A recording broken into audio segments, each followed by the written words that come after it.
Hello, my name is Daniel Green, and starting today, I'm going to begin summarizing the entirety of the Wheel of Time for you.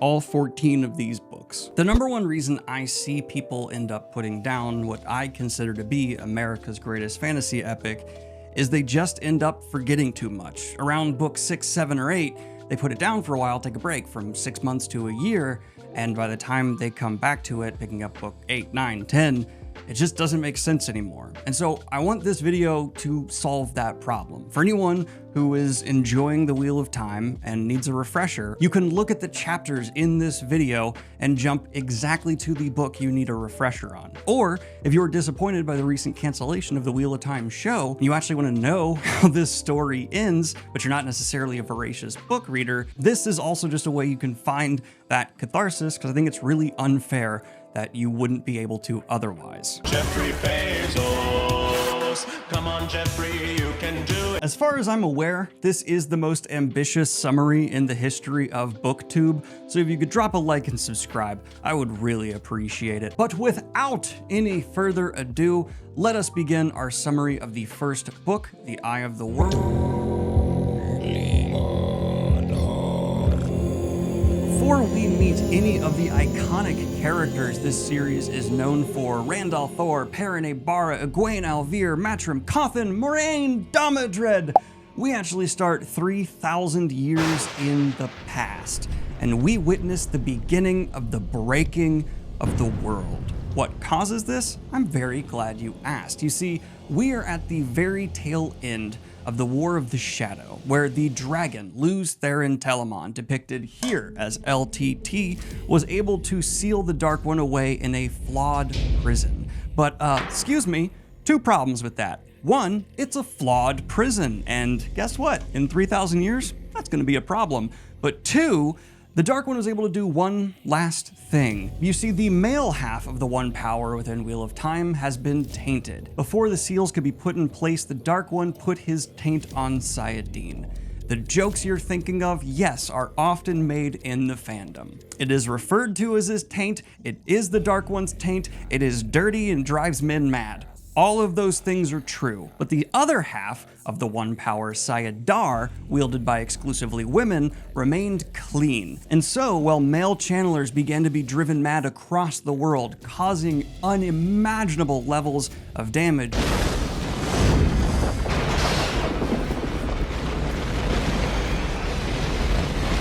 it fell to female Aes Sedai to find, gentle, and or kill their male counterparts. And this was not an easy, smooth process, and was so destructive, the world was destroyed to the point where maps were no longer accurate. I often see the question of like, how did they technologically go from what's shown to us as like a magic and tech utopia to borderline medieval times where the series picks up? Because it's kind of like if the Black Death, World War I and II happened, and then every political leader went insane and launched all their nukes at once. Society wouldn't do well. But it begins in the Wheel of Time's prologue. You see, Lews Therin Telamon is wandering around his house, the Dragon's Palace, and yelling for his wife, going, "Ariana!"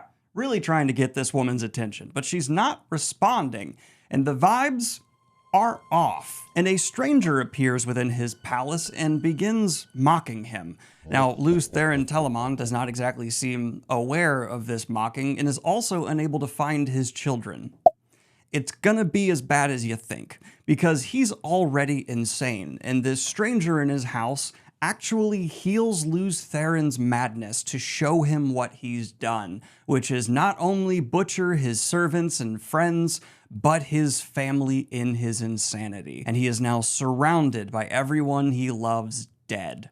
So that victorious army, not exactly feeling it anymore, represented by all the dead people here. And in his grief, Lews Therin Telamon kind of goes crazy again and ends up making Dragon Mount, the tallest peak in the world. And imagine if Mount Everest just shot up in the middle of an area.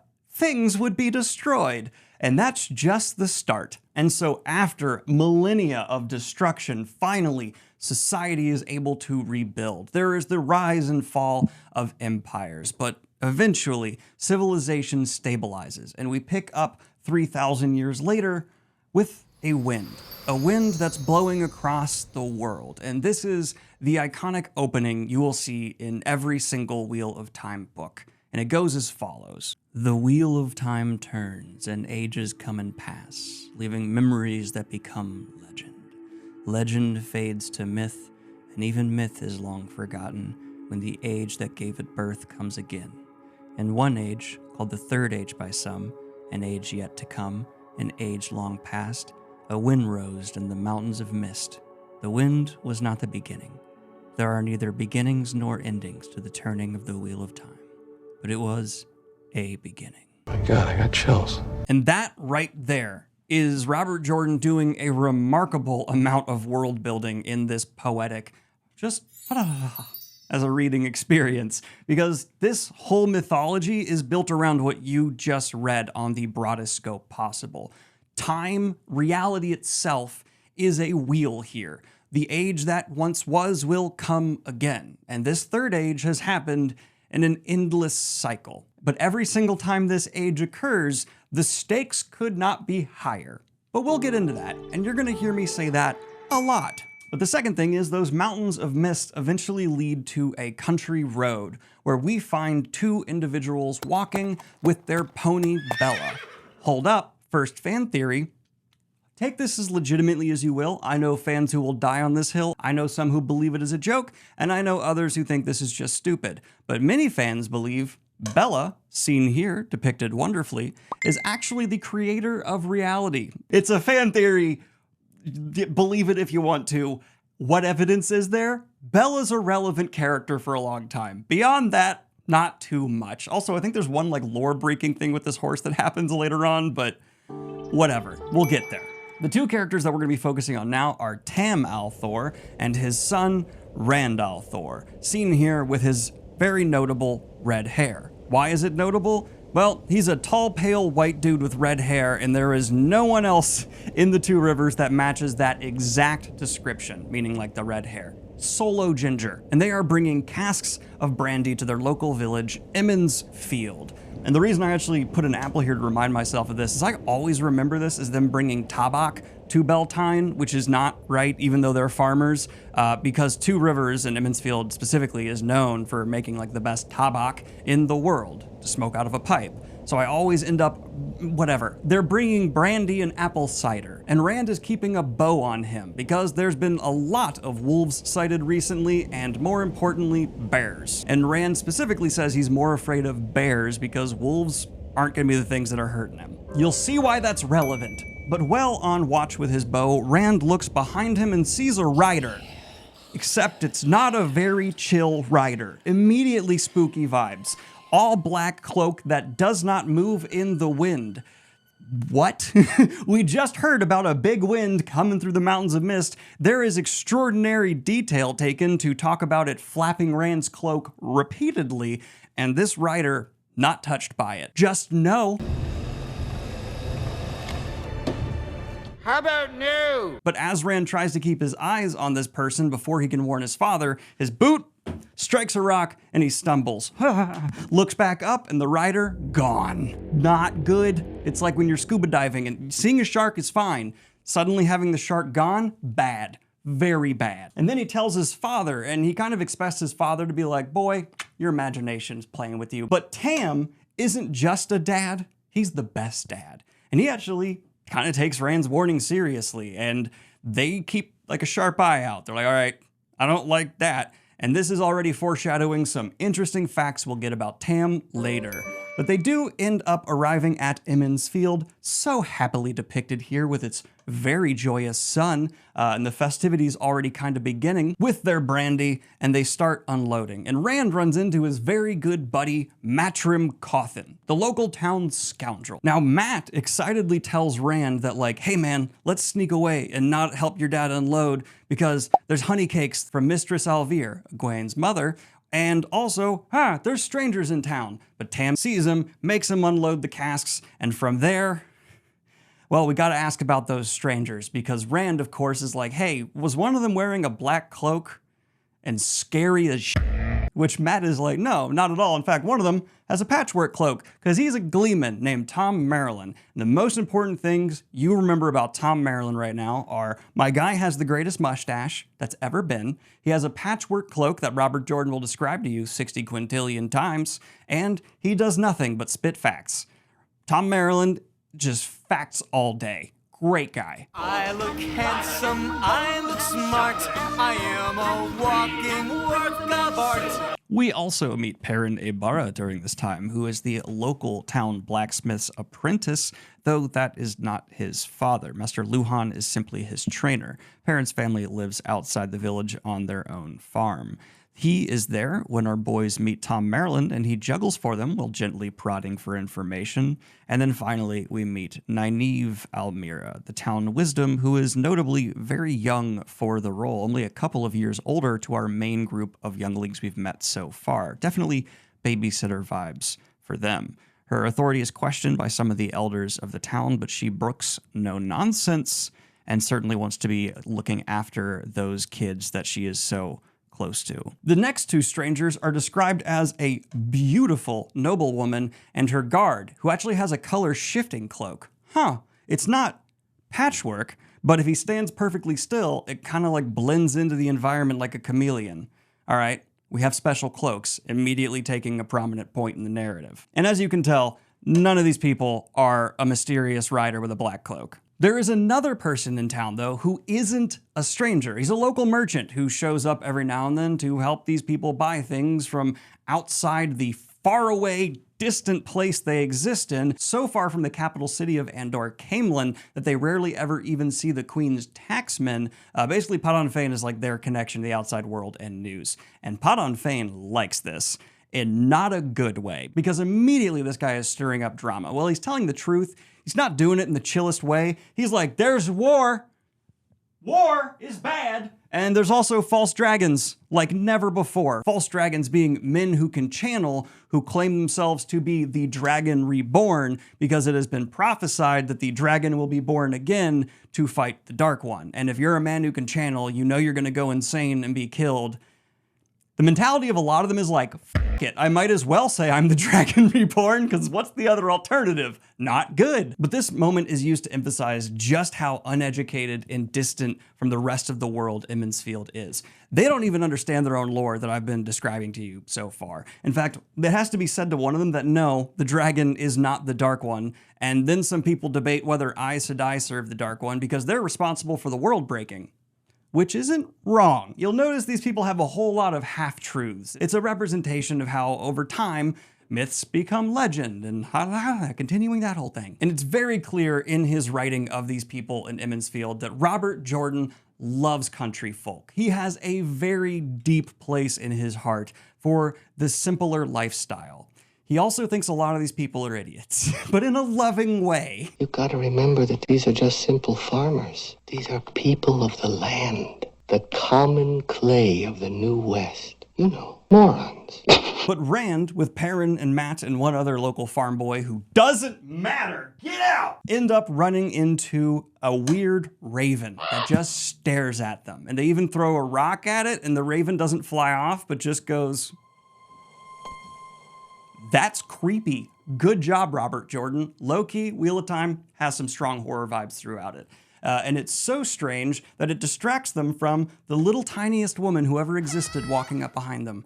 Moraine, yes, we're going to go ahead and get this out of the way because she's extraordinarily well known, and you probably already know this, is an Aes Sedai, and is the Gandalf for the Wheel of Time.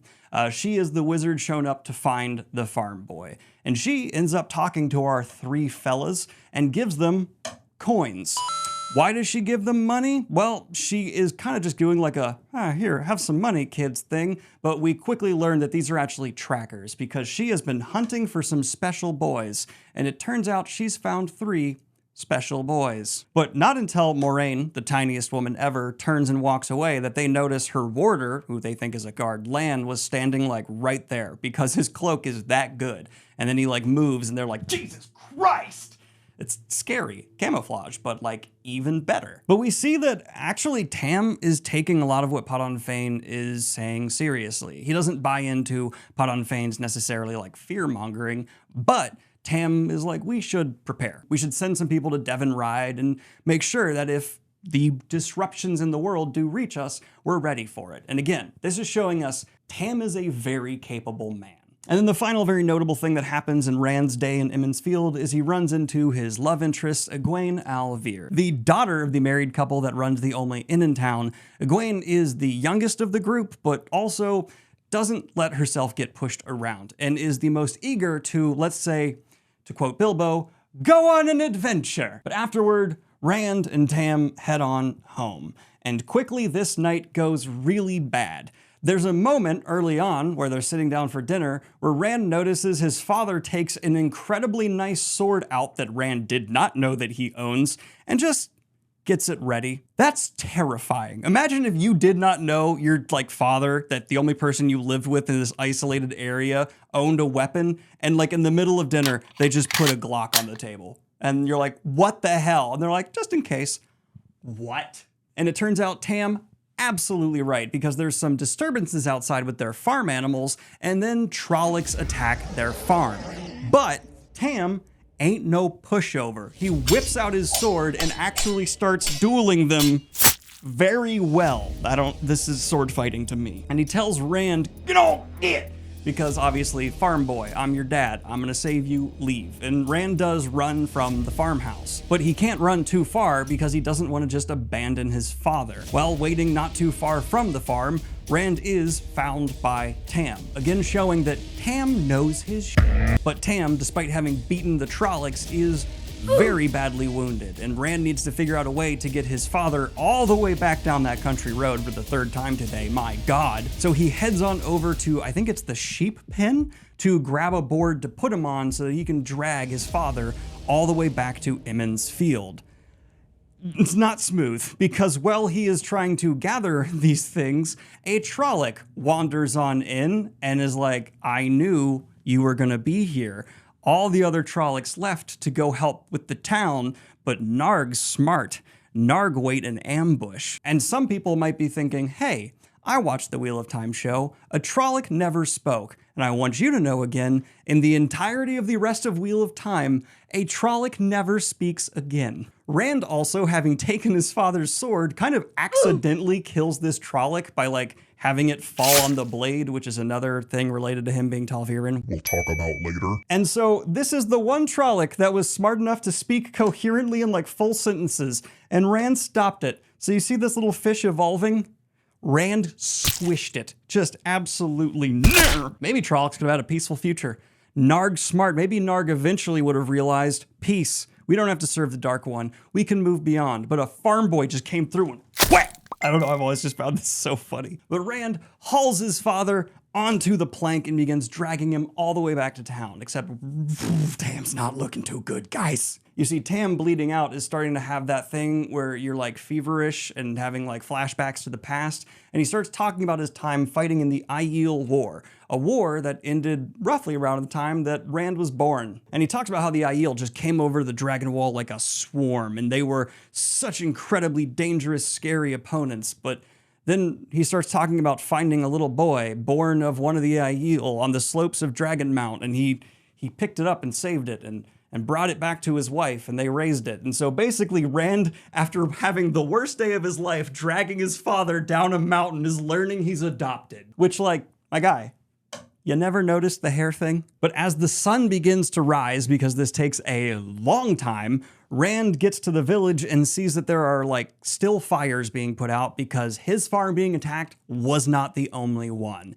The village itself was laid siege to and would have likely been burned completely to the ground, but Moiraine, the Aes Sedai, who is posing as a noble person, had a moment where she's like, all right, well, the sky's off, let's murder. And so her and her warder Lan came out and single-handedly, some of the villagers did fight back, pushed off the Trolloc assault. Rand does bring his father to Moiraine, and she is able to heal him despite being already exhausted from having to do so much other channeling in this time. And importantly, she's originally we have to leave before your father regains consciousness, because she wasn't able to fully heal him back to I'm great. due to how much she was already spent. She was basically just stabilizing him. But eventually Rand's like, no, I need to talk to my dad. And I think I even got this wrong in a previous summary where I said Rand wasn't able to say goodbye to his father. He is able to say goodbye to his father, but that doesn't happen quite yet. Because during all of this chaos, a few notable things happen. One, Moiraine asks Rand whether or not he's been having strange dreams and tells him that she can help with that. Dreams are a very important thing in the Wheel of Time. We'll get to that. Keep track of how many times I say that throughout this video. But his sword, the one that he took from his father, is also taken note of by Lan, who notes that there is a heron mark on it, meaning it is the sword of a master bladesman, like someone who was able to actually go through a process to prove they are a top tier swordsman. So, you know, Tam just pulled that out of nowhere. So basically it's not like he put a Glock on the table. It's like he put a Marine's decked out rifle on the table and you didn't know he had that. But the final bit of key information we get here is that a lot of these attacks seem targeted. This was not a random Trolloc raid. There was an organization to the Trollocs' efforts, and while Rand was actually making his way down this country road for the third time, he had to hide at one point from the Trolloc army leaving the village with the Myrddraal leading them. A Myrddraal is this. They are servants of the Dark One who are able to like take control of groups of Trollocs and make them more organized, better fighters. But in linking themselves to Trollocs, they create a vulnerability where if the Myrddraal dies, all of the Trollocs they are linked to do the droid thing from the Phantom Menace and shut down. But it's also known that if you're going to kill a Myrddraal, you need like a battalion of men. They do not go down easy. You could even like shoot them in the face and they will not accept they are dead yet, is how it's put, which is really scary. Again, kind of a horror book. But Rand, not willing to leave until his father wakes up, falls asleep in a chair next to him, and he has scary-ass dreams where, yes, there are Trollocs in Myrddraal, but there's also a scary man in voice. I wonder who that could be, who's telling him that he needs to serve him. Rand is started awake, and yeah, keep track of how many times dreams are important throughout this series. It's gonna be a lot. But he's able to finally say his goodbyes to his father. But as they're preparing to leave, we see that there is some serious rabble-rabbling happening outside. What do I mean by that? Well, the villagers, in their infinite wisdom, have decided to come together and blame Moiraine for the Trollocs and Myrddraal showing up. You know, oh, outsiders are here, so let's blame all of our problems on them. I'm sure that never happens in the real world. But this brings us to very early on in the series, debatably Moraine's greatest moment. It is so fantastic because ignorance is a massive thing in the Wheel of Time, and Moiraine, knowing what these lands used to be, is able to say, well, I'll just actually read her words. Is this what Aemon's blood has come to? The Aes Sedai's voice was not loud, but it overwhelmed every other sound. Little people squabbling for the right to hide like rabbits. You have forgotten who you were, forgotten what you were, but I had hoped some small part was left, some memory in blood and bone, some shred to steel you for the long night coming. No one spoke. The two Coplans looked as if they had never wanted to open their mouths again. Bran said, "Forgotten who we were? We are who we always have been, honest farmers and sheep herders and craftsmen, Two Rivers folk." To the south, Moiraine said, lies the river you call the White River. But far to the east of here, men call it still by its rightful name, Manethrindel. In the old tongue, waters of the mountain home. Sparkling waters that once coursed through a land of bravery and beauty. 2,000 years ago, Manethrindel flowed by the walls of a mountain city, so lovely to behold that Ogier stonesmen came to stare and wonder. Farms and villages covered this region, and that you call the Forest of Shadows as well and beyond. But all those folk thought of themselves as the people of the mountain home and the people of Manetheren. Their king was Aemon Alcar Althorin, Aemon son of Carson, son of Thorin, and Elendrine by Alan by Carlan was his queen. Aemon, a man so fearless that the greatest compliment of courage any could give, even among his enemies, was to say a man had Aemon's heart. Eldrine, so beautiful that it was said the flowers bloomed to make her smile. Bravery and beauty and wisdom and love that death could not sunder. Weep if you have a heart for the loss of them. For the loss of even their memory, weep for the loss of their blood. She fell silent then, but no one spoke. Rand was bound as the others in the spell she had created. When she spoke again, he drank it in, and so did the rest.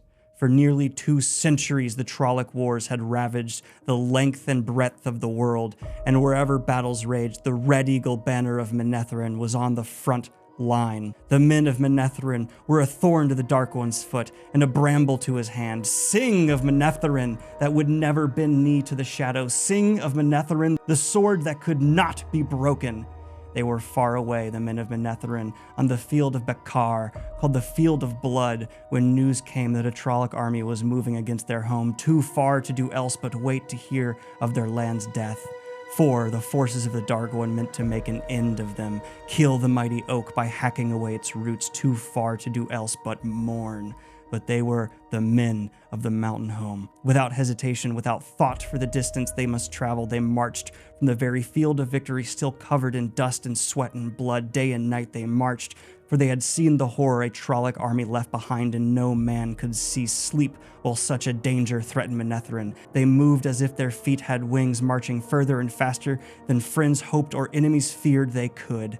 At any other day, that march alone would have inspired songs. When the Dark One's armies swooped down upon the lands of Manetheren, the men of the mountain home stood before it, with their backs to the Tyrandel. Some villagers raised a small cheer then, but Moraine kept on, as if she had not heard. The host that faced the men of Manetheren was enough to daunt the bravest heart. Ravens blackened the sky. Trollocs blackened the land. Trollocs and their human allies. Trollocs and dark friends in tens and tens of thousands. And dreadlords to command. At night their cook fires outnumbered the stars. And dawn revealed the banner of Baal Zaman at their head. Baal Zaman, heart of darkness, an ancient name for the father of lies. The Dark One could not have been free of his prison at Shale Ghul, for if he had been, not all the forces of humankind together could have stood against him. But there was power there. Dreadlords and some evil that made that light destroying banner seem no more than right, and sent a chill into the souls of the men who faced it. Yet they knew what they must do. Their home lay just across the river. They must keep that host and the power with it from the mountain home. Aemon had sent out messengers. Aid was promised if they could hold out for but 3 days at the Tyrandel. Hold out for 3 days against odds that should have overwhelmed them in the first hour. Yet somehow, through bloody assault and desperate defense, they held through an hour, and the second, and the third. For 3 days they fought, and though the land became a butcher's yard, no crossing of the Tyrandel did they yield. By the third night, no help had come, and no messengers, and they fought on alone for 6, for 9. On the 10th day, Aemon knew the bitter taste of betrayal. No help was coming, and they could hold the river crossings no more. "What did they do?" Harry demanded, torch fires flickering in the chill night breeze, but no one made a move to draw a cloak tighter. Aemon crossed the Tyrandel, Moraine told them, destroying the bridges behind him, and he sent word throughout his land for the people to flee, for he knew the powers of the Trolloc horde would find a way to bring it across the river. Even as the word went out, the Trolloc crossing began, and the soldiers of Manetheren took up the fight again to buy with their lives what hours they could for their people to escape. From the city of Manetheren, Eldrine organized the flight of her people into the deepest forests and the fastness of the mountains, but some did not flee. First in a trickle, then a river, then a flood, men went, not for safety, but to join the army fighting for their land. Shepherds with bows, and farmers with pitchforks, and woodsmen with axes. Women went too, shouldering what weapons they could find and marching alongside with their men. No one made that journey who did not know they would never return, but it was their land. It had been their fathers', and it would be their children's, and they went to pay the price of it. Not a step of ground was given until it was soaked in blood. But at the last, the army of Manetheren was driven back to here, to this place you now called Emond's Field, and here the Trolloc hordes surrounded them. Her voice held the sound of cold tears. Trollocs dead and the corpses of human renegades piled up in mounds, but always more scrambled over. Those carnal heaps and waves of death that had no end. There could be but one finish. No man or woman who had stood beneath the banner of the Red Eagle at that day's dawning still lived when night fell. The sword that could not be broken was shattered. In the mountains of mist, alone in the emptied city of Manetheren, Eldrine felt Aemon die, and her heart died with him, and where her heart had been was left only a thirst for vengeance. Vengeance for her love, vengeance for her people and her land. Driven by grief, she reached out for the true source and hurled the one power at the Trolloc army. And there the Dreadlords died wherever they stood, whether in their secret council or exhorting their soldiers. In the passing of a breath, the Dreadlords and their generals of the Dark One's host burned and flamed. Fire consumed their bodies, and terror consumed their just victorious army. Now they ran like beasts before a wildfire in the forest with no thought for anything but escape. North and south they fled. Thousands drowned attempting to cross the Therendel without the aid of the Dreadlords. And at the Menetherendel they tore down the bridges in their fight at what might be following them. Where they found people they slew and burned, but to flee was the need that gripped them, until at last no one of them remained in the lands of Menetherin. They were dispersed like the dust before the whirlwind. A final vengeance came slowly, but it came when they were hunted down by other peoples, by other armies in other lands. None was left alive of those who did murder at Emond's Field. But the price was high for Menetherin. Eldrine had drawn to herself more of the one power than any human could ever hope to wield unaided. As the enemy generals die, so did she die. And the fires that consumed her consumed the empty city of Menetherin, even the stones of it down to the living rock of the mountains. Yet the people had been saved. Nothing was left of their farms, their villages, or their great city. Some would say there was nothing left for them, nothing but to flee to other lands where they could begin anew. They did not say so. They had paid such a price in blood and hope for their land as had never been paid before, and now they were bound to that soil by ties stronger than steel. Other wars would wreck them in years to come until at last their corner of the world was forgotten, and at last they had forgotten wars and the ways of war. Never again did Menetherin rise. Its soaring spires and splashing fountains became a dream that slowly faded from the mind of its people, but they and their children, their children's children, held the land that was theirs. They held it, and the long centuries had washed the why of it from their memories. They held it until today. There is you. Weep for Menetherin. Weep for what is lost forever. So yeah, imagine that. You're a bunch of ignorant farmers like, get out of our land! And this person gives you a history lesson on why she actually had faith in you people being worth your land. Ooh.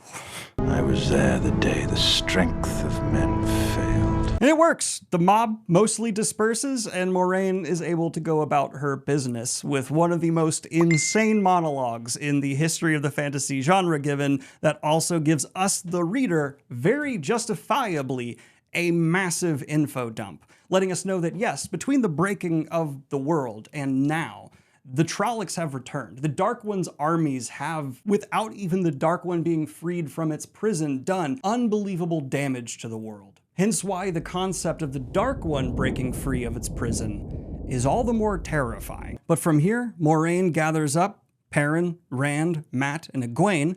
Don't worry about Nynaeve, we'll hear from her later. And they do their leave-taking, which is actually the name of a chapter. This is the scene that is depicted for the original Eye of the World cover. They're leave-taking. We know that because the party is going over some mountainous terrain with Drakkar in the sky. And yeah, they're about to be attacked by a new kind of shadow spawn. Oh boy. There's also a few other notable things about this cover. We have Nicolas Cage behind Moraine and Lan. That doesn't match any of the farm boys. And there are some other oddities that I would like to direct your attention towards, including the size of Lan's horse compared to Moraine's. I get that this is feasible, but it also emphasizes that this depiction of Moraine is the tiniest woman ever. Or Lan is 10 goddamn feet tall, and I believe it's the former. His torso, he could be pregnant with her. But yes, they have to flee because Trolloc forces are still in the area. And Moraine is like, we need to get out. Otherwise, we're all gonna die. And so she begins taking them through the two rivers and wants to take them to Tar Valon, the seat of Aes Sedai power in the Westlands. The Westlands being what's seen on screen here now. It's not the entire world, but it's, for the most part, the part of the world we need to care about for the Wheel of Time. Until there's more. Dun dun dun. I can't foreshadow as well as Robert Jordan, I'm sorry. But during this leave-taking, aside from being harassed by Drakkar, which are like these flying, creepy, vampire-esque shadow spawn that can actually like coo to you and do some singing, which will like put you in a trance, and then they'll like drink from you and kill you, and you'll have like a look of ecstasy while they do it. That's a tangent. Aside from being harassed by them, more Trollocs and Myrddraal, and having a fairy like break behind them that Moiraine like low-key does to like make sure the Trollocs can't use it to come after them, they also find out that Egwene can channel. Look at that! And so Moiraine is seen here showing Egwene that she can channel, and Egwene like can't do spells yet, can barely actually touch the one power. Sayadar, her half of the one power, the female half. But we know this makes Rand big salty. He's not liking seeing Egwene kind of just embrace leaving. Like, oh, you're really excited about this. I'm terrified. But from here, we also get some dreams with more Spooky Guy. Except now, Spooky Guy has flaming eyes and a mouth. There's not even really a face behind a mask he's wearing. It's just gaping flames. And we find out that all three boys are having this guy enter their dreams. And he seems not to be able to pin down which of them is the Dragon Reborn. But he's like, I know it's one of you. He's like, I know one of you three is the Dragon Reborn. And I will make you serve me. And I want to emphasize again, this, in the third age, is the Dragon Reborn. In the previous age, Lews Therin Telamon was just the dragon. Just the dragon. In this age, it will be him reborn. Keep that in mind. People screw that up all the time and calls Lews Therin Telamon the Dragon Reborn. Reborn from what? But Moiraine takes the party to an inn where she seems to have some contacts and actually is searching for a specific character with special powers named Min. And this girl scares the hell out of Rand because she finds him and says that there are all kinds of horrific visions around him, and says like half of them, and says if she said the other half, Rand's hair would curl. Not go white, which is the version of that I've heard, but curl, but you get the point. And she also describes this black void with stars being sucked into it. And if he's near Perrin and Mat and Egwene, the stars seem to be like somehow winning, but if he's apart from them, it's like they're losing. So that's important. You gotta keep that in mind. And this is where we kind of get the theory that there is the key triumvirate of our Tal'Viran boys: Mat, Perrin, and Rand. And apparently, if any of them fall, the stool collapses. You need all three legs for the stool. Got it. But while they're in this town, Rand has a nightmare where like rats' backs break, and when he wakes up, there's a bunch of rats with broken backs in the inn.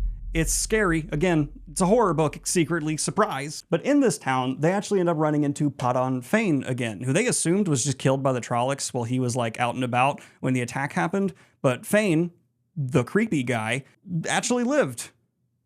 I wonder how. But he tells Rand, who finds him, like, hey, don't tell the Aes Sedai or anybody that you saw me. I don't want them knowing that. And Rand's like, all right, okay. Don't agree to that, Rand. But they also run into Angry Sun. And what Angry Sun means is white cloaks. White cloaks are, think of the Spanish Inquisition, except what they're inquisitioning are Aes Sedai, because they believe that all Aes Sedai serve the Dark One, which we even saw some of the villagers back in Emmons Field believe.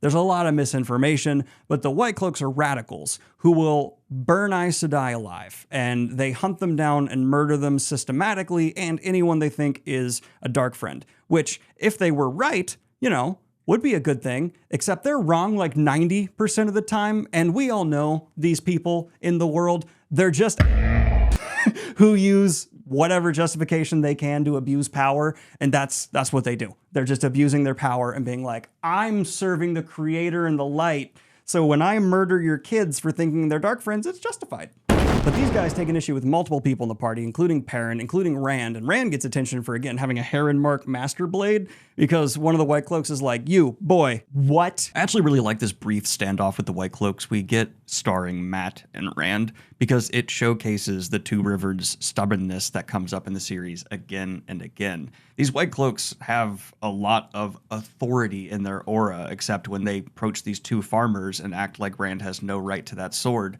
They don't necessarily back down and stand their ground until the town watch arrives, and the White Cloaks are the ones who are forced to back down. It just gives us a nice kind of sturdy moment for these two boys when on the road there's been, not to be overly harsh, but a good amount of whining and angst between the romance with Rand and Egwene.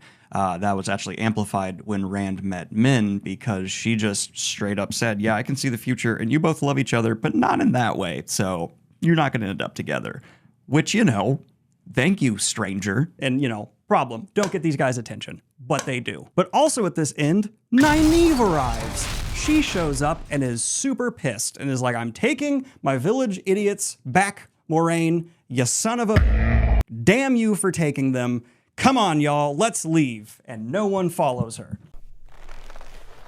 Seriously? What? I just heard you get... And after some arguing back and forth, she agrees to go with them. And just wrapping a couple things in here, Moraine also tells her, like, hey, you know how I'm training Egwene to channel? Guess who can too? As you can be an Aes Sedai. Nynaeve hates Aes Sedai, but she can be one. It's like if you like hated superheroes, then you found out you had superpowers, you'd be like, "Ow."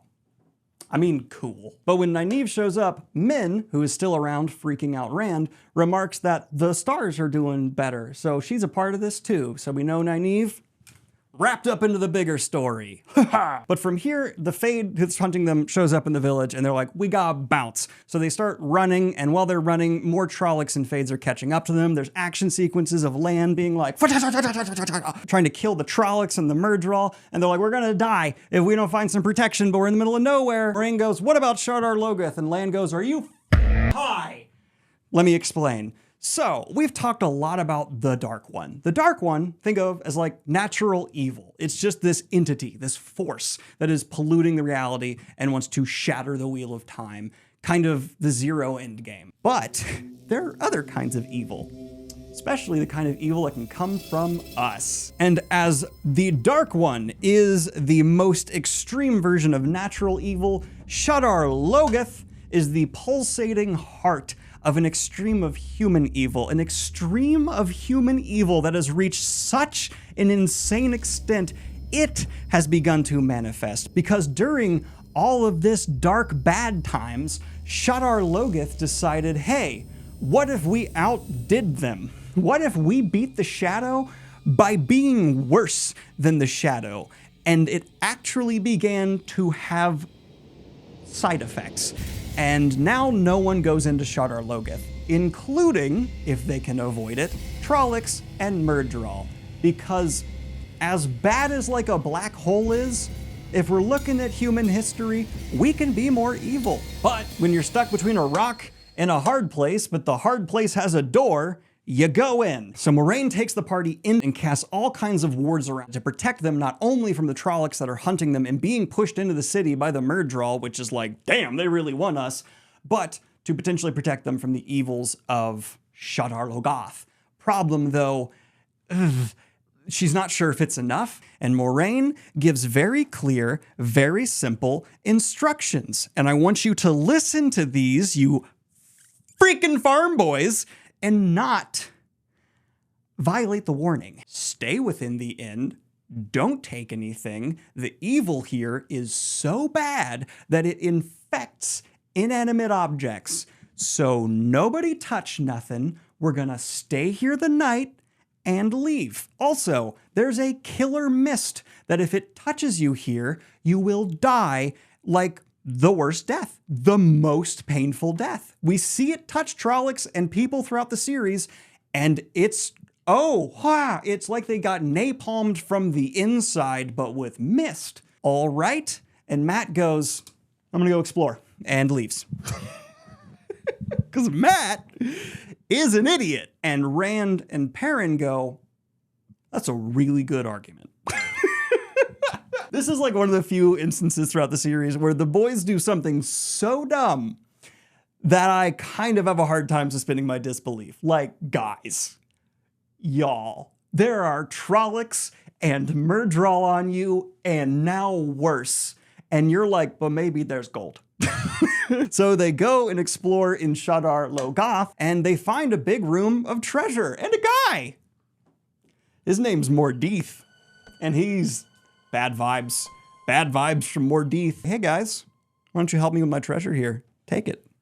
You want to take some? It's okay, take some of the treasure. And then he becomes a nightmare and they have to run away because, holy God. By the way, Mordeith, gonna be a problem for several reasons. And it's one of these three's fault in particular. We'll talk about that But as they're staying in Shadar Logoth, the mist actually ends up becoming a big problem and separating the party. And here is the point in the Wheel of Time where we see our party split. Every good fantasy series needs a party split moment where everyone's able to showcase their strengths and weaknesses, and that's what we got her. So, what happens in these three diverging storylines and who is in each one? I'm gonna start with the easiest and fastest to summarize. We have Nynaeve, Moiraine, and Lan. They end up together, and Nynaeve is like, oh, you said you're gonna take care of everybody.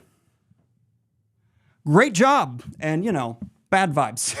They don't get along, except it becomes very clear that Nynaeve thinks Lan pretty hot. And she is objectively absolutely correct. And also during this time, we find out that like some of the coins that Moiraine gave them all as trackers are starting to no longer work. And they're like, oh my God, are they dead? And Moraine's like, no, no, no. Maybe. Or they just lost the coin. One of two. So, you know, that's great. Then we have the next plot line to summarize. And that is going to be Egwene and Perrin. You know it's Perrin because he has golden eyes and he's thick. Like, he doesn't just lift weights, you know, he's like a power lifter that's just, so I made him thick. I don't know why I'm making a deal out of that. And they're running from Shadar Logoth through the woods, and they are the most lost. Like, they are just no roads, no nothing. But they end up finding a fella who, don't worry, does not have Mordeith vibes. Thank God. Instead, he has wolves with him. But they're smart wolves that are like not domesticated, that's the wrong word. They're wild wolves, but they can talk to Elias, his name, and Elias has golden eyes and also tells Perrin, you're a wolf brother, by the way. Remember earlier when I was like, wolves are actually chill?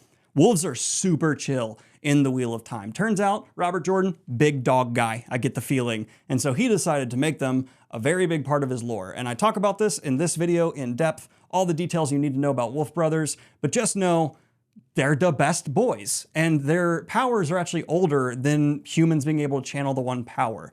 And I think that means that today's modern furries evolve into wolf brothers. I cannot prove that theory, but it is a theory. But helping them recover, and after scaring the hell out of Perrin by being like, hey, you can talk to wolves, they end up running into Tinkers, who are these pacifist hippies that will not do violence. And when I say not, I mean if you held a knife to a baby and said, stab me or I will kill your baby, they'll go, no, because stabbing you is violence. And then you would stab their baby. They are extremists. They are fanatics. And Egwene gets the hots for one of them. That's why she got a little heart here. She got the hots for Aram, who is a tinker and kind of a douche. I'm not an Aram fan, I'm sorry. Nicer in the show. I liked Aram in the show. There was like 3 characters that I liked more in the show. Elida, Aram, and Lanfear. Those are like the only 3. But an important beat happens here where Perrin's been walking around with an axe and he's about to actually throw it away. Like, I don't want this weapon. I don't want violence. These like people who are peaceful making some points. But Elias tells him, stop.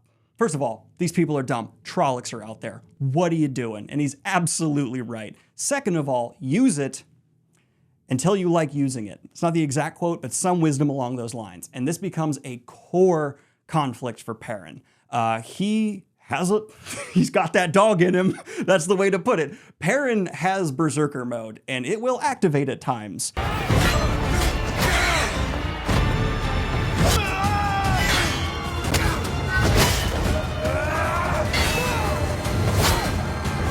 He is capable of extreme violence, but he's a peaceful guy. He doesn't want to hurt anybody. He's a blacksmith. He likes creating. But if you touch someone he loves, he'll take your spine from you.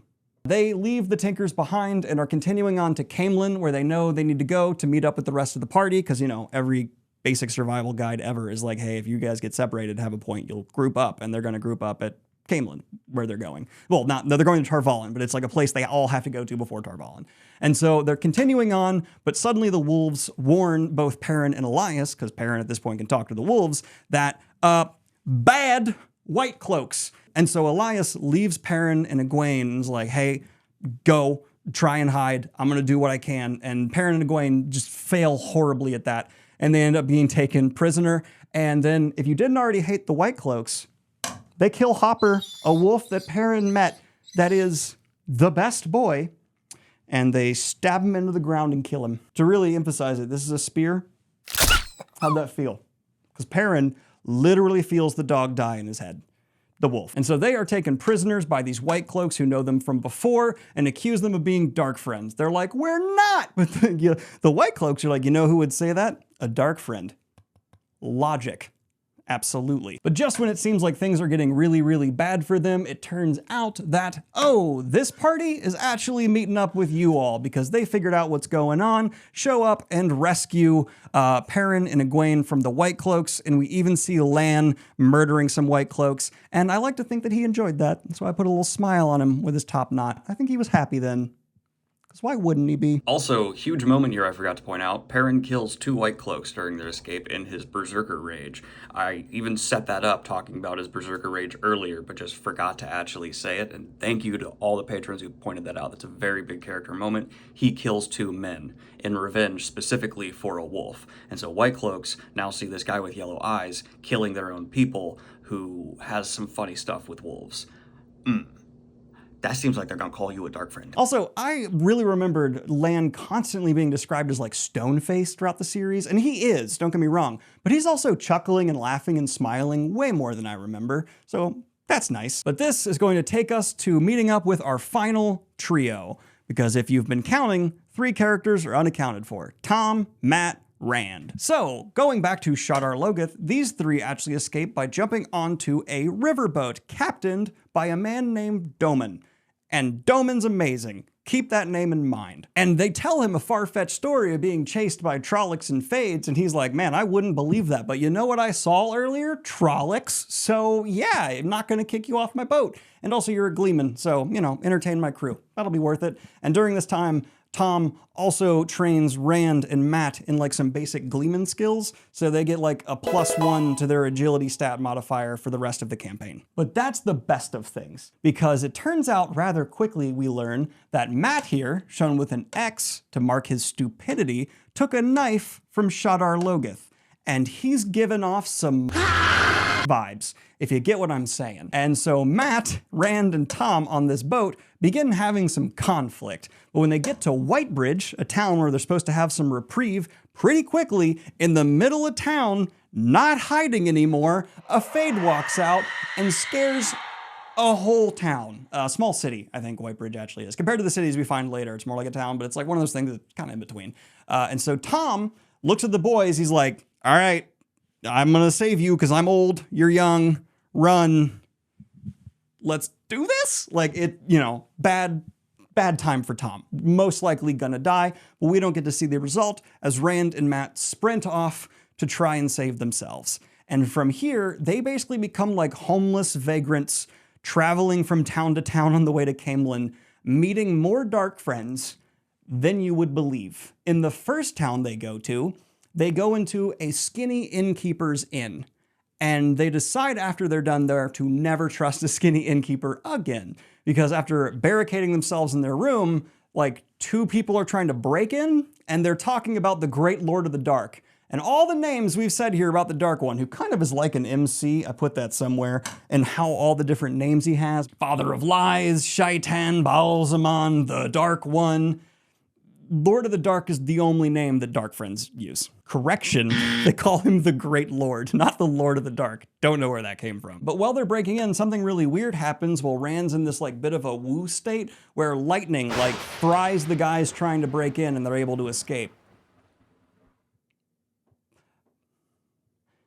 There was only men present and that was magic, so uh-oh, SpaghettiOs. And then in the second village they go to, they run into more dark friends. Would you believe it? And then finally, a woman with her own dangerous magic knife confronts them, but they end up disarming her and getting away because the 2 boys don't want to kill a woman, and they like throw her knife in a barrel and it actually starts boiling. So like, you know, we have fabulous cloaks and magic knives. There's a theme. And of course, making all of it worse, they're not exactly sleeping well because their dreams are consistently haunted by Spooky Face, and they keep seeing results of those dreams in the real world, which is, again, horrifying. But alas, despite all this struggle, they end up being actually the first people to arrive in Caemlyn, and they take up a room at a place called the Queen's Blessing. And here we meet Brother Book, as he was named by this fabulous channel here, and the name is perfect, but real name Loyal. He is an Ogier, and they are gentle giants. They live for hundreds of years and just want to study and learn and travel the world, and they're known to be great stonemasons, super peaceful, and if you make them mad, they will do what Perrin does times 10. Don't piss off an Ogier. But Rand, being a racist, at first thinks that this Ogier is a Trolloc. And then Loyal, his name, has to be like, dude, I'm holding a book. Like, come on! And so Rand becomes fast friends with Loyal, but Rand also hears that his friend Tom Marilyn actually used to be kind of close with the Queen of Andor. What are you hiding in those patchworks, you mysterious mustachioed man? But at the same time, he also learns that the recently captured false dragon that Padon Fane mentioned all the way back in Emond's Field is being paraded through the city by Aes Sedai as like a flex, where they're like, look, we captured this man and we're going to take him back to Tar Valon and gentle him for daring to say he's the Dragon Reborn. What if he actually was and we're about to gentle the person who was the Dragon Reborn? Don't think about that. That's rude. Kind of the first big flaw in the Aes Sedai methodology. But Rand decides he wants to go see this, and so he ends up climbing up on a wall of the main palace of Caemlyn. And so he's like by the big flag with a lion on it. I can't draw a lion, so I drew an adorable cat saying meow. But yeah, they're the like England equivalent, the main and most powerful country of the Westlands. And so they have the lion banner. But while he's sitting atop this wall, watching the dragon, seen here in a cage with some Aes Sedai around him, the false dragon like makes eye contact with him at a great distance, being taken like streets away. But Rand is like, that guy's looking right at me. And while he's looking at Rand, the false dragon starts laughing. How Rand's psychology didn't shatter sooner in the series, I have no idea. We'll find out why Logain, the name of this false dragon, started laughing later on. But as he's kind of freaked out by this, a voice speaks next to Rand, because it's not scary enough for him yet, and this turns out to be the daughter heir of Andor. Oops, and startled, he falls backward on the wall and ends up inside the palace, landing next to not only the daughter heir of Andor, but her two brothers, Gawain and Galad. And even Rand looks at these two dudes and is like, they're fine. These are some hot guys. Also, daughter, beautiful. Good looking family is really the takeaway here. And there's some big familial reveals Yet to come. But they, because Galad is an annoying little Boy Scout, end up taking Rand before the Queen and her Aes Sedai like advisor, who is a Red Aja member named Elida. And now I have to explain the Red Aja, and let's just get into the rest of the Ajas. Moraine, drawn blue, is a member of the Blue Aja. They are known to be masters of spies, which we see Moraine do quite often. Keep in mind though that like every Aja does like everything to an extent. It's just like their main focus. Like they all have their gen ed classes, but when they get to their PhD level, they tend to narrow in. Though why Elida, a Red, is in Morghase's court, not sure. The reason that's confusing is because Reds are dedicated to hunting down and gentling men who can channel. That's... Oh, and Rand, the lightning in the inn with the skinny guy, and they don't trust skinny innkeepers anymore, but where did that lightning come from? Was it... Oh... There are other Ajas, like the green Aja is the battle Aja, meaning they're always preparing to like fight the shadow. The yellow Aja is devoted to healing. The brown Aja is devoted to studying. The white Aja is devoted to logic. The gray Aja is devoted to politics. I think that's right. And then there's not the black Aja that serves the dark one secretly within the other Ajas. Don't bring that up. That's the Aes Sedai mantra. Don't bring inconvenient things to their attention. They don't like that. But the reason I drew Elida here looking a bit concerned, as Rand, seen with his red hair, is also scared as hell, is because Elida, it turns out, while she's looking at Rand, is having a foretelling and kind of seeing that this guy is gonna break nations, and she's looking at him like, oh, that's bad. But she can't really just like arrest this poor kid and, you know, without reason in the Queen's court. And also, the Queen, I kind of drew looking aloof because I always thought this was strange that this random intruder who happened to run into her kids was brought to her. I don't know, that's weird, mildly. But after he is kicked out of here by a guardsman who will come up again Later. Rand goes back to the Queen's Guard and finds out that the rest of the party has arrived. That's right, we have a full, big-on reunion, and turns out, Loyal, very popular. Rand's like, check out my friend, an Ogier, and everyone's like, what? this guy's amazing. And everyone immediately loves Loyal because who wouldn't love a giant that's into reading and is like super gentle. He's a really nice guy. Just always insightful, writing stuff down. Great. But Rand also learned while this was going on that there are 20 Aes Sedai in the city total, and he brings up the name Elida around Moraine, and Moraine goes, that's Regina George to me. I hate her. Oh, she's the worst. And she's right. She's even worster in the show, and violent hatred towards Elida. Violent, but we'll get there. But they have a bigger problem because the Ruby Dagger has been making Matt a problem for a while, and it's actually gotten to the point where he's full on Smeagolin in the room that Rand rented alone. So like they go and Rand's like, hey guys, Matt's in here. He's getting weird. I don't know if he's like at second puberty or if it's the cursed dagger, one or the other, but the guy's not nice. And so Moraine goes in to see Matt, and he is full on, like, not even Gollum, which is like less disturbing. Remember like the half transformed Gollum that looked even creepier? He's on like those vibes. And he keeps trying to like attack Moraine. He's like silently snarling at her. And Moraine is like, I gotta help this boy. Everybody out. Go talk amongst yourselves. And so everyone does like a big debrief with each other, and then eventually, The power of Christ compels you. Is the power of Christ compelling me? Is that what's happening? The power of Christ compels you. Guess what? It's not that compelling. Moraine comes out with Matt. I'm kind of better a bit for now. Also, I need to keep the dagger on me because it's like a withdrawal thing, and if you take it away from him, he will die. But some important coincidences start happening, and we learn that the Dark One possibly is going to be trying to blind the eye of the world. And if you're thinking this is coming a little bit out of nowhere, the ending of the Eye of the World is one of the messiest parts of the Wheel of Time. Even Robert Jordan has said in hindsight, there's some things that like don't entirely add up and make sense. It's weird, but let's go through it. It's still a lot of fun. It turns out the Eye of the World is a pool of Sayadin, the male half of the One power, that is not corrupted. It is like a reserve that the Dark One was unable to affect, that has been physically made into a pool. And it's protected by a guy called the Green Man, seen here as the Jolly Green Giant, because that is actually kind of accurate. He is a green man. He's the Green Man. He steps and plants bloom. He's a very great guy for nature. If he was in our world right now, he would be murdering like oil lobbyists, I guess. Maybe. I don't know if that's his vibe. Maybe just like peacefully protesting. Nah, I think he'd kill. I think lobbying is evil enough that he'd be like, all right, he's gonna be bad. But this is confirmed because we have information from Loyal, Perrin, and Egwene that kind of comes together as like a coincidence. And so Moraine, okay, in y'all's dreams, the Eye of the World was mentioned. Now we have it mentioned from Loyal, and it's being mentioned for like, so coincidences are a big thing in the Wheel of Time because Robert Jordan brought plot armor and things like that into his mythos, where the creator in the pattern can nudge our characters in the right path. But if the Dark One has escaped enough from his prison, he can also shape the world to his view.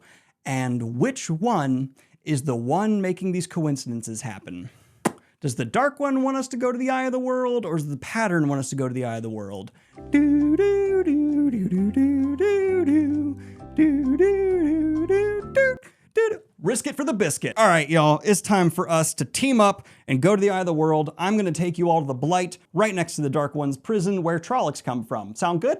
And everyone's like, no, that does not sound good. And they need to get there fast, because if he is trying to corrupt the last bit of good Sayadin, then it will happen probably pretty soon. And so they go into the Ways. What are the Ways? They are a traveling system from back before all of these horrible things happened that allow people to take like a step and move a mile while they're walking in these dark hallways. Apparently, before all of the bad times, they used to be lit and beautiful, but now they're falling apart and dark. And did I mention there's evil mist there too? Yes, as there is evil mist in Shadar Logoth, there is also Matin Shin, which in the show they made like say specific insecurities about you. I prefer the book version, which instead says this. So nice to plate the strips, so nice. So red the drops that fall, blood so red, so sweet. Sweet screams, pretty screams. But they're making their way through the Ways, and they need to get to the city Fall Dara, which is the closest thing next to where they need to go to find the Green Man as possible. Except, of course, right as they're getting to the end of the ways, Matin Shin shows up. Because, you know, if you're going to introduce that, Chekhov's missed. Smoke, monster, lost thing. But they're able to get on out and they go to Faldara. And here we find out that Lan, much bigger deal. Huge deal. You thought Moraine as an Aes Sedai was like the biggest deal?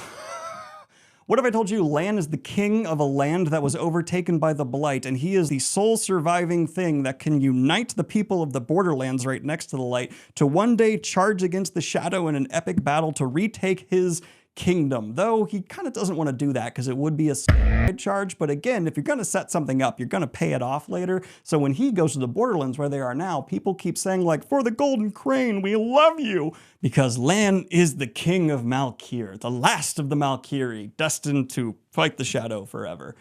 So yeah, he's blushing here because everyone as he walks by is like, oh my god. So very cool. And they are told by two important Borderlanders in Faldara named Agelmar and Ingtar that, hey, we could spare some soldiers, but we do have to go to a battle to fight some Trollocs that were spotted recently, but we can give you like 10 to 100 soldiers. And Moraine's like, no, we got to sneak through the Blight. We don't want a battle because then we die. So instead, we're going to go alone, but good luck on your battle. And then they remind her, hey, only a few people have ever found the Green Man. Are you sure you're going to be able to find him? And Moraine says the ultimate plot thing, the Green Man is found by those he wants to be found by. Convenience. Now, why is everyone so afraid to enter the Blight? Is it just because of Shadow Spawn being in there? No. Also, like, the plants will kill you? It's like extra horrifying there. All kinds of just like the Dark One's presence mutates people. Like, imagine if what corny sci-fi said would happen to monsters next to like Chernobyl actually happened, but instead of being irradiated, evil dated. Don't touch anything. So we're actually going to pick up with a couple more things before they head off into the Blight. One, it turns out Padan Fain has been hot on their trail this whole time. Like, since Rand saw him all the way back when, he's still been after them. He's now been captured by the Borderlanders who are like, that's a dark friend, because Padan Fain not looking too hot. Moraine goes in to question him and finds out that he's been after the Two Rivers boys for 3 years, trying to figure out who the Dragon Reborn is. And this journey has not been so nice to Fain. He's taken oaths to the Dark One. He also followed them into Shardar Logoth and got infected there with Mordeith. And in addition to that, when they traveled through the ways to get here and closed the door behind them, guess who they closed the door on and who got trapped in Matin Shin? So red the drops that fall, blood so red, so... And so Padan Fain, not doing too hot, not looking good at all. It's hard to feel bad for him because he's a lifelong dark friend and also, turns out, brought the attack on Emond's Field. But at the same time, you know, plate the strips. That's a lot. Like, Padan Fain is so corrupted, this is how Moraine describes him. I'm afraid he is more than a peddler, Lord Agelmar. Less than human, worse than vile, more dangerous than you can imagine. He can be bathed after I have spoken with him. I dare not waste a minute. Come, Lan. So they head off into the Blight depicted here and even come across a thing called like a worm pack, which is like not quite as big dune worms, but still like environmental hazard big dune worms. And they're fleeing from this because even Lan is like, yo, we cannot kill those. Run. So we have our full party together adventuring, running. And you can see Matt and Thickness and Rand and Lan, and they're all looking wonderful until right when they're about to get killed, they come across the Green Man, and oh my god, he welcomes them into a sanctuary he has been keeping for, it turns out, since the Age of Legends. That's right, 3,000 years ago. The Green Man? I had to do some research on this, because even I, after all my rereads, am very unsure of what the Green Man is. He's the last of a Nim, basically like a life form created by Aes Sedai in the Age of Legends that can use the one power to like create nature. It's wild. Again, Robert Jordan was still developing his stuff when he wrote this ending, so some of what you're about to experience does not make sense, including the voice of God. Oh, we'll get there. As they arrive at the pool of the Eye of the World that is untainted Saidin, Rand's like, I'm bringing y'all here because one of you is the Dragon Reborn, so one of you can touch this. Touch it. But wait, who are these guys who are hunched over all evilly? Well, it turns out they're two of the Forsaken who came here to destroy the Eye of the World. Except they got here right when the Dragon Reborn and his party got here. Well, this just works out fantastic for us because we can just kill all of you and destroy the Eye of the World. It's a win-win. Good job, Aginor and Bethamel. And by the way, these guys, if you thought ugly, like already bad, so much worse, because the reason they're like the first Forsaken who are out and about and free is because they were on like the very edge of the Dark One's prison. So the Dark One's prison is lessening, hence why 3,000 years later they're having to deal with the imperfect prison. But because they were on the edge, time was still affecting them. So like one of them looks older than dust. Like he looks so horrid that our party looks at him and they're like, that's Forsaken. That's scary, but I do want to note, ew. Like, wow, old. And so there ends up being a bit of a battle. But in like my favorite turn of events of all time, of our cast of characters here, who do you think is most likely to kill one of the Forsaken? Would it be our badass trained warder, our little miniature Aes Sedai, possibly an Aes Sedai in training who has a lot of potential moraine? No, it's the Green Man. The Green Man, when one of the Forsaken starts abusing people in the party, to which Rand keeps going, no, stop, don't fight stop. The Green Man decides, that's lame. Have you watched WWE? Check it out. And he full on sacrifices himself to do a suplex and take out one of the Forsaken. From there, like plants explode from his body, and where the Green Man dies, because it is a sacrifice, a giant tree grows, and thus the last of the Nim die. Very sad, but took out a Forsaken, so like, worth? Let me put it this way. If a species had to go extinct, but in exchange, Joseph Stalin never comes to power, what do you choose? But there's still one of the Forsaken. I haven't covered the Forsaken. Rewinding a little bit, the Forsaken were 13 Aes Sedai who in the Age of Legends, everyone's like, oh my god, the Dark One's here. And these 13 Forsaken went, the Dark One can give me a lot of power. I'm gonna sell out humanity and take that deal. Except when the Dark One lost, they couldn't all be killed because they were some of the most powerful Aes Sedai ever. And so they got put in his prison with him. Probably should have explained that a little earlier, but now you get it. And this is two of them who, one of them actually even brags about, like, I fought Lews Therin when he was like trying to make the prison, and I went blow for him before, you know, I lost. After that, though, the final surviving Forsaken, Aginor, begins to attack the party, and Rand decides, all right, it's time to be what we all know that I am, the Dragon Reborn. And he ends up pulling from, yes, the Eye of the World, but also, like, Aginor's own connection to Sayadine, and using it to blast him. And then he blasts him so hard and so effectively and is filled with so much of the one power and is then like challenging Baalzamon, Shaitan, the Dark One, that God intervenes. We get like a technical foul from God, and God has to step in and be like, whoa, whoa, whoa, whoa, whoa. And I quote, here's what God, the creator, says. It has to end. Rand beat at the ground with his fist, and the earth tolled like a gong. He bruised his hands on the stony soil, and the earth trembled. Ripples ran through the ground ahead of him in ever-rising waves, waves of dirt and rock towering over Trollocs and Fades, breaking over them as the mountains shattered under their hooved feet. A boiling mass of flesh and rubble churned across the Trolloc army. What was left standing was still a mighty host, but now no more than twice the human army in numbers. And milling in fright and confusion, the wind died, the screams died, the earth was still, dust and smoke swirled back down the pass to surround him. The light blind you, Baalzamon, this has to end. It is not here. It was not Rand's thought, making his skull vibrate. I will take no part. Only the chosen one can do what must be done, if he will. Where? He did not want to say it, but he could not stop himself. Where? The haze surrounding him parted, leaving a dome of clear, clean air 10 spans high, walled by billowing smoke and dust. Steps rose before him, each standing alone and unsupported, stretching up into the murk that obscured the sun. Not here.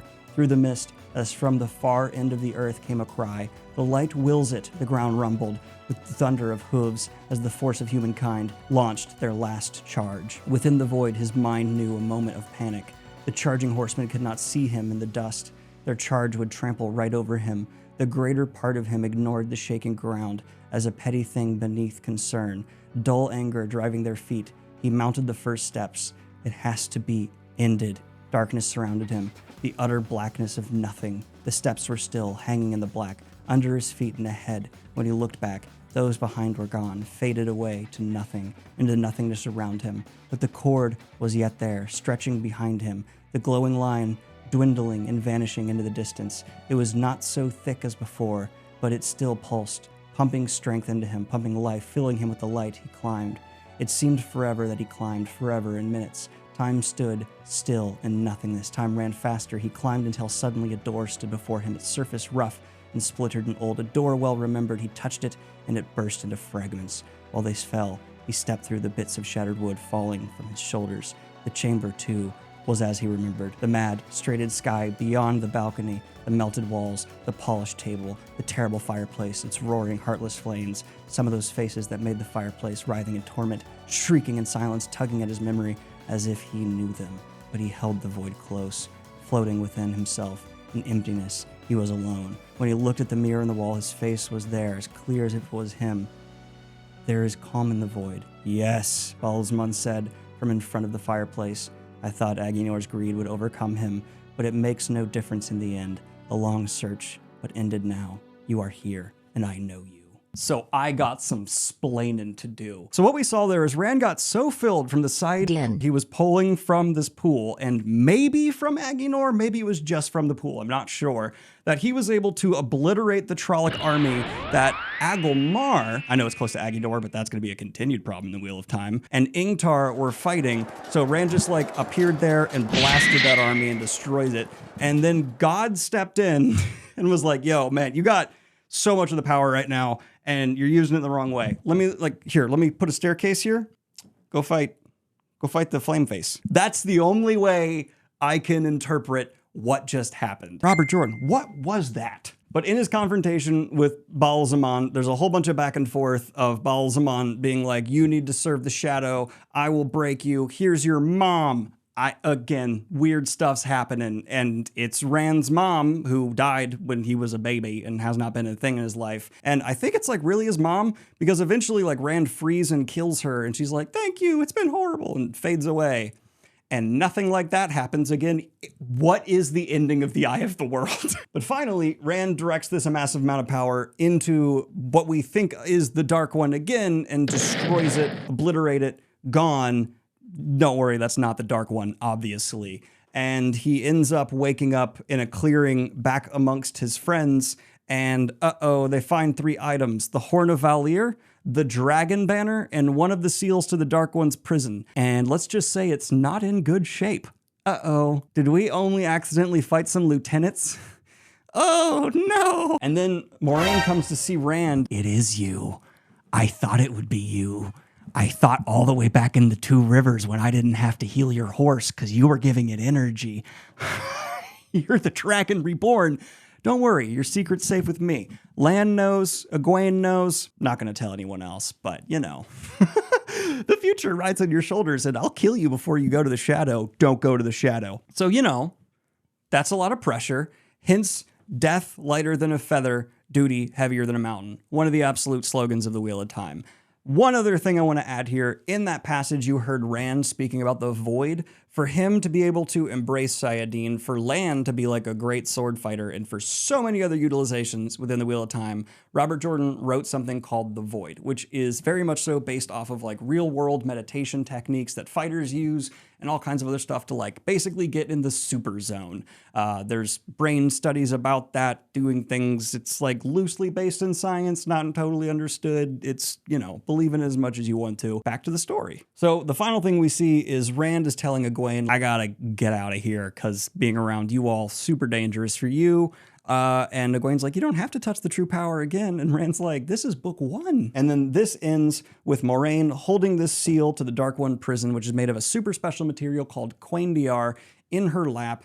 It's clearly not doing its job anymore. And the final lines we get from her are, the prophecy has been fulfilled and the dragon has been reborn.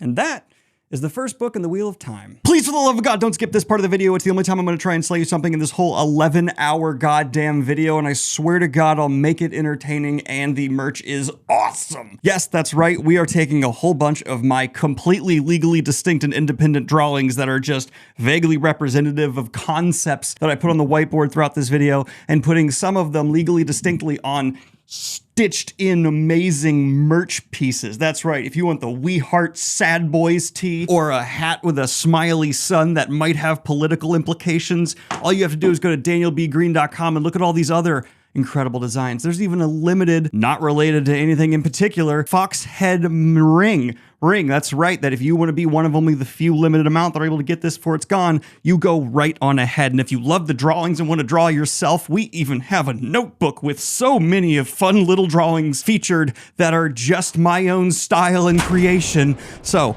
please, if you're interested, go to danielbgreen.com. And now let's get back into the Wheel of Time. I swear I'm not interrupting this again. And there are so many ways I think you could easily clean this up to fit in with the rest of the series. A lot could be done to just tweak little bits, especially taking out God, to make this make way more sense in the lore. It's still neat. In hindsight, it feels like Robert Jordan, when you're especially reading it, kind of sank back into more classic fantasy writing for a climax rather than the newer state of fantasy that he really leans into in later books to have much more grounded yet bombastic finishes. It felt like he just hadn't found that ability yet. But from here, we're going to go ahead and get into Book 2 of the Wheel of Time, The Great Hunt.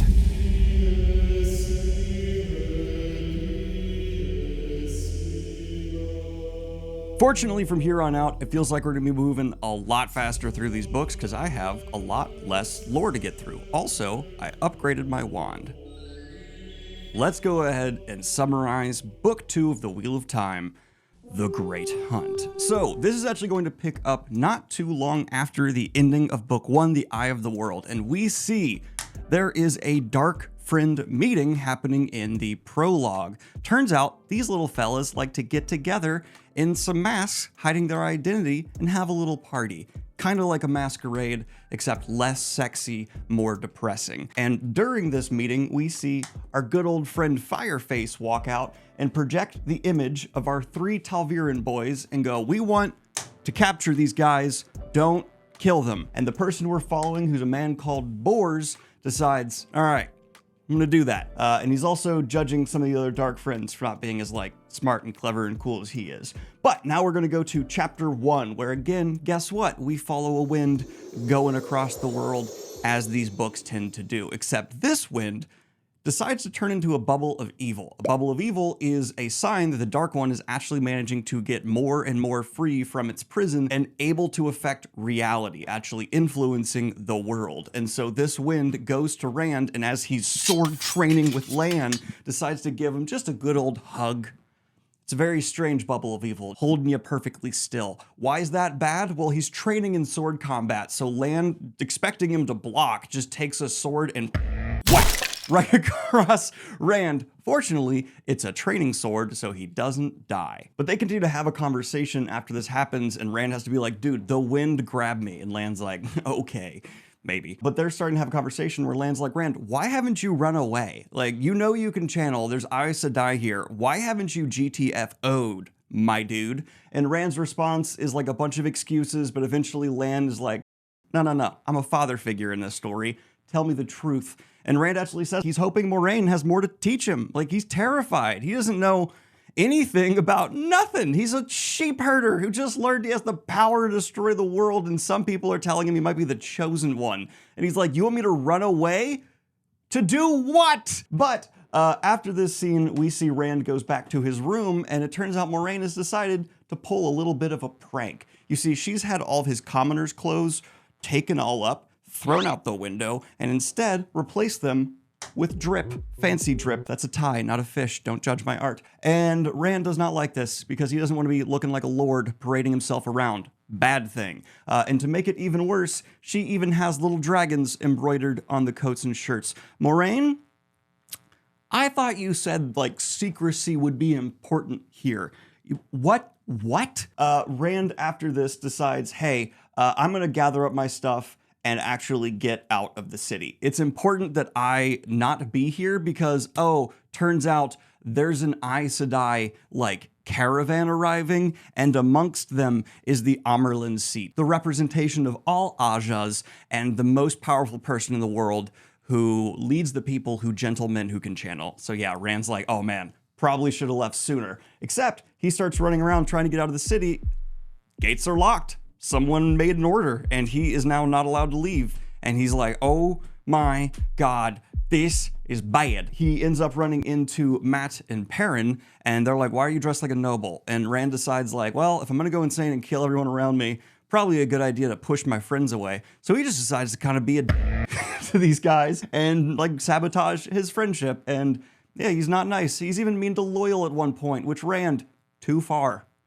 Do not be mean to Loyal. All right, why are you being a dickhead? After this encounter, though, he manages to run into Egwene, and she has a brilliant idea. You see, the Aes Sedai are going to be looking for you, so why don't we go where no one expects them to go? Let's visit Padan Fain in his cell, because he was taken prisoner in the last book, remember?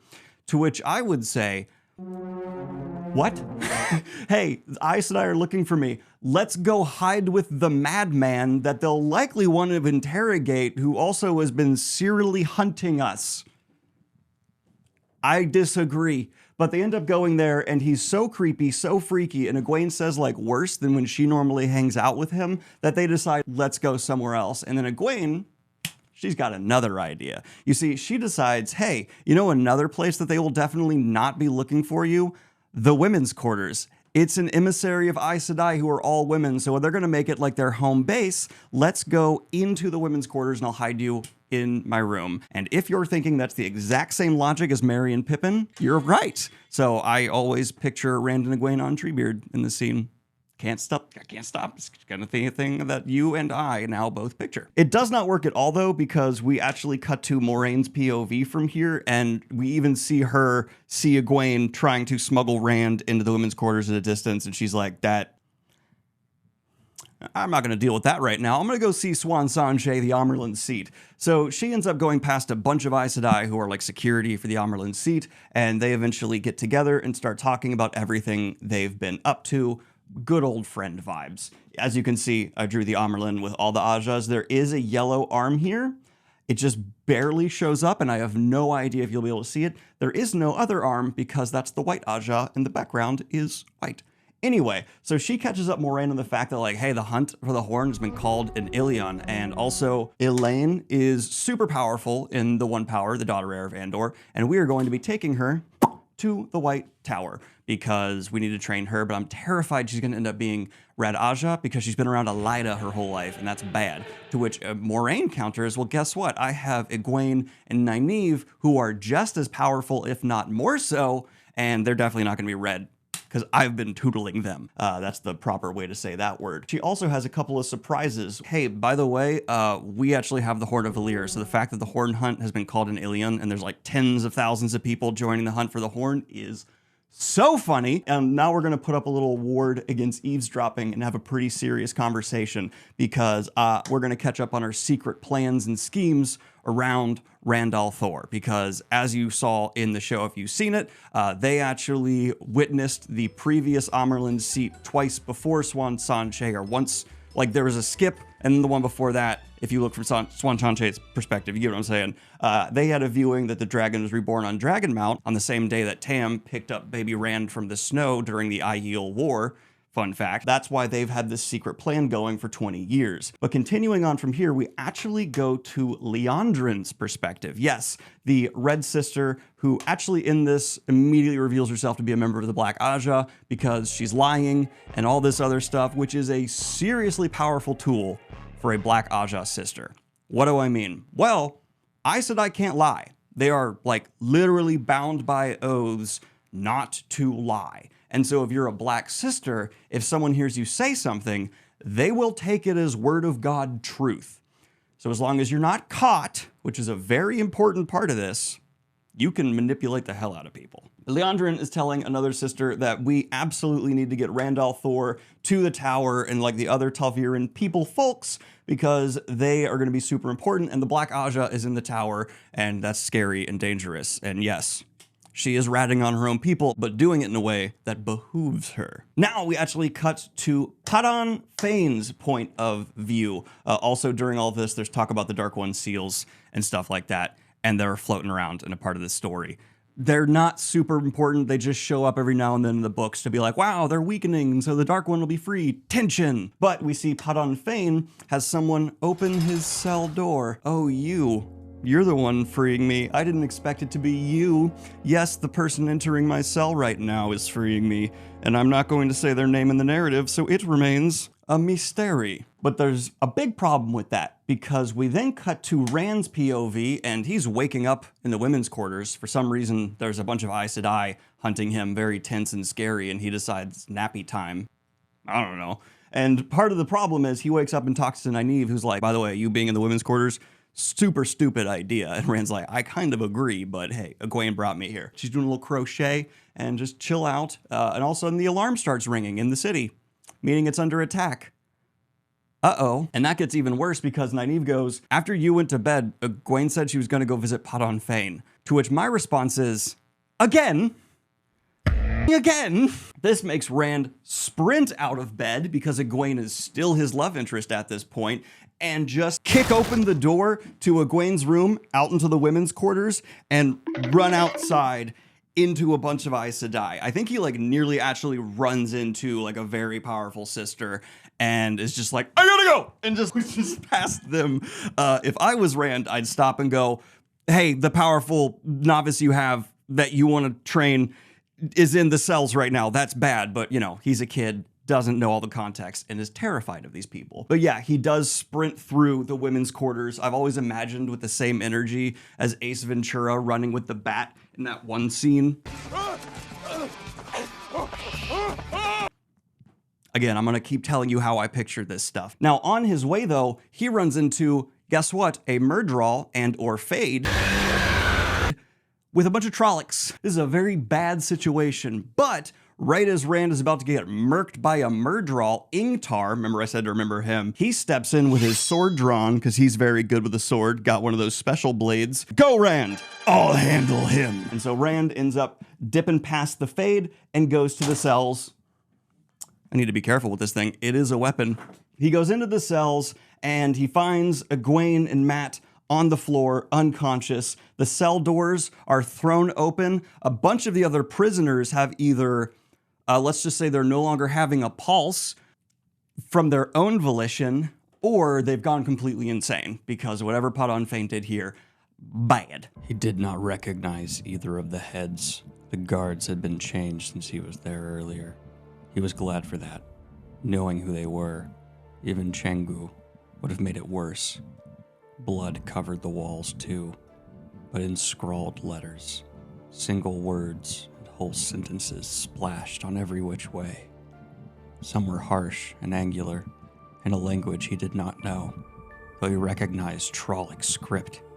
Others he could read, and wished he could not. Blasphemies and obscenities bad enough to make a stable hand or a merchant guard go pale.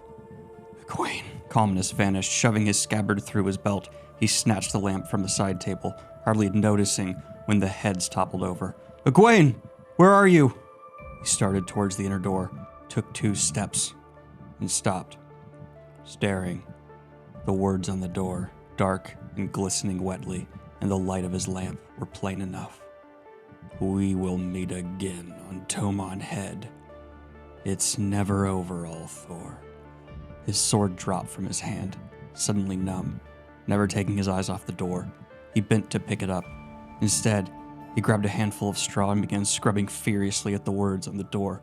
Panting, he scrubbed until it was one bloody smear, but he could not stop. Ooh, okay, so you're getting called out by name by the Dark Friend. And even worse, Padan Fain grabbed the dagger from Mat because he's like, I like Shardar Logoth stuff, mine. And I guess he wants to be even more corrupted than he already is. And his Trollocs and Fade, also important note, got the Horn of Valir at the same time. So this is a very successful raid for the Shadow. Oh my god. It's setting up this to be actually a chase book. But on top of that, as Rand is in the cells, there is Liandrin showing up, who we know already to be a Black Aja sister. And she starts hurting Rand with the one power, just openly hurting him and trying to compulse him and all this stuff to get information out of him. He's able to resist though, because Rand, he ain't no And so he ends up being able to resist, but Moraine walks in the room and Leandrin just drops her weaves. She's like, I don't know. Man, that's crazy. This kid seems to be in pain. I wasn't doing nothing about that. I don't know. And at this point, Lan ends up finding out that Rand sprinted through the women's quarters, and he thinks that is so funny. I remembered Lan being just like no personality, stone cold expressionless throughout this series. He is such a good little father figure who like pokes fun at the boys, actually, frequently. I really enjoy him. You ran through the women's quarters with a bunch of Aes Sedai?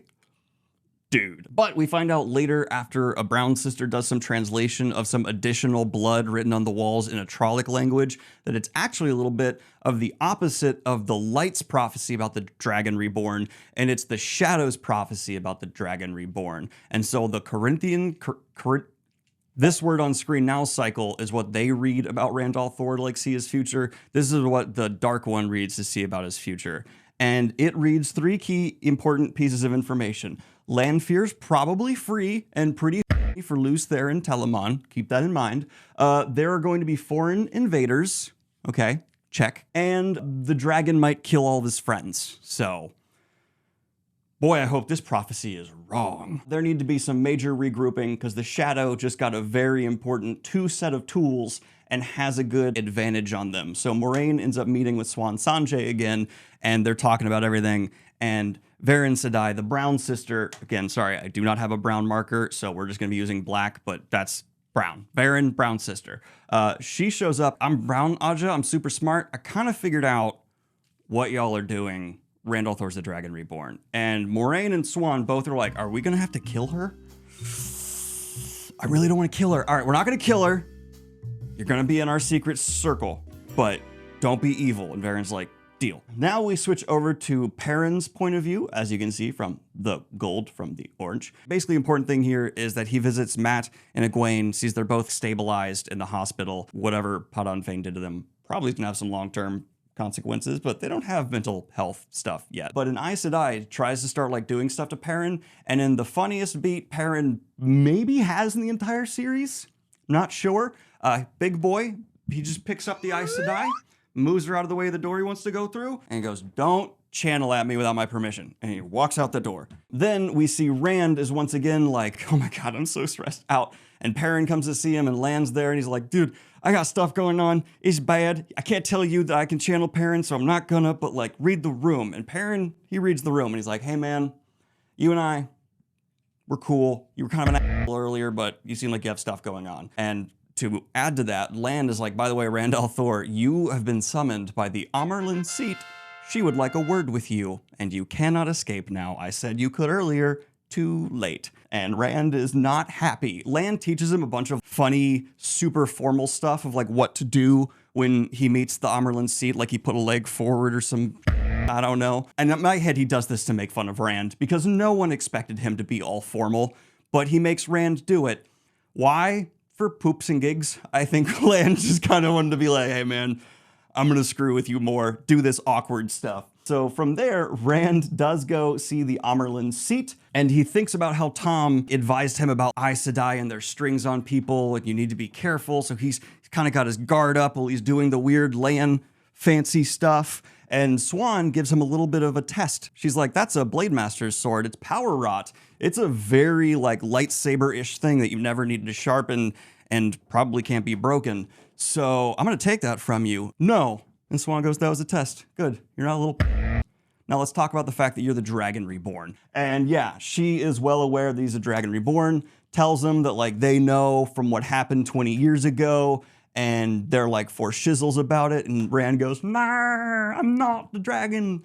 But yeah, you are, dude. Sorry about that. Rand's like, you're not gonna take me to Tarvalin, I swear to God. She's like, no, I'm not. You need to go do Dragon Reborn stuff. If we locked you up in the tower, you wouldn't be able to fulfill the prophecies. So go. And Rand's very underwhelmed, I think. I was ready for a big fight. I will leave now. And he does. Now we have a scene where we're kind of getting like lovers saying goodbye because the party's going to split here. You know, Nynaeve, Elaine, and Egwene, they need to go get trained in the White Tower. So people are going to be splitting apart. Lan has a very emotional moment with Nynaeve where he gives her like a super special ring that has his kingdom's sigils on it. Because remember, he's a super secret king bat. If you're in the Borderlands and you need help, show this to anybody and they will abandon whatever they're doing and help you. I have to go now, but also if you write me a letter, I will leave Moraine to help you. And Moraine overhears this. And that's like a big deal. He's her warder. But he's like, Nynaeve, I love you so goddamn much. We went through some stuff together and you're mega hot and angry, and apparently that's Lan's type. So he gives her the ring and she now can just summon army when she wants to. And then Rand and Egwene say goodbye to each other, and it's kind of clear that this romance, it's not gonna work out. They can both do better. You know what I mean? They're just not the right pair for one another. I love both of these characters, but when they split up, I just am like, yeah, that's good. Although Rand still definitely loves Egwene, she definitely still loves him. It's just like, do they have that spark?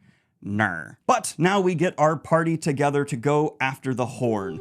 Basically, all you gotta know about Elaine, Nynaeve, and Egwene for the next many chapters is they are on a boat getting trained by Aes Sedai in preparation for actually joining the White Tower. Egwene has dreams about Rand being tortured by Fireface, and when they get to Tar Valon, right before they pull up, the Amerlin Seat herself tries to give Nynaeve one of these lessons because Nynaeve has a block that doesn't let her channel unless she's angry, and the Amerlin decides to be like, I'm gonna make you angry. Poke, poke, poke, poke, poke, poke, poke, and starts poking Nynaeve because Nynaeve can't channel unless she's real mad, and Nynaeve gets mad enough that she sends a wall of air into the Amerlin Seat, slams her against the wall. Now what?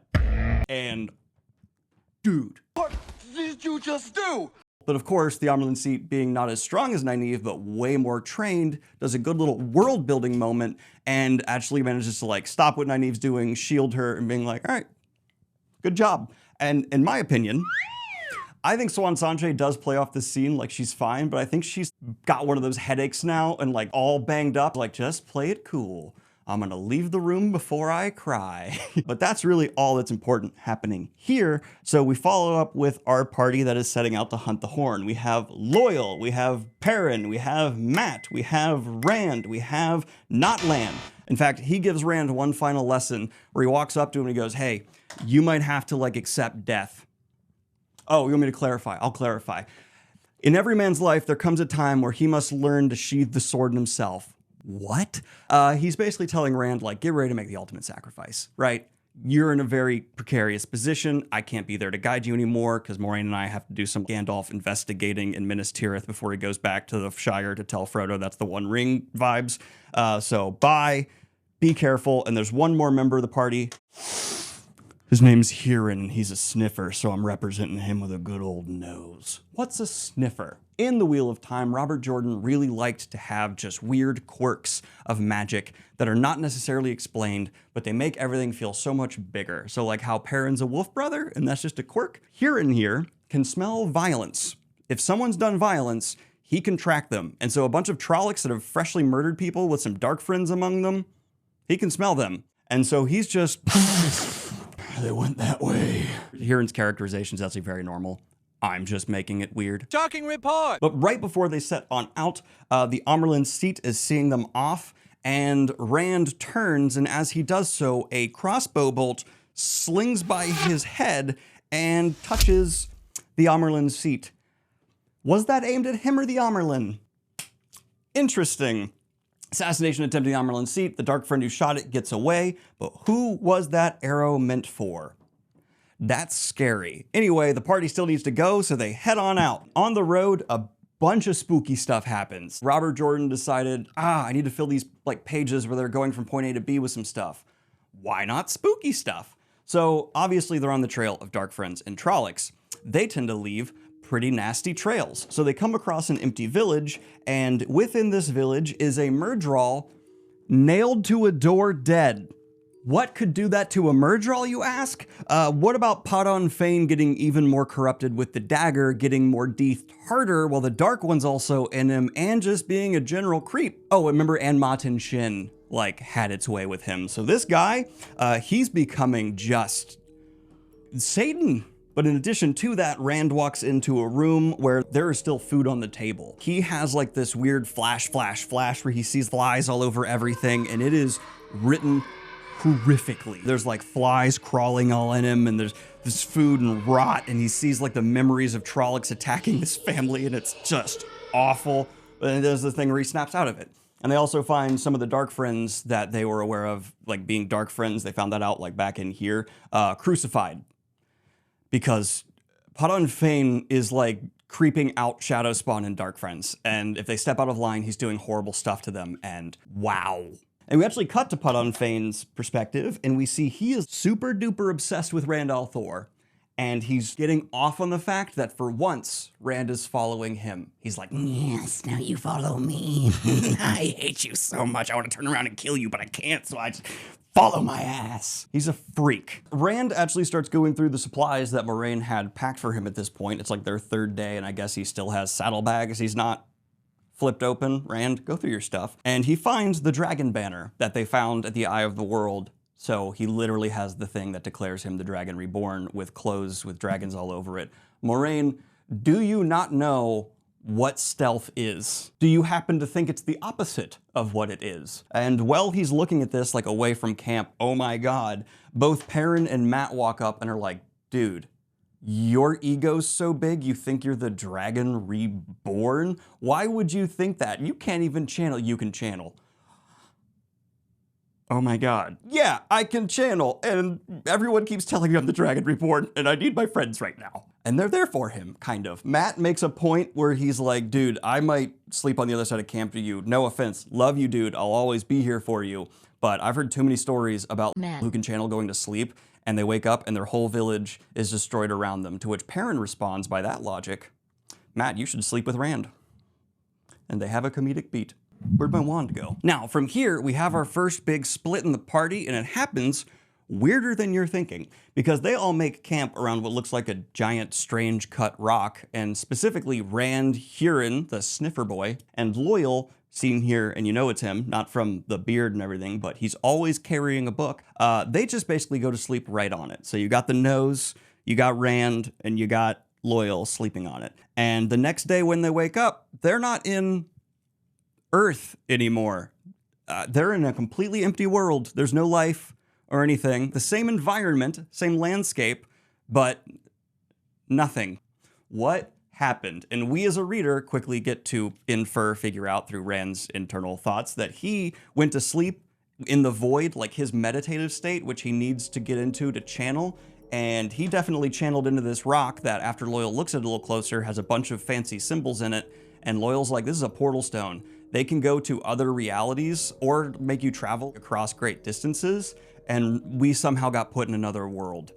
And Huron is like, but I can still smell the Trollocs, which is weird. But that's what this is here. It's empty, but they still have the smell of the Trollocs. And they actually end up being like ahead of where the Trollocs in Fain are, because where they move in the portal stone, they're actually moving like far faster than back in normal Earth. So they're like getting ahead.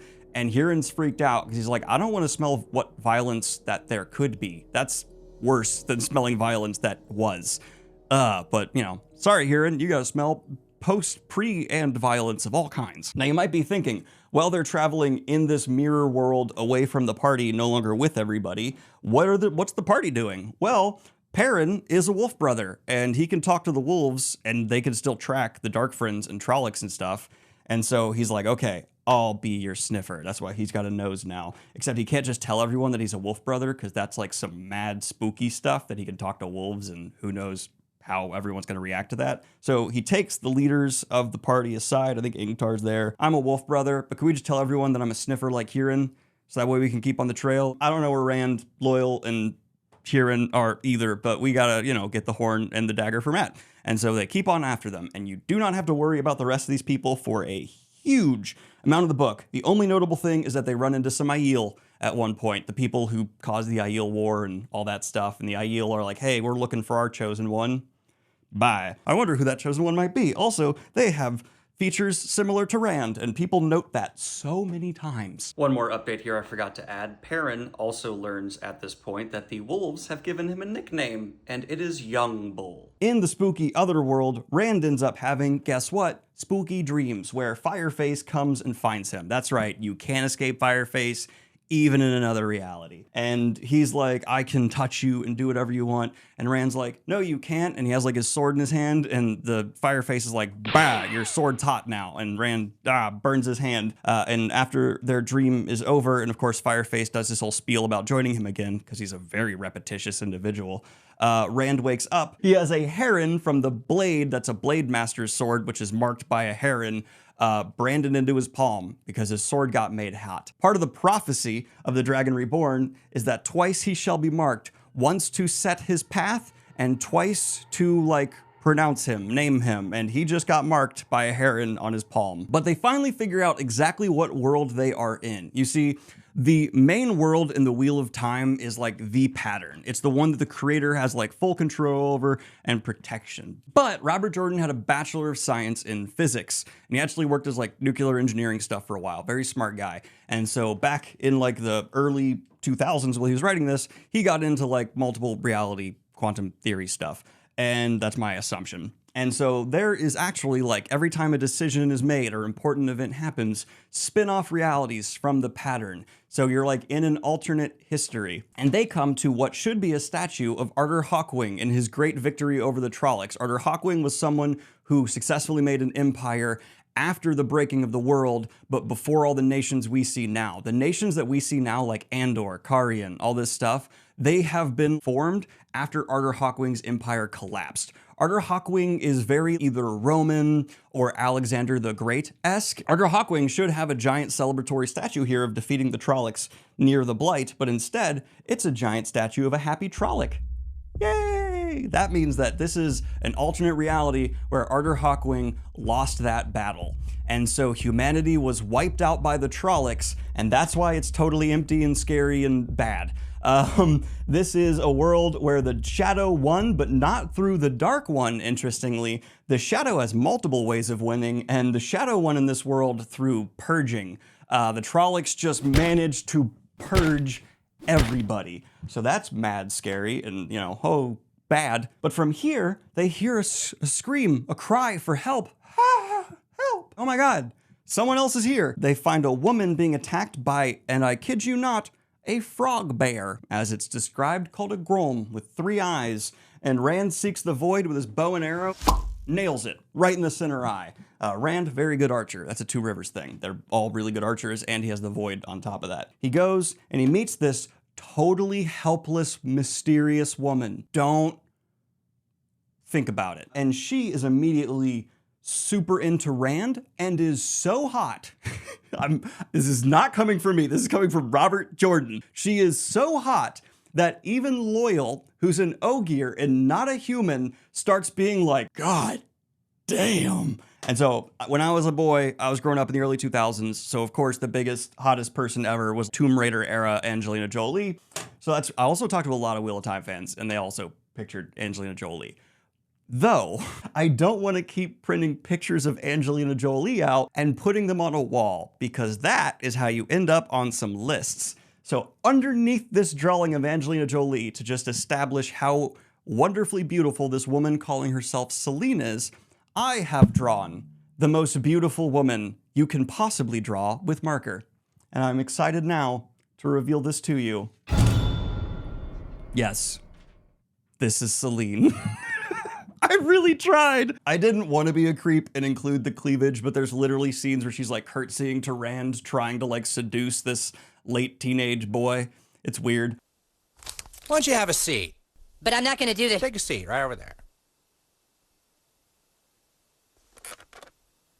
What are you doing here? And so Rand has to come to some decisions here. I put censored because he either needs to think with his hot dog, or he needs to carefully consider the sus list, because quickly she starts revealing stuff about herself. She has a lot of knowledge of the Age of Legends, so much so that even Loyal's like, how do you know so much about the Age of Legends? She has this weird thing where like Rand's palm starts not hurting as much from the brand after she touches it. She like rubs ointment on it, but he's like, that's weirdly effective ointment. Then after that, she starts being like, oh, you can embrace the void? You should do that. Oh, there's power in the void? Basically, she's advising him to channel, which, you know, he's a man who'll go insane if he does that, so don't.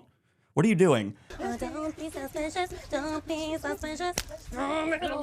She also definitely used a portal stone to get here because they like find the portal stone she had to use, and so she can channel. Oh, and then the final thing, she just randomly at one point strips for Rand. She's like, I need to change my dress. Can you give me one of your shirts? My dress is dirty. And her dress is perfectly clean. And Rand's like, okay, here's one of my shirts. And then she's like, can you help me undo it? But this woman is like trying to seduce our ginger boy Rand. After considering everything on the sus list, Rand decides to go for option 2. What's option 2? It just says mega sexy.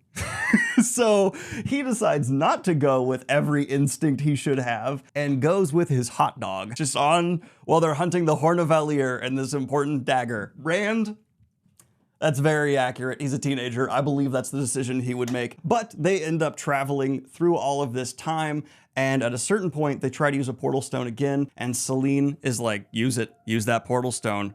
Use your power. So much glory is in your future, Rand. So much glory if you just listen to me and do as I say. Let me dom you a little. Use the portal stone. Use the power. And Rand does, and he successfully takes them out, and they are now well ahead of where Padan Fain and the Trollocs are, and they can lay a trap. This all worked out quite well. So they end up waiting a lot of days, and eventually, yes, the Trollocs come and make camp nearby with Padan Fain. And now we have Rand and Loyal, still with his book, that is very important, sneaking in, and they do an army crawl in, and they get to the chest, and Rand sees that the dagger, I think it's just on the chest, which I don't know why Padan Fain didn't like have it right there, but it's just at the chest. And so Rand, carefully not to touch it, puts it in the chest, closes it, and then Padan Fain wakes up and he's like, I see you. And he starts ringing the alarm for the Trollocs. Also, don't pay attention to what's in the Trolloc cookpots. And don't ask why there's suddenly substantially less dark friends in the group. Don't worry about it. But they then take the chest with the horn and the dagger, and they run on out, and we get the cover of The Great Hunt. Because Selene is like, hey, you should open that chest and check out the Horn of Valir. It's probably pretty dope. And Rand's like, I don't want to do that. But then she just does, and Rand's like, oh my god, the Horn of Valir! That's pretty damn cool. This scene where Rand and Loyal are sneaking in to steal the horn and the dagger, I have always associated it with the scene from Call of Duty Modern Warfare where you're like crawling around in the ghillie soups with, I think, Soap and Price, because I was listening to it at the same time I played that level. Those are affiliated in my head, and now they are in yours. Also, there are Trollocs like right there. You can see them on the cover. You should go. And so they do run. They run off. They're back in the regular world. They've escaped the weird sussy world, but they picked up a sussy woman, and they come across the mega Statue of Liberty. It's a giant statue holding a crystal, and this is the most powerful sa'angreal in the world. And this giant statue has a little statue counterpart, and there's one for women, one for men, and this is the one for men. And so Rand, being really near this thing, doesn't need the access key that's the little statue, and he just starts like vibing with Sayadin in this statue, and he's like, there's a lot of power here. I think I could like do a lot of stuff. I could break the world. I could just do whatever I wanted with that amount of power. Oh my god.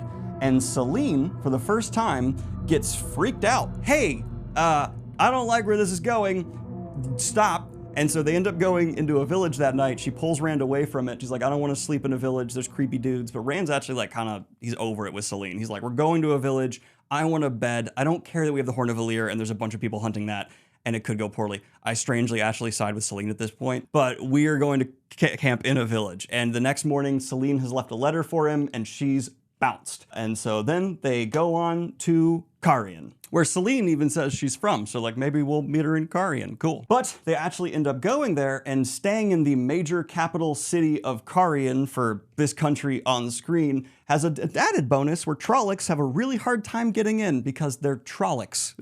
And, you know, they would be stopped at the gate. But Rand, dressed as a noble, hiding in an inn with the Horn of Valir and the dagger starts getting a whole bunch of invitations to random balls and parties happening within Carian because people assume he's a noble from Andor, which he passes as because he stayed in Camelin for a little bit, so he's got like enough knowledge. The problem is though, he does not want to play their game. Why do I call it a game? It's called Deus de Mar, the game of houses. Basically, every political noble house in Carian is constantly trying to knife each other. Just knives, this power play. And this random outside noble coming in is interesting. So they all want to invite him to their party, but Rand just says no. And he makes a show out of saying no for some reason. He even takes like a bunch of the invitations. He's getting like fistfuls of them, by the way, during his stay in Carian, and just throws them in the fire in front of people in the common room. Like, yeah, I'm not doing it. But because he's doing this, he keeps getting invited by more and more powerful political houses because they see him saying no to all the weaker people. So eventually,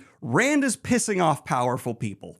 He is burning their invitations, being like, nope, I don't want to do that. I hate you. Rand, can you not just send like a, hey, I'm sorry, I'm here on business, really busy, don't have time for a ball, talk to you later, bye, like anything other than just on these people's invitations. Wow. Anyway, he's exploring the city, and at one point, oh my God, he runs into Tom Marilyn. That's right, the Fade didn't kill him. Our mustachioed, color-cloaked boy is here and back, and he has a limp, really affecting his Gleeman career, and that is from the merge roll. Not awesome, but Rand thrilled to see him. Oh my God, this is the best thing ever. They catch up. Rand then brings Loyal back to meet Tom Marilyn. They even meet Dana, Tom's apprentice. Don't pay attention to why I have drawn her like this. That will not come up later. And Rand gives Tom his flute and harp back. Tom does some funny stuff, grumbling like an old man, like, you stinker, my harp's not in great shape. Oh, your dumb farm boy fingers. But they're getting along great, it's wonderful. Loyal enjoys meeting Tom, and Rand actually starts asking Tom about men who can channel, and all like the Corinthian cycle, the prophecies of the dragon, this stuff. And Tom ends up opening up about his nephew, Owen, and why Tom felt the need to step in book 1 when he saw an Aes Sedai messing with some farm boys. Owen could channel. Tom's nephew could channel. One day, Red Sisters came and gentled him. And then Tom did everything he could to keep Owen alive, but when a man gets gentled, they will not be alive much longer, and it's by their volition. And so he lost his nephew. And, ooh, Tom's more of a tragic character than you might think, and it's gonna get worse. And this, of course, kind of freaks Rand out, but what can he do about it? And Tom, we later cut to his POV, and he's like, can Rand channel? Nah, the Aes Sedai wouldn't let him go if he can channel, right? Right? As they're coming home from one of these visits with Tom, there's like a parade going on, a bunch of celebrations happening in Carian, where there's puppets of Trollocs being carried around like, ha ha ha, we are going to beat the Trollocs, Trollocs are so stupid. Except Loyal and Rand are walking down the street, and Loyal's like, that's a really realistic puppet. That's like a really, oh, that's a Trolloc. And Rand tries to channel to kill the Trolloc, but fails. The Dark Friends who are like carrying it as a puppet just run away. Loyal murders the hell out of the Trolloc, just comes in and don't make an Ogier mad. Oh, I didn't draw his book. That's unacceptable. I definitely just got blue on my face. Yep. From there, there are more Trollocs in Myrddraal hunting them in the city. Things are looking bad. But to get away from them all, Rand runs into the Illuminators Guild, which are people who make fireworks, and they guard their secrets very, very closely. And so being in there is risking death. But simultaneously, Selene shows up again. She's just there. I'm like, hey, what are you hiding from? He's like, Trollocs and Dark Friends. And she's like, neat, I'll be around for 5 minutes. And so to get away from the Trollocs, Rand ends up just like taking fireworks and using them as a weapon. just firework attack. He ends up like blowing up half the Illuminators Guild. Some poor guy gets blamed for it that's not him. Sorry, dude. But this does manage to get rid of the Trollocs. Rand goes back to his inn, gets some more invitations, ends up doing some more stuff throughout Carian, getting all these invitations. He's like, screw this, I'm going out again. He goes out again, comes back home. The inn is on fire. And the horn and the dagger are gone because Dark Friends are in the city and you're a dummy. Why would you leave it? At the same time, just to kind of add insult to injury, that is when Ingtar, Matt, Perrin, and Varen show up, because Varen showed up back with these people. They're like, hey, Rand, wow, that's a big fire. And he's like, that's where I was staying. And the horn and dagger are gone. Also, Huron's in there and hurt, but they managed to get him out. Poor little sniffer fella. I should have drawn the nose on fire. Oh, missed opportunity. Now, if you remember, Rand is getting all these invitations. That is a plot thing that's gonna matter, because he has now gotten invitations from like the highest noble houses, and they get intel that the Dark Friends might be staying with one of those highest noble houses. We can go. And you're thinking, oh, is this gonna be like a really cool, like sneak in, break in, espionage, heist situation? Or is Robert Jordan gonna make it sexual and kind of weird? It's the latter. What do I mean by he makes it sexual and weird? Well, Rand goes to this ball. I need to take the batteries out of this. Rand goes to this ball dressed up as a lord, and all of the ladies wanna fuck him. There are so many noble ladies that are like cornering him with their dresses, like, hey, come here, Andoran nobleman. Robert Jordan, cool it. Anyway, Rand ends up seeing that Tom Marilyn is at the ball. Excuse me, ladies, I'm gonna go talk to my friend. But Tom also ends up kind of saying like, bye to Rand. You've cost me a lot. I love you. I wish you the best, but like, let's part ways. So they end up pulling off their heist because like Matt's there dressed as a servant, Varen's there as an Aes Sedai, and they find a message left from Padan Fain where they actually went into a waygate that is actually located on the palace grounds. Wow, they went through this waygate, let's open the door. Maten Shin is right there. The Black Wind, the super scary stuff. It is doing its like so nice to break the strips, so nice thing, and actually trying to like bubble out of the gateway. So they put that leaf that you used to open it back and it closes, and they're like, well, we're not going that way. Though, the like head of this noble house, who's definitely a Dark Friend, comes and delivers a letter to Rand left from Padan Fain that's like, hey man, remember, I'll see you on Toman Head. Thought you'd catch me. Aren't I a stinker? But they do know there is another waygate nearby in a Ogier steading. Ogier have these steadings that if they don't visit often enough, they can actually die. They have these super elongated lives, but they also definitely need to visit these places every couple of years. So they decide we're gonna leave Carian and we're gonna go to this steading. They go there, Loyal has a love interest there, that's a super hot Ogier apparently. And there's also some Aiel they almost fight, but they don't. And everyone's like, Rand, you really look like these Aiel a lot. Where did your dad find you? So they try to go through this gateway in the steading, and oh no, Maten Shin is there again, implying that Maten Shin can track them like in the ways, but through Earth. But they definitely can't use the ways. That's bad. Though, the Ogier tell them, dude, you'll never believe this. There's a portal stone nearby. You want to use it? So Rand goes to the portal stone, and Varen at this time jumps in and is like, hey Rand, I know you can channel, you're the Dragon Reborn. How about you use this portal stone? I'm too weak, I can't use it. That's right, I figured it out. I know what you are. And so Rand embraces the void and kind of in front of everybody is gonna be channeling to get them to jump to Toman Head because they wanna get there really fast. But before we get into what happens once he does that, we're gonna fade to black and do Meanwhile. Why did I say that this is sad and this person's drawn like this? Well, because Tom was seen with Rand at that party, assassins are sent and they kill his apprentice. Dana wanted to be the first female Gleeman, and she loved Tom, and Tom was getting advised to marry her.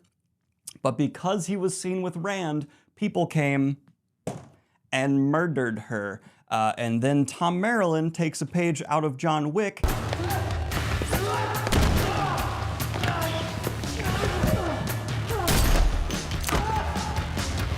and returns the favor to the assassins that were left waiting for him. And yeah, this is dark. This is really sad for Tom. And he was like finally seeming happy and settling down. I love Tom. But also meanwhile, I bet you're thinking, what's going on in Tar Valon? Let's talk about it. Because all the way up here, we see that Nynaeve, as I said earlier, immediately gets raised to accepted because she's a bit older than the rest of them. She's like 20-ish, I think. And she's so powerful. They're like, you immediately need to be accepted. You need advanced training. You're the most potential we've seen in a woman for like power in the One Power for hundreds of years. So she goes through the 3 arches and she has to deal with nightmarish Trolloc scenario, seeing Emond's Field ravaged by disease, and the new wisdom that replaced her is like terrible and she feels like it's her fault.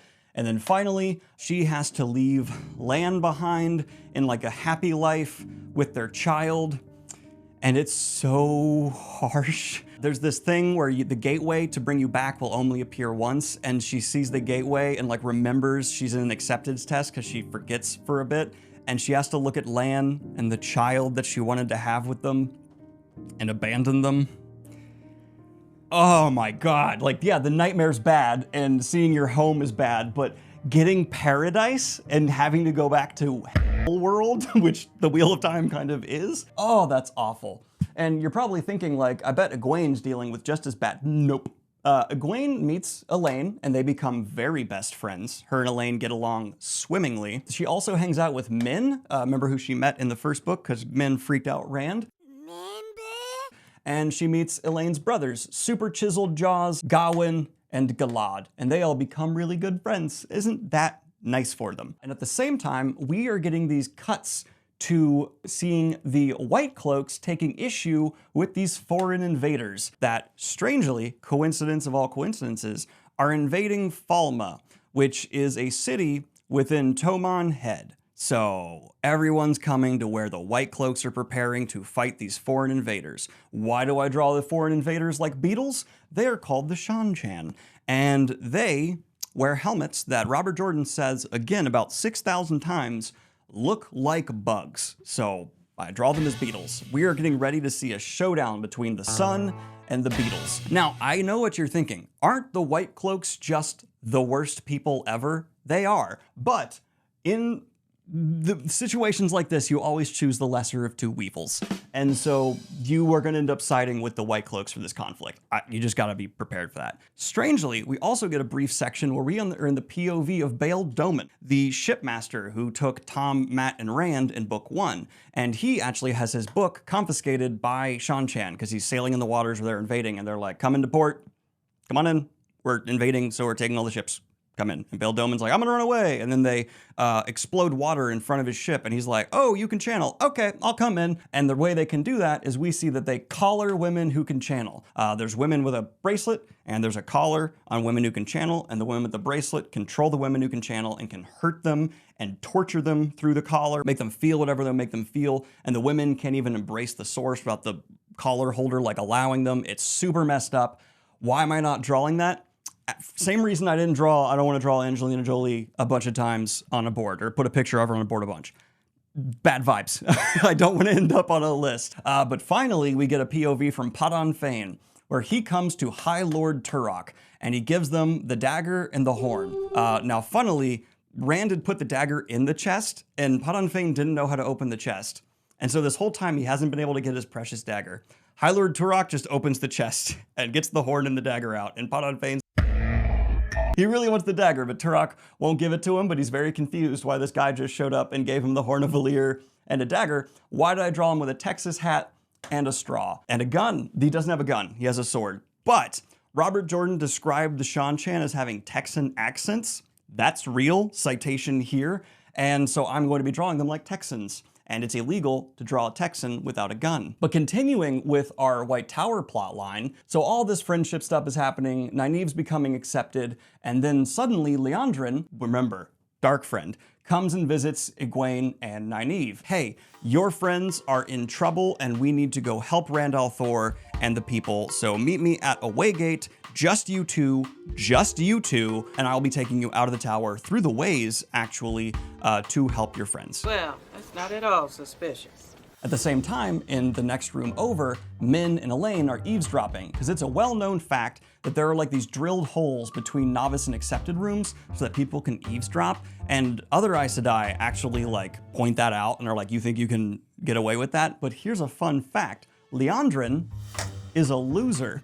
She didn't have any friends when she was a novice or accepted, so she didn't call this out. She didn't expect it to happen, and we see her get very mad when Elaine and Min show up, because Elaine and Min are like, we're definitely coming, and Min even has like a vision, and she's like, we have to come or bad things. Robert Jordan's subtly implying that Leandrin didn't have any friends, which is really funny. I love that little detail that's never explicitly stated, but every other Aes Sedai is like, plug that hole. I know what you're doing. Because like novices like to whisper to each other while they're going to sleep. Leandrin, no one whispered to her while she was going to sleep. You fucking nerd. She takes all 4 of these girls into the Ways, and it's kind of weird vibes the whole time they're in the Ways.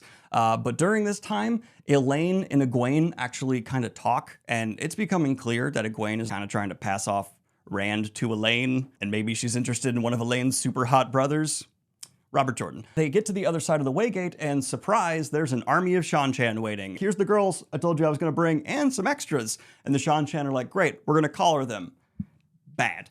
Yeah, Black Aja's sister was just trying to hand off the most powerful novices the Shower has seen in years to the Shan-Chan.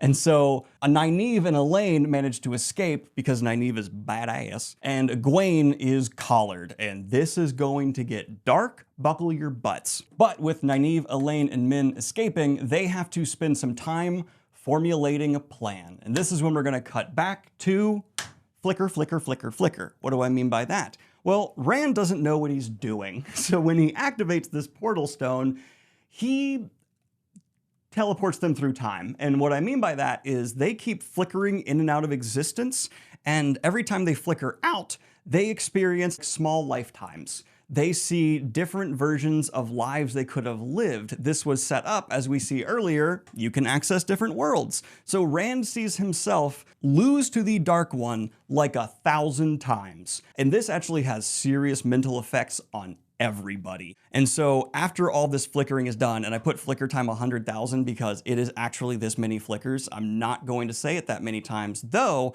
I have talked to Michael Kramer and Kate Redding. They made sure to narrate and individually say that exact number of flickers for this point in the audiobook. I respect that. But the after effects are really important for our 3 main boys.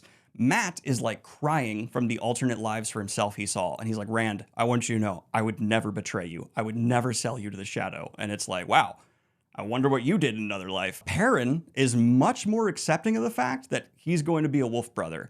And Rand, low-key, I think, picks up some like ability with the one power from this. But we'll talk about that later more. It's not like they can clearly remember all these lives. There's like flashes of them.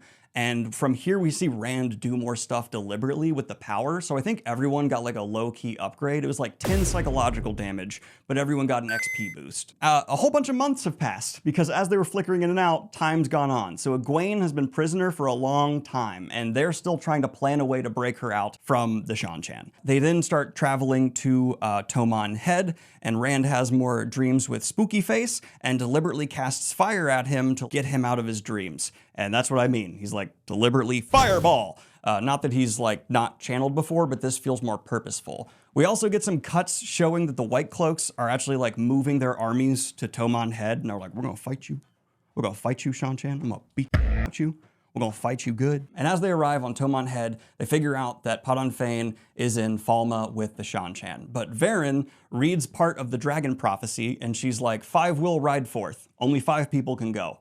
It's not gonna be me. I'm not going with you. And Rand's like, it kind of makes sense because we need a smaller party to break in. We can't come with all these Borderlanders. That would be a problem because they're still with, remember, a bunch of Borderlanders. So the party ends up being Rand, Matt, Perrin, Huron, our sniffer, and Ingtar. And what Varen says as they go off to go into the city is like, hey, that last part of the prophecy, I didn't tell those guys. She's like talking to herself. Only 4 will return. Dun, dun, dun.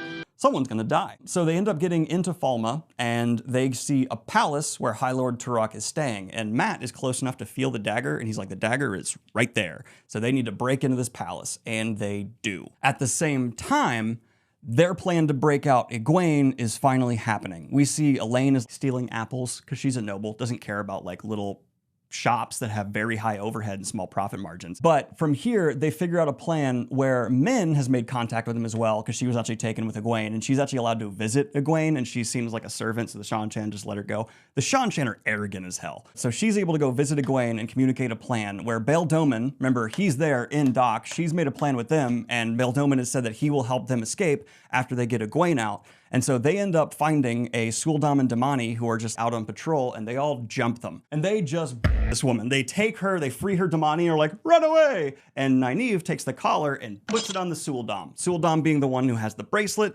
Damani being the one on the collar, if you couldn't tell from like linguistics. So they end up collaring one of the Suldam, and Nynaeve wears the bracelet, and she's like, now I can hurt you. And she does. They also switch her dress, and so Nynaeve looks like she's a Suldam, and they break into the palace. They get to Egwene's cell, and right when they're like freeing Egwene, they get the collar off her. Egwene's dom, I guess, torturer, whatever you want to call it, comes in. The one who was holding Egwene's collar and trying to teach her, who you saw in the show, Rena, I think is her name. And when she walks in, Egwene loses her mind because she has been being tortured by this woman in horrific ways, and I don't want to get demonetized. So immediately she grabs a pitcher and just wham, hits the woman, just her. She tells like Nynaeve, she's like tearing up. She's like, she hurt me, oh my God. And it is a rough read. But they take Egwene's collar and then they put it on Rena and they leave her there. And Egwene's like, I figured something out. See, there's two types of women who can channel. Those that are born with the spark, meaning they will channel, and those that can learn if they're given the proper lessons. The Suldam are the latter. The Damani are the former. Turns out the Shan-Chan are a bunch of channeling where they think people who can channel are like, need to be controlled like naturally, otherwise they're like destructive. And she's like, you can channel. Blowing up her whole ideology. Also from here, they're breaking out, but they run into a patrol of Shan-Chan soldiers, and Egwene just unleashes the one power on them because she also got an upgrade. During all this time that she's been kept prisoner, the Shan-Chan have been basically forcing her to learn battle spells because that's what you want to use Damani for when you're invading a land. And she gives them a taste of their own medicine. But you're probably wondering, why aren't the alarms raised and a bunch of people coming to arrest them? Well, the White Cloak army's here, and this is going to take us back to Rand and our party. You see, Rand and the party break into the palace, and right when they open the chest and Matt gets his dagger and the horn is secured, High Lord Turok comes in, draws his blade. Uh-oh, it's a Blade Master blade. And he's got a bunch of soldiers with him, and he sees Rand's Blade Master blade, and he's like, I'm arrogant. Let's you and I duel. Oh no, I'm not really a Blade Master. Oh, it's bad. But he's been getting some lessons from Lan, so he doesn't die immediately. But it's not going well. As they're fighting though, Rand remembers that he saw someone who looked like Egwene in the city. If she's here, I gotta win. So he seeks the void, and he gets into his meditative state, and then he actually manages to turn the fight around and kill High Lord Turok. You'd think that'd be the star of the show at this point in the book. But Matt does something. You see, Matt got his dagger, and at some point, a Shan-Chan came up to him, and Matt went, yeah, with his dagger. Full Bilbo vibes. And when it cut that guy, he exploded. He like swelled up with pus and nastiness and detonates.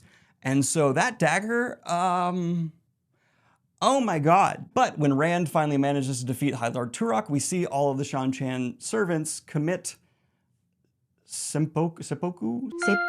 If their lord dies, they die. And Rand, this is psychologically so messed up, but we don't got time for this. Everyone get out because something's happening outside. And yes, something is happening outside. A battle. And at this point, Ingtar turns to Rand and he goes, I didn't know that the arrow was going to be shot at you. I'm really sorry. Excuse me? I see the patrol of Shan-Chan soldiers just go because I'm a dark friend and I hate myself for it. I am so sorry. I am the reason Fane got to escape. It's entirely my fault. I was spending my whole life fighting in the borderlands for people in the South who no longer even believed that the shadow existed, that Trollocs were a problem, and I became resentful. And seeing all those lives, I never escaped the shadow once. But right here, right now, I can go fight those Shan-Chan as a Blade Master and give you all time to escape. I let Fane out. I'm really sorry. I'm so shocked. There's actually a rule in the Oath to the Dark One that if he knew he was gonna die, actually fits here, but Robert Jordan doesn't say it explicitly. Very good consistency, Robert. So then Ingtar runs off and single-handedly slows this Shan-Chan patrol so that they can escape. And Rand, I'm not going to get into this too much later, consistently after this point just tells everyone that Ingtar died a hero. He does not tell everyone that he was a dark friend. He gave his life for us, and all you need to know is Ingtar was a hero. And chills. I love this beat. The Shadow is incompetent at times, but it also has people who just joined up because they thought it would never be an issue. Like, oh, I get free advantages in life, or they were resentful, angry, lonely, and then they're called on by the Shadow and they hate it. And Ingtar's one of those good people who made a mistake, but it's never too late to walk in the light. But everyone manages to get out of the city, but when they ride up on the hills, they realize the White Cloak army is there, and the Shan-Chan army is there, and we're stuck between a rock and a hard place. What are we gonna do? Matt takes the Horn of Valyr and he's like, I got this. I can't do a horn sound, so Kayla, put in a horn sound. And yeah, Matt becomes the horn blower, and all of these heroes of the horn show up out of the fog. We got Birgitta's Silverbow. We got a one-eyed dude with two swords, I think. It's a bunch of heroes. They're badass. But most importantly, you know who was a hero of the horn because they had an incredibly impactful legacy and changed the world forever? Arthur Hawkwing, the emperor of the empire that actually became the Shan-Chan. Lore time. I didn't have to get into as much lore as Eye of the World, but I got some. You see, these foreign invaders are actually Arthur Hawkwing's leftover forces, because after he conquered all the Westlands, he was like, all right, let's expand the empire and go out and conquer some more lands. And he went and conquered all these islands you see here on this map, and then he died and his forces didn't come home because they had to deal with all these islands. After all this time, though, the reason they're coming and invading is these are our lands. I don't care that you made these new kingdoms while we're gone. We're retaking them. These are Arthur Hawkwing's descendants. It's basically like Alexander the Great or the Roman Empire's return.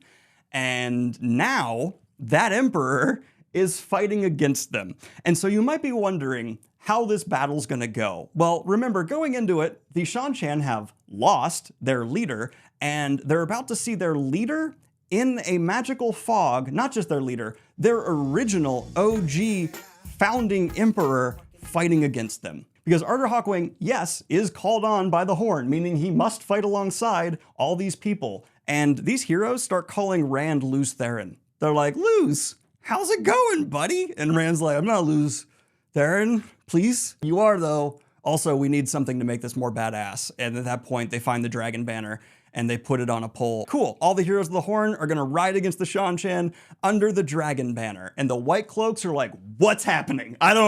I guess they're on our side. Well, okay. And so then begins the Battle of Falma. And you have White Cloaks slamming into the Shan-Chan. The Shan-Chan, Suldam and Damani are unleashing one power hell, but you also have some loose Aes Sedai within Falma disrupting them. There's all these White Cloaks invading, and Rand's not really a part of it. Side note, Bail Doman, who is waiting to help all these ladies escape, he sees a battle unleash, and he's like, I gotta leave. So he just leaves the harbor, and no one blames him.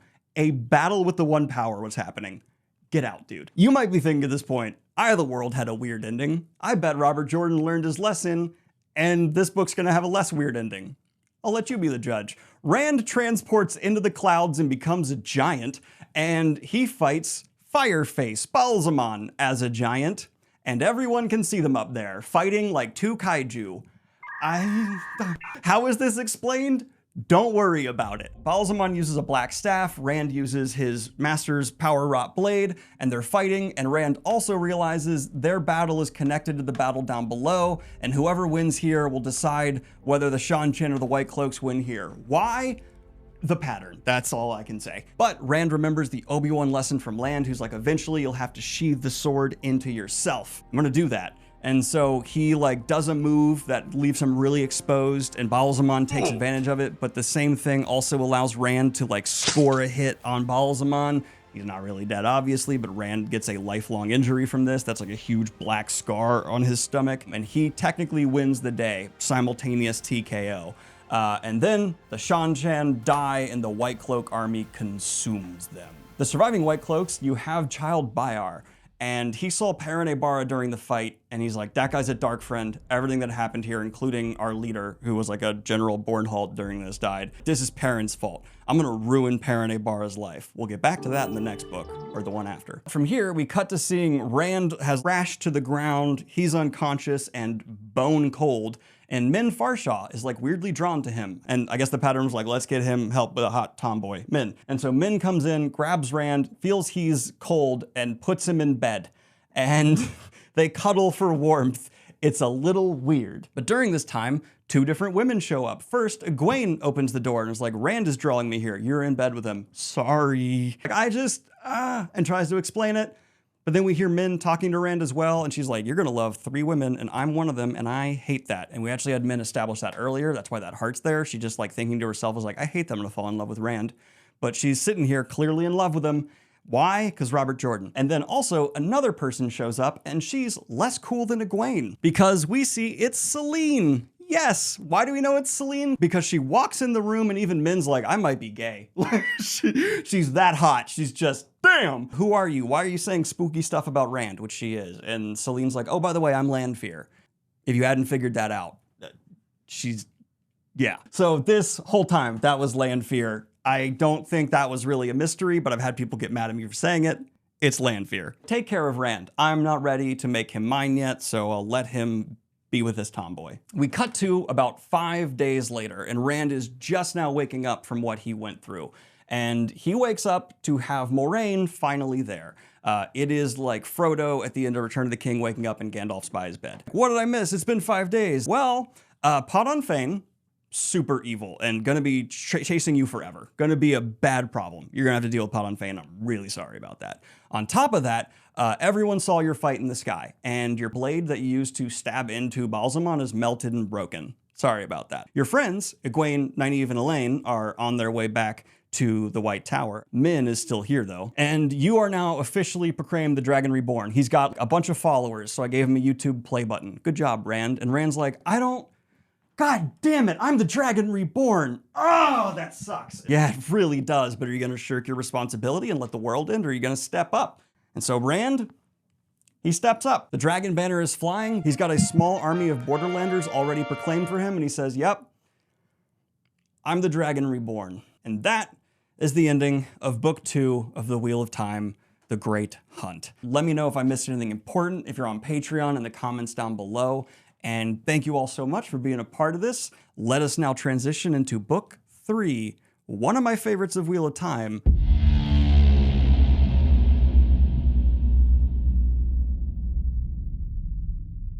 The Dragon Reborn picks up with a prologue where we're following some White Cloaks. We learn that there's some high-up leadership that is serving all kinds of corruption. Not just the Shadow, but we also see Ordeith show up, a name that Padan Fain is now going by due to his exposure to Shadar Logoth. We'll pick up more with that later though, because we need to jump into basically right after the events of the Great Hunt. You see, the Dragon Reborn is starting off with the Dragon Reborn being a big old sad boy. Why is he sad? Well, there are a whole bunch of people who have already declared for him out there in the world, fighting.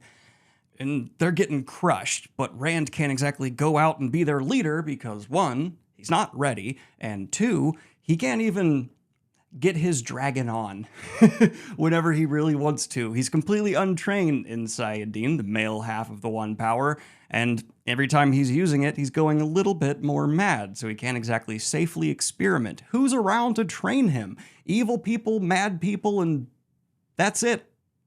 Damn! And women who can channel, it is said again and again, cannot train men who can channel, because women who can channel, it's all about like embracing the flow and going with it. Sayadara is a very like cooperative power, while men embracing Sayadine describe it as like a freaking boxing match. They're getting in there throwing hands with it. And on top of that, there's the taint like spitting on them. Spit on that thing, you get me? But he's not the only one going through it, because we also have Perrin hanging out with Min, and she's given some spooky visions because Perrin is helping intercept like spies for Moraine who are out getting information for her, and he intercepts this Tinker woman, and as like he's bringing her into camp, Min walks up and's like, she's gonna die a very bloody, horrible death. And she says that because if you remember, Min has the foretelling. She's not just saying that. That would be a threat. Perrin's response is obviously like, Jesus, that's terrible. And Min also tells him some other stuff during this time, like a falcon's on your shoulder in my visions, and also be wary of the most beautiful woman you're ever going to see. And Perrin's like, that's a vision? She's like, no.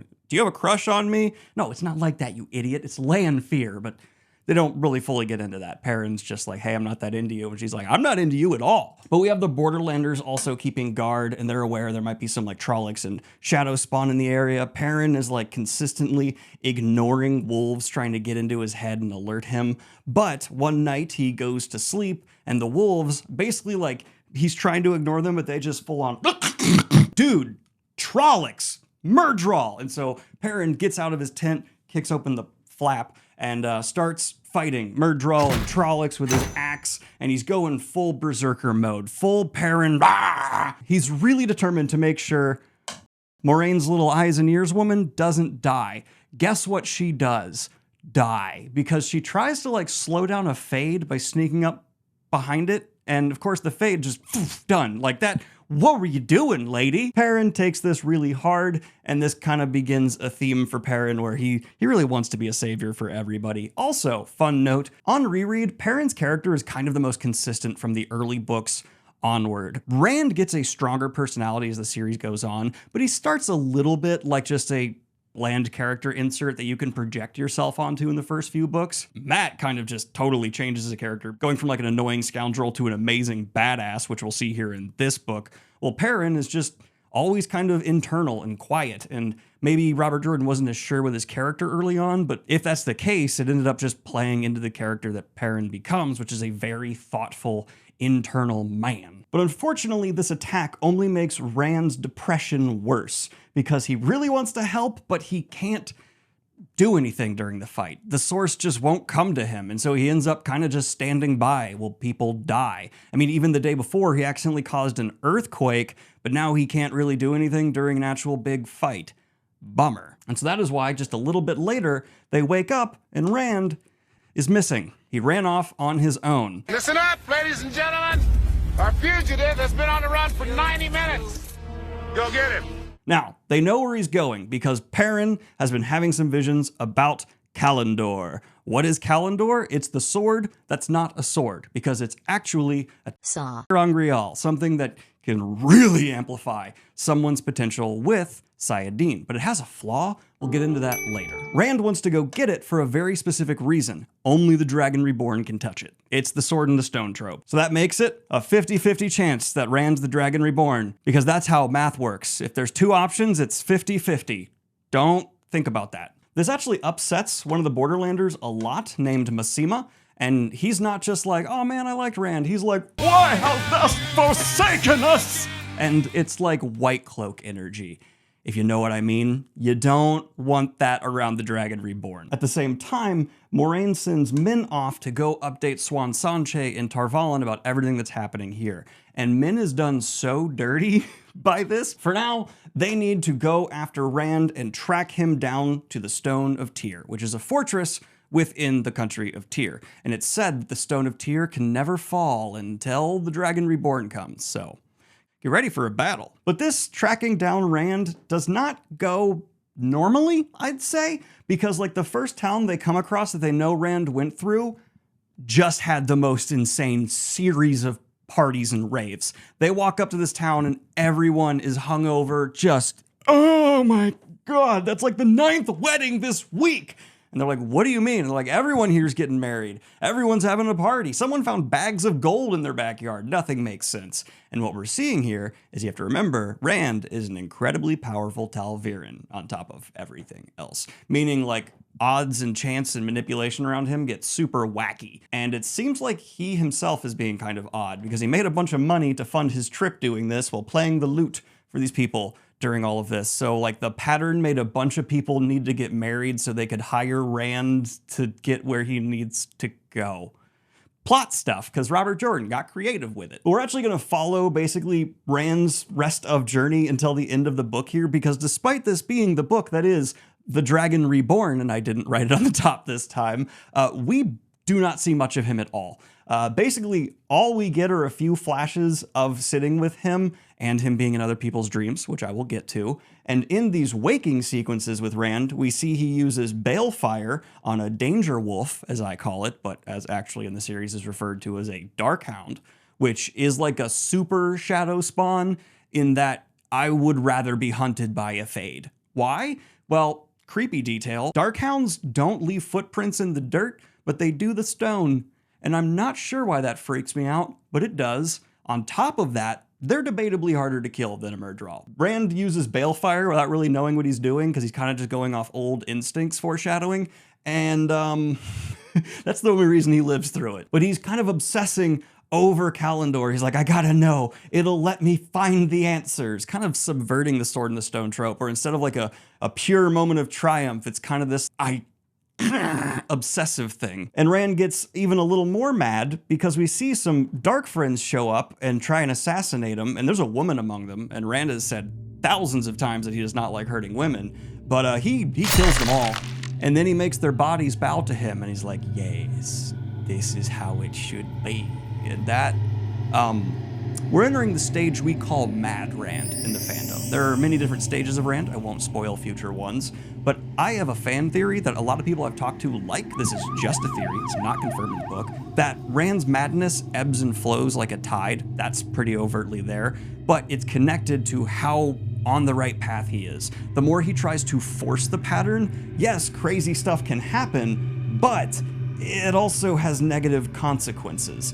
He's not doing what he's supposed to do. He is trying to force what he's supposed to do, and there's a difference. And he doesn't even get reprieves in his sleep because we repeatedly see that in his dreams, shadow twisted things are showing up and causing him to like kill his father in his sleep and other nameless women and stuff. So Rand, he's having a bad time and traveling very far from the Mountains of Mist tier map example. But on his trail are the rest of our party. But as they are continuing on, they enter another village, and someone there notices Perrin's eyes and stares at him. But everyone kind of stares at Perrin, but this guy super stares at Perrin. He's doing the whole like, I recognize that. And he goes up to Moiraine and asks him, hey, that guy's got golden eyes, he's not crazy.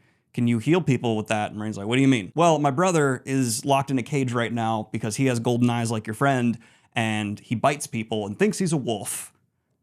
Show me that guy. And so they go and see this man being kept in a cage, and it is a wolf brother who has completely lost himself to being a wolf. Perrin's worst nightmare. This freaks him out. And Moiraine unfortunately goes, yeah, dude, I can't fix this. He's gone. He thinks he's a wolf. He's lost himself to being a wolf brother. And Perrin's almost lost himself before. He has straight up like felt the battle rage, and in his dreams he's like become a wolf and it feels good because he's a furry. At the end of this scene, Moiraine leaves, but Perrin tells the guy who has his brother in a cage, like, let him go. Like, he thinks he's a wolf. He is a wolf. It's better he be out there free, away from people, happy, than dying in a cage. And Perrin's absolutely right. So the guy opens it up and lets Gnome go, and Gnome go free. And why is the Wolf Brother stuff always so sad? But continuing with Wolf Brother stuff, during this journey, Perrin also has dreams where Lanfear sees him in Teleron Real. It's like, get out of here. And Hopper sees him. He's like, it's too dangerous. You can't be here. You're not ready for the wolf dream. And like attacks Perrin to wake him up. So Perrin jolts out of bed. Ah! And something I can't believe I forgot to mention is that, yes, the wolf afterlife is the dream world, Teleron Real. And so every now and then you'll see Dreamwalkers say something about, hey, I saw a wolf in the dream world. And yeah, apparently some afterlife happens there for wild animals of various sorts. And I say that because we also see they get to hunt in the dream world, which makes them happy. If you were really sad about Hopper dying, we still get to play with his spirit. But then continuing from there, we get to another town. And in this town, Perrin meets the worst people. They're hunters for the horn. Not all of the hunters of the horn are the worst people, but the worst people I'm talking about are hunters of the horn. Why are they the worst people? They're claiming to have captured Nielman, and they said they fought like 20 of them, and victory, we took this one prisoner. Except they're like a bunch of nobles. They're not people who feel like they could take on an Aiel, so something smells funny, though that's not why a nose is here. Perrin is also just smelling something off, but he can't figure out what it is. Massima is also just full-on off trying to raise a cult for Randall Thor, but don't worry about that. We're going to talk about it many books from now. But seeing this go on and seeing these Hunters of the Horn suck, Perrin goes outside, looks at the Aiel, and he's like, well, I've freed one man from a cage. Why not make it two? So he lets the Aielman down from the cage, opens it, and of course the Aiel is like, what are you doing? And Perrin's like, what are you doing here? Well, we're looking for he who comes with the dawn. Probably Rand. Well, he's talking to Gaul, we find out his name is. Guess what? Perrin unlocked new best friend, Gaul. Achieved. I love Gaul. I can't believe they cut him from the show. But as they're having this pleasant little get to know your best friend moment, about a dozen white cloaks turn the corner and charge them. And so Perrin picks up his axe, and the Aielman takes his weapon, and they murder all of these white cloaks. Looking into the distance, Perrin sees a woman from the bar who was already staring at him watching, and he's like, uh-oh. And the way that Perrin describes this woman immediately is like, she's got a big nose. Perrin.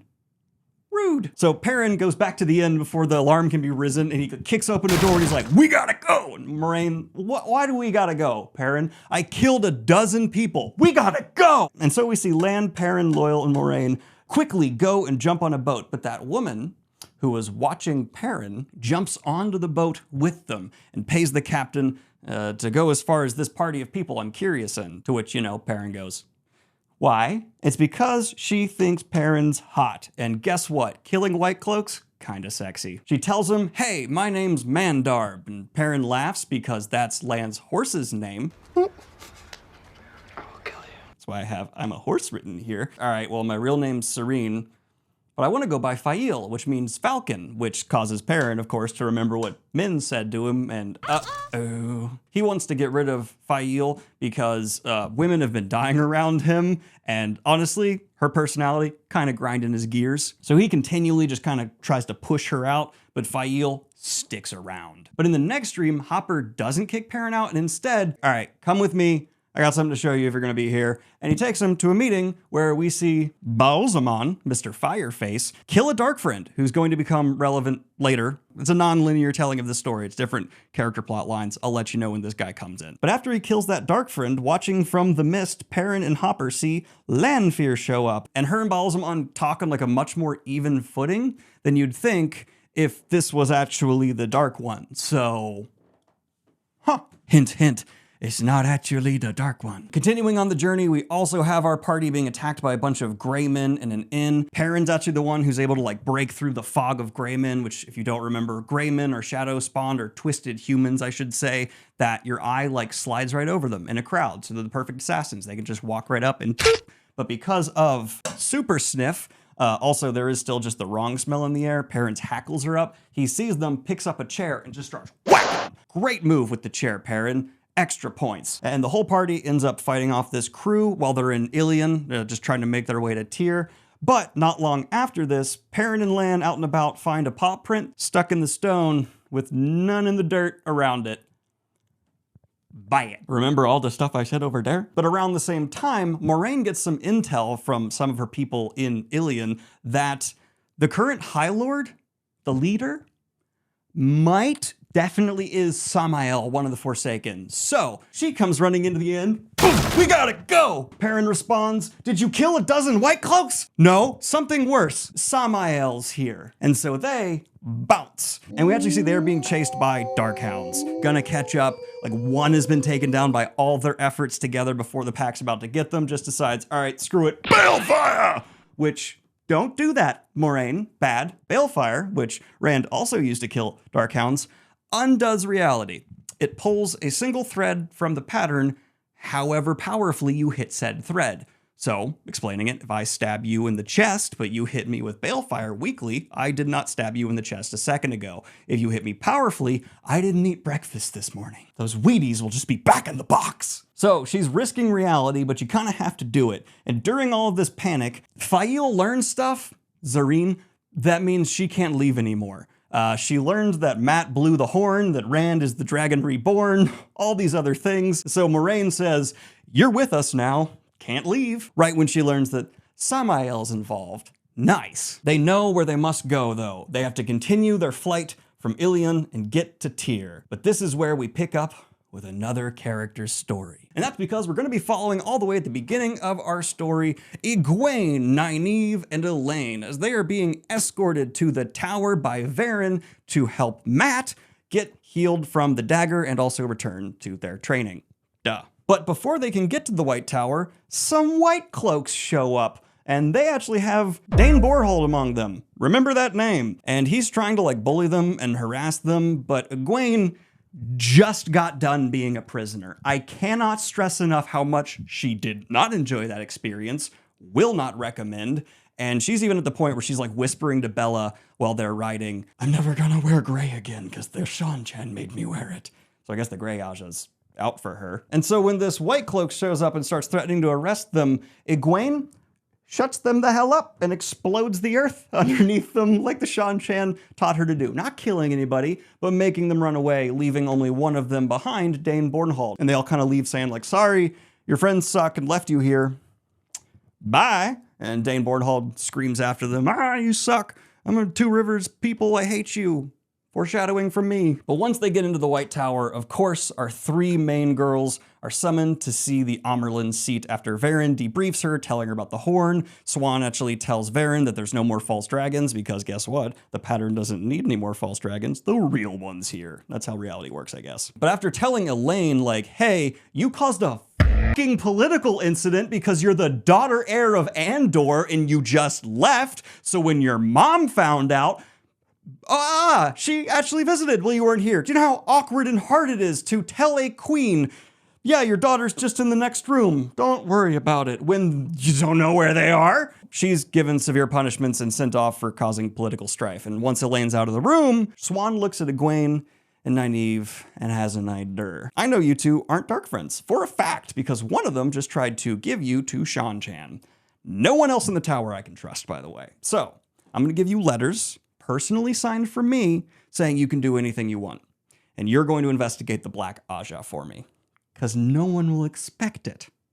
They accept, get their 2 letters, and of course, immediately tell Elaine about it because why wouldn't you? And a few interesting things happen during their time in the tower where like someone tries to assassinate them, a gray man is sent, to which Shiriam immediately arrives and doesn't ask enough questions about. Kind of suspicious. Like you'd think if you walked in on a failed assassination attempt, you'd have a lot of questions, but Shiriam doesn't. Also, Matt is healed from his dagger, but while he is being healed by like a massive amount of Aes Sedai all coming together to try and separate him, he starts cursing him out in the old tongue, like that's how I imagine the old tongue. And Elida comes by because after Morghese left, her advisor, Elida, decided not to leave with her, and she sucks. That's all I can say about that. Elida sucks so hard, tries to get information from them, but they're literally able to just say, Swan Sanjay, the Amerlin seat said we couldn't tell you anything, so. Though they do tell her about the gray man. And we also get that Egwene has a big old crush on Elaine's brothers. And maybe Elaine has a crush on Rand. You want to trade Pokemon cards? Now we cut to Matt's POV for a while, and he's waking up in bed after being healed, and my boy is hungry. Until we reach very far into the story, Matt is eating enough food to feed several warriors per meal. I'm not going to keep saying it, but just know throughout this book, Matt eats an amount of food that would make a mukbang YouTuber cry. And then he starts throwing it overboard a ship he's on at one point because he doesn't need it anymore, but he wants to piss off a captain. He does this during a civil war while there's refugees around, and once he realizes that, doesn't feel good about it. Laying in bed, not feeling great, a very beautiful woman walks into the room while Matt is healing. Actually, the most beautiful woman, he's Lanfear. Lanfear walks into the room and starts saying like, hey, I bet Swan Sanche isn't going to tell you that your dad's visited while you were gone. Actually, your dad and Rand's dad. She's not going to tell you that, so maybe don't trust Aes Sedai. Then after Lanfear leaves, Swan Sanche shows up, and after Matt asks, is like, yeah, your dad's visited. So, you know, Swan Sanche says what she needs to say. And Matt slowly starts remembering, because his memory is foggy as heck, that he blew the Horn of Villiers and like more memory stuff. He doesn't want to be tied to Moraine, but he's like wondering what's up with Rand. And eventually he's like, that's the Dragon Reborn, damn! During this time though, Egwene actually goes and visits Varen Sedai to learn not only more about the Black Aja, but also to get a ter'angreal that is going to help her be able to enter the dream world more controlled whenever she likes. But she also is going to end up giving this to other people to use, like Nynaeve and Elaine. This ter'angreal she's given is actually like a ring that's twisted in on itself, so it only has one side. It's actually a real world thing you can make. It's pretty easy to make. Here's a picture of one. They're neat. I actually like them. All you have to do if you want to make one is cut a strip of paper, bend it, like twist it once, and then tape it, and then your finger has to go around both sides. It only has one side before it gets back to the side, to the spot you started on. It's a real thing. And she very much so learns that you can get hurt and die in the dream world. Be careful dreaming and visiting the dream world or going into other people's dreams, which is two different things. It can have physical ramifications to you. And we've actually already seen that in this book. I forgot to mention it. Back when Perrin was visiting Balzaman and Lanfear having it out in the dream, after this, he wasn't exactly in control yet, because Hopper's right. He's somehow transported into Rand's dream, and Rand, thinking he was another Shadow Spawn or Dark Friend, twisting his dream to attack him, hit him with lightning. And so Perrin woke up with like lightning damage and went to Moraine and went, "This is painful. Can you heal me?" And she said, "No, because you need to learn your lesson. Tel'aran'rhiod, the dream world, very dangerous." But right after she is given this tir'angreal from Varen that is not supposed to be in the hands of an accepted, she is grabbed by a few Aes Sedai who are like, "It's time to take you to your accepted test. Right now." Egwene has an illegal magic item on her she's not supposed to have, no accepted is supposed to have, so she just folds it in with her stuff and hopes they don't notice and goes to take her acceptance test. And it is Rand focused, which is unfortunate because she's not about it, but also heavy foreshadowing. The first vision we see is her married to Rand in the Two Rivers, Emond's Field, having a gay old life, and they even have kids. It's super wholesome and adorable, but Rand is suffering from headaches, a sign that he can channel, but he's not, because if you can channel, you need to every now and then. So he's having very bad side effects. Right as he's having a fit, a gateway comes, so she has to leave her accepted test and like abandon him to his pain. Oh, that's bad. It gets worse. The second one is her finding Rand in a world where he has failed to beat the Dark One. He is crushed under a pillar and he's begging Egwene for death. And before she can do it, an arch opens and she has to leave him to be taken in by the shadow. And I want to point out, no one knows what these gateways take you to. It could be a completely fake dream. Or, like in the Portal Stones, it's an actual world, a possible reality. Oof. And then finally, in the third vision, she is the Amerlin seat. Apparently she was a member of the Green Aja before being raised to the Amerlin seat. And her people have taken Rand prisoner and are going to execute him for being a false dragon. In this vision, though, she is betrayed by the Black Aja, which is apparently all around her. And there are 13 Myrddraal and Black Aja sisters gathered to force her to turn to the shadow, which is something they can do with that number. So watch out for 13 anywhere on this board. Don't look. It's a scary thing. She's able to break out before she can save Rand. An arch comes and she has to abandon him. And it's really sad. It also really adds a lot of weight and pressure to what's going on here, because it's easy to forget, like, oh, he's a chosen one. Yeah, if he fails, that's bad. But the psychological damage happening to this poor boy is severe. So Egwene, with all of her stuff, ends up going back to her rooms, and she sees Elaine, who also just went through her accepted test, crying in Nynaeve's skirts, and she joins in the crying because they are trauma bonding. Yeah, this is a very traumatic incident, and they start getting along more and more. And the dynamic here is pretty nice. Elaine is like the snooty noble, but she's got such a kind heart and is actually really smart. We'll get into that later. Nynaeve, of course, wants to be the mother figure, and she's always looking out for them, so she hates the Aes Sedai, not only for the torture of what they've put her loved ones through, not only for how brutal her accepted test was, but for also traumatizing the people she wants to take care of and loves. And Egwene is all ambition. She is so strong, and while she's been hurt, she will not stop walking forward. And so the three of them together are a force. And that's why what happens next is actually possible. But first, let's get to my favorite scene in possibly Wheel of Time. Not gonna overhype it. Don't overplay it. Stay calm, Daniel. Stay calm. It's happening. Oh, it's happening. Oh, yes! Buckle your butts. As I said earlier, both Gawain and Galad, Elaine's brothers, have stuck around. They are in the White Tower training to be warders, and they are some cocky guys. They're training like super well. They're basically like already blade masters, it's said. Galad especially is one of the best swordsmen in the books. I think the only one from this age who's guaranteed better than him is, well, no, Rand likely, Lan definitely. And they're just kind of showing off. Mat, still half sick, And Recovering sees them in front of all these accepted and other warders getting all this praise, and he starts being like, you know, it's kind of impressive, I guess, a little bit, if you're impressed by that sort of thing. And of course, Galad and Gawain see this little farm boy with a quarterstaff, and they have training swords. They're like, come on, you can't take us. Matt is like, I can, though. I really can. No, you can't. I can. How about we bet on it? And so Matt, half starved despite eating enough food to feed 4 men, takes a quarterstaff and beats the piss out of 2 of the most snooty, noble children in existence. Galad and Gawain get all the attention, all the praise, all the love, and have the whole world open before them. And this farm boy takes a stick and knocks their goddamn teeth out.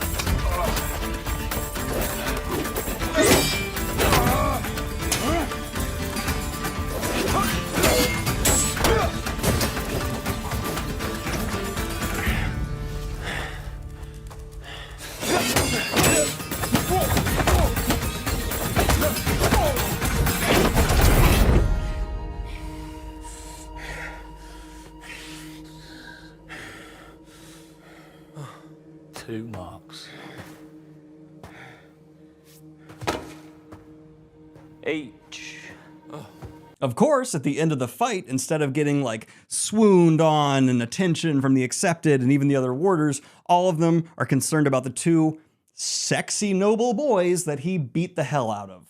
So, you know, that's nice. But one of the warders, I think named Jerome, maybe, comes up to him and actually tells a bit of a story that everyone hears. The greatest swordsman in history, he got beat too by a farmer with a stick. Never get too big for your britches. And at one point he asked Matt, like, where are you from? And Matt's like, Manetherin. Immen's Field, the two rivers. I'm not from Manetherin. That's crazy. That's an old tongue thing. I need to leave. But at this point, we see Egwene, Elaine, and Nynaeve trying to hash out a plan of how they're going to take on the Black Aja. Egwene is having some dreams where she sees Rand is walking into a trap because she has like the foretelling in her dreams sometimes. And she's also seeing Kalendor and, you know, bad things with Shan Chan coming, like a whole lot of Aes Sedai being collared. Meanwhile, they notice a pattern where it's like, okay, of all the Black Aja sisters we know of so far, because a whole bunch actually did a heist in the tower where they stole a bunch of powerful Angreal, Sa-Angreal, and Tir-Angreal, so like their names are known. If we look at them, there is 2 from each Aja except for the red.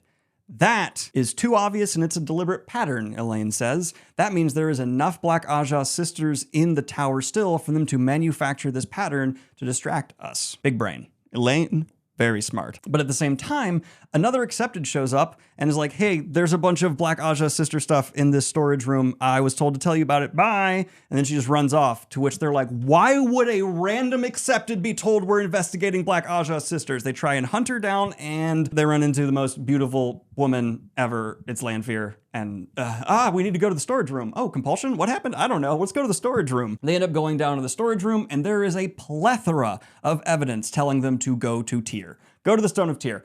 Go to Kalendor. Go there now. It's too much. It's too obvious.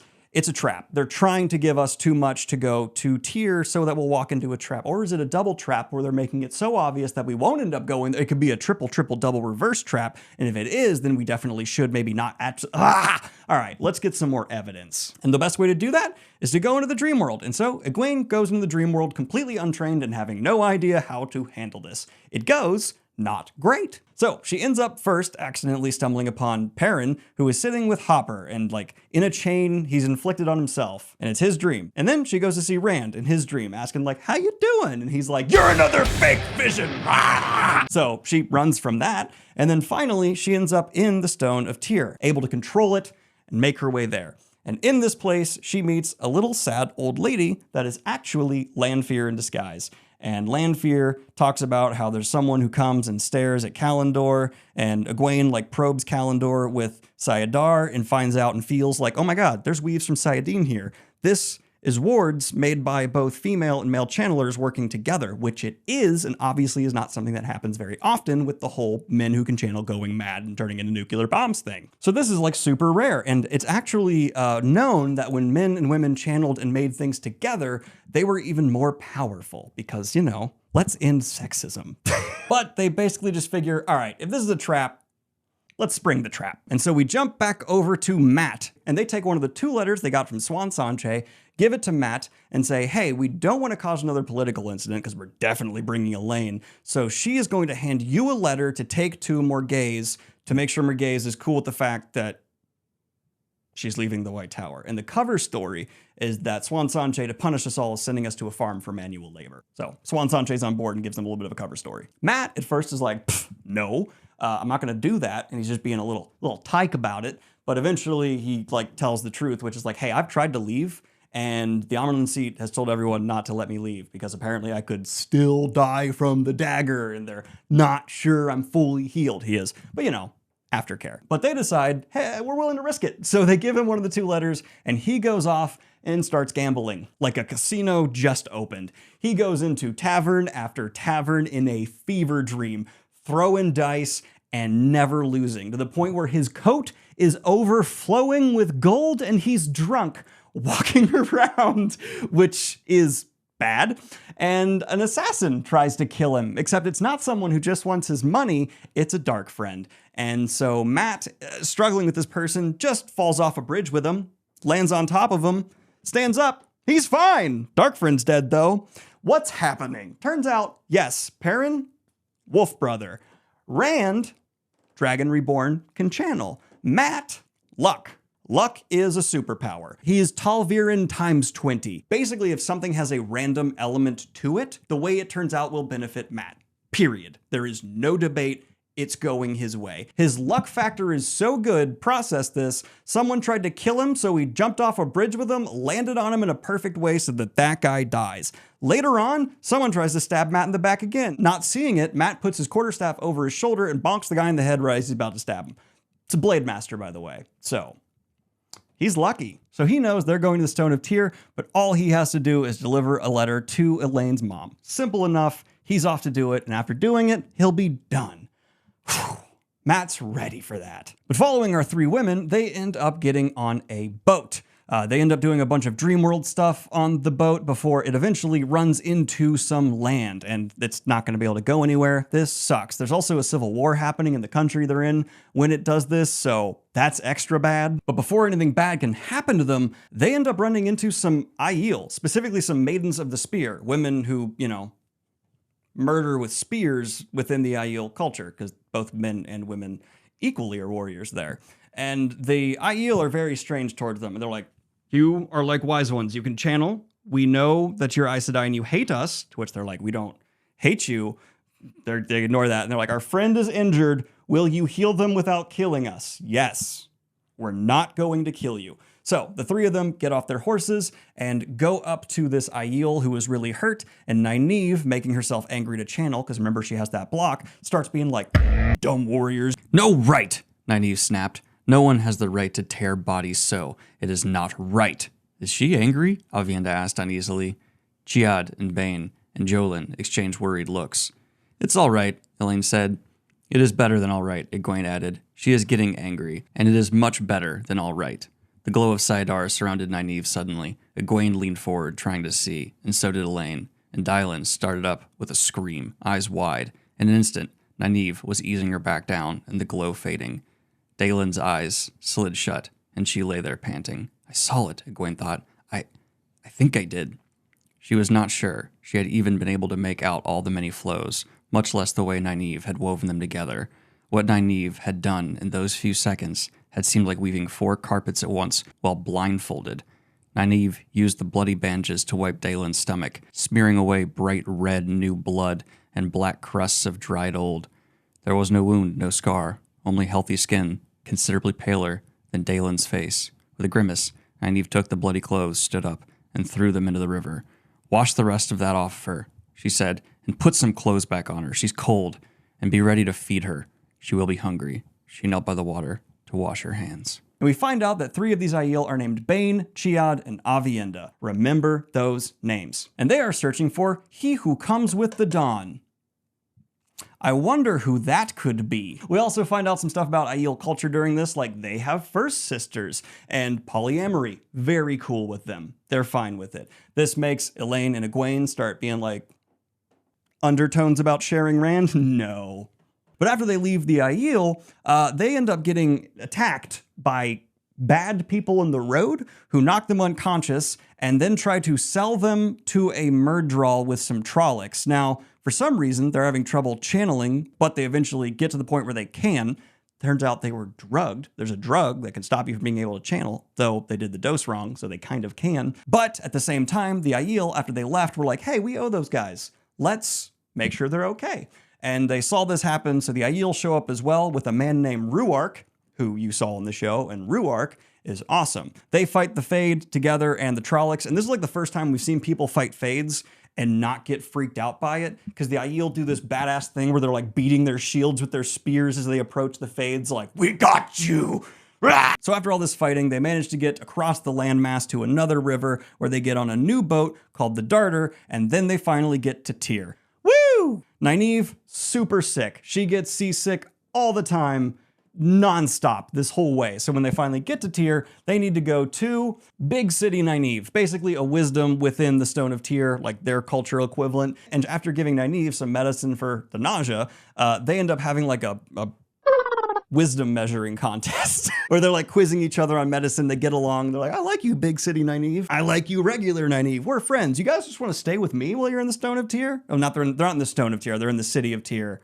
You know what I'm saying? And they agree. So they pay her money in this yellow marker you can totally see and start trying to find out where the Black Aja sisters are within this space. And Big City Nynaeve actually even has a friend named Julian Sandar, who she gives a ring to. Hey, you're a thief catcher who normally works for nobles, but I have these women, they need to find some women that are bad, so could you help us out? And Julian Sandar's like, sure. And after a while, actually finds the women they're looking for, and then they're Black Aja.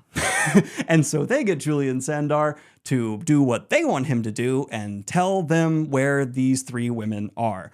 And so Nynaeve, Elaine, and Egwene get arrested and threatened with 13 Murdral after they're used as bait for Randall Thor. This is the worst case scenario. You actually walked into the thing that was obviously a trap, and guess what? It was a trap! No! And so the three of them get thrown into a jail cell. But now we must pick up with another story. Because they're in Tyr, none of them have met up yet. We need to get our final people to Tyr. So we're gonna pick up with Matt. And guess what? While he's out having his fever dream night after the dark friend dies, he goes into a random bar, randomly, and happens by chance to run across Tom Marilyn! Except Tom's not given good vibes. He's playing his harp a bit drunkenly, and after he's done performing, he doesn't put it away carefully and just comes on down for more drink. And there's two women who are taking care of Tom, and we learn that after Denna died, the woman he was training to be a Gleeman, he's been in like a drunken stupor and has just come to Tarvalin for personal reasons, and he's in horrible shape, to which Matt's like, hey, you want to go to Andor? Tom's like, all right, let's go to Caemlyn, the capital city of Andor, because friendship. And so the two of them board a ship, except the first night on the ship, Dark Friends board it, and Matt kills some guys. So he crushes one of their throats, sneaks up on another one, and hits him in the head. And then one that was sneaking up on Matt, Tom Marilyn, comes down from the rafters and hits with a throwing knife. Victory for the light. Once they're off the ship, though, they enter a town, and they actually save a woman who was being attacked by some people as well. It turns out she's an Illuminator from the place that Rand blew up. Her name is Eludra, and I ship her and Matt so much. I won't say anything more than that, but God, I ship those two.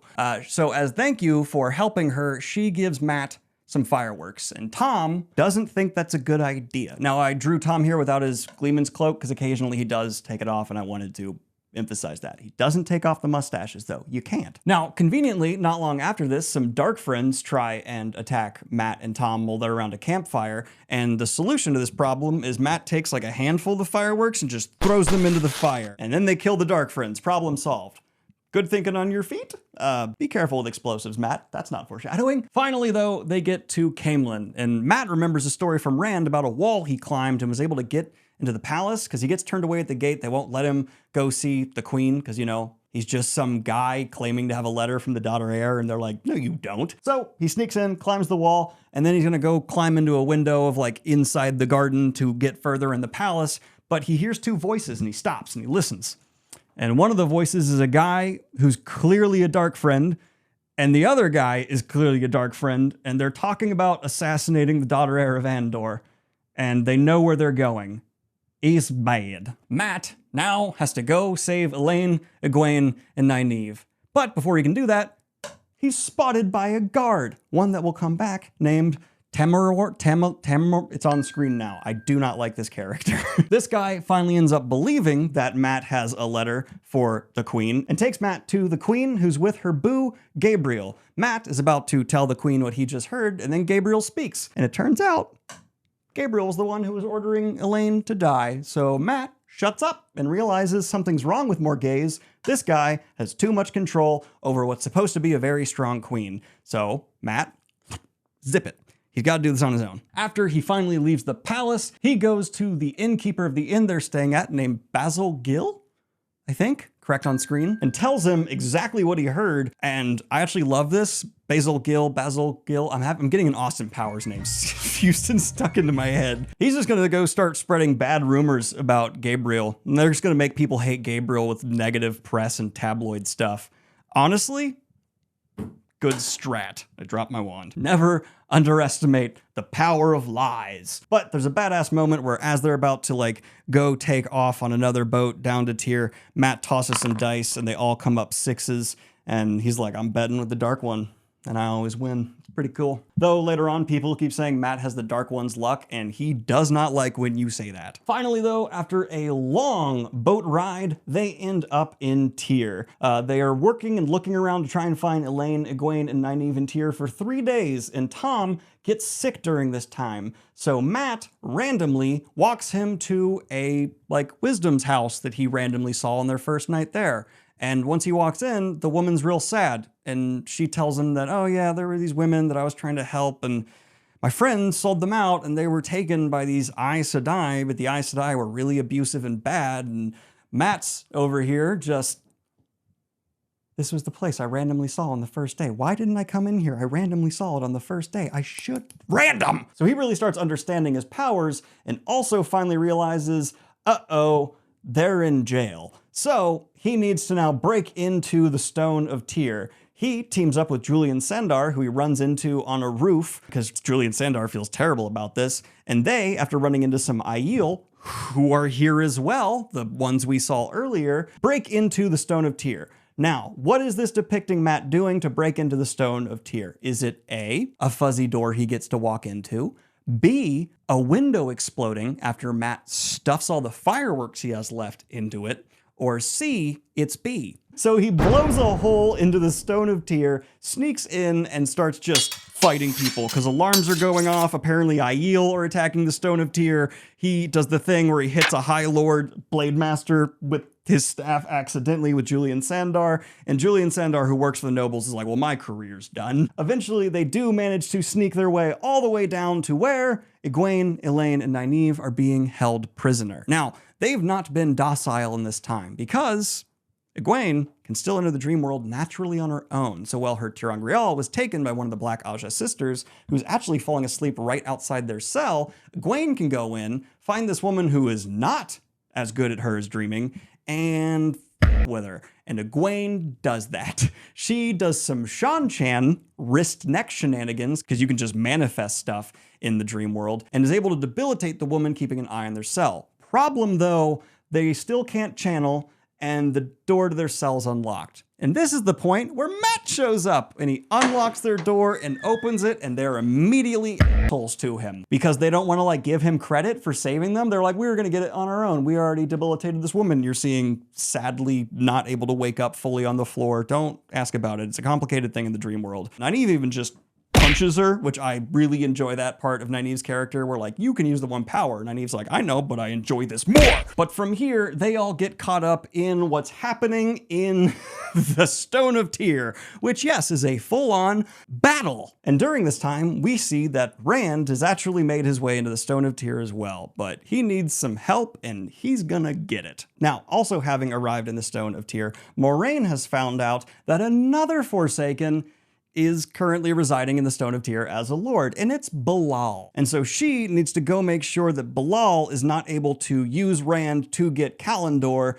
like Bilal wants to do. So she heads on off with a bad situation unfolding behind her, because a trap that was actually meant for Moiraine is accidentally sprung by Fail. You see, she's been just fallen in love with Perrin and like they hate each other, but they love each other kind of way. Watching Perrin go to a local blacksmith and like forge for him. He's in his element, feeling like he's at home, which is just sexy, of course. But right as their bonding kind of reaches that peak where it's like, maybe they will, she goes into a study that Moiraine usually goes into, and a badger trap, I don't know why it's a badger, springs on her, sending her into the dream world. And this is when Perrin decides, dreaming time. Moiraine, before she heads out to help Rand, tells him like, I don't got time for this. She's in the dream world.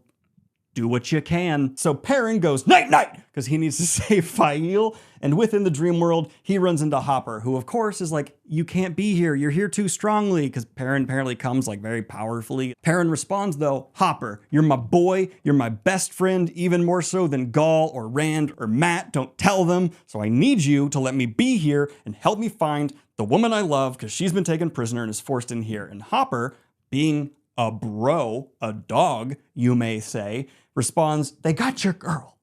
Yeah, young bull, what the wolves call Perrin is young bull, if you remember. Let's go get her. And so they just fully unleash within the dream world, smashing stuff left and right, wrecking all this stuff meant to trap Moiraine. Obviously, Fael can't break out on her own, stuff meant to contain an Aes Sedai, and Perrin eventually frees her, even like at one point having falcons involved in the dream stuff, because, you know, Falcon girl. And after he finally frees Fael, he wakes up in the inn with her above him. He's bleeding in really bad shape because stuff got rough, and she, like, they, you know, you saved me kind of stuff. But it is time, my dear Watt fans, to go to the true climax of the Dragon Reborn, and once again enter the head of the Dragon Reborn. Because during all of this chaos, with Aiel flooding into the Stone of Tyr, Matt setting off a bomb, Dark Friends being taken out, stuff happening in the city too, I guess, Rand has found his way to the chamber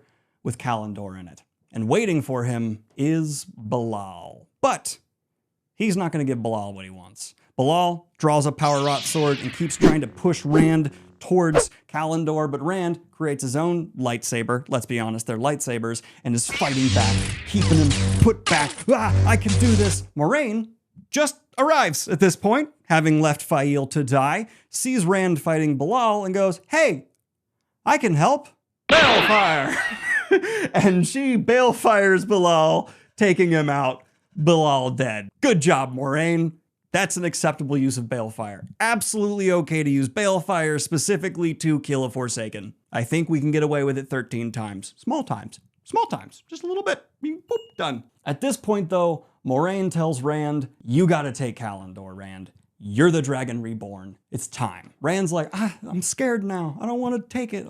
But at this point, it's the climax of an early Wheel of Time book, so you know who's showing up. It's Fireface! Balsamon shows up and confronts Rand. I will kill you. Rand, seeing Balsamon again, someone he's killed twice and really wants to stay dead, decides, okay, it's time to take the sword that's not a sword. Now, when I say it's the sword that's not a sword, Kalendor may look like a sword, but remember, it's something that you are supposed to use to cast more Sayadine aggressively and hurt people that way with. It's the sword that's not a sword. Don't call it a sword, okay?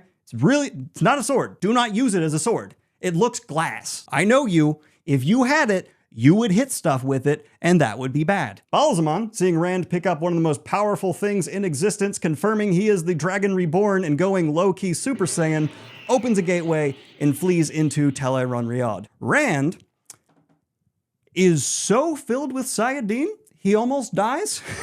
He is in a rough spot and needs to overcome some stuff.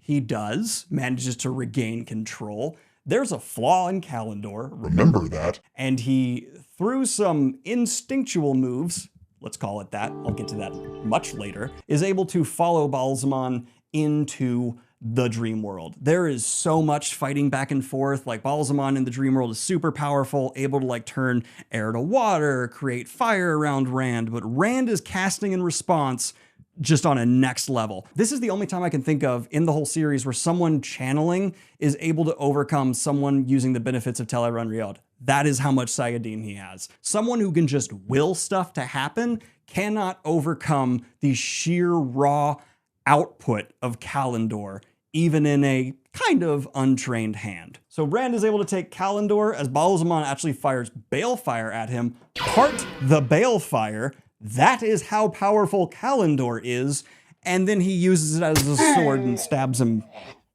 with it. Okay, so it is a sword that's a sword too. I'll confess that. I even drew it here, not blue, just having like blue magic come out to show, well, it is the sword that's not a sword. You have to remember the first part of that name. It is still a sword. So while it's the sword that's not a sword, you can sword it. And at this point, he knows there is a battle going on in the Stone of Tyr. There are Aiel flooding in, fighting the Stone of Tyr defending fortress people, just massacring them. Because let's be honest, they're Aiel. Aiel are lifelong warriors who, in the previous Aiel war, nearly wiped out the entire continent to get revenge on a king who destroyed a tree, so don't f with Aiel. And the guards of the Stone of Tyr are just getting butchered. So Rand comes back through in a gateway, except now as the full Dragon Reborn, and tells them, stop! I am the Dragon Reborn, and you will all follow me. I have Kalendor. You see it? That's the proof. It's the 50-50 math. I did the 50-50, and there were two options, and it turns out it was option A, I'm the Dragon Reborn. I just killed Balsamon, and I think I just killed the Dark One. And Moraine goes, you're an idiot. That is not the Dark One. As we saw, when Lanfear kind of treated him like an equal. It was one of the Forsaken. And she lets him know, Rand, you got a long way to go. I would say about 11 books worth. Like, I think the actual line in the book is Rand going, stop, I am the Dragon Reborn. And in response, the Aiel and the Defenders of the Stone kneel to him. And if this seems like a strangely normal end to an early Wheel of Time book, don't worry, Robert Jordan can't help himself, because we find out in the last chapter that the people who live in Tyr all had dreams of Rand battling Balsamon, and they wake up in the morning to the dragon banner flying over the Stone of Tyr, which in comparison to the last two books is not nearly as weird and does work with all the dream stuff that's been going on in this book. That's fine. But it's a little bit of the weird. Robert Jordan was like, okay, got a normal one here. Oops, spilled a little weird. Sorry. Now, the last chapter here does a good bit of cleanup, where we get some explanation of why seals in the Dark One's prison are showing up whenever a book ends, basically, because another one is here, and it's not broken, but Moraine vaguely talks about how it's all prophecies of the dragon being fulfilled, as Matt is asking questions, and he even like, hey, they said the Stone of the Tyr wouldn't fall until the people of the dragon come. Are we the people of the dragon? No, the people of the dragon are the Aiel that came, and Ruark's in the room reading a book. He's like, yeah, that's us. And Matt asks, like, wait, how is it not over? Rand just killed the Dark One, Balsamon. To which Moraine responds, you're an idiot. And apparently in some of the readings that Varen was doing, there was a connection between Balsamon and Ashamael. Ashamael is like the most powerful Forsaken. And with a body being left behind, the Dark One wouldn't leave a body. Remember, in the show, the Dark One's represented like this. And so what Rand faced was probably Ashamael who had gone insane and thought himself the Dark One. Fireface was just a Forsaken who was left out to cook a little too long. There's a lot of evidence that Ashamael broke out of the Dark One's prison either extraordinarily early or was never truly captured with the other Forsaken, and hence why he didn't even have like a flesh body anymore, and he was a Fireface. But being Fireface also comes with a level of insanity. Now, with Matt becoming like the best character arguably in the series in this book, it might be a little disappointing to have an ending that so strongly poo-poos him. Don't worry. He actually has a hilarious ending because, yeah, Moraine's told him, like, no, the Dark One didn't die, and you are the Hornblower and friends with the Dragon Reborn. Obviously, there is much to come. In fact, Barrelane, the first of Mayenne, walked into the room and just gave me a letter from Lanfear. And even Barrelane, who is described as incredibly hot by Robert Jordan repeatedly, made a comment on how hot Lanfear is. That I stopped being Moraine there for a minute and I commented on something, but back being Moraine, Matt, you can't leave. You can't go home. You got to be a part of this. To which Matt says, yeah, I'm going to be a part of this. Don't worry. I'm not going anywhere. Internally, though, Matt is thinking, okay, so I'm going to run away. I wonder if Tom's recovered from that woman I left him with. Oh yeah, he's still with that wisdom. Okay, let's get out of here. And that is the ending of Book 3 in the Wheel of Time, The Dragon Reborn. Book 4, The Shadow Rising, is, in my opinion, where the Wheel of Time goes from being an epic fantasy series to becoming the Wheel of Time.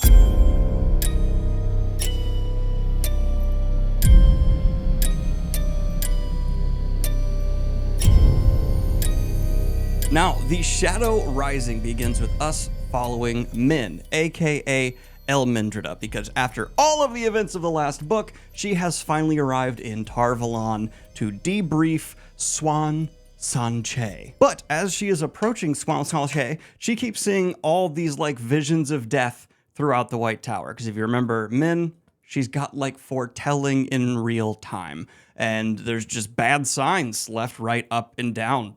It's going to be a bad time to be at the tower, like for sure soon. But she wants to go ahead and leave the White Tower to catch up with Rand. But Swan Sanche goes, no, no, no, no, no. You will be far more used to him and me by staying here. But we can't have people know that you are Min because people know you're close with Talviran boys, and me about to approach the Hall of the Tower to let them know that Kalendor has been drawn by the Dragon Reborn. Definitely, like, you'll be harassed for that, so why don't you get rid of your whole tomboy aesthetic and dress up like a pretty little girl and go by the name Elmindrida instead of Min? And Min goes, that's actually my worst nightmare, and Swan Sanche says, tough tomatoes. So that's what happens to Min. And while she's in Tar Valon, she ends up seeing Loghain, the false dragon who saw Rand at a distance in Camelin and started laughing, going, ha! Because he saw what Rand was really gonna be. And she also hears of Mazrim Taim, another false dragon who has been taken prisoner by Aes Sedai. But later on in this book, we actually are gonna hear that Mazrim Taim, the false dragon, is also broken free from his imprisonment from the Aes Sedai, and whether or not the Forsaken are involved in that, I will let you guess. We also see that Elida sees Min and recognizes her, and Elida in this like self-monologue is like, I would have been Amerlin Seat if I didn't have to go to protect Andor, because I knew that Andor was going to be important to the last battle, so I really wish I was Amerlin Seat, and I'm a asshole. And there's a bunch of signs that all this blood and death that's coming to the tower could possibly be the Shan-Chan. It definitely is. We also see Gawain and Galad continually asking Min, like, where's Elaine? Because last thing we were told, she was going to be on a farm for penance, and that was a whole book ago. And Min's like, would you go away? You're not supposed to recognize me. My God! But when Swan Sanche actually hears that Mazrim Taim has broken out from his captivity from the White Tower, Sheen sends off 12 of her most powerful trusted sisters to go make sure that he gets recaptured. And I'm sure sending a bunch of her close allies away is going to have no negative consequences throughout the rest of this book. But the most important world-shifting thing to remember from here is that the White Tower, Tar Valon, the seat of power and home of the Aes Sedai, now knows that the dragon has been reborn and drawn Kalendor, proving that it really do be dragon. But from here we cut to following our three main Talviran boys, the triumvirate from the Emond's Field 5. And we see immediately they're attacked by one of those bubbles of evil. What previously was just a wind that hugged Rand in an inopportune time and made him get hit with a training sword now evolves into, well, Perrin is sitting down with Fail, and suddenly his axe comes to life and tries to kill him, which, that horrifying. He manages to overpower it. It embeds itself in his bedroom door, just big old and after doing that, for some reason, the axe is like, okay, I give up. We cut to Matt, who is playing like cards with a bunch of nobles. And this is a really big character thing for Matt because he has been hanging out with a bunch of rich royalty. And internally, he's like, I hate these guys. They suck. And these guys are like, Matt's pretty dope. Let's hang out with them. And they all have a good time partying and gambling. But Matt, despite having a good time and like really actually liking these dudes, continually tells himself, no, I'm not like them. I just hang out with them, have a similar personality. They even kind of look up to me, but I'm not like them. But while he's doing this, his playing cards come to life full on Alice in Wonderland style, except that it's like the art peeling off the card and they turn like little knives to try and stab him. Time slows and Matt in like super slow-mo draws his knives and throws daggers into each of the cards, which freaks the nobles out to no end. And of course, they don't want to admit the creepy stuff they just saw. So they're like, where'd you do that for? And Matt's like, you saw it too. Don't deny. I'm going to make sure I take all my winnings and all my gold because I still have that crazy luck factor and I definitely won. But at the same time, you all saw it. But the one who gets the worst hand dealt to him is Rand al'Thor, the Dragon Reborn himself, because we cut to his bedroom within the Stone of Tyr. Yes, he has officially conquered his first land and people. It would be Tyr, and sitting within the Stone of Tyr, someone gets let through to his rooms because there's Aiel outside guarding his door because, you know, they want to make sure he's the Kara Karn. But they let Berelain through, the leader of a nation called Mayen, and she is coming to seduce Rand because if you lead a small country next to Tyr and Rand is suddenly in charge of Tyr and the country of Tyr has a history of abusing Mayen, then the first of Mayen, Berelain, would benefit greatly to the maximum if she was able to become Rand's boo. So she comes on in and keeps trying to be like, oh, Rand, I'm wearing like a silk gown and my tatas are very showing. Would you like to peen? And Rand keeps saying no and kind of pushes her away even with a wall of air. And he's actually showing like he's gotten pretty hard. Not hard, that's like mentally. Old farm boy Rand would have just been blushing and not sure how to handle himself, but this Rand, one, addresses what she's doing right away and is like, I'm not going to be doing that for that. That's scummy. And two, I will look out for Mayen. I'm going to handle the High Lords of Tyr and be very strict with them, which he does. But the bubble of evil kicks in before Berelain can leave, and suddenly copies of Rand start coming out from reflections, and he has to fight reflections of himself. He ends up breaking mirrors. There's tiny reflections of him that at the end of it, he realizes he can defeat these reflections by like sucking them into his body. And after the fight's over, Berelain's in the corner like, what? Are you real? And Rand has to be like, I mean, yeah, I'm the real Rand. And Berelain will never be sure because she definitely lost track, and that's scary. But Rand also got super duper hurt during all of this. He, after Berelain leaves, is just sitting in his bed, bleeding, and he just decides to think of home and not ask for help, which probably would have resulted in him bleeding out. But Perrin wants to go see like what the hell was with his axe attacking him. So he goes to check on Rand and he finds him like bleeding out in his bed and goes, Jesus Christ! So he fetches Moiraine and Moiraine comes in to heal Rand. You got all like the shattered mirror stuff here. Funnily enough, repeating a thing from before, when Perrin was first trying to like get into Rand's rooms, the Aiel are like standing in his way, being all teasing, and Perrin repeats a thing from before where he just picks one of them up and moves them out of the way. And that is a defining Perrin thing that I adore. Go ahead and cut over to Matt. And Matt, very intelligently, actually goes to hang out with Tom Merrilin. Anyone who hangs out with Tom at any time is making the right choice. And he keeps complaining like, dude, I got attacked by playing cards. I don't want to be next to the Dragon Reborn. I'm going to leave. I'm going to get out of here. I've been saying that for weeks and I haven't done it, but I'm going to leave. I'm going to leave right now. Tom, come with me. And Tom goes, how about we play a game of stones, which is like their checkers chess, and you leave in the morning. And Matt is kind of tired. So, all right, one more day. He stays many more days because Rand is the strongest Tal'Viran. And so while these guys are also Tal'Viran affecting the pattern, Rand needs them because he's the Dragon Reborn and this is the Triumvirate. So he like tugs them to be closer to him through chance and like a psychological bond. So Matt's kind of trapped. But from here, we cut to seeing Elaine, Aviendha, Nynaeve, and Egwene interrogating some of the Black Aja sisters that they were successfully able to take prisoner at the end of the last book. Remember the one who was like sleeping that Nynaeve Falcon punched? So the Forsaken, one of them talks about how there's like a thing that they're going to try to find to control Rand, but there's like the same problem that they always have with Black Aja sisters or Forsaken when they're getting intel from them. It's like, oh, they're talking. So are they lying? Because if you're Black Aja, you can lie. But again, one of them is telling them some information and also goes like, you need to go to Tenchiko because that's where they're going to try to get the thing to control Rand. Who's being truthful?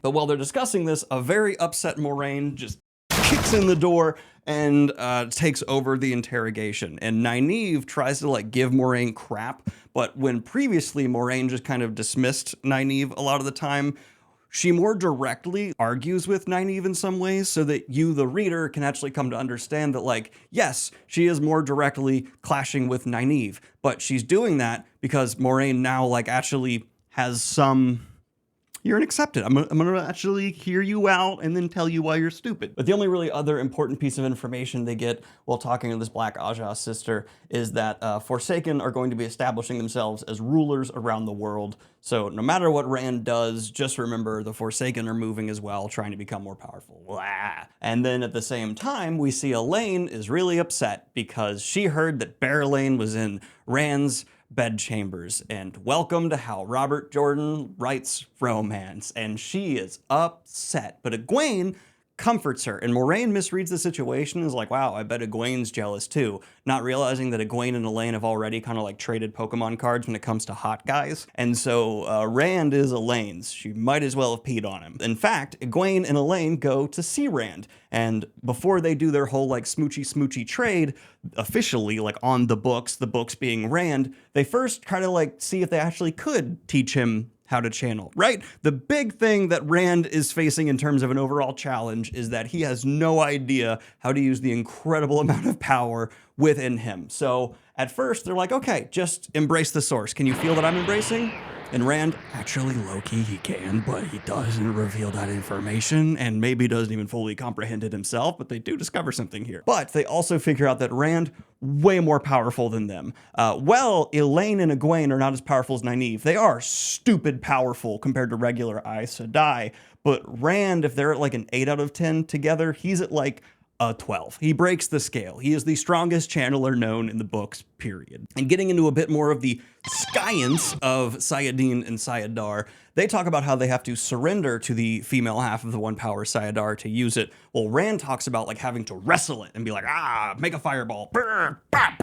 Okay, it's gonna do it.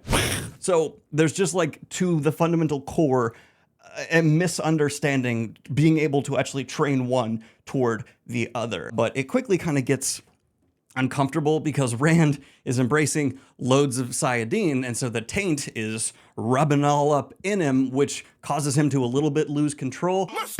And they go from being like teasing and like pinching each other with the one power to Rand like picks them both up and is doing all this crazy stuff, and they're like, please stop! So eventually he puts them down, and Egwene then like takes Rand aside and is like, hey, I know you got all these books and you're trying to read about being the dragon and you're super under all this pressure, but at the same time, I want you to know I'm not into you anymore. I love you as a brother. And Rand goes, thank God, because I love you as a sister, and I don't know if you know this, but there's a lot of people in the world. And Egwene's like, you're just pretending that you're not hurt by this. Why is he so okay with it? And then she leaves. But Elaine, to Rand's surprise, stays. Oh! Hi, daughter heir of Andor, and we get a little bit of like the nervous Rand back. And it's nice to see like he's not just all dealing with everything, because he tries to like make a flower for her out of torn up stuffing. It's weird, but fails to. But Elaine keeps it and like puts it in her pocket because he intended the gift, and it's the thought that counts. Aww. And then she approaches Rand, and with Kalendor just casually in the room, because, you know, the sword that's not a sword that's used as a sword sometimes is going to be around, just decides to full on go smoochy. And so very quickly, Rand goes from like, yeah, that's my sister now, I'm going to make out with this hot royal ass. And so very, very happy. And they actually get to spend a good amount of quality time together before everything goes to as it does in Wheel of Time books. And this is probably my favorite relationship Rand has, because, that's not true, but it's one of my favorites, because Elaine is actually someone who Rand learns a lot from, because he respects the fact that she is a trained from birth noble. And so not only are they getting with each other, but she is telling him what it takes to lead. She is talking to him about sacrifice and how he's not going to be able to please everybody. And it's something that he really takes to heart, which she appreciates, because being the daughter heir of Andor, sometimes men are just dicks to her. And at one point, some of the Aiel are wondering why Elaine doesn't just kill Barrelane for even trying to make a step on Rand. Also, zoom in on that kissy face. Yeah, I really tried there. I hope you enjoy that monstrosity. And we actually get a little bit of a look into Rand's politics while he's hanging out with Elaine, and he's not nice to high nobles. Let's put it gently that way, because there's actually a point where he threatens to kill them. And it's over Barrelane, because he doesn't like how they've been treating her country. Like, aside from everything she tried with him, Rand likes justice. He doesn't like inequality, so he's demanding they cut taxes. He's demanding they make a fairer treaty with Barrelane. And a direct quote from Rand during all of this is, "By tomorrow midday, you will have offered her the treaty I want, or by sunset tomorrow, I will hang both of you. If I have to hang High Lords every day 2 by 2, I will send every last one of you to the gallows if you won't obey me." So while Rand doesn't exactly pick up nuance from Elaine as a political leader immediately, he does begin to appreciate her lessons and slaps the hell out of some High Lords. At one point, he literally even like burns a treaty in one of their hands that they drafted because it's not nice enough. Rand also in this time is reading in books a whole lot, and we find out he learns of a little gateway that might be able to provide answers, and as someone who just found out they're the chosen one, answers seem rather valuable. And the 3 women also learn of this doorway, and through trickles of information, Egwene ends up telling Matt about it. But just when you thought there would never be another peekaboo edit, you're wrong, because Rand that night has Celine show up in his room, and we, the reader, already know that's Lanfear. And she tells Rand that. She's like, by the way, this isn't the real me. She changes her appearance to show her true self, a little bit older, but just as hot, if not more so. And then tells Rand, like, yeah, I'm Lanfear. You were hanging out with Forsaken that whole time, and I own you. I own you. You're Luce Theron. You're my lover. I own you. And I want anyone out there to know that's a toxic relationship. If anyone talks about how, like, they own you, even if you're married to them, that's bad. And to Rand's credit, he agrees. And she keeps saying, I'm gonna set you up at the future. I'm gonna like get someone to tutor you in the one power. And Rand, in the middle of all this strange Lanfearian psychological approach, just kind of snaps and in a different voice goes, the only thing you ever loved is power. Where did that come from, Rand?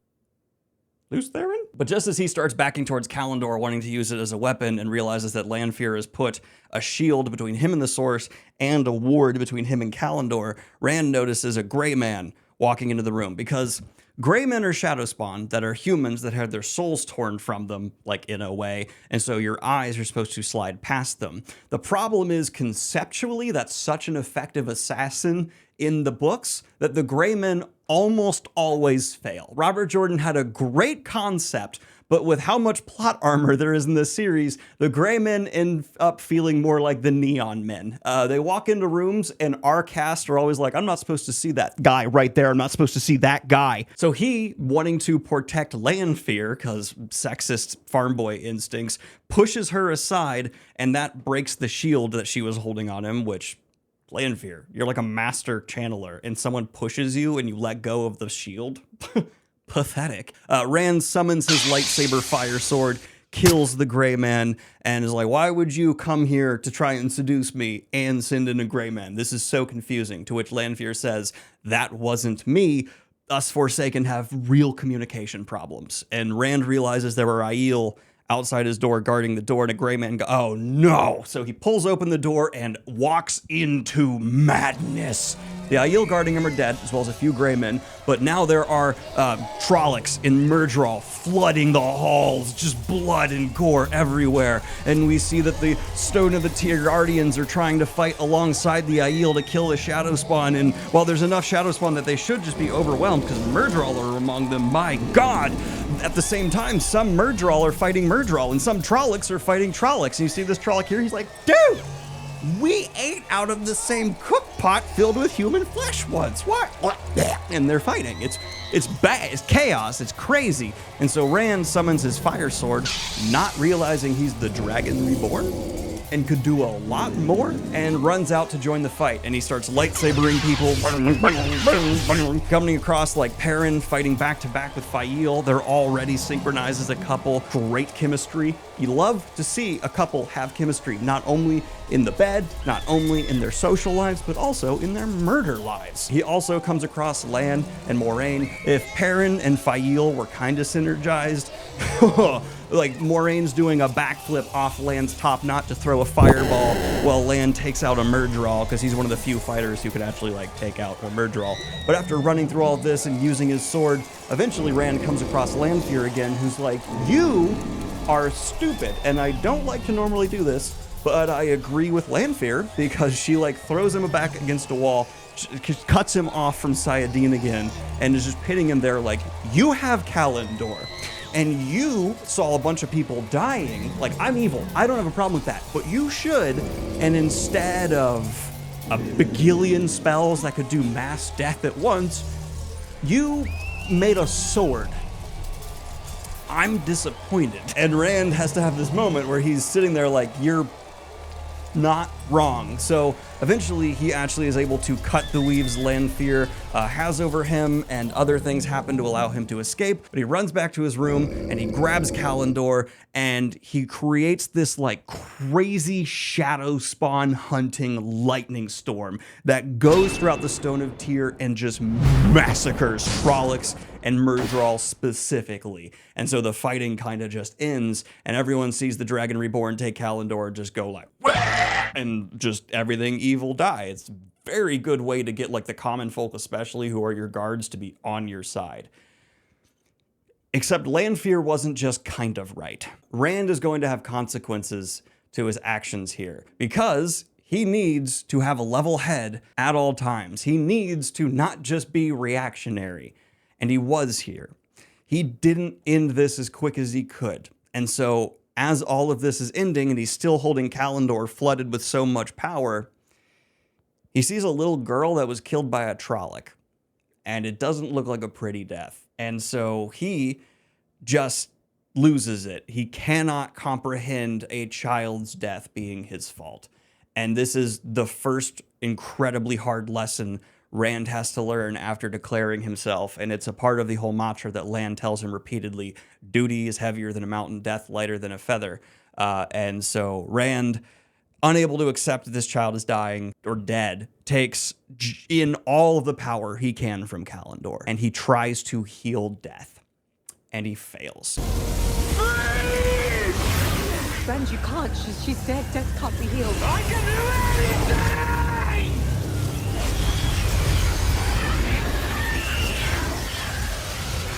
He like violates this little girl's corpse, forcing her heart to beat, forcing her lungs to take in air. And Moraine has to scream at him to stop. And even Lan is shaken by this. And at one point, Lan's even going to come up to Rand, and Moraine like holds him back. Like, Rand is not stable and good when he's holding Kalendor, because one of the flaws of Kalendor is that while it amplifies the one power, it amplifies the taint on the one power equally.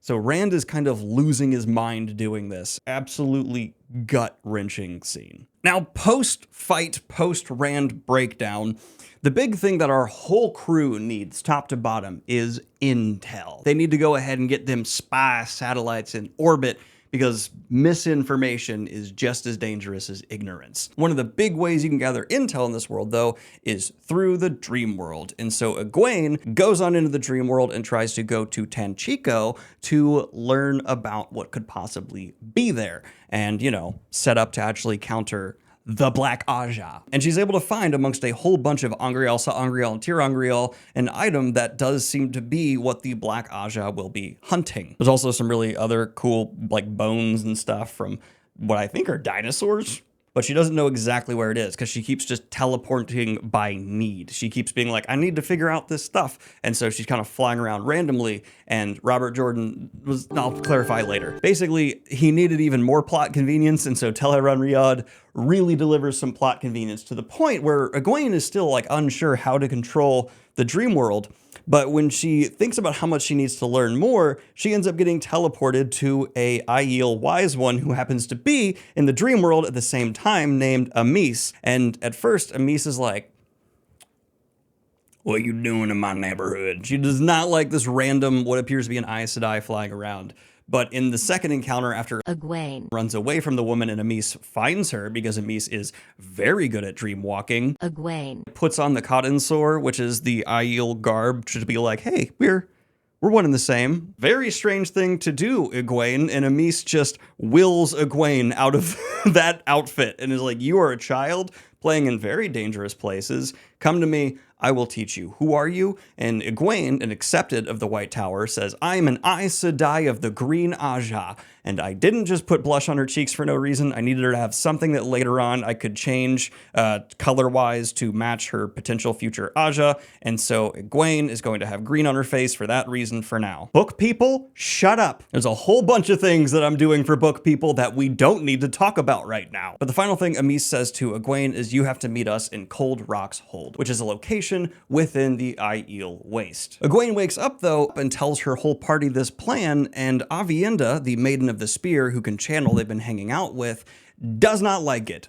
She seems to want to not go back to the Waste and instead to hang out with Elaine and Nynaeve, which kind of hurts Egwene's feelings because she feels like they've been really getting along. Now Avienda's closer to Elaine, but it's kind of hurtful. Like, why would you not want to go home with me? Don't you want to go home? Turns out Avienda has been summoned to go back to the Waste so that she can put down the spear to become a wise one, and she super duper does not want to do that. But this party is going to split into two sub-parties at this point because Egwene does indeed need to go to the Waste, and Elaine and Nynaeve need to go to Tanchico to find whatever the hell this thing is that's going to be bad for the Dragon Reborn that the Black Aja is hunting. But we're not done setting stuff up yet, because now Perrin has been looking for rumors to hopefully get Faile to go away, because, well, he very much so likes Faile, and in the last book did a very, heroic, erotic save of her from the dream world. He understands that this is a dangerous place where his axe can try and kill him. She's a hunter for the horn, right? If he finds a cool rumor, maybe he can entice her to piss off and get away from all this danger. Except during all this rumor hunting, he finds a rumor that Matt does as well, which is that there are white cloaks in the two rivers hurting people looking for the three Tal'Virin. And that isn't something Matt wants to do, because while Matt wants to get away from Rand, the world is awesome, and he doesn't want to go back to being a scoundrel in a village that no one thinks about. So he goes and rushes to Perrin and finds Perrin already packing, because Perrin heard the rumor. And Matt's like, okay, you're going, I don't have to. Oh, thank God. But you'll take care of that. Good job, buddy. But in reality, Matt is also being pulled on by Rand because he kind of needs to stay by Rand, apparently more than Perrin does. So he just knows he can't go. And then after Matt leaves, we see Barrelane. Yes, the first of Mayen shows up because she's trying to figure out which of the main Tal'Virin boys she's going to end up with. And if she can't have the dragon, then, one of his best friends, good political move. I know this is not the best look for Barrelane, but low-key, she's been dealt a horrible hand and is a political genius. She proves that throughout the series. She actually walks by Matt at one point during the sequence, and Matt kind of is like, how you doing? And she legitimately responds, you are too much like me, and walks past him to go flirt with Perrin. So Matt gets rejected hard, and Barrelane walks in on Perrin changing shirts and goes, damn! She likes him thick, and as we know, Perrin is our thick boy, and also has golden eyes that he got for being a wolf brother, so I would think that's hot. But Perrin pretty firmly rejects her at first until Faile walks in, and Perrin, being an idiot who apparently never graduated high school despite high school never existing in this world, decides to flirt with her a little more and encourage it in front of Faile to hopefully piss her off so she won't try and go with him to the two rivers. Perrin, are you 15? It doesn't work. Surprise. All that happens is both Faile and Barrelane end up leaving Perrin, Faile mad at him, and Faile finds Barrelane in the hallway and tries to start a fight with her, and Barrelane just easily disarms Faile and just, I'm a noble. I am taught from birth to defend myself, and you, I don't know who you are, but I kicked your ass, and so, Barrelane puts Faile down. And Faile even draws a knife during this. Not a good look for Faile. But we find out it's a part of her culture, so is she an asshole or is it justifiable culture? I go with the former. You're welcome to go with the latter. But a lot ends up happening here. Perrin even remembers a white cloak named Dane Bornhold saying I'm going to get you. And he's like, damn, this is Dane Bornhold trying to get me. Dane Bornhold, the white cloak. And so he wants to possibly bring help. He doesn't want to just surrender to the white cloaks to help his family. and die for sure. So he ends up running into his BFF Gaul, who, if you remember, is his BFF. And Gaul's like, I'll go with you to the Two Rivers. That's one Aiel. Is one Aiel enough to deal with all those White Cloaks? Likely not. Though Perrin still has to go, and hey, now he's got a buddy. He then goes to see Loyal, because as you can see, Loyal is here with his beard and his book, and Loyal knows how to guide people through the ways, hence how they've been able to use the ways in previous books. Except Fael's being a Fael knew Perrin would need to go to Loyal to go through the ways. And so she has, before Perrin could go see Loyal, decided to also act like a 15-year-old and convinced Loyal to promise that the next time he went to the ways, he would bring her. Meaning, if he's going to take Perrin to save his homeland, he has to bring Fael. And guys, you are working with the Chosen One against Shaitan, you know, Satan for this world, and you're treating saving a village as if it's what? This is my least favorite sequence for Perrin in the whole series, and that he's got some bad sequences. Love him though. But it ends up being that way, and also Fael gets Bane and Chiad, two Aiel, to also want to come with her, so now they have three Aiel, Fael, Perrin, and Loyal. Is that enough to stop the White Cloaks? No. But after seeing Perrin, Matt decides to go through that doorway that he heard of to get some answers. By doing so, he's actually stepped possibly into another dimension. And I need to fill you in on a few pieces of Jordan lore before we go on this adventure with him. One, there is a board game based off the existence of the people who exist on the opposite side of this doorway. This board game is called Snakes and Foxes, and the player cannot win. Oops. It seems like Matt is dealing with fey creatures. Once he goes through, he meets some snake humanoids, which exist in a world that is filled with plant life and architecture Matt has never seen before, as he's taken by an attendant down a long, creepy hallway. This attendant asks him if he has any steel or instruments, to which he says no. Then he's brought before a council and allowed to ask 3 questions. The questions Matt asks are, should I go home to help my people? To which they say, you must go to Rhuidean, the legendary magical city in the Aiel Waste.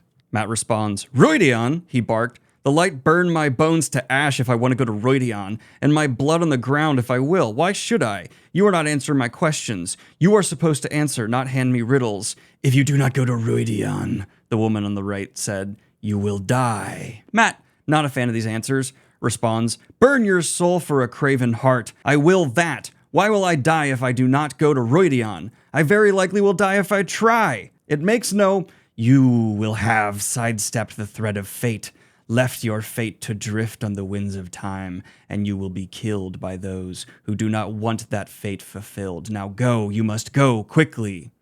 Despite having technically gotten his answers, Matt does not agree to leave. Instead, he demands, what fate, burn your hearts? What fate? The very room he is in begins to peel, the floor quivering, before he again demands, what fate? To which the Aelfin shriek in answer, to marry the daughter of the 9 moons, to die and live again, and live once more, a part of what was, to give up half the light of the world to save the world. Go to Rhuidean, son of battles. Go to Rhuidean, trickster. Go, gambler, go! At which point he is surrounded by guards. He is then smuggled out of the door as the entire palace he's in begins to shake, and the Aelfin scream about the strain being too much, because while they are feeding on the sensation, the payment being taken, the fact that Matt is a strong Telviran is difficult for this dimension to handle. And they hook him back through the doorway, to which Matt lands back into the room that's like a palace basement thing with a bunch of Angriel, Saangriel, and Tirangriel hidden in, and he turns around swearing at them like, God damn it, stupid fox. And then Rand is there, because Rand went through at the same time because he heard about it in a book, and Telviran, coincidence. Oh, and Moraine walks out. All 3 of them went through. Moraine asks them a very good question. How did you 2 twerps learn about this incredibly dangerous doorway that you shouldn't have known about? And Rand's like, hey, read about it in a book. And Matt does not want to throw Egwene, who told him about it, under the bus, so he's like, yeah, a book. I can read. Convincing Matt, good job. But the big takeaway is that Rand and Matt, turns out, learn they need to go to Rhuidean. Except Rand doesn't learn this from specifically this doorway directly. We don't actually know what his answers and questions are for a while. And to add to Rand's emotional conflict and confusion after being super traumatized with a dead child, Elaine decides to just play some mind games with him. She sends one letter before she leaves to go to Tenchiko, and it's very loving. It's like, hey, you have my heart, and all this deep emotional stuff, and the weight of the world's on your shoulders, but I can relate in some ways. And so I'd love for us to be there for each other. I really care about you. Doesn't say the L word yet. You know, they're not there, but it's meaningful. She then, after talking to Nynaeve and seeing Nynaeve have Lan kick open a door after he finds out that she's going to Tenchiko, and then like grab Nynaeve and be like, I want to go with you and protect you. Tenchiko's dangerous. But Nynaeve's like, you can't. You have to stay with Moraine, who you're bonded to. And Lan's like, I'll leave her for you. To which Nynaeve says, no. If you're going to leave her, you're going to not be bonded to her anymore. You will be mine. So Lan, realizing he can't go with Nynaeve to Tenchiko, gives her a passionate kiss in front of Elaine. And Elaine kind of picks up, maybe I should have a firmer hand with Rand from Nynaeve. So she then writes him a second letter. And this second letter is like, look, you bitch, I may have tongued you down, but guess what? I'm free to do whatever I want, and you don't own me. I think you have smelly, ugly feet, and you aren't that dope. The dragon, more like the dummin'. So Rand has no idea what to do with that for the rest of the book, and it comes up many times. But we also have one of my favorite scenes in the whole series upon reread, which is Tom going back to his rooms, has all this stuff's unfurling, opening the door, and Moraine is waiting for him, going through his stuff, which in these books, that happens a few times, and people always just kind of get over it. I wouldn't. If I found someone going through my stuff, I'm kicking your ass out of my house. But there is a bit of a back and forth. It's kind of like the first time these two like genuinely show down with one another, and it's awesome. Because Moraine, super experienced, genius, powerful Aes Sedai. Tom, badass court bard. Because we've also learned at this point that Tom was a bard in another life, actually like in the court of Andor, and lover to, guess who? Queen Morgase, Elaine's mom. And Moraine recognizes him and calls him out for it. And is like, I know what you did, you queen dick dog. Tom tries to counter, being like, well, your uncle was Laman, the ruler of Carian, who cut down a famous tree, one of the Avan Dessora trees, that the Aiel gave to Carian after the breaking of the world, because Carian let them have water during that really hard time. So if your uncle hadn't have done that, that wouldn't have caused the Aiel War of all these people coming over to fight to punish that king for doing that. And so Rand wouldn't have been born on Dragonmount. So you've been tied to the Dragon Reborn this whole time. Haha. Now are you on your back foot? And Moraine goes, no, not really. That's all true. And so Tom's whole life is exposed, and Moraine's just like, yes, those are facts. But during this time, she also heals Tom's limp that he got from fighting the Murdral quite a bit. It's not perfect, but he can like do backflips again. Nice. And she also calls him out for helping Rand a whole lot over all this time, because remember, this has been like a few weeks almost. She tells him, like, I know that you've been breaking into High Lord meetings, doing some spying for Rand and letting Rand know where these High Lords are meeting without him so that he can show up and scare the hell out of them, which Rand has been doing a lot. Remember, the death threats. And thank you, Tom. I appreciate you looking out for Rand. Tom agrees. They both have their children from the Two Rivers that they will look after together. And Tom notes how hot Moraine is. Don't read into it. But the end result of this is Moraine, through being like, Tom, you're really smart, aren't you? You should go with Nynaeve and Elaine to Tenchiko. And Tom, having a very big protective instinct, decides to agree. Yeah. Now, I know what you're thinking. The last time Tom directly interacted with Rand, it actually ended up resulting in someone he loved getting murdered. Shouldn't he resent Rand for behaving so irresponsibly? Shouldn't the grief he feels be put on the shoulders of the dragon? Not even for a moment with Tom. He is just wise beyond his years to the point that he understands not only does he need to help Rand while he's in these extraordinary circumstances, but it's not his fault something so terrible could be done. It's the reality of a dark world that Tom wants to do his part to make better. And that is a rock solid character. And you can say Tom doesn't develop a ton throughout the series, but he's an old man and he's set in his ways, and his ways are honorable. Now, who also ends up going with them to Tanchico is Julian Sandar, the teeth catcher from before, because Lan apparently hired him wanting to protect Nynaeve. Robert Jordan clearly wanted Julian Sandar to be a character, and then like a book or two from now goes, never mind.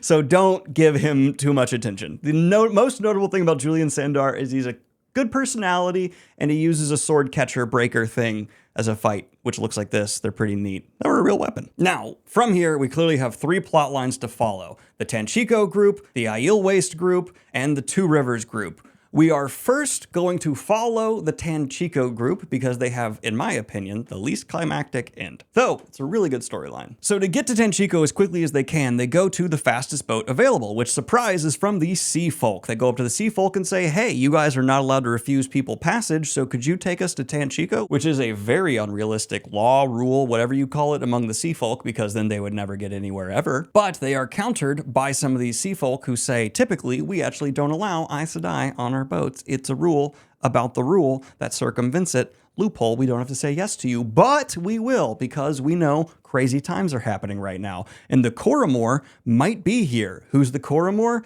Basically, he who comes with the dawn. Who's he who comes with the dawn? That's the Aiel's name for the Dragon Reborn. So that's their name for Rand, most likely. We also learned that the Sea Folk have been having issues with the Shan-Chan, and the Shan-Chan have even taken one of their islands. So they're not gone. And another interesting fact we learned is that this boat, before they had their whole plan and journey redirected by these not Aes Sedai accepted showing up, they were planning on going to Shara, which if you look at the whole world map of the Wheel of Time, is this massive swath of land populated by an entire culture, series of cultures, empire thing that we do not really get to learn about ever. Now, during the trip with the Sea Folk, Elaine is on the boat at one point and she feels someone channeling, looks at Nynaeve and is like, you're not channeling. Tom and Julian Sandar, they can't use Sayadar. That would be crazy. So someone else in this boat can channel. And walking around the boat, she sees that the Windfinder, which is like a officer rank amongst the crew, is channeling these like massive cables of Sayadar, thicker weaves than Elaine has ever seen before. And that's why they typically wouldn't allow Aes Sedai to be on the boat, because they have been hiding the fact that a whole bunch of their people can channel, and they do not want the Aes Sedai coming to force people to go to train in the White Tower. Would the Aes Sedai do that? Depends on the Amerlin. But Elaine promises to never tell about their secret as long as this Windfinder teaches her a little bit about using these massive cables. And so Elaine gets a little bit of a power-up.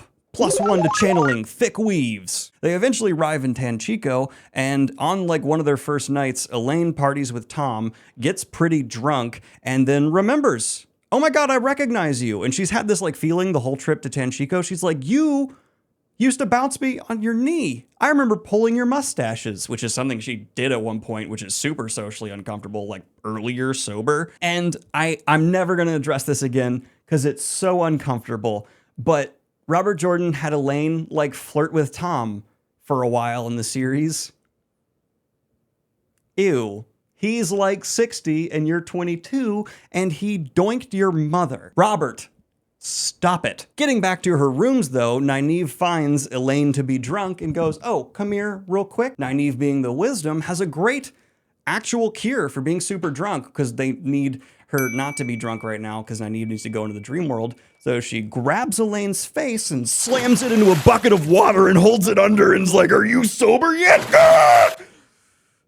Elaine doesn't enjoy that, and Nynaeve clearly has a problem with people being drunk. It also turns out that Bail Doman, the ship captain from back in like the second book, is here in Tanchico, and he's actually been running like a really successful business and he's evading taxes. And Nynaeve just straight up tells him like, hey, the Black Aja is who we're hunting here in Tanchico, to which Bail Doman's like, wow, it's gonna be like Falma all over again. I don't want to be in the middle of a one power battle. Always something with you, Christine. Beginning back to what we were saying, Yes, Elaine and Nynaeve meet up with Egwene in the dream world at these like planned visits to debrief with one another, because Nynaeve ends up taking that dream-causing magic item from Egwene, because Egwene at this point can enter the dream world on her own willingly. Nynaeve, though, does not naturally have that talent, neither does Elaine. It is a talent thing, which Elaine ends up getting a talent later on. We'll talk about it. Now, you may be wondering, how are Elaine and Nynaeve able to hunt down these Black Aja sisters throughout Tanchico without being recognized themselves? Well, they do send out Tom and Julian to do a whole bunch of their scouting, especially around this one palace that maybe the ruler of it, the owner of it, is a dark friend and knowingly hosting these Black Aja sisters, because they eventually learn they're in there, or she's being held prisoner against her will, and they're not sure which. But the reason they're able to actually go out themselves is disguises. They use disguises and are able to scout.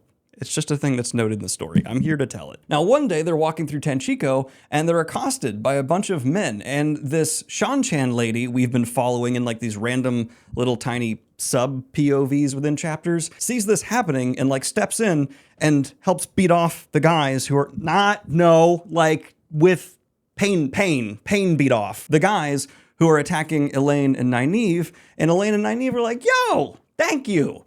And they start hanging out with this Shan-Chan woman, not knowing she's a Shan-Chan woman. Oops. And at one point, Nynaeve and Elaine even mentioned Bail Doman around her, and the Shan-Chan lady is like, oh, I know Bail Doman, and he knows me, so I'm not going to be here when he's here, because I don't want to get recognized by Bail Doman. This Shan-Chan's woman's name is Egwene, and we know she's been here on a mission to try and recover Damani that escaped from their Suldam during the whole Falma incident. But obviously she's slowly starting to learn things here that are making her morally opposed to her mission. And Egwene turns it around. During all of this exploring Tanchico, though, an uh-oh happens, because a woman walks into Elaine and Nynaeve's room and she starts casting compulsion on them. And this is one of the scenes the show did pretty much perfectly, because this is one of the Forsaken, Moghedien. Known as the Spider, she only unveils herself when she is 100% sure she will win. She's not the most powerful with the one power, but she's the most powerful in terms of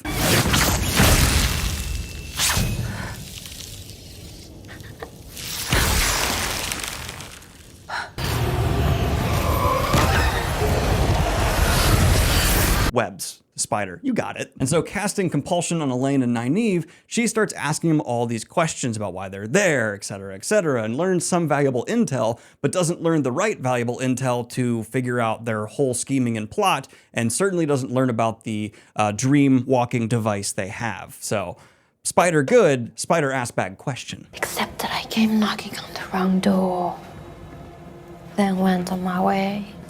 The wrong door, of course.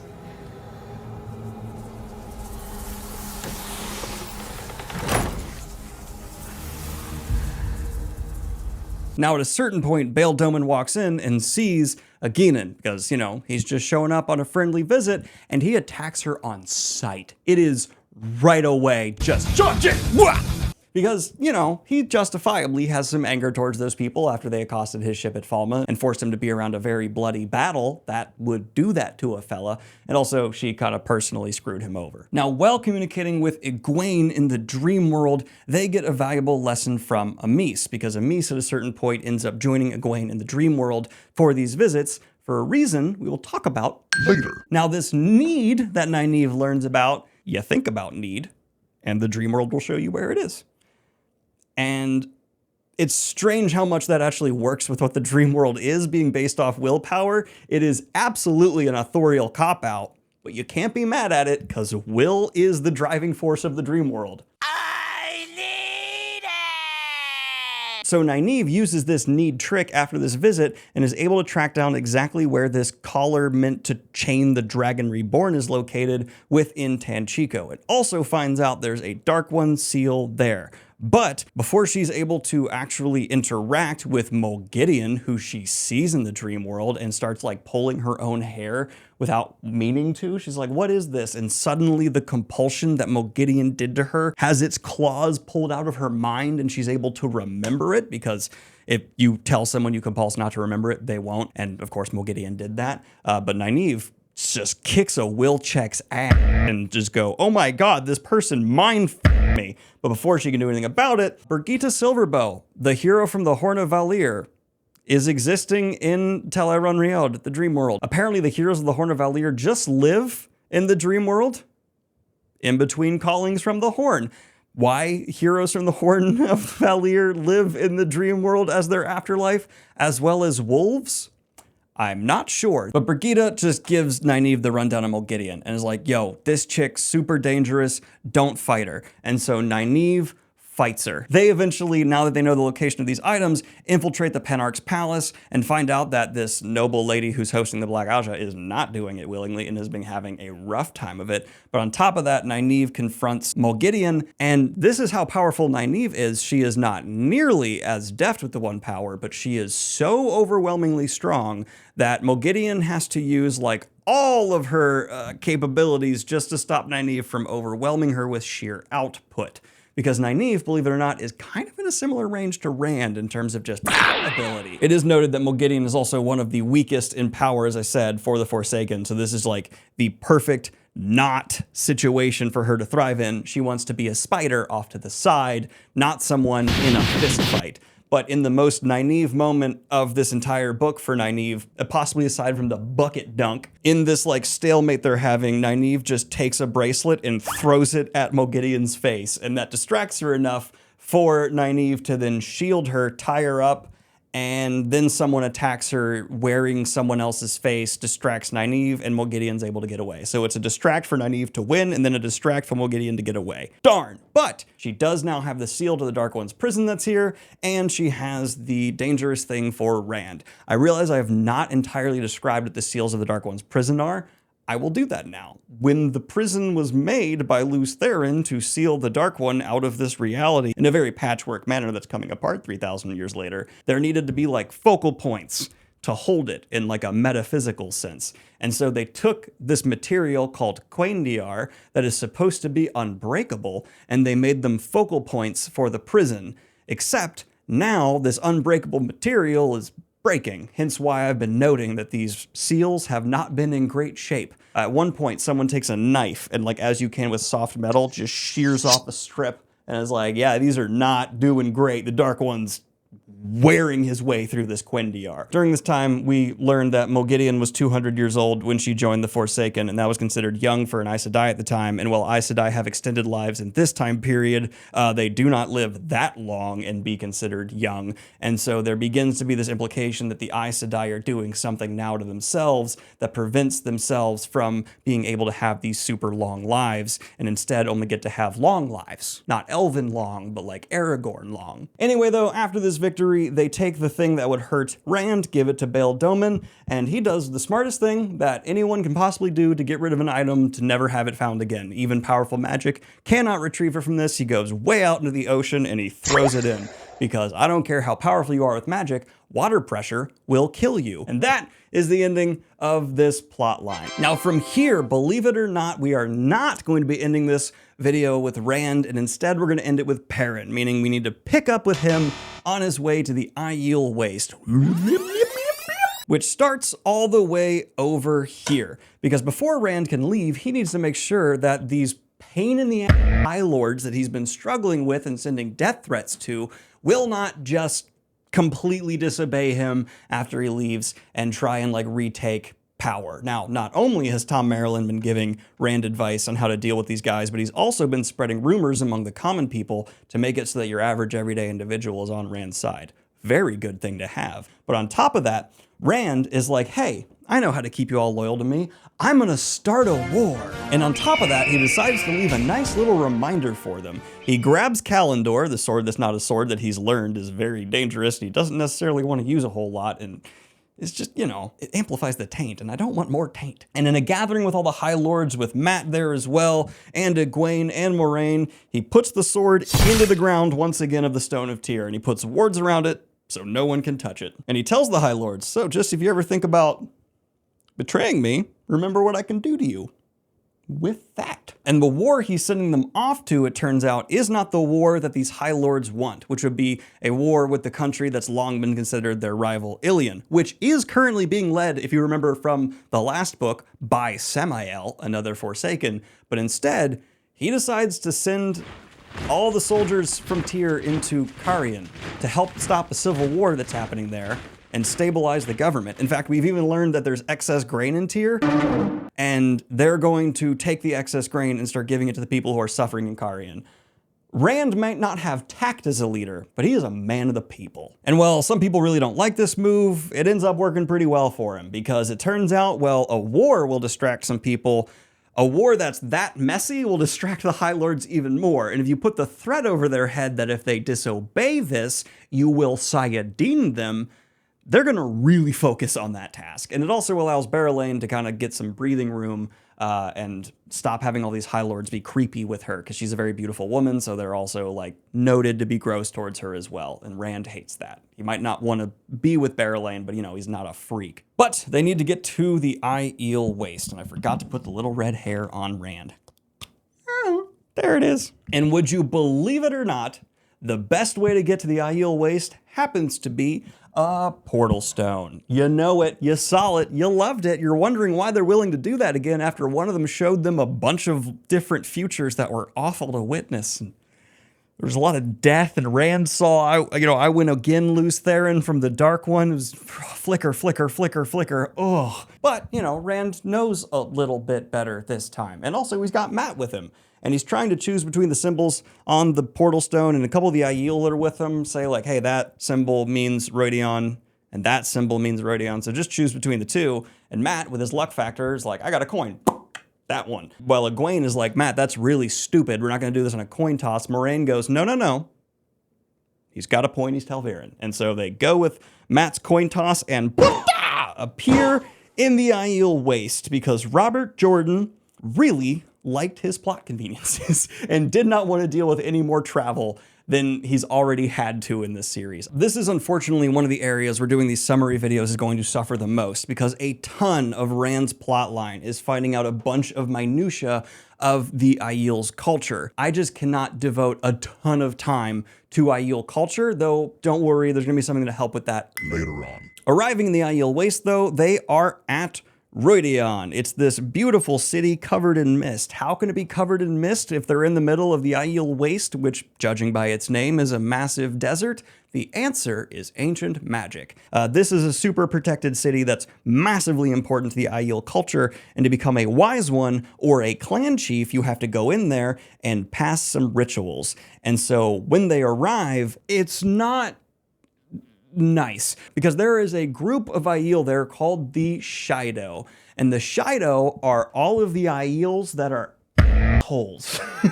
And there is apparently a currently ongoing ceremony for the Shido for their new clan chief to be selected within Rodion. So they see these Outlanders show up, and the Aiel, not a fan of them, and start asking to go into Rodion. And so the brother of the one who's currently doing his test in the city to be clan chief comes over. His name's Couladin. Couladin sucks, and starts just getting real aggressive, real fast, not nice. And so the wise ones that are there, which are women who can channel amongst the Aiel that are their Aes Sedai equivalent, kind of, but not really. Wise ones, much more Dreamworld focused, and they actually have tons of knowledge about the Dreamworld, hence why Amis asked Egwene to come here. The wise ones have to approve of which Aiel men get to go to the trial to become clan chiefs, and so when Couladin is like, me, the wise ones go, no, no one likes you, Couladin. Nobody. You smell funny, and your energy is like the Kool-Aid guy, but always at the wrong time. Really, he just bursts in on scenes, and every single time, every character goes, why are you here? Rand, though, claims he has the right because he thinks he's the Kara Karn, and also he's like, my mom was an Aiel. We learn that's not true. Come back to that later. To which the wise ones are like, yes, we saw you were gonna come here. It's foretold, you can go. And then Mat is like, I wanna go. But Rand and Moraine and everyone kind of end up talking it to the point where Mat gets to go to Rodion. He just can't go into like the rings. There's not rings, the columns. There's columns that Rand has to go through, And Matt is not going to do that. He just gets to be Rand's escort. And then one of the wise ones lets slip that if Moraine doesn't go, she'll die. And Moraine wasn't going to go, but after hearing that, kind of, all right, I'm going to go now. I always took that as Moraine. This was like a moment where reality hadn't set up right for the good guys to win.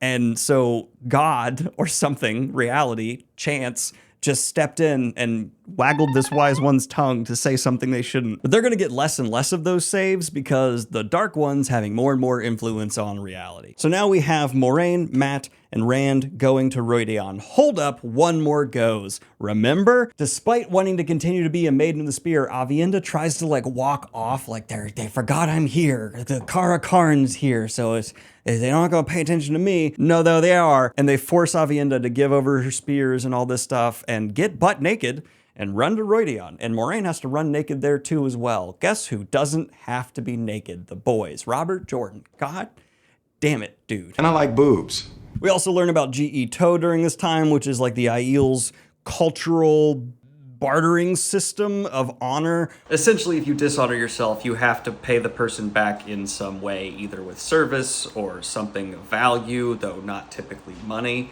And they also have something where if you touch someone in combat, they can be taken by shame. Which is like a servant for a year and a day, I think is the time, correct amount of time on screen. And after that, it's like, hey, whatever you did that was wrong, not a big deal. One of the ways you can take someone Gaishain is if like you touch them unarmed in combat in like a way. Like, it's got all kinds of like influences from cultures. The Aiel are influenced from all these cultures you're seeing on screen here now for Robert Jordan's creation.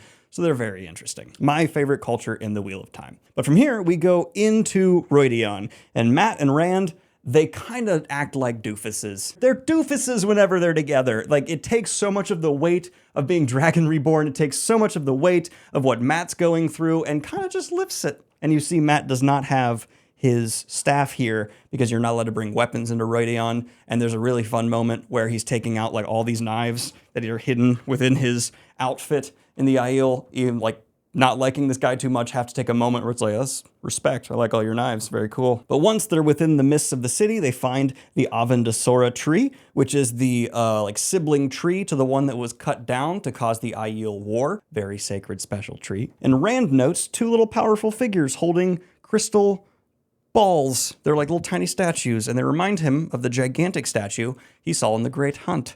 Guess what? That giant statue connects to this little one, but he actually says, now is not the time. Rand has plans, kind of, maybe. He's maybe winging it. So Rand needs to go through these columns, and Matt, while he's waiting for Rand to do that and enjoying a very relaxing vibe that kind of just emanates from the Avendasora tree, notices, well, would you look at that?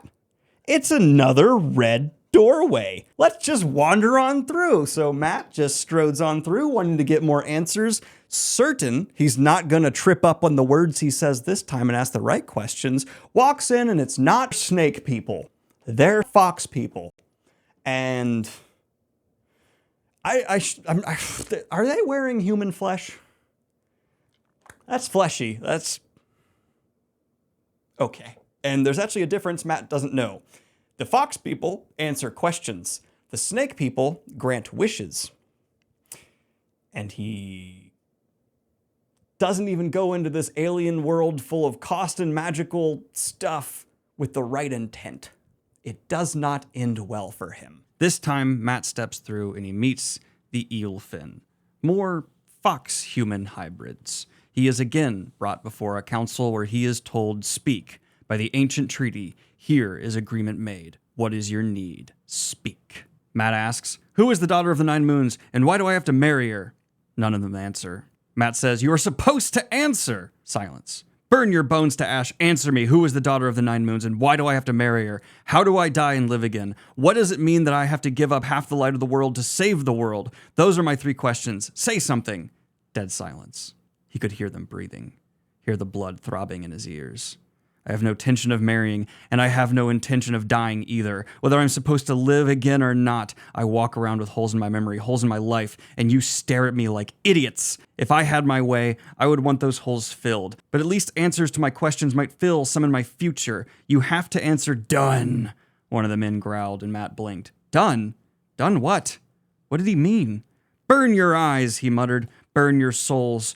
You're as bad as Aes Sedai. Well, I want away free of Aes Sedai and the power. I want to be away from you and back in Rhuidean. If you will not answer me, open up a door and let me done, another man said, and one of the women echoed, done.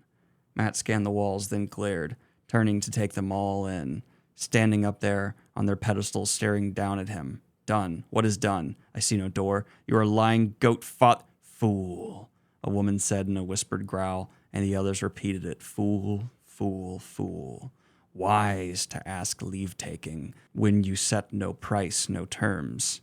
Yet fool not to first agree on price. We will set the price. What was asked will be given. The price will be paid. Burn you, he shouted. What are you talking? Utter darkness closed around him. There was something around his throat. He could not breathe. Air. He could not. Now pay attention to what Matt gets. And then we cut away from Matt.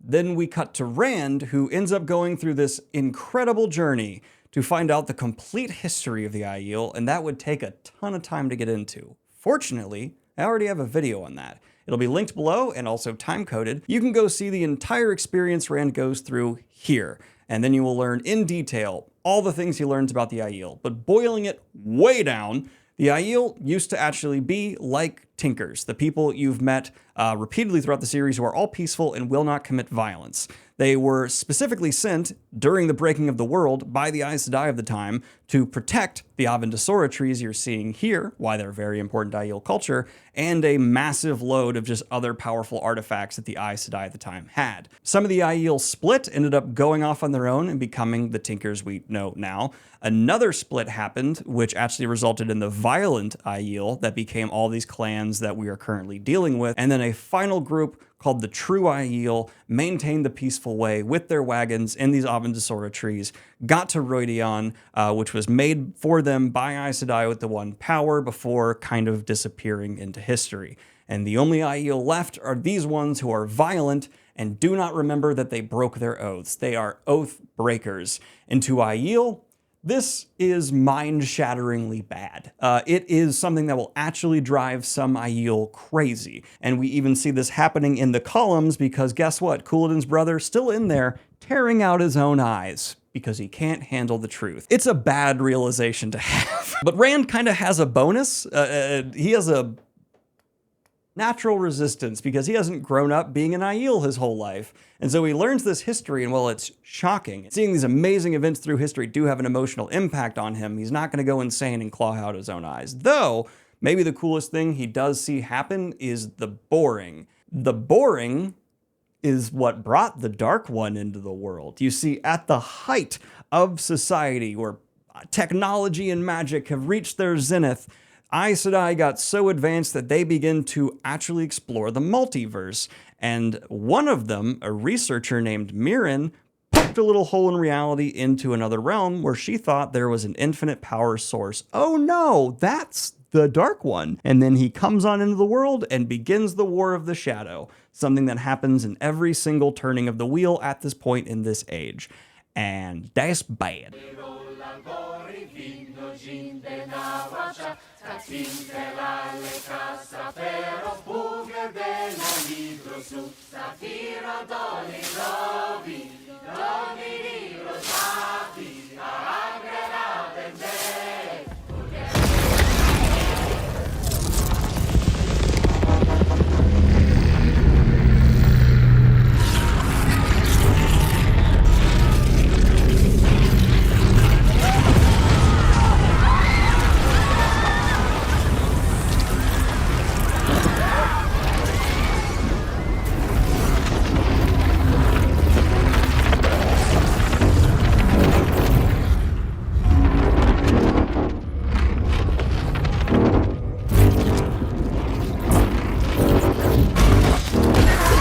Basically, Rand gets to witness the moment that's responsible for all of history that's happened. He then comes on out of the columns and he's going, Matt! Matt!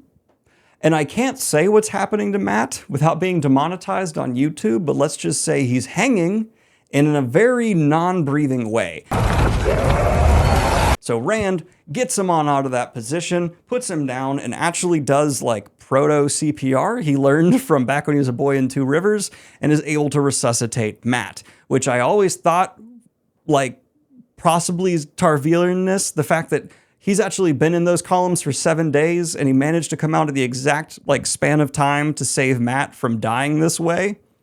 Tal'Verin. Matt, though, now has a tremendous scar around his neck, and an Ashendari. A weapon that's like a big spear with a blade at the end. So he gets to upgrade from that green quarterstaff to now this big bladed spear. Badass. And he also gets a necklace that has a little fox head medallion on it that he takes as a joke, puts that on. Fun fact, we'll talk about this later, that might be the most powerful magical item in the entire series.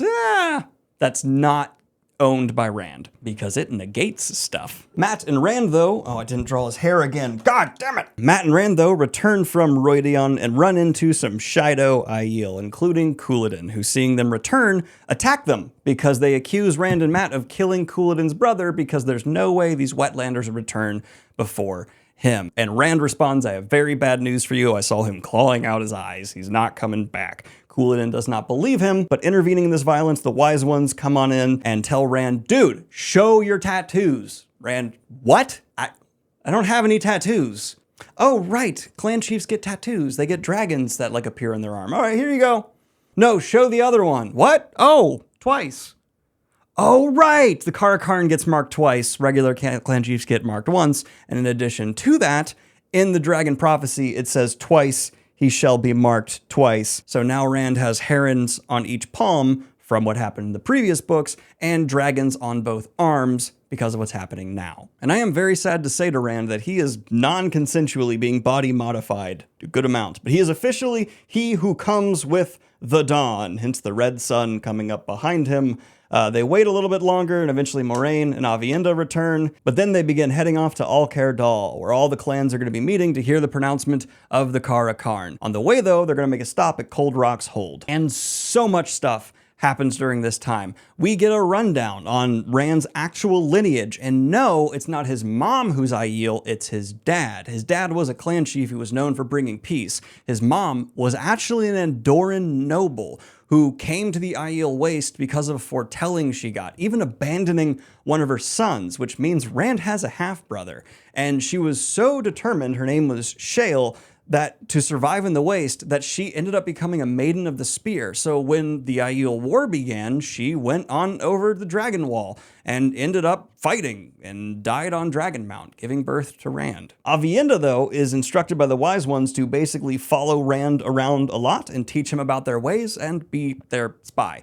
And Aviendha does this super aggressively, constantly bringing up how hot Elaine is and how grateful Rand should be to have her, adding to the two-letter confusion from before. Then on Egwene's side, she gets caught dreamwalking to meet Elaine and Nynaeve when she promised the Wise Ones she wouldn't do the super dangerous thing without their permission. And so they make her wear her braids like she's a child and then begin going with her for the meetings, hence why Nynaeve ends up meeting Amis, then teaching Nynaeve about the need. Plot convenience. And then during this time, Matt does have his memories filled with a bunch of Battle Master stuff. And so he has like all the memories from the world's greatest generals throughout history in his head. Major XP bonus, bonus, bonus, bonus, bonus, bonus. And he's now proficient with tons of weapons and a master general. Probably the best general who's ever lived because he has all the best generals who ever's lived memories in his head. So bonus, bonus, bonus, bonus. We also, during this journey, have a wagon come in that has some very strange people amongst them, including a Gleeman who does not have as good a mustache or Gleeman's coke as Tom. All right, he's not even in the same ballpark. I realize I just said coke instead of cloak, so now we're going to say he's got a diet cloak. And one of the women is super interested in Rand and gives off creepy vibes, and I want to just emphasize right now, it's totally not Lanfear in disguise. It's not. Totally not. It's not. It's not. I don't know why you're bringing that up right now. Stop. You're insane. And of course, they're even attacked by Trollocs at one point. They arrive at Cold Rock's Hold, and of course, all the different clan chiefs have to be welcomed by the Roof Mistress because you're well aware of Aiel culture. And Couladin comes in to be welcomed, and he gets welcomed like a beggar. And the Wise One, who actually is also Ruark's wife, Ruark has 2 wives in this group. Ruark is a clan chief who's getting close with Rand. His second wife kind of just, again, massive diss to Couladin. It's like, you are Shido, you suck so hard, and you even left a day early for your brother who is still in Rhuideon. For all you know, he may have torn out his eyes and lived, walked out of Rhuideon, and been left in the desert to die. I hate so much about the things that you choose to be. Rand at this point really wants to make peace with Aviendha, and so he decides to buy her a bracelet from these little merchants and tells the Maidens of the Spear, like, look, Aviendha does not like me, but I would love to like start fresh with her, so I'm gonna get her this little rose bracelet. And the Maidens of the Spear, who are Aviendha's friends, realize, oh, these two are definitely going to get together. So they end up doing this ceremony where they drink tea with Rand and kiss him on the cheeks a whole bunch, like, and then Rand goes to Aviendha, gives her the bracelet, tells her about the ceremony, and Aviendha's like, they think you want to marry me now.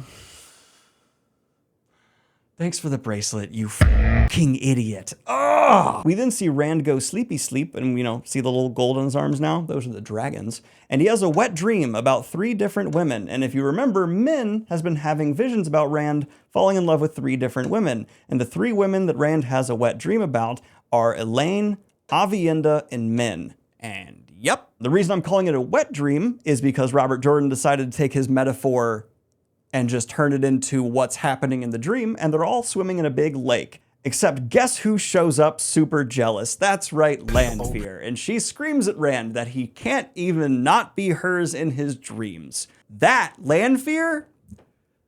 So far over the line. Like, wow, I've heard of a jealous ex. I have not heard of a jealous ex who 3,000 years later will get jealous over your dreams. But this is so messed up that one of the other Forsaken just appears. It's actually Osmodian, who Lanfear's even been telling Rand is ready to train Rand to channel in Sayadine. And Osmodian also invades Rand's dream and is like, Lanfear, like, we're Forsaken, we're evil, I get it. Like, we got Mogideon, who's super messed up, and we have another Forsaken who's not really been around yet, whose entire thing is torture.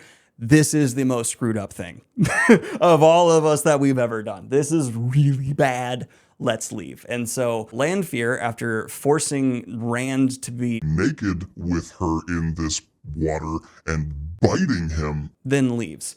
Rand wakes up and has Aviendha with him, just like right next to his sleeping roll, not in like a next to him like sleeping way, but like sitting next to him.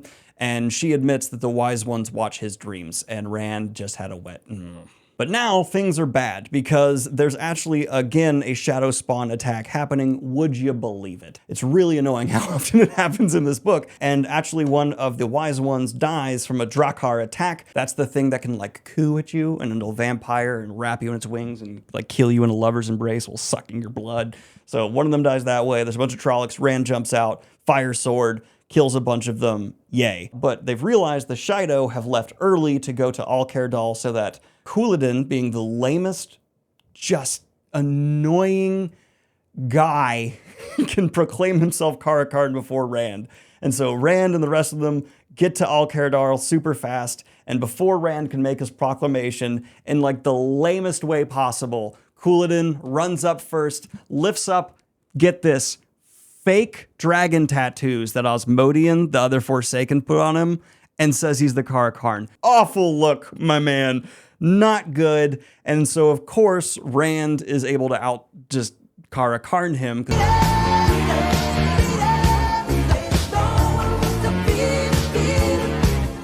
Couladin is saying, like, I saw in Rhuideon the true history of the Aiel, and we've been badass warriors forever, and we're gonna go back into the Westlands and retake it and kick ass. And Rand steps up behind him, shows his real tattoos, and goes, I saw that the Aiel are all oath breakers, and the clan chiefs here are gonna back me up because they know that's true. Your entire society, culture, way of life is a lie. And the clan chiefs look at each other. That was supposed to be a secret, but Rand al'Thor's the Carcarn, and almost every clan chief backs Rand, except the Shido are one of the biggest clans, and so there's a big fight split among the Aiel, and in the middle of all of this, Rand decides to start making it rain because he wants peace, but he fails, and then just deciding it's the climax of the book now, Lanfear casts a bubble around herself and Rand and goes, Osmodian was supposed to teach you, but now he's going to Rhuideon. I don't know why. You should stop him. And so Rand, remembering how to make a gateway equivalent kind of thing randomly out of nowhere from his fight in the previous book, makes one to go to Rhuideon, and he beats the piss out of Osmodian, who's also remarked to be one of the weaker Forsaken, but Rand, using his little enhancement Fat Man Turangrial that makes him stronger he found earlier, just destroys this guy, and their fight is so extreme it does a lot of damage to the city of Rhuideon and accidentally blows away the magical mist that's been protecting the city. Oops, also the Avendasora is on fire. Bad look. It's a bad look. Ooh, but hey, he now has Osmodian. And Lanfear puts a very complicated shield on Osmodian that makes it so he can only channel a trickle of Sayadine. And so it's kind of safe for Rand to have him around as a trainer. And Lanfear also tells him, I'm going to tell the rest of the Forsaken that you've decided to side with Rand. So if you leave him, they will kill you because the only thing they fear right now is him. So Osmodian kind of has to abandon the shadow and work for the light and Rand. And Lanfear got exactly what she wanted. She's pretty happy. That's her plan. So Osmodian also calls her Mirren, which unveils the fact that Lanfear was the person who drilled the bore, letting the Dark One into reality. All of it's her fault. Valden Valdenaya Sedane Sahit Ayas Gadao Mojlit Cortista Ayas Atha an Tarmbolar Greal Asa Ninte Walati Tarmbolar Luosterin Aisadai Spiatilan Tarm Pilan Vitsovingsor. A few moments later.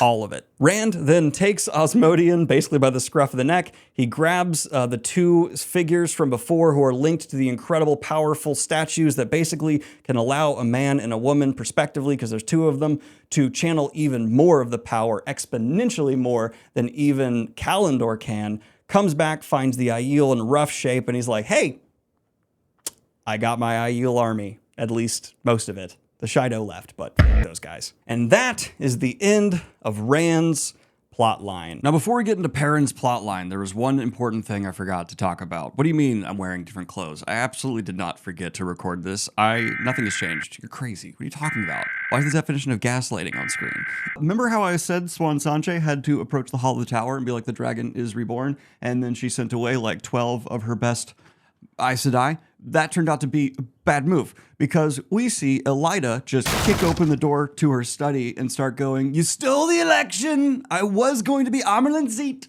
but I had to go help Morghese, so I should be the Amerlin seat. And it turns out she gathered the Hall of the Tower, just enough people to make a vote, and kind of legally deposed Swan Sanche, and then takes over, and there is then a civil war in the White Tower. Yes, Aes Sedai fighting Aes Sedai, warders killing warders, and Min is in the middle of all of this going, what the hell? And she figures out that Swan Sanche is actually being held prisoner in the cells of the tower now. So being like a common person who no one's paying too much attention to and working with someone within like the staff of the tower, she is able to sneak in and she finds Swan Sanche and Liane, her second in command, stilled. They've been severed from Sayadar, and that is, well, the worst thing. It's actually been emphasized because we've been seeing Logain walk around the tower being all, let's call it, mega depressed and having people watch him to make sure he doesn't act on that. And so this is a rough spot for Swan Sanche, the Amerlin seat, to be in. But Min manages to spring her, runs into Gawain, who, of course, is being all annoying and terrible because he is siding with the Aes Sedai who are supporting Elida. But after running into Min with Swan Sanche realizes the 3 oaths no longer apply to her and just lies to Gawain about where his sister is. And so Gawain's like, oh, I owe you. Okay. You can leave. So then we have the deposed Amerlin seat, her second Liane, Min, and actually another, Logain. Yes, they find him just wandering around all confused and bring him into their party, escaping the White Tower on a very special horse. Guess which horse got left in Tarvalin and Min managed to grab? It's Bella! So, like, depressing chapter, but we got Bella back. This is kind of just something that's actually, like, horrific to be happening right now. The White Tower is supposed to be like the heart of channeling and magic in the entire world, and is going to, of course, be like one of the most important defenses in the last battle against the Dark One trying to destroy the world. And Elida, because of her own stupidity, ego, and greed, just caused it to split in two, and hundreds of Aes Sedai flee the tower. Just no, not gonna let Elida be my Amerlin. And from here, we need to talk about Perrin, Aybara, and Fail, and the most obnoxious sequence in the Wheel of Time. People say the slog is the worst. This is the worst. It's substantially shorter, but it is quality-wise worse, because they're going through the ways. Guess what? Matin Shin does show up, the Black Wind, because it has to every time they go in the ways. And the entire time they're traveling, they're doing this petty bullcrap where Baron has to camp with Ruark a little bit away from Bane, Chiad, Fail, and Loyal, so he's technically not a part of their group because he's following them like a dog. And Fail does this annoying thing where she calls Perrin, and when he comes, she's like, I just wanted to prove you'd come like a good dog, which with him being a wolf brother, kind of funny, gonna admit that. But once they get near the gateway, of course, a bunch of Trollocs and Myrddraal attack, along with the Black Wind. Perrin goes full berserker, and while Bane, Chiad, and Gaul fight the Myrddraal, he does the finishing move. They manage to get on out and make camp. Perrin, of course, being Perrin, enters the dream world. No, I did not forget his eyes. He's facing that way, and he actually sees someone else in the dream world. A guy. Hey, guy. It's funny, I've been looking around in the dream world here, and I can't find any wolves in this area of the dream world. That's really strange. I wonder what's causing that. I'm gonna talk to this guy, ask him what's going on. He's standing over a dead wolf. This is the wolf's afterlife. He killed a wolf in its afterlife, meaning he destroyed its spirit, and it can't live on forever now. This is the equivalent of someone going to the imaginary farm that your dog went to after it died in childhood and killing it there.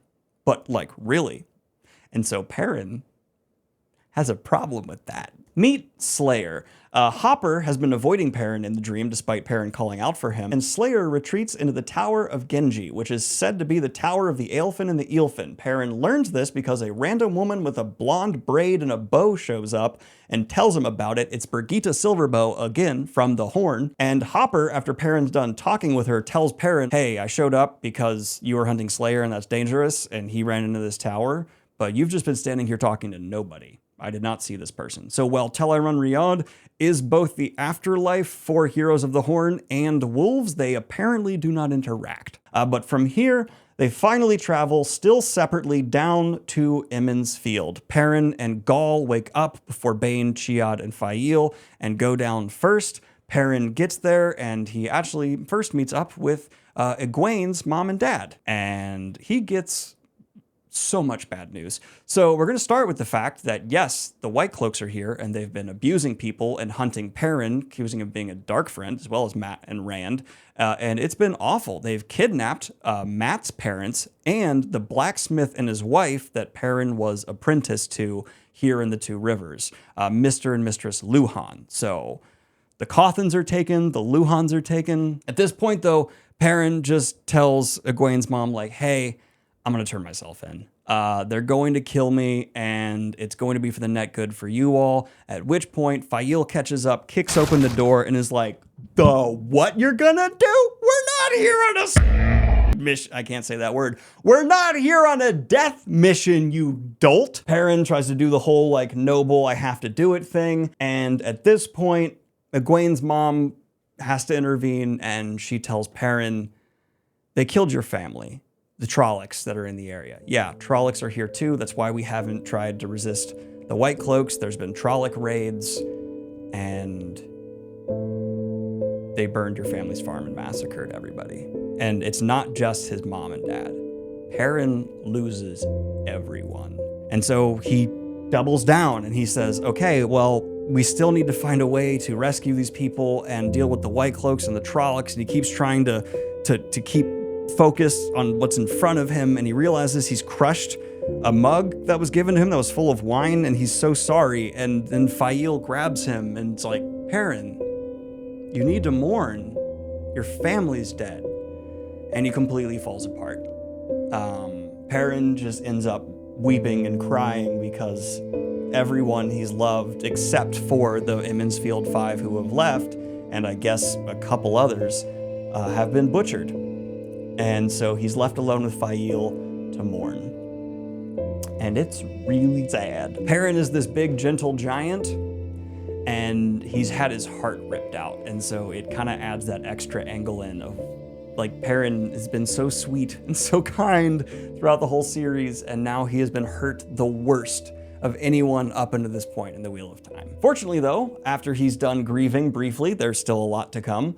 Egwene's mom, Mistress Alvir, takes Perrin to meet a couple of Aes Sedai who have been hiding in the woods nearby. They've also been trying to kill the Trollocs while avoiding the White Cloaks. It's Alanna and Varen. Varen, Brown Aja, represented here because I don't have a brown marker, and Alanna, Green Aja. They've actually been in the Two Rivers with their two warders, although Alanna lost her warder Ivan off screen, to recruit more women who can channel, because holy crap, they got so many powerful channelers from this region, and with Manetherin blood being strong here, it makes sense. And already, before all these shenanigans started going down, they'd already recruited a bunch of new girls who they knew could channel, but with everything that happened, they've kind of been held up. We then cut to a perspective in the White Cloak camp where we see Dane Bornhold, who definitely still has a hate boner for Perrin, is kind of annoyed because he's leading this big army of White Cloaks while there's this secondary army being led by Ordith, Padan Fain.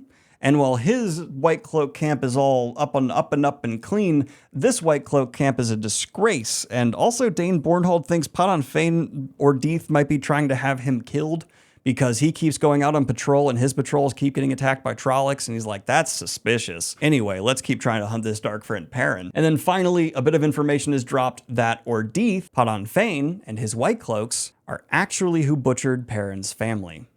It wasn't the Trollocs, and Dane Bornhold helped cover it up and make it look like a Trolloc attack.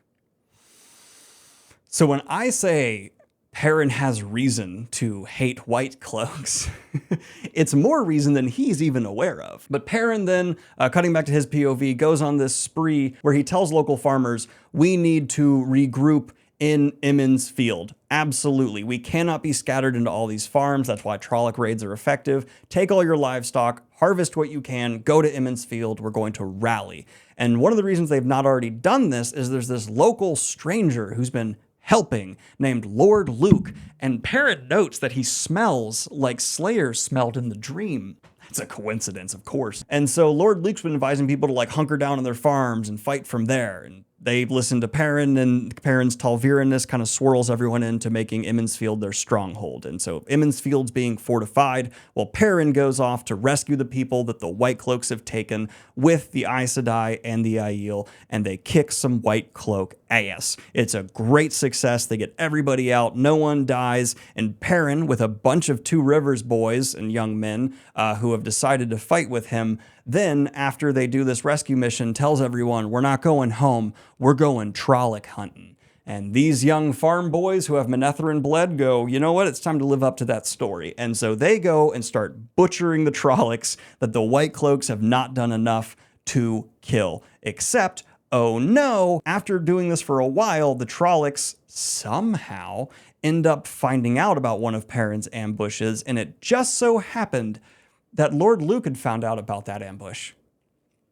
And he rode off right after he found out about that ambush. And then the Trollocs became aware of the ambush and set their own ambush with Myrddraal.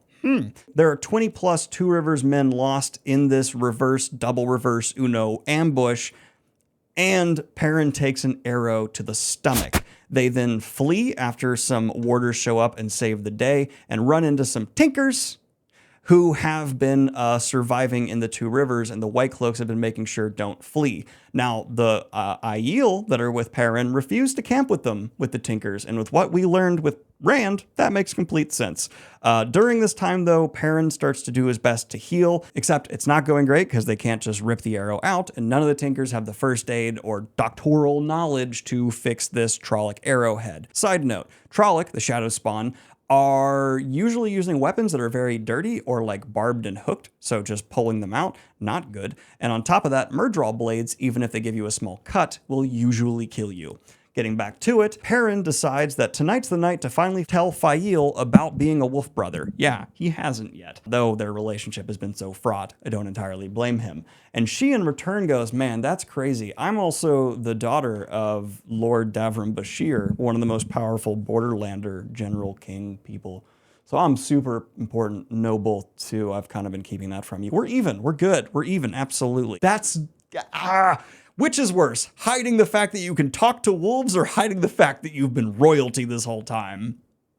Both not great at communication. We can all agree on that. Perrin goes into the dream world again, and he sees that the doorway to the ways they use to come in is like glitching open and closed. And with the way things are in Teleron-Riod, if something's moving, that usually means it's moving in the real world, just not as sporadically. And that means the Trollocs are using this to send in reinforcements. That's bad. Though, he also then has a run-in with Slayer, who I've drawn to have a little poo-poo head, which is very fitting with what we learn about Slayer later. But after he wakes up from this, in very rough shape, they finally make their way back to Emond's Field and find it to be reinforced with all these palisades, and it's really looking ready for war. Kind of badass. The blood of Manetheren has not faded. Also, they've made a banner, hoisted it up, and it's actually a wolf, but that would be really difficult to draw on a small flag, so I just made it 2 little golden eyes, because you know that's Perrin. Oh, I gave him red eyes here for like feverish Perrin. I don't know if that comes across. Now, you're looking at this, and if you've read the books, you know there's a whole lot of Perrin's story left, and I ran out of room. I'm sorry to have to do this, but I just ran out of room, so I'm going to use this as memory inspiration to tell the rest of the story. I don't have any other way to, like, you know, write on a whiteboard that much and tell the story for everybody to see all at once. I'm just kidding. I have a second whiteboard because I'm like that. That's right, baby. We got so many things that I've been lying to you about throughout this series so far. If you are not a book reader, I've misled you in certain ways.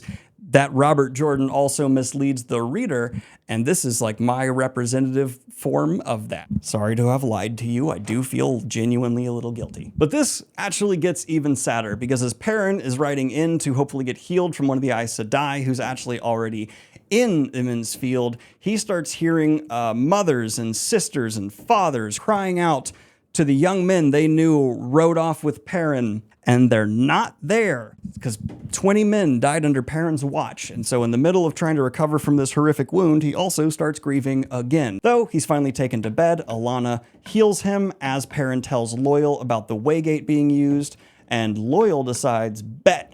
And without asking Perrin, Loyal decides to be absolutely awesome, puts down his book for once, that's right, and goes off with Gaul, the Aiel who's come with Perrin, to close the Waygate. And they successfully do it, just the 2 of them. And it's not just a stealth mission like an Aiel would do, because there's a freaking Ogier. It's just strength, raw grit, and murder Trolloc. But at the same time, the first actual attack on Emond's Field in its reinforced state occurs. Perrin can't really lead it because he's still super injured, so he just sits on his horse in the back while the Trollocs learn the effectiveness of Two Rivers longbows, which are a lot like English longbows representatively in history. Longbows were a big game changer on the battlefield, and so it's a few hundred Trollocs and they all die, and the Two Rivers men go, yay!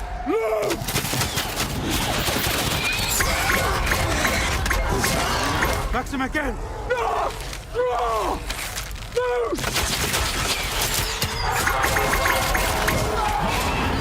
And everyone who knows what they're talking about goes, that was a test. And their test nearly broke us. And on the other side of the village, we actually hear more alarm cries coming out. And it turns out that a couple of idiotic Two Rivers people that they put to watch the rear guard because they knew they were the stupid, idiotic, dumb Two Rivers people who like hate Aes Sedai because they think they're dark friends because they're stupid, dumb idiots. started firing arrows at some wagons that were coming up, thinking they were Trollocs. Turns out they were Tuathawan. They were the Tinkers. How do you mistake these colorful ass wagons for what? Okay. So Perrin welcomes in the Tuathawan, and they apparently have had a really rough time. After Perrin left with his bandage situation, they were attacked. And so after being attacked, they were then attacked by the people they went to help save them. So they've basically been driven into Emond's Field. And they've been so pushed to the edge that one of them, Aram, the annoying one who I don't like that much, ends up picking up a sword, abandoning the way of the leaf. And with what we learned through Rand's storyline, there's a lot of significance in this. Perrin and Fael then see that the White Cloaks, led by Dane Bornhald, have arrived in Emond's Field. And Dane Bornhald demands Perrin come out and face the justice of the light. And Perrin's response is I'm trying to save Emond's Field from an army of Trollocs, you doofus. Also, how have you not figured out that Padan Fain is a dark friend? And Dane Bornhald goes, wait, you're telling me, hold up. You're saying this guy, Padan Fain, this lovely gentleman right here, who I think may have been trying to assassinate me, you're telling me he is a dark friend? I could see that.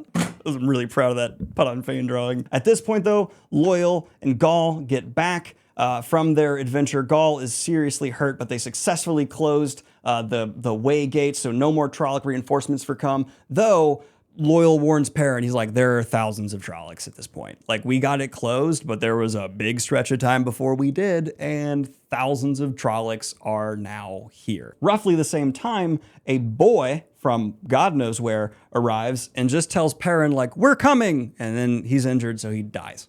And they're like, who's coming? That's ominous or helpful. Perrin goes to sleep though, and he ends up in the wolf dream fighting Slayer Poo-Poo Head one more time, successfully lands an arrow shot on him, and Lord Luke then flees the village once Perrin's awake with a wound right where Perrin shot Slayer. These two guys might just be the same guy. I know I might sound crazy. Also, Slayer teases Perrin at one point by saying, I've been killing all these wolves, and oh my god, so many Trollocs died before we were able to get the Waygate open, because when Perrin, Gaul, and Loial, and Fain, and Fael, and Bane, and Chiad first got here, they did close the door behind them in a way where it was very difficult to open, but now Loial and Gaul straight up destroyed it. It cannot be opened again, so all the Trollocs are definitely dying, because Maten Shin, it feasted, baby. But Perrin does manage again to shoot him, and Lord Luke flees, and at this point he wakes up and he tells Fael, there are thousands of Trollocs in Emond's Field. We're gonna die. We have maybe a few hundred villagers, a few hundred White Cloaks, Tinkers, that's no help, a couple of Aiel, and an Ogier. We're gonna die. Please leave. This is not your home. I need to die with my people. You can go. And Fael says, if you marry me. All right. So Perrin and Fael get married, and after she leaves, obeying the promise, surprisingly, Perrin sees that the White Cloaks are leaving, and he goes, hey, Dane Bornhald, I'd like to play a game with you. Have you ever watched Deal or No Deal? And Dane Bornhald says it's my favorite show. But he makes an offer to Dane Bornhald where Perrin says, if you help the Emond's Field folk repel this invasion and we all live, I will let you take me prisoner and have your justice of the light kill me. So, deal or no deal? Dane Bornhald goes, deal. And then we have the Battle of the Two Rivers. The Trollocs swarm from the forest, enough to darken the fields. And while the Two Rivers longbows rain down arrows, some of them flaming onto the horde, it's still enough to break into the actual village, past the palisades they've made. Perrin sees friends of his die. They get so desperate that the women's circle ends up sending out women to fight alongside the men. Perrin's like, where are the White Cloaks? They're not helping. They're not helping. The White Cloaks are hoping Perrin's forces will all just be wiped out, and then whatever's left they'll deal with. They're horrible people. So it's looking bad. Perrin's looking like he's going to be sacrificed to just kill Trollocs and Fades, Eyeless, Murdral. It's looking horrid. And then finally a horn sounds. It starts raining arrows all over the Trolloc army from the other side, because Fael kept her promise technically. Perrin said leave Emmonsfield. She left Emmonsfield, went to Devon Ride and a couple other nearby towns, got all the leftover people. They came together, made a big old army. And you know how I said it's Two Rivers longbows, not Emmonsfield longbows? So now the Trolloc army's in a valley of death, and it rains arrows down at an ungodly rate. And finally, the Trolloc army is defeated and destroyed, and Perrin rides out, and Fael starts being like, I did not break my promise. I swear. And he just picks her up in the most Perrin move possible. He loves picking up small people, puts her on his saddle, and gives her a good old kiss.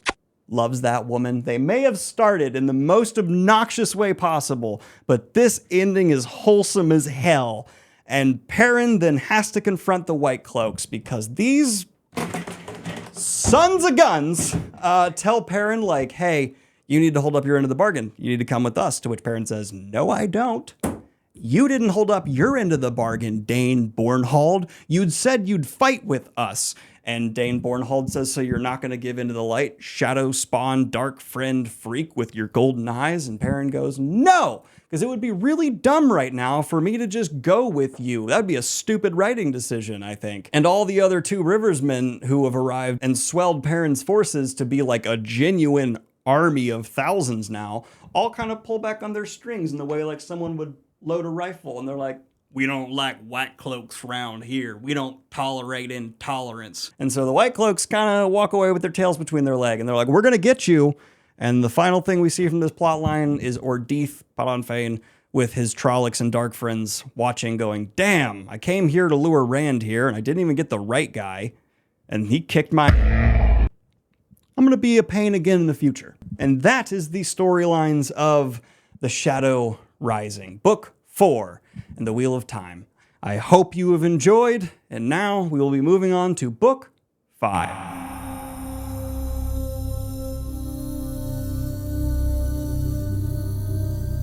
So we're going to go ahead and kick off the story in the prologue, where we get 3 bits of like world going on event news. Starting with the fact that we see Elida is a blisteringly incompetent Amerlin Seat who wields power with the deftness of a sledgehammer on steroids. She ends up just like berating people because they don't acknowledge her power at all given times. And granted, the people around her are not exactly being respectful of her, but the vibe is like, who could blame them? We also see Padanfain arrives and gets an audience with Elida, so that's not great. And he is trying to find, obviously, the dagger that is now being hidden in the White Tower.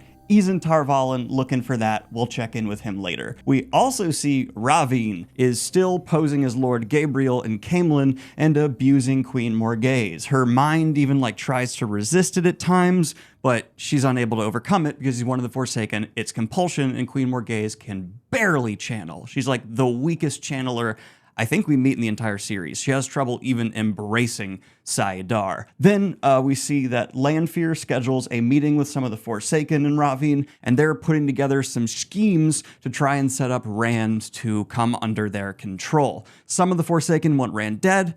Others want to control him. Lanfear wants to be his lover. It's a complicated situation. But finally, we end up following Min, Swan Sanche, Lian, and Logain, because apparently they've been doing some shenanigans, and they are being held in court in a small village and accused of some theft and sleeping in a place without permission, which they absolutely did do, but at the same time, they can't exactly say, hey, I'm the former Amerlin Sweet Swan Sanche, let us go. So they're having to go through this little tiny village trial. But to get out of their penance, which would be like labor and working, they just like swear on their souls in the most like binding oath of all time that they're not going to run away, and they'll do their penance. And so they don't exactly have guards put on them.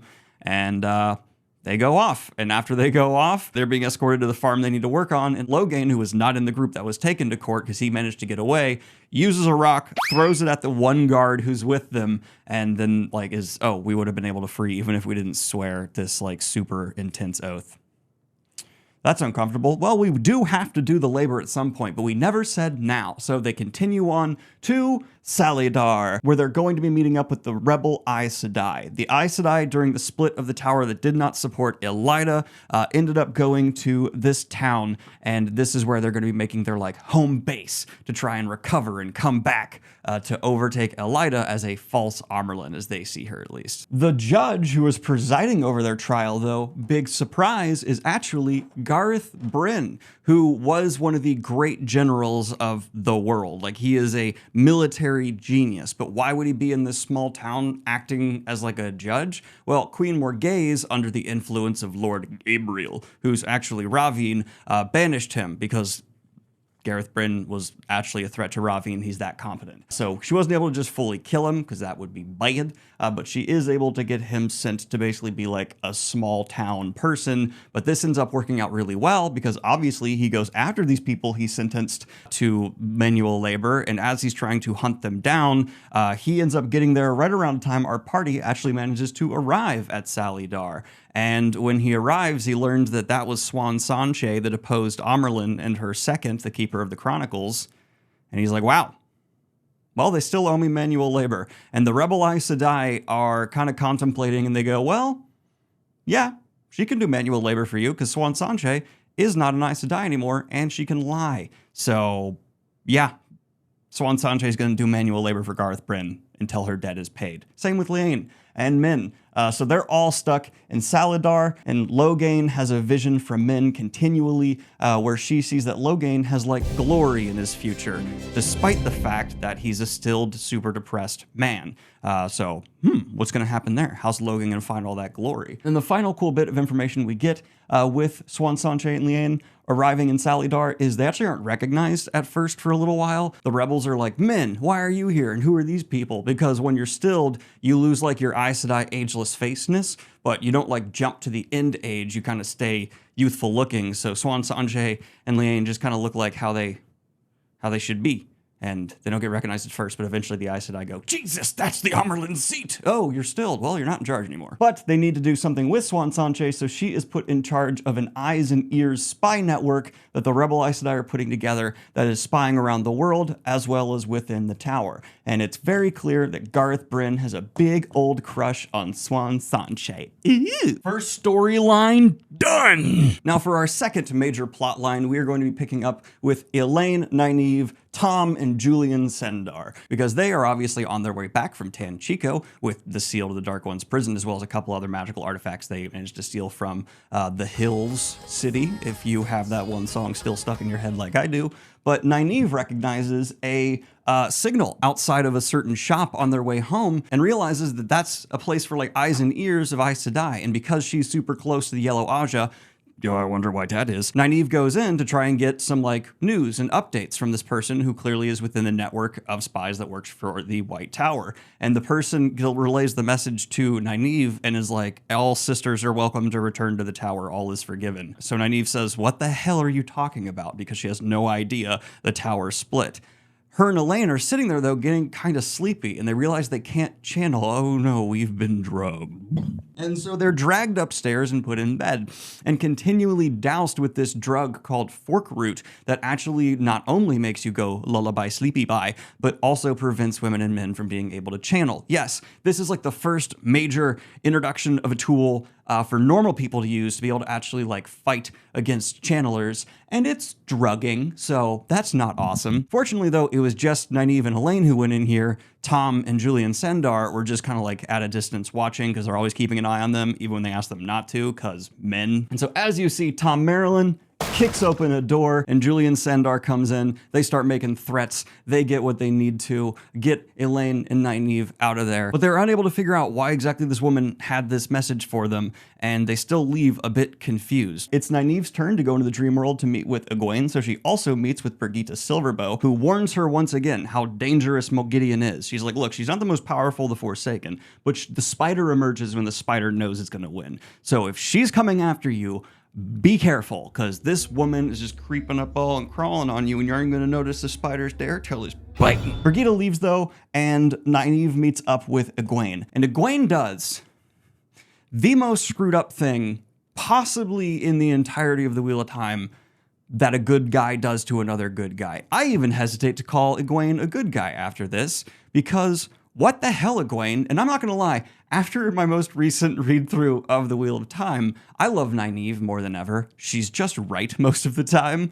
Egwene, though, is a self-righteous prick and bullies a lot. She is a bully who is a really hard time of looking at herself critically. Why am I being so harsh on her? Well, she's trying to warn Nynaeve that like the dream world is super dangerous. And so while they're in the Amerlin study, because they're just like, hey, why don't we go spy on the Amerlin study to figure out what's happening in the White Tower? Nynaeve kind of ignores Egwene's warnings, which sucks. Don't ignore warnings in a really dangerous place like this. But then Egwene wills two images, creations of men into the room who begin assaulting Nynaeve in the way that's the worst way. And it's not until Nynaeve is like, okay, I get it, that Egwene stops them. Fuck you, Egwene. You are a bad friend.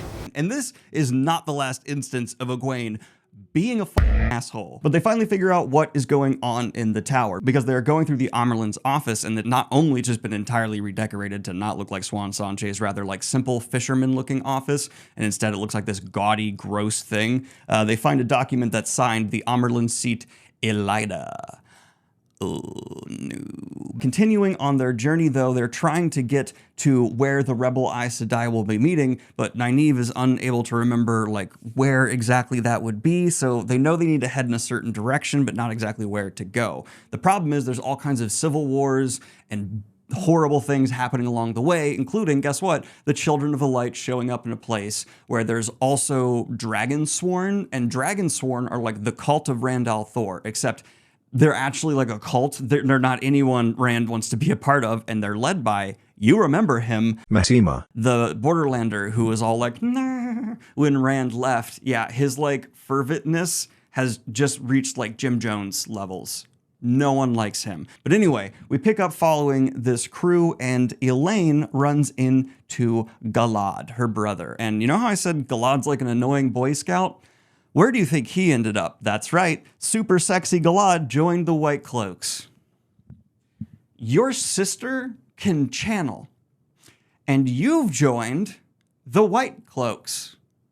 You suck. After seeing him, though, Elaine tells Tom, like, we need to get the hell out of here. This is awful. And she also tells Tom during this time, like, hey, I actually remember who you are, and I faked not remembering after being drunk, but you're like possibly my daddy? No, you're not, but maybe? But to avoid Galad taking his White Cloaks and like insisting on helping Elaine and Nynaeve, they end up hiding in the circus. That's a real statement. It's called a menagerie, but this is the universally least popular plot line in the Wheel of Time fandom. Hands down, no joke. I remember it lasting several books because I hate it so much, but it doesn't. It ends at the end of this book. But it drags. Oh, it drags. The circus is run by this idiot loser guy that no one likes, and he's immediately in love with Nynaeve and tries to tell her like, oh, run away with me, stay with my circus, to which Nynaeve has the response of, I'm in love with a badass super former king who is on a revenge spree for his fallen kingdom that also is helping save the Dragon Reborn, is the best sword master in existence, also a warder to an Aes Sedai, and he's already given me this amazing ring that allows me to summon an army. What do you have to offer?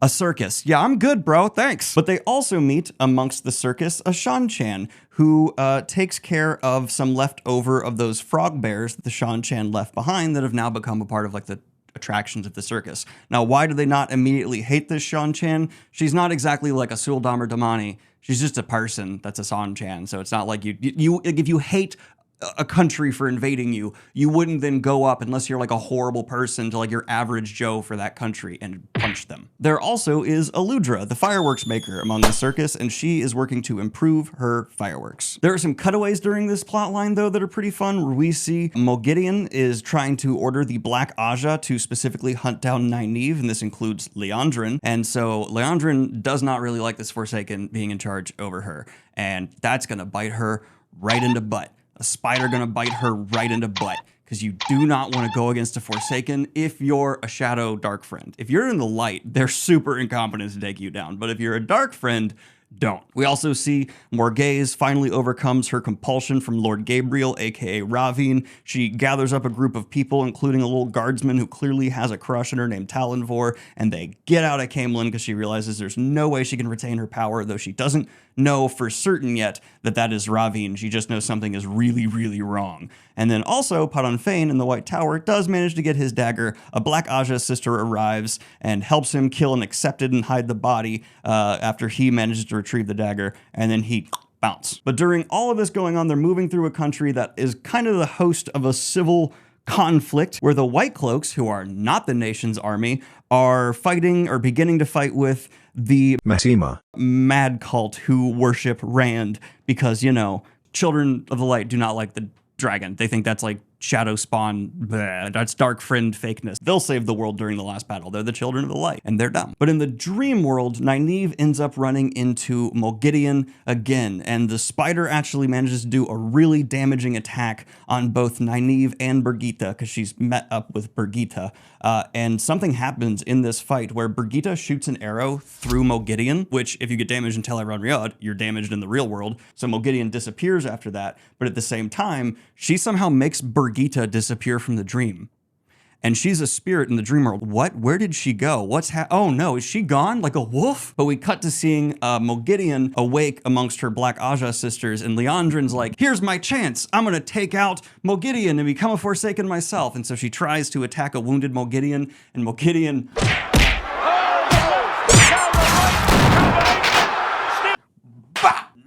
And so Liandrin is left shielded, but not stilled, so that the power will forever be just out of reach. Moghedien ties such an intricate shield that Liandrin will forever have the hope that she can channel again someday, but will not be able to.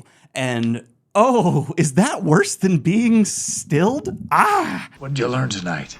But Nynaeve wakes up and obviously is in pain and like wincing and crying because she also got hurt during all of this. And so Elaine's freaking out trying to help her, and Tom Maryland just kicks open the door to the wagon they're sleeping in, and he's like, I got a woman, because he's carrying Birgitte Silverbow.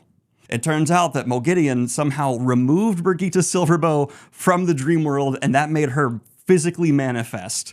So the hero from the Horn of Valir, who like is normally spun back into the pattern at random times whenever the creator needs a hero from the Horn of Valir, is now forced into the pattern by Dark One action. And she remembers all of her former lives, which she is not supposed to. Interesting. This is how Robert Jordan's a lot of fun with his world building and sets up characters that are just in such unique circumstances. They're just inherently fascinating. And Tom, being a master of stories, sees this woman who matches the legendary description of Birgitte Silverbow arrive with one silver arrow, and he kind of figures it out because Tom's smart with facts, and Nynaeve feels absolutely horrible, like it's her fault. Birgitte is actually dying. Being forced into the real world has done something to her where she could like just pass. And Elaine and Nynaeve are not skilled enough at healing yet to stop this, so Elaine does like one of the few things that she can think of to make someone more resistant to death, and she bonds Birgitte Silverbow as her warder. And she puts it forward as it's the only thing I could think of that would elongate her life and prevent her from dying. And that's true, but also I think Elaine saw, is that Birgitte Silverbow? Shit, I'm gonna get a badass warder. And the woman was unconscious. She couldn't even agree. And now your minds are connected forever. Crazy behavior. But, you know, saved a life. But at this point, Nynaeve actually warns Tom and Julian Sendar, who again, Julian Sendar, he's just around sometimes, about Moghedien and the Black Aja being involved. Hey, maybe you should have warned them about that a long time ago. But then we also see that Birgitte Silverbow ends up joining the circus and doing like some fancy archery shooting where she's shooting arrows directly at Nynaeve. And it's kind of presented as like a haha, Nynaeve feels so guilty for this happening, and now she has to be like target practice for Birgitte to like barely miss, because that's a common circus performance. And it scares the hell out of her. It is funny, but the whole circus vibe, terrible. The circus finally travels to another town, and there we actually run into Uno, who is a Borderlander we met previously, who was around with Rand and Masima. And Masima is kind of going so cuckoo crazy that Uno doesn't necessarily want to keep following this Dragon Reborn obsessed freak. Like, Uno believes Randall Thor's the Dragon Reborn, but Jim Jones vibes are Jim Jones vibes. And Uno don't want no part of that. Remember, he's the guy with the red eye patch and swears a lot, but Nynaeve doesn't want him to swear around her, so he constantly is trying not to swear. Haha, funny. In the same town, though, the Children of the Light are still there. Galad is amongst them, and Nynaeve goes to see Masema because, you know, he's the prophet of the dragon. She remembers meeting him, and she's like, he might be crazy, but he'll do us a favor. Bad idea. She ends up asking both the Children of the Light, because Galad sees her and comes up to her after meeting with Masema, and Masema to reserve a ship for them to go down to Salidar, because a while ago, Egwene actually said something that made Nynaeve remember that the Rebel Aes Sedai will be meeting in Salidar. And so now they absolutely have to get downriver. This causes a riot, and it is directly Nynaeve's fault. You see, Nynaeve told 2 radical organizations led by mad people to reserve something for her. And so when a ship arrives at the town, the Children of the Light try and commandeer it. And then Masema's Dragonsworn try and commandeer it. Riot. Galad gets to them first and escorts them to the ship. A bunch of Masema's men try and attack Galad and the Borderlanders that are with Elaine, Nynaeve, Tom, and Julian Sandar. And Galad turns out to be one of the best swordsmen in existence. If you remember his fight with Mat, that was already kind of established. And so he just ends up slaughtering a whole bunch of peasants. Just so many untrained radical peasants who joined up with Masema just because they wanted to be a part of the dragon prophecy and were religious fanatics. It's a cool scene. It's a lot of death of like some untrained people, but it's also cool. Even the Borderlanders like Uno, who have dealt with combat their whole life, look at Galad's performance and respect. There are as well some refugees who are trying to escape the riots, and so Nynaeve forces the captain of the ship that they are getting on to accept a whole bunch of the refugees and throw away some of his cargo. She blackmails him because it turns out he's a smuggler. And Nynaeve apparently has a problem with smugglers, despite the fact that Bail Doman did illegal stuff too. Come on, you can't have a double standard. But they finally take this ship all the way down to Salidar and meet up with the Rebel Aes Sedai. At this point, we know and it is established that 3 seals of the Dark One's prison for sure remain, and they are not in great shape. Elaine and Nynaeve return to their lives as accepted, and it doesn't fit right. They've been free, claiming to be Aes Sedai for a long time, and suddenly having to once again be like, yes, Aes Sedai. Difficult, right? Once you have a taste of freedom and you can use your talent magic freely, going back to these lessons and stuff, uncomfortable. And what makes it even more uncomfortable is they promise to teach the Aes Sedai about how to use the dream world. So there's even this like dynamic where the Aes Sedai aren't entirely the trainers, and it makes it so that, of course, Nynaeve, being Nynaeve especially, really struggles to be a teacher without calling people stupid. But secretly, Swan Sanche also gets Nynaeve to agree to help her to learn to dreamwalk, because while she is still stilled, people who are stilled and do not have connection to one power can still dreamwalk, especially through the magical items that Nynaeve and Elaine have. In this time as well, though, Elaine begins to have a suspicion that she is actually going to be the first person in thousands of years who will learn to make Tirangrial, and that's insane. Like, that has not been done since the breaking of the world, but she has this like instinct inside of her where she's like, I think I can make that. Like, she holds the dream Tirangrial, she's like, I see how this was done. Do you? No? I'm awesome. Now, if you remember, also, Min, who is in this group up here, is also in Salidar. And Elaine, well, she has some suspicions, so she saunters on up to Min and asks, you had some visions about who Rand falls in love with, didn't you? And Min's like, it's 3 people, and you and I are 2 of them. We're both gonna love Rand, and he might love both of us.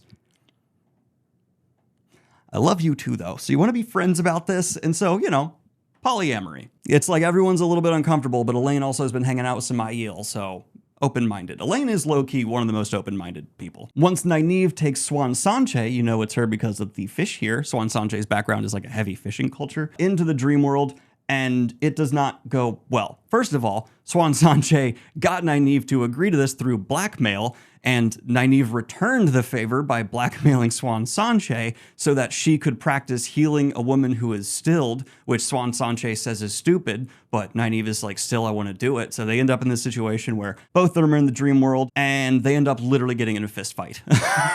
It's such an awesome scene, because this is the former Amerlin seat and an accepted, but we also know both of their personalities as people who are powerful and are not used to being told no, and so they end up just scrabbling. To their credit, it ends with them both laughing, being like, hey, look at us. Look at us. Huh? Who would have thought? Not me. Nynaeve sees someone watching them, and so she kicks Swan Sanche out of the dream, because Swan does not know enough, and this could be real bad real fast. And not long after, Brigitte Silverbow comes into the dream, because she's staying watch, to figure out why Nynaeve kicks Swan Sanche out. And what she walks into, Nynaeve's in the middle of a fight with Moghedien. Turns out the spider, there. Moghedien ends up willing Brigitte Silverbow to be like a hapless child, and it works, and so Nynaeve is just alone there with one of the Forsaken, screwed over. Holy crap, Moghedien gets a shield on Nynaeve, because this is like the spider surprise attack. Nynaeve is screwed, so she's on her knees begging, please don't kill me, I'm so sorry. I'm sorry that I beat you before. I think you're great. I'll just, and I imagine a Shan Chan collar on your neck. In the dream world, will is everything, and so Nynaeve wills a Shan Chan collar on Moghedien's neck, and then has control over one of the Forsaken, and she uses it. There is a lot of pain inflicted on Moghedien, and you don't feel that bad.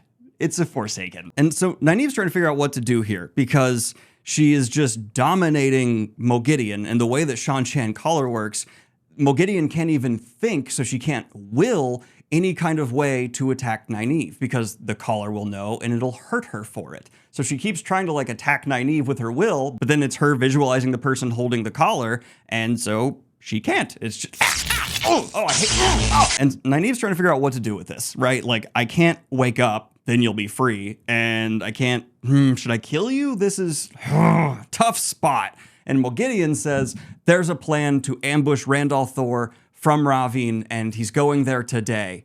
Let me go. I told you something. And Nynaeve goes, where?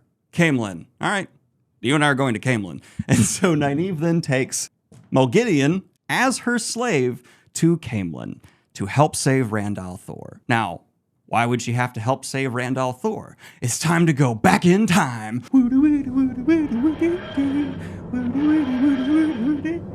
Other plot line following Rand al'Thor. We see that he is dealing with the fact that in the end of the last book, he kind of shattered the Aiel culture. Some of the clans have backed him. The Shido, obviously not, because they're just the worst, and they've actually already gone away. And there's a bunch of clans left that are considering. It's like roughly half. Half the clans are like, okay, Rand, you got a lot of people, and you might be the Karakarn. Shido, huge clan on their own. They're actually, I think, like in number-wise, the biggest. And a bunch of Aiel who couldn't handle the truth have already joined up with the Shido, so their numbers are swelling. During this time, though, Rand keeps having thoughts about this woman named Ilyena. Like, at one time, Egwene's giving him crap, and he's like, internally, man, that's just how Ilyena used to give me crap. Who is Ilyena? And why can I picture her face? And if you remember, that's the woman who Lews Therin, all the way back in book 1, was screaming to get the attention of, who he killed, because it was his wife. Rand's having Lews Therin memories. So they start heading out, and Rand, this whole time, is being tutored, remember, by Osmodian, one of the Forsaken, tied off in a shield by Lanfear, posing as a Gleeman. And he learns all kinds of useful stuff from Osmodian, including, like, he has this new ability, Skimming, which isn't as, like, nice as just opening a gateway and stepping through, but he opens, like, a door to a black void. He steps onto a little platform he can imagine, and then he, like, skims through reality really fast till he gets to the location he wants to, opens the door, and steps out. Why do we have two different ways of traveling like that? Because Robert Jordan liked having a lot of ideas. We also learn that women can link to be more powerful, and 13 of them together, no matter how weak the 13 women are going to be strong enough to take down and gentle any man. But men cannot link on their own. Two men cannot link the way women can to increase their power. Though, if women want to have a circle that's greater than 13, they need to work with men. And so the men can join the women in their linking to expand it to even more people. It's just playing into the whole Robert Jordan, men and women are stronger together theme. And Asmodean's personality during this whole time, I like to think, is kind of like a cat, because he knows he can't go against Rand, but every now and then he kind of does something really annoying. It's like the same energy as a cat, just knocking something off the counter while it's helping you. No. He gives Rand a drink at one point, except he floats it to him through the air using Sayadine in front of other people. And Rand has to like last minute be like, oh, I'm doing that. I like Asmodean, and he's not truly turned to the light, but he knows he can't go back to the Forsaken in this condition. And we even have a moment where Rand is walking with a bunch of Aiel. The Maidens of the Spear become pledged to guard him, and Matt wants to get his attention, so he's like, Rand, why aren't you responding? Rand, lose Theron. And then Rand turns around. They both have a moment of awkward eye contact after that. Uh-oh. Because in the last book, though, Rand gave Avienda that gift that led to that tea ceremony where he got macked on by a bunch of Maidens of the Spear, she wants to, like, even the score between them because she doesn't want to be, like, the macked on implication with Rand. So she, from the metal of her melted down spears, because she's in training to a wise one, now doesn't have her spears anymore, gives Rand a very nice, like, dragon-looking belt buckle. And Rand's like, oh, that's great. I appreciate it. Though apparently it's not enough in Avienda's mind, so that will come back later. But would you believe it? There is an attack from some shadow spawn, sent most likely by Samael. And during this attack, Rand ends up bale-firing some dark hounds. He then realizes they usually travel in a bigger pack than the number that attacked him, so he runs down to make sure Matt's okay, and there's a dark hound trying to bulldoze its way through his door, and it's even like getting at his arm, but Rand bale-fires the dark hound, which undoes the dark hound enough to make sure that the poisonous, destructive, awful dark hound slobber on his arm doesn't kill him, though it's so bad that it does still have like some minor effect on Matt's arm, and Moraine has to come in and heal him a little bit. A little dog with a nasty bite. And we also see that Matt is with that Maiden of the Spear, and Matt was getting his freak on. You dog. And at this point, Moraine is really mad at Rand for not listening to her, not letting her train him. So she finally says, I'll obey you. If you let me stay around you, I will obey you. To which Rand says, okay, first thing that I'm gonna command you to do, leave Matt alone. And Matt just loves that. I love you, man.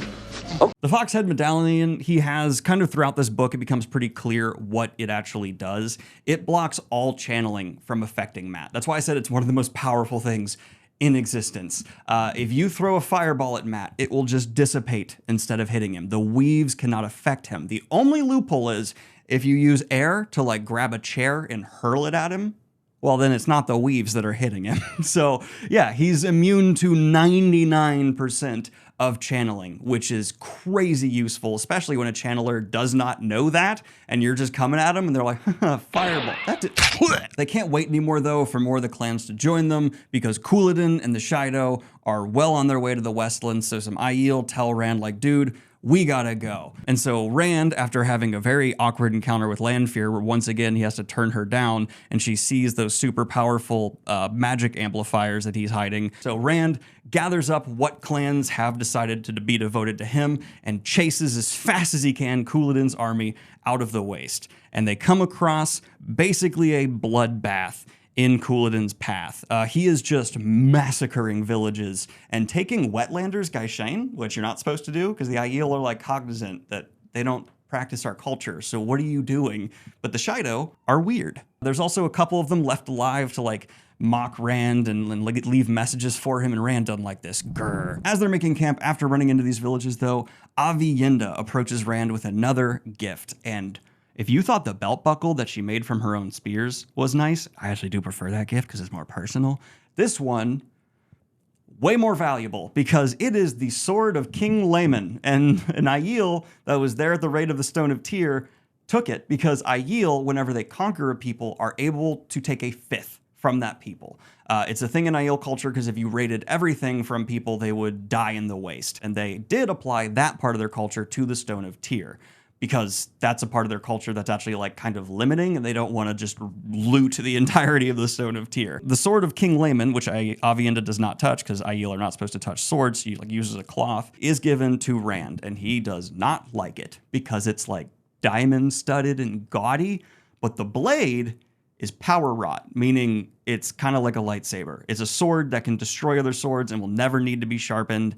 It's made with the one power. So he keeps that and hands the like gaudy stuff back to Aviendha, and he goes, look, you do not owe me anything, stop giving me stuff. Please. And just when things start to look like they're getting a little bit nice between these two, and guess what? Another Shadow Spawn attack happens. Samael, you little stinker, stop sending those. But Drakkar is about to get to Aviendha. Rand, once again, pew pew, balefires it, because he just is using balefire whenever he wants to at this point. And Aviendha turns around and hurls a fireball at him. And Rand is, what are you doing? Why? Why would you throw a freaking fireball at me? I know we don't get along, but I just saved your life. Turn around. And Rand turns around and her fireball hit a Shadow Spawn that was sneaking up on him.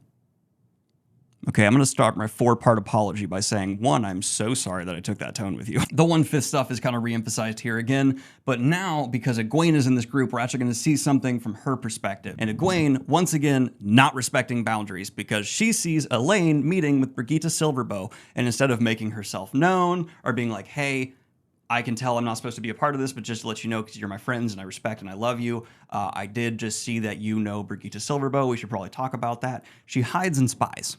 Egwene, you suck. This actually becomes a thing where it becomes clear to Elaine that Egwene does know, but they kind of both decide to like not mention it, because then Elaine would have to tell Brigitte. But just remember, this is before Brigitte is made Elaine's warder, because obviously this is like in the dream normally. And Moghedien is also spying on Egwene during all of this. From here we cut to a dark friend, and there's this weird subplot that's going on, and now we're in the perspective of a dark friend who is in that like peddler wagon situation that Lanfear was in the last book. And there's a female in that group who's been repeatedly ordered to go seduce Rand. Obviously that's not going to work. And the Maidens of the Spear that are guarding Rand, because they've like chosen to be his guardians and he holds their honor now, every time this woman tries to, just mercilessly beat her or hit her with branches. And now at this point they've shaved her head, because stop trying to make advances on this guy who's made it really clear he's not interested in you. Maybe the Maidens are taking it a little too far, but you know, respect no. The person in charge of her realizes that she's kind of broken, and with the shaved head, like she's never gonna be able to sleep with Rand. So he strangles her to death and dismembers her and starts like slowly dropping her body parts as they travel. The only reason Rand doesn't tell everyone that these people are dark friends is because then everyone would figure out that the Gleeman he's keeping really close to him is also a dark friend, actually one of the Forsaken. So there's just this situation where they have to be traveling with dark friends. And personally, I would have found another way to deal with that, Rand. Anyway, but after much travel, they officially arrive to Couladin's destination, Carian, because Couladin wants to, I guess, finish what the Aiel War started, so he's specifically attacking Carian, and he's at their capital city, where a bunch of Rand's troops are right now trying to work on a civil war, so, oh my gosh. Fighting high into the 6 figures total amount of soldiers deployed in this area. Holy smokes. But Rand is still 7 days out, but they know the siege is currently happening because some nobles from Tyr, because remember, Rand had ordered a bunch of people from Tyr to go and help try and stabilize Carian, have found him and his Aiel, and they tell him like, hey, we think they can hold out for 7 more days, just please get there in 7 days. And one of them makes a bet, like there's no way you and this massive Aiel army are gonna get there in 7 days. I'll bet you this amount of money, Rand. And Rand's like, I'm broke. I don't have any money. What are you talking about? And then an Aiel steps in and says he'll take the bet and actually times it by 10. What are you doing? I have no money. I'm going to be in debt to this guy forever. When we raided the Stone of Tyr, you also got a cut of the 5th. And now that you're the Karakarn, it's a substantial amount. You're fine. You're loaded. And so they have 7 days to get there. And during one of the nights, Rand is heading on back to his sleeping arrangements. And he opens a door because he's staying in like an inn. And he walks in on Aviendha naked, about to get in a bathtub. And this is the most Robert Jordan scene in terms of romance or sequence of events of the entirety of the Wheel of Time. Because instead of like an adult saying like, oh, excuse me, and like covering up or whatever, and even like the Aiel are pretty okay with the nudity we've seen, Aviendha freaks the hell out and somehow just makes like a portal instinctually with Saidar and leaps through it into a snowy environment. And Rand, someone who grew up in a place that gets snow every now and then, knows Aviendha could die. So he uses his own Saidar to like force her gateway to stay open, lurches through, grabbing some blankets, and starts chasing after her in a snowstorm like, Aviendha, what are you doing? Come back, you'll die. Where are we even? Aviendha, that is the biggest overreaction I have seen in my life to someone walking in on someone naked. It's a human body. Relax, but obviously there's mixed emotions and feelings going on here, complicating the situation, but still. Eventually, Rand sees Aviendha like fall into some water. He drags her out and she's like frozen. And so using the power, he creates this igloo and he wraps her in blankets. And then, have you ever read a cheesy romance novel and you know how body heat is the way to warm someone up? She wakes up, break up, pound. They get freaky. They make this igloo steamy. And the next chapter, for some reason, from Robert Jordan is called A Short Spear. I mean, that's not even subtle. It's contextually fits for what happens in the book, but also you definitely did that deliberately. Dude, don't be saying that about my boy Rand. Rand, it's okay if you got a little guy. It's okay. But where are they? Where is this snowy environment? It turns out they're in the Shan-Chan Empire. Aviendha, in terms of the possible overreactions to have. And unfortunately, the gateway that Rand left forced open with Saidar is now being explored by Shan-Chan soldiers who haven't gone through yet because they just see this like gray mist over it. But that could be a really unfortunate situation if Rand's bedchambers are suddenly flooded by, you know, Shan-Chan soldiers. So he and Aviendha end up fighting the Shan-Chan and making their way back in. They leap through the gateway and Osmodian's in there and he's the one who kind of grayed out the gateway to hide it. And he sees Aviendha and Rand jump back through and he's like, you guys got freaky. The Maidens of the Spear also have actually figured out what was going on because when they came to see Rand and Aviendha at one point to check in on them, Osmodian just said, like from outside, he's like, they're busy. And the Maidens of the Spear are like, we know what that means. So even though they boinked on another continent, everybody knows. Rand also, during this, I think back in the igloo, also tells Aviendha, like, well, now we have to get married.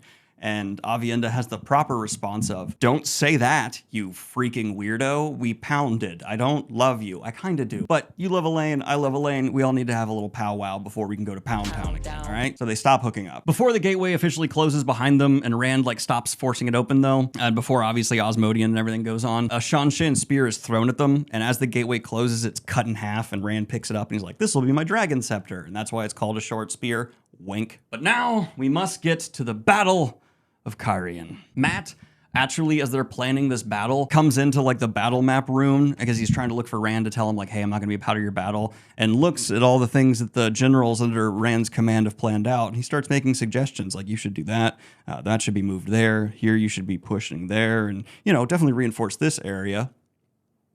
What? And Rand and Lan are actually in agreement. Every suggestion he made is great. Yeah, you did really good, Matt. You freak, because they're not aware of the fact that his brain is flooded with like the greatest generals in history's memories now. What was that? So it's time for the Battle of Cairhien to start. There are well over 150,000, I believe, Shaido under Couladin's command. There are well over 100,000 Aiel under Rand's command. There are about 100,000 Aiel just standing off to the side like, I wonder who's gonna win. Whoever wins and impresses us, that's who we'll fight for. And then there are thousands upon thousands of Cairhienin, as well as the armies that Rand sent up from Tyr, joining the battlefield. And if you cannot tell from how this is drawn, it does not go very well for Couladin and the Shaido. Because you know what you don't want to have happen when you're sieging a city? An army to come at you from behind, let alone multiple armies where one of them builds a giant wooden tower where Rand, Egwene, and Aviendha can channel onto the battlefield from, where they also even have telescopes set up, so they can be like, there's a bunch of Shaido, lightning. There's a bunch of Shaido, fireball. And they do this for quite some time. And well, yes, the Shaido have wise ones. None of them are as powerful as these three channelers up here who have a huge advantage with their height. Except That also comes with a drawback, believe it or not, because they've also made tremendous targets of themselves. And so Samael comes and interferes in the battlefield, and he blasts the tower, knocking Rand, Aviendha, and Egwene down onto the Maidens of the Spear, who Rand kept out of the battle because he was like, hey, you guys pledged to guard me, so stay near the tower. And the Maidens of the Spear saw right through that. And they're like, you want to keep us out of the battle because you have a weird thing with women dying, Rand. And yes, that is true. Rand has a weird thing, even with warrior women, to send them into combat. I get it, but it's still sexism. And Matt, as I said, just wants to leave. He doesn't want to be a part of this, so he gets on his horse, starts riding away from the battlefield, and he looks over his shoulder and he sees, oh man, a bunch of those soldiers on Rand's side are about to get ambushed by those Shido. All right, I'm gonna go talk to those guys. And he rides on down, and he talks to Talmanis, is a leader of the nobles that he runs into that are heading this army. And he's like, you guys are about to get destroyed by these Shido. And they're like, what? Oh my God. And Matt starts giving like really good battlefield advice. So they're like, we'll do it. You lead us. And Matt, yeah, I'm a friend of the dragon. You know that. Sure, I'll fight with you this one time, just this one time, and then I'm leaving. 2 seconds later. So he fights for the rest of the battle, leading massive charges into the Shido army. And we'll cut back to that because Rand is now almost knocked out. His wound on his side that he got from Balsamon is reopened. And Aviendha is standing over him like, I really care about you. I know we've had a weird relationship, but don't die. And Egwene's also in rough shape. Samael, you're a jerk. But Rand decides to rally and lead the Maidens of the Spear into battle because he's like, you're right. I can't hold you back. Let's go. I'm sure this will never be a problem for me again. Foreshadowing. Matt, though, he has a genius idea where he decides to have his men start yelling on the battlefield, protect the Dragon Reborn, which makes Couladin go, ho, ho, ho.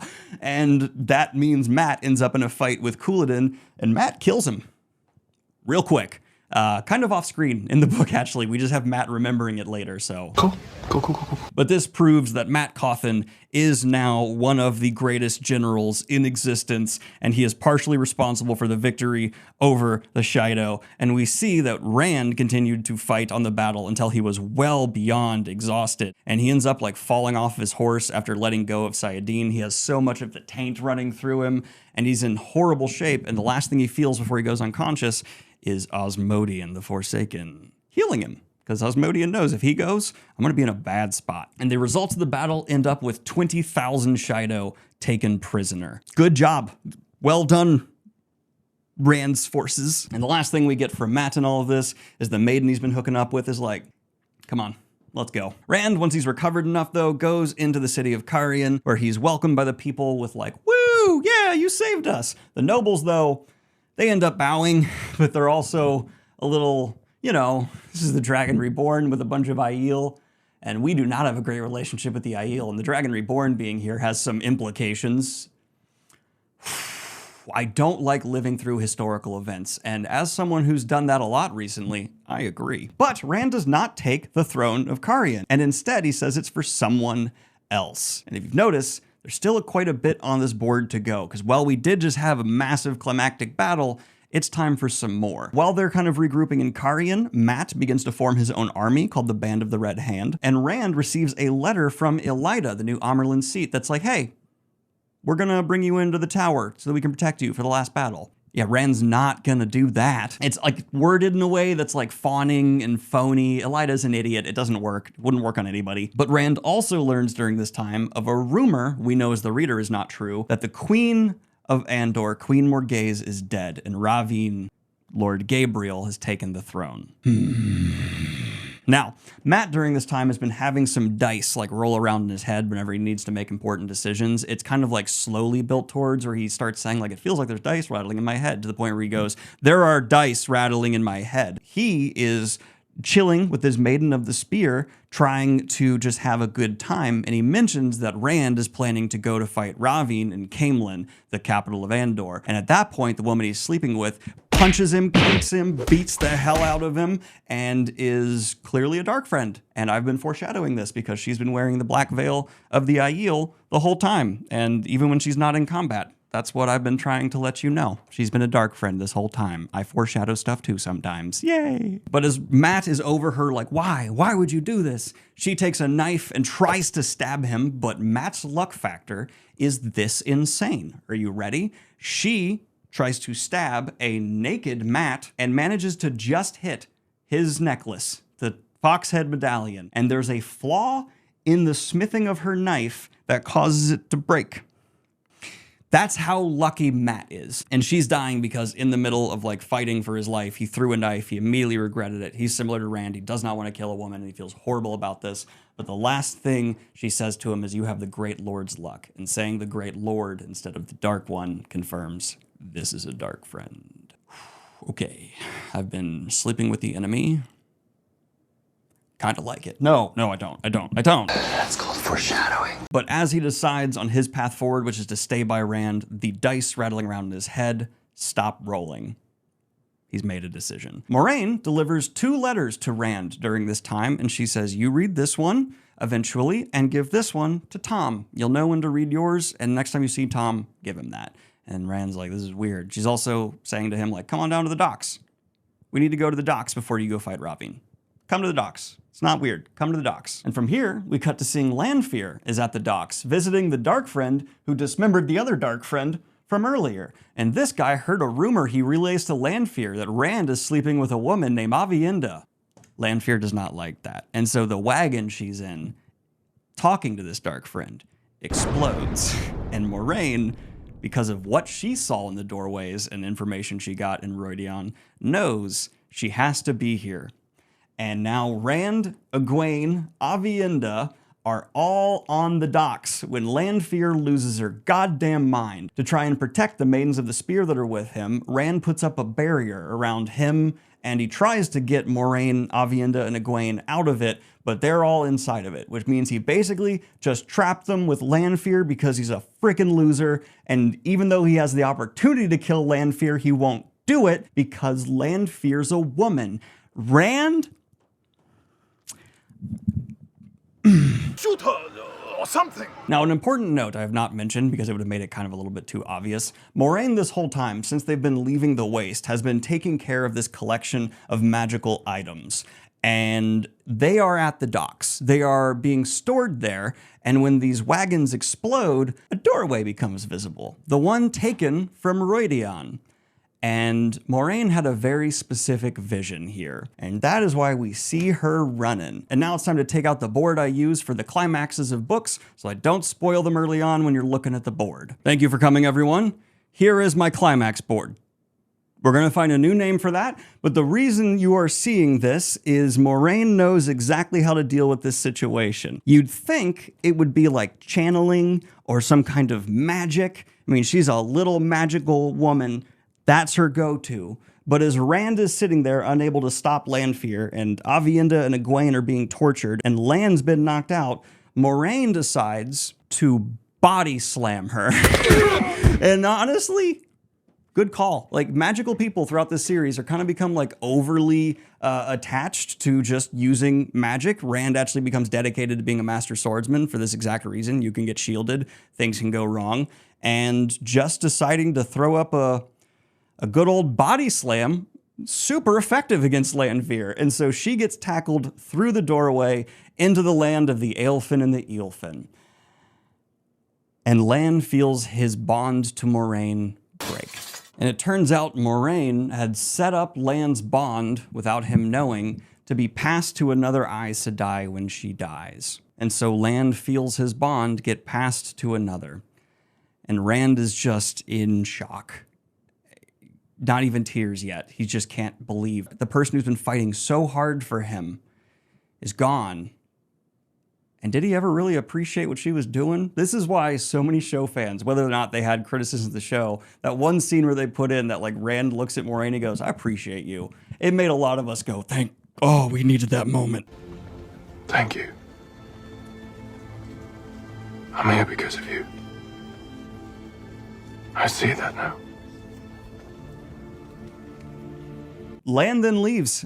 He just says bye to Rand. He's like, Dewey is heavier than a mountain, a death lighter than a feather. I need to go find my new Aes Sedai.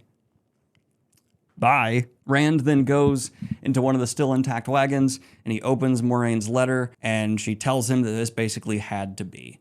She also tells him that she knew Osmodian is that Gleeman, and honestly, like, good job, Rand. But Rand, while he's weeping alone, one of the Maidens of the Spear walks in, sits in front of him and starts snapping her spears. And Rand, to stop her, because if she breaks all of her spears, like in IL culture, something really bad happens, is like, what are you doing? And she says, Rand, you're a sexist prick. Not really, but along those lines. And we are pledged to protect you. Every time you do not let us protect you, you are dishonoring us, saying you don't think we're good enough at the job. And specifically because we're women. We're lifelong dedicated warriors. Let us do our job. And Rand agrees. And it's a big character growth moment for him, and he just had to pay the price of Moiraine having to sacrifice herself to learn it. But he must move forward today. He cannot let the Forsaken get ahead of him, so despite everything that just happened, he loads up Mat, Osmodian, Avienda, and a whole bunch of Maidens of the Spear onto one of those skimming platforms, making it as big as he can, and he skims to Caemlyn, still feeling horrible. In fact, he hears that a maiden or someone falls off the back of the platform, and he just steels himself. People are going to die. It's not my fault. It is what it is. Let's do this. And they arrive in Caemlyn, and he actually opens it in the garden where he first met Elaine, and he unleashes his army, and oh no, it's a trap. Yep. Remember what Mogideon said? This is it. So immediately a host of Trollocs starts fighting his Aiel, as well as a whole bunch of soldiers. A powerful channeling attack comes down from above, and while Rand's able to block some of it, not all of it, and both Mat and Avienda are struck and die. He turns around and he sees his childhood best friend dead, and he sees the woman that he just fell in love with destroyed by Ravine. Rand, in the middle of this battle, knowing where Ravine would be because of the memories that are surfacing for him, just lets out one word that lets Ravine know exactly what's coming. I'm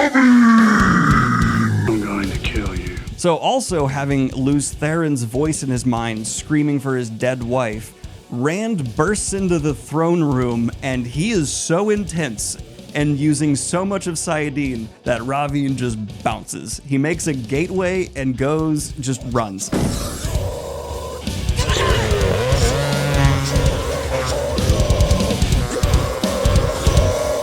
After Rand just plows through a whole bunch of his forces, he freezes a Myrddraal so cold the Myrddraal explodes. Rand's doing stuff with the power there is no way he would know how to do. And so Ravine just bounced because he realizes he's not just fighting Rand al'Thor. He even runs away to physically enter Tel'aran'rhiod, which we've been told is a very evil bad thing.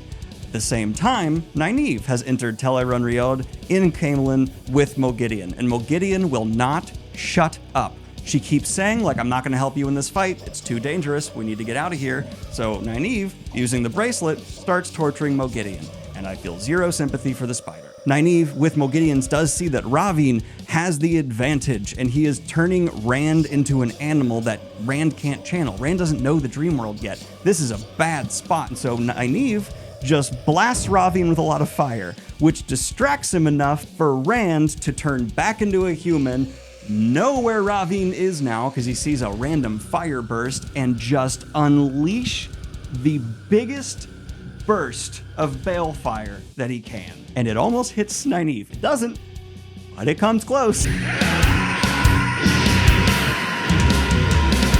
And after this, Nynaeve comes down seeing just an absolutely destitute Rand. He is not the farm boy she babysat, grew up with. There's all kinds of noting of just how hard he's become, how jaded he looks, the sadness in his eyes. And so she tries to heal him, but while doing it, feels the wound in his side and just how much pain Rand is in every single day. And this is really emphasized to us, the reader. Rand has a terminal physical pain. He is just almost, most people would be nearly incapacitated. And it's a representation in the text of the weight on his shoulders at all times. It's horrific. But he tells Nynaeve, tell Elaine, I don't love her. I don't want to be with her. Everyone around me dies. He doesn't say that, but that's the implication to us, the reader. And even getting past notes from Egwene, from Elaine in the dream world, she's like, Elaine loves you. And so he's just rejecting it. Absolutely not. No, I'm too dangerous. And Rand leaves. He just exits Tel'aran'rhiod and goes back to the world. And finishing up with Nynaeve, we see that she realizes how to take care of Moghedien. She makes a cup of that fork root in the dream world, and she forces Moghedien to open her mouth and just makes her drink it. And because she willed it to be fork root tea, it is, and makes Moghedien stay asleep. And Moghedien said something earlier that let her know she was one of the refugees they brought with them on the boat that's still in Saladar. She has successfully taken Moghedien prisoner in the real world. Cutting back to Rand, he comes back and finds Mat and Aviendha just fine.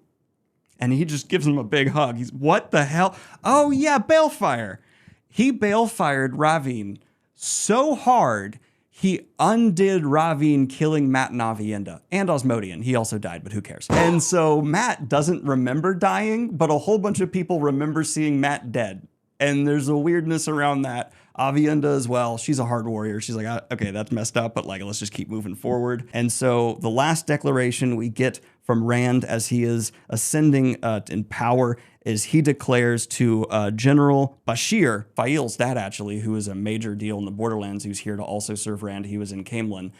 He says, we are going to announce amnesty to all men who can channel. They will no longer be hunted. It is not fair. I'm a man who can channel. And yes, I'm going to go insane one day. But you know what's even worse is if we just leave them out like wild rats. So instead, I'm going to form my own tower. We're bringing in everyone, and I'm going to do my best to train men who can channel. And Bashir, I know you hate him. I know you've been hunting him, but Mazarim tying the false dragon, when you find him, you bring him to me. Rand's going to recruit a false dragon. And then we get a little bit of an ending scene where Osmodian is thinking about the fact that he died and was brought back to life, and boy, oh boy, I'm a Forsaken in a tough spot. This is bad, but I'm no longer relevant to the story. He opens the door and goes, you, no, and dies. And we don't know who killed him yet. And that is book 5 of The Wheel of Time, Fires of Heaven. We're almost halfway there, y'all. Getting excited. Let's move on to book 6, Lord of Chaos, which has universally considered the best battle in the Wheel of Time. I mean, the last battle's kind of like 1,000 battles, so if you consider the last battle one, we'll talk about that later.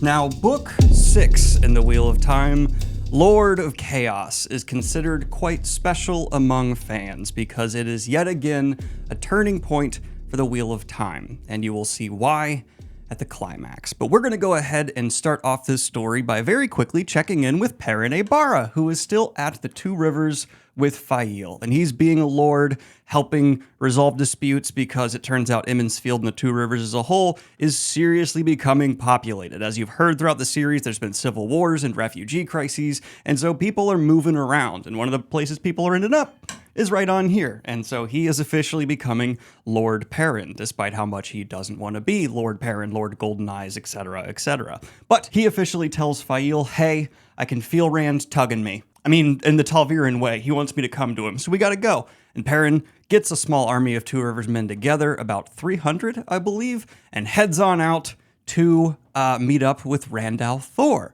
who we're gonna catch up with later. But first, we have to talk about all the people we meet in the prologue. You see, Demon Dread is meeting up with Shadar Haran. Who is Shadar Haran? Wrong question. What is Shadar Haran? He's a super tall special Myrddraal that seems to actually have power over the Forsaken and names himself as like the Hand of the Dark One. So, super spooky special Myrddraal, now a thing. And Demon Dread is having a little bit of a powwow to check in on how things have been going with the Dark One. Turns out not well, because we currently have Lanfear MIA, Osmodian KIA, Ravine KIA, Aginor KIA, and Bethamel KIA. Left, we have Samael, Demon Dread, and Cimmerigan play this book, and to be fair, they are some of the scariest because Cimmeriag is known to be like the torturer of the Shadow. Before the Dark One was released, she was a healer who was known for making her patients hurt more than necessary. It's immediately a super scary setup. And then Demon Dread is just so jealous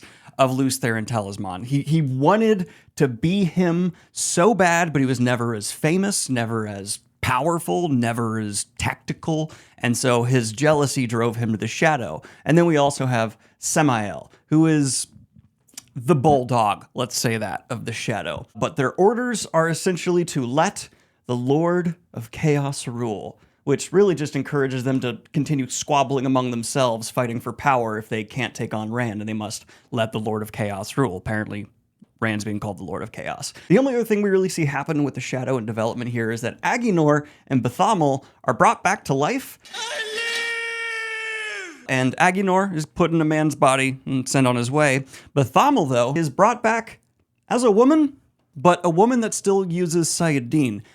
This is talked about a lot in the Wheel of Time community because it's handled in a couple of interesting ways where, yes, though his soul is put in a woman's body, he's still using Sayadin, but the reason this happened is kind of like a tactical decision for the Shadow, because this means you can essentially have someone who can channel amongst a bunch of women channeling, and no one can figure out who's doing it because there's no men there, but no one's sensing channeling Sayadin. It's actually like a huge advantage. And on top of that, while Bethamel was a bit of a horn dog, as soon as he comes back as a woman, he kind of goes, great. I've always wondered what dick is like. So he doesn't really mind too much. Bethamel, now known as this name right here, is sent to mess with the Salidar Aes Sedai, who we are going to pick up with currently.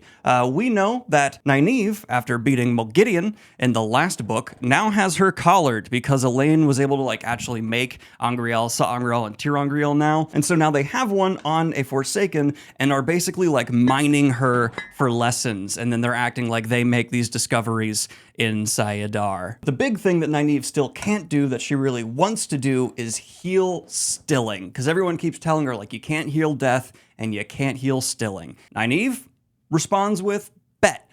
She kind of accepts that she can't heal death, but the stilling thing, she's really on it. And so with the agreement she made with Swan Sanche is showing up, but not exactly thrilled about it. Elaine also not thrilled because she just heard the Salidar Aes Sedai are going to be sending an emissary to Rand, and they're not letting her be a part of it. She loves Rand. She wants to be around Rand.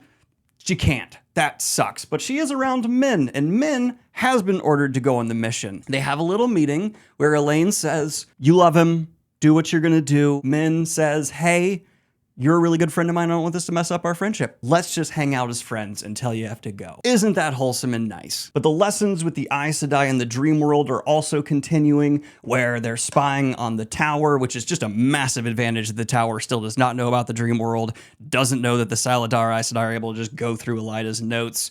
Wow, what a tactical advantage. But during this, the Aes Sedai, again, are bad and not able to control their thoughts yet in the dream world, and so they end up in a nightmare where Trollocs are attacking them, and none of them can channel because Teleron Riod. It's just one of those things where if in a dream you think, oh my god, I can't channel, so then you can't. This is now happening to all of them because of the nightmare they've been sucked into. I think Nynaeve actually isn't sucked into the nightmare, but she can't help unless she's in it, so she jumps in and starts screaming, stop trying to channel, stop. Oh my god, I'm being tortured too. Just will the nightmare away. If you believe it's gone, it'll be gone. And then they Freddy Krueger it out of there. During this time, Nynaeve is also working on her block where she can't channel unless she's angry, but none of the different exercises she goes through help in any way, shape, or form. And people are having her do weird stuff like giving her an ice bucket challenge or having her stay awake all night. Just keep in mind that that's happening throughout this book. And also, Logain is becoming a very big part of the Salidar's Aes Sedai strategy, because he is very much so willing to tell local nobles and lords, hey, the Red Aja actually set me up. They have this giant scheme. It's how they make themselves more politically important, and you probably should have an issue with the Tower Aes Sedai, who are basically being run by the Red Aja right now. This scheme, the Rebel Aes Sedai, they're actually the people you want to side with, and that's a very convincing argument. At the same time, though, kind of awkward, an emissary from the Tower arrives, Elida's loyal Aes Sedai. Ooh, we were just saying some bad stuff about you, but let's talk. Elaine and Nynaeve, not a fan of these people showing up, so Nynaeve asks Birgitte, would you be willing to eavesdrop on the meeting that's happening between the Tower emissary and the Salidar Six, basically the women who are in charge of the Salidar Aes Sedai, the Rebel Aes Sedai. And Birgitte responds, hell no, I did that in a past life, and bad consequences. Also, if we leave, we should bring Uno. He's super rad. I like Uno. So Nynaeve decides to go and eavesdrop on her own, and all she's able to kind of hear is the Salidar Six talking about her after the emissary leaves. They sent away Elida's emissary asking for more time, and once they're out of the room, that's when they start referring to a mysterious her. Who could her be? Nynaeve does more work on her block. She ends up just punching another Accepted in the face because Nynaeve is the best. And then they decide, okay, in the dream world, we need to use that need trick to figure out what to do. Originally, they're actually trying to find an excuse to go to Camelin because their need is how to help Rand. But after Elaine quickly sees Egwene in the dream world, which she's not supposed to be in because she's still recovering from the attack from Lanfear, what are you doing? Elaine, using the need, actually is not taken near Rand, but instead to the city of Abu Dar, which you'll see on the map here. And she ends up finding a Bowl of the Winds, which is a very powerful magical item that can affect the weather on mass scales. And we hear continually throughout this book that there is a massive drought and it's getting way too hot despite being fall. And yes, the Dark One is using climate change as a weapon. It's pretty effective, actually. When Elaine tells the Rebel Aes Sedai, though, that there's this bowl we need to get a party together and go to Abu Dar, their response is, nah. So Elaine lies and said, well, it needs a man who can channel. And they still go, nah. But briefly, let's check in on what Egwene was doing. I know she's not a part of this party, but why did we just see Egwene in the dream world? Oh, she's now doing an interesting thing where you can like float between dreams in Tel'aran'rhiod. It's like the reality between Tel'aran'rhiod and the waking world is where all of our safe dreams are. And she's just violating people's privacy. Egwene's the worst in a lot of ways, and in this read through, I'm having a harder time with her, but one dream starts chasing her through this void and forces her into it, and it's Gawain's dream, the less hot yet still super hot brother of the Trakand family. He, in this dream, is slaying Rand, and saving Egwene from him because he secretly loves Egwene, and Egwene resists at first, but then decides, I'll be in your wet dream. And they igloo each other. Oh, I forgot to do some more prologue stuff. Let's get the rest of the prologue stuff out of the way after this sidetrack. We also see that Gawain in the real world is with an emissary being sent from the tower to Rand, and he's starting to think they might not be the best people. You know, they're meeting up with the Shido. He doesn't like that. But at the same time, he hears a rumor that his mom is dead, and it's Rand al'Thor's fault, because Rand attacked Camelin, removing Ravine, but misinformation. Now people are saying Rand killed Queen Morghese. Gawain, big mad, starts being more okay with this because screw it. He's leading a young group of soldiers for the Tower Aes Sedai called the Younglings. Now what we see is actually happening with Morghese is she is a prisoner of the White Cloaks, and they are horrible, and it's only going to get worse even after this book. They are pressuring her into trying to sign a treaty so that they'll have a bunch more power in Andor, which would be great for them. But Valda, Emin Valda, the really bad guy you see here, returns to the palace she's being kept at, the Palace of Sunlight, or some stupid name on screen now. And he's deciding how to overthrow the current leader of the Children of the Light because he thinks he's just a worthless drunkard. And he even takes Morghese to see a bunch of people executed, and some of the people being executed were a couple of nice people trying to help Morghese escape. So she's having a really bad time, and it's gonna get darker. Cutting back to the Rebel Aes Sedai, though, they're still trying to figure out exactly what they should do now that the Tower Emissary is here, but would you see what arrives right about now? It's a bubble of evil! And you know how the first bubble of evil, at least in the second book, gave Rand a hug, and then it kind of escalated there from some, an axe attacking, some reflections attacking, and cards attacking? Well, it's gonna escalate again, and now a metric ton of items within the camp and village start attacking people. A lot of people die, a lot of people get hurt. This is like if a fork and steak knife just started chasing you around like Michael Myers. But the only way they're able to finally overcome this is by a bunch of Aes Sedai linking, using that power to amplify their ability and crush the inanimate evil objects. But it's the next day, the heat is getting even worse, and Nynaeve is in a bad mood. Swan isn't even around to help her practice healing somebody, so swearing to herself to keep herself angry, she's trying to heal Logain instead, not even really thinking about it, like, okay, let's put some spirit in him. We need to get to Abu Dar. How can we convince them? Yeah, I'll put some earth in that healing weave too. I know you're only supposed to use like spirit, water, and air, but let's experiment for real, because no one ever experiments around here. They're not even gonna let us help Rand, which is so dumb. Fine, I'll tie a little thing between those 2 points I'm feeling in your head. And like, how, these Rebel Aes Sedai, are they even going to move against Elida? I accidentally just healed your stilling. Logain's healed. He can channel again. He's a man who can channel. Shield. On her own, without help from Mo Gideon, who's been giving them lessons, figures out how to heal stilling. Oh my God! Nynaeve just probably made the greatest scientific discovery with the one power of this age on her own. And it also makes all Yellow Aja sisters, in my opinion, look bad, because all she did was add in like earth, fire, and a couple other things in this experimental healing, which apparently Yellow sisters have just never done. It's not that complicated. I'm sure it's complicated. I'm not the one doing it. I'll let it go. This means that Swan Sanche and Liane, why can I not remember her name, are also brought to Nynaeve. People like keep Nynaeve mad, accuse her of faking it, and like pushing her. Like, you're just faking it. Don't be not mad. Keep channeling.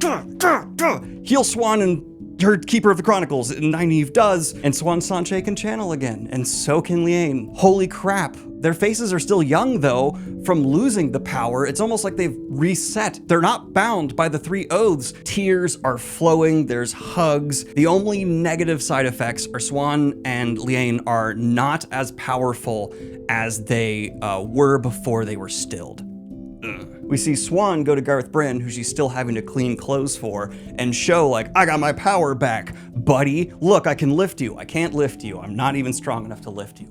It's good, it's great, and she actually for the first time feels her warder who was killed no longer being a part of her, because when she was stilled, that was numbed, but having the power back now makes her feel the death of her warder like she hadn't before. Same with Liane. We also learn an interesting tiddly bit about the levels in the Aes Sedai and how people are actually kind of dictating authority, and it is more to do with just raw power than Aes Sedai will admit outside of their circles. If you're really powerful, yeah, you get a little more authority, cause duh. And we also for sure at this time see female Agenor re-arrive and start infiltrating the rebel Aes Sedai. But before we get to this really exciting development, what could that be? It is time for us to jump on over, yes, to Randyell Thor. And we actually start with him training in sword with 5 really talented swordsmen just against him, and a bunch of Andorran nobles watching and sucking his a little obnoxiously because they're annoying. He doesn't want them there. He actually is just trying to train, but they're just being nobles about it. Though, Fail's father, Davram Bashir, is there, and he thinks this is all kind of stupid and silly. At one point, he even throws a dagger at Rand, and of course, Rand grabs it with the power and drops it. Aiel start veiling, and, oh my god, Davram, what are you doing? But Davram's just laughing, showing you don't need to train with the sword. But Rand does. Rand super duper definitely does. And I like in this scene, he's taking on these 5 great swordsmen. He does extremely well, but the last one does manage to get a hit on him, showing that Rand is not perfect. But in the capital city of Caemlyn, Rand is the temporary ruler of Andor, even though he doesn't entirely want to be. He really wants to hand off this throne to Elaine, but he cannot find Elaine. It's very frustrating. Egwene knows where Elaine is, but she won't tell him. From here, there's a big, important announcement, and that's that there's one man at the gate. What one man at the gate could be so important? It's Mazrim Taim?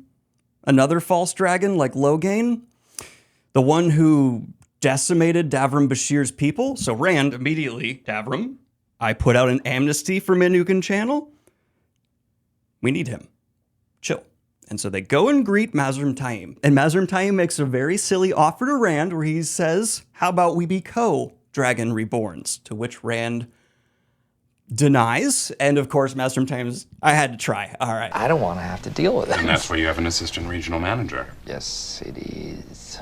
Assistant to the regional manager. Same thing. No, it's not. But Rand, at this point in his life, is dealing with a little bit more insanity than he might like to admit, because Mazrim Taim also brings a seal to the Dark One's prison. Ha-ha! Signaling from Robert Jordan, this is an important time, and, you know, we need to reiterate the Dark One's gonna be free again. But he hands that to Rand, and Rand starts holding it above his head, going, break it, break it, break it. As Luz Theron is yapping in his mind about how he should kill Taim for being another man who can channel. Break it, break it. And Davram Bashir has to grab Rand's arms and pull them down. Hey, bud, that's a seal to the Dark One's prison. Maybe stop whispering break it to yourself in front of all these nobles in Mazrim Taim. And Mazrim Taim's watching going, I have to serve this guy? Dude, you're freaking me out, man. Rand also embraces as much power as he can to just flex on Mazrim Taim in this moment. Mazrim Taim, super powerful with the power, but not nearly as powerful as Rand. Though, Mazrim Taim is a very skilled channeler. He's managed to teach himself quite a bit with the power, and so Rand opens up a gateway and takes Mazrim Taim to a farm. Why does he have a farm? Well, all the men who think they can channel that have shown up for his amnesty have come here, and Rand takes Mazrim Taim to start training them and testing which of these men who have shown up actually can channel, and Mazrim Taim begins, reluctantly, being the quote-unquote, like, Amerlin seat for this farm where men are coming to learn to channel. It's frustrating, but that's his lot in life now, from Lord Dragon to teacher. He's not resentful at all. I draw him with angry eyes all the time because Mazrim Taim is kind of an angry guy. Rand during this time, though, is definitely purposely avoiding Aviendha because after seeing her die and then come back and telling Elaine that he can't be around her, the guy is just feeling like he's dangerous. And so he's avoiding Aviendha, though she's kind of annoyed at him for doing that. He goes to meet with a bunch of generals that are forming massive armies for him, from Carian, from the Borderlands, from all these different factions that are loyal to him, to potentially go fight Samael and Ilion. We find out this is a distraction. Rand's actually planning other stuff. He's being all sneaky. And we actually have a brief time from Aviendha's perspective where she's thinking about the toe, which is the Aiel, like Ioyuan philosophy she has to Rand for sleeping with him, and to Elaine for sleeping with the guy that she loves. Darn it. Well, to repay her toe to Rand, she would have to do a self-bad thing, and to repay her toe to Elaine, she'd have to kill Rand. So she can't do those things, and that's where she's at mentally. From here, we get one of the saddest sequences in the Wheel of Time, in my opinion, because Rand hears that there's some people from the Two Rivers in the city of Camelin. What are they doing here? And they're with a couple of Aes Sedai? Yes, it's actually Alana and Varen from the Two Rivers with all those girls they wanted to take to train in the White Tower. So Rand heads on down and with his Aiel bodyguard Maiden of the Spear retinue, drops in on them in an inn. And, there's that girl I know and that girl I know. And they're wondering why he's dressed up all fancy. They don't know what Rand's been doing. And eventually Alana and Varen ask Rand, hey, can you talk to us for a second? And Rand knows Varen and Alana, so he goes to talk to them in a room. And then Alana water bonds Rand without his consent. That is so messed up. She mentally links them so that they will feel each other's pain forever and now can track him all the time. Apparently Alana's pro-Patriot Act. That's bad. Rand does not take this well, as you might expect, and he ends up bursting out of the room. He wants to run away. The girls who are from the Two Rivers are asking him, why are these people saying that you're the Lord Dragon? This is stupid. And Rand, a bit crazily, picks up a couple of them and goes, I am the Lord Dragon, and leaves. So they're in a bad state, and we see Alana and Varen have to calm down these girls, but Rand's going through some stuff, and he's a little loco. He's having dreams even from Lews Theron's perspective at this time. Constantly Lews Theron is badgering him in his head. He's full-on kind of bonkers. He goes to check in on the farm not too long after this, because if you leave a former false dragon with a bunch of men who could potentially channel, you'll want to go back and see if they've killed all of each other. Turns out they haven't. And amazingly, Mazrim Taim's already found 7 guys who can channel amongst the percentage of people who showed up. That's like amazing. And he asks, hey, can we start actually going like recruit nearby, not just depending on people who hear about this and want to come? I can start testing men in villages and we can be more aggressive about this. Rand says, sure.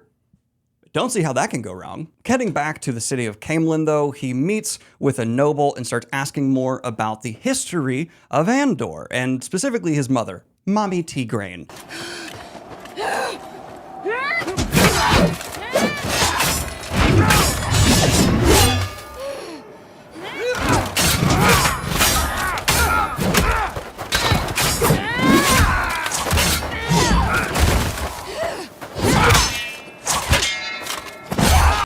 And yes, Tigraine was a daughter heir of Andor, who after a foretelling from an Aes Sedai basically told her, hey, you need to go give birth to the Dragon Reborn after hooking up with an Aielman, so you probably need to go become a Maiden of the Spear. Tigraine, who was actually married into like royalty of this sort due to an arranged marriage, dipped on out and did the whole story that we know about Rand up to this point. She went, found an Aielman who was a chief, got pregnant by him, went to fight the Aiel War, gave birth on the Dragon Mount, but the only reason that war was even happening was because of Moraine's uncle going a bit insane after losing Tigraine.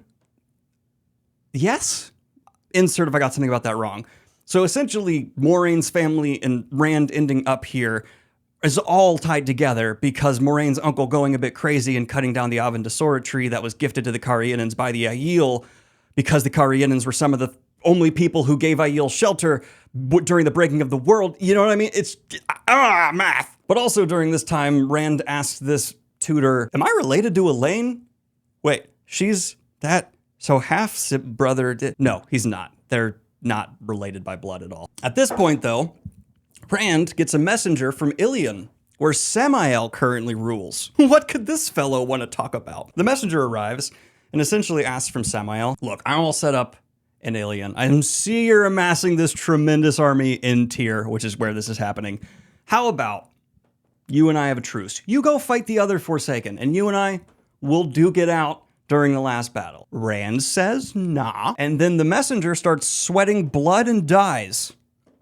And we see later on Samael meeting with some of the Forsaken, starts lying, and he says that, no, Rand accepted my truce. We're friends now. Don't.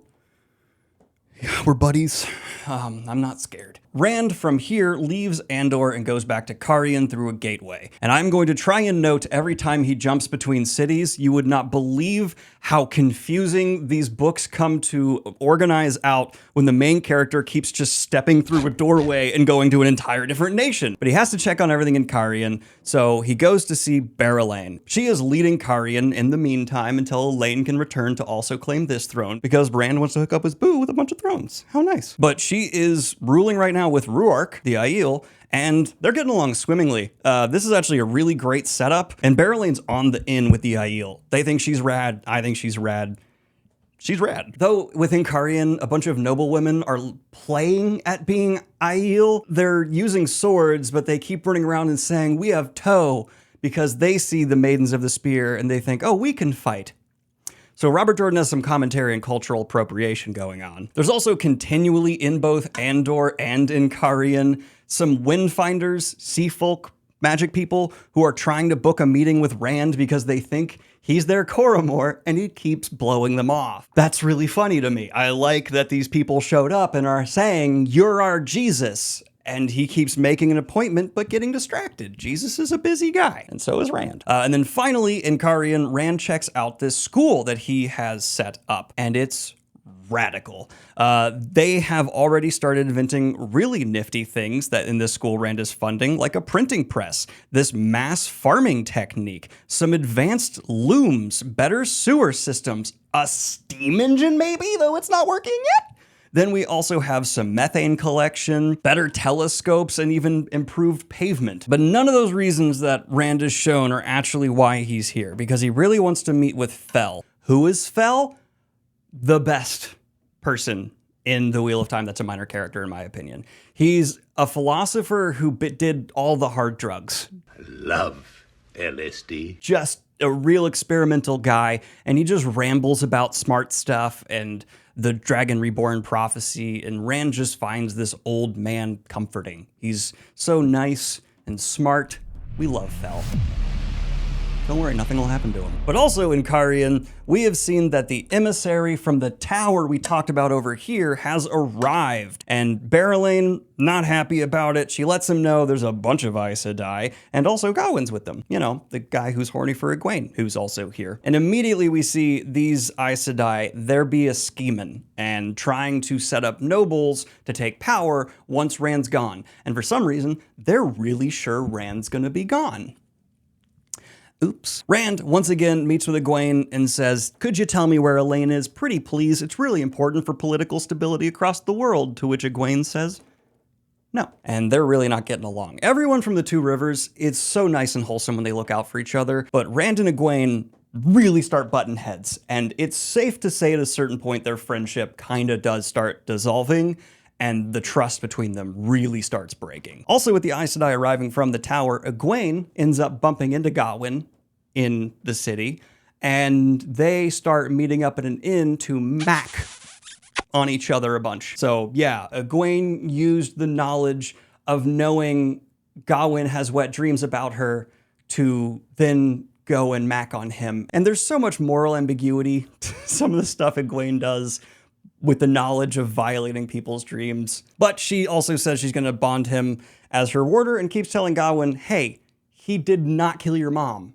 And Gawain does not believe her. But at the same time, 3 Ogier arrive. It's Loyal's mother, another elder, and another Ogier who kind of wants to marry Loyal. That's right, our big old Ogier friend has someone who wants to smoochy smooch him. Rand would love to just drop them into the Two Rivers to quickly meet up with Loyal, but he first wants them to point out where all of the way gates are in the world so he can close them, because the Shadow has been using those to move large amounts of Trollocs, and so if we could just cut that off, it would be wonderful. Something we also learned during this time, there's a reason that shadow spawn aren't just dumped out everywhere through gateways, and it turns out they die if they go through gateways, except not right away. It takes a minute, but yes, shadow spawn cannot go through gateways. And why is this a rule? Because if not, the series wouldn't happen. So they agree and map out all these different waygate locations, but one of them is in Arid Hall, which Rand remembers is another name for Shadar Logoth, and he's been there.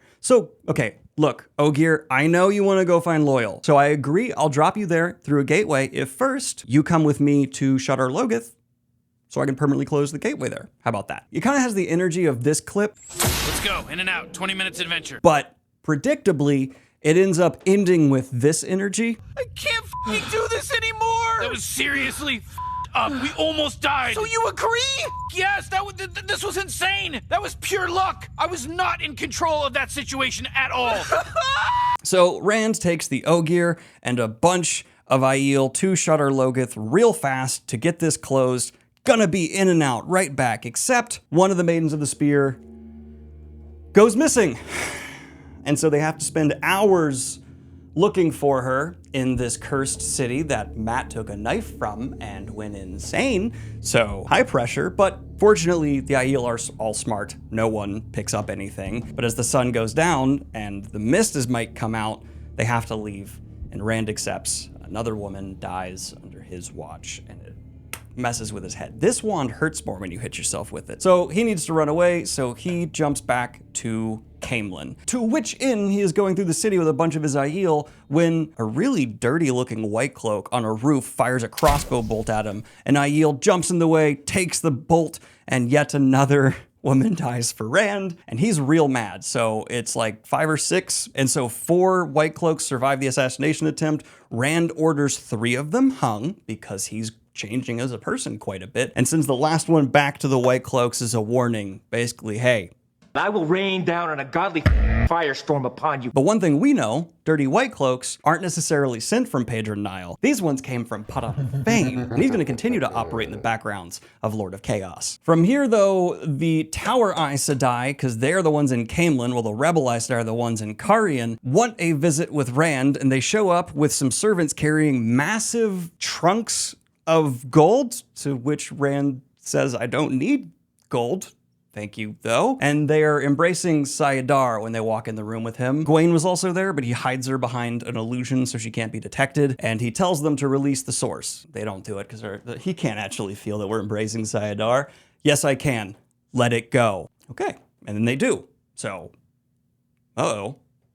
Strange. But as the women are leaving, one of them says that she could sense a woman who could channel who was not within them was in the room, so they figure it was just some woman giving him a signal. It wasn't. Rand can feel when women channel. Back when he did that lesson with Egwene and Elaine, there was something he felt. Goosebumps. Goose pimples. That's the sign, apparently. But women can't tell when men channel around them. But the final thing from this meeting is he says, yes, eventually I will go to the tower. I'm sure I'll have to at some point.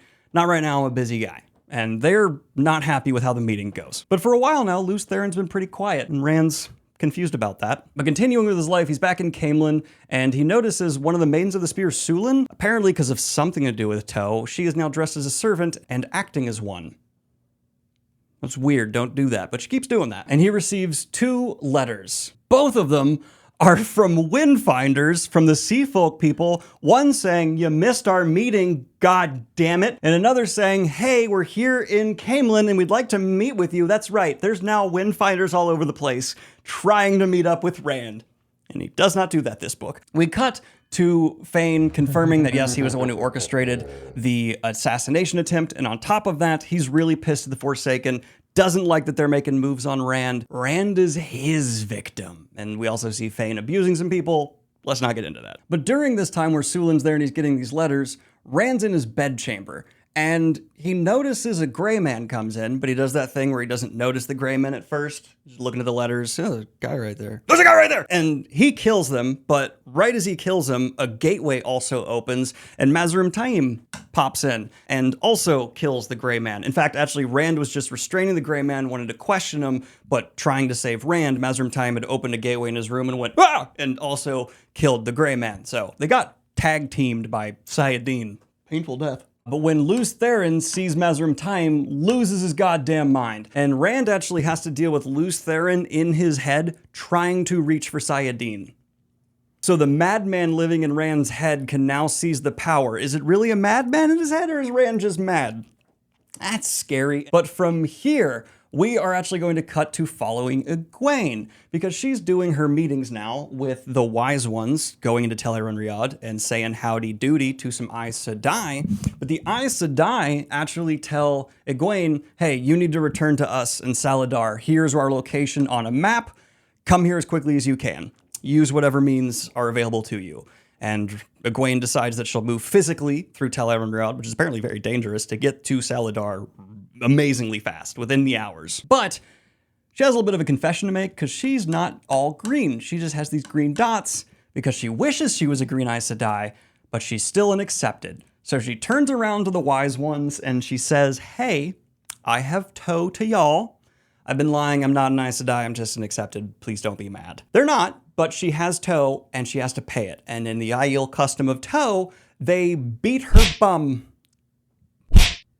Spanking. Ooh, I'm so sorry, Wand. I hit ass too hard. So because of that, Egwene feels like some bad stuff might happen to her soon. Uh-oh, I'm in trouble. I've been lying about being Aes Sedai for a long time, which some women get kicked out of the tower for.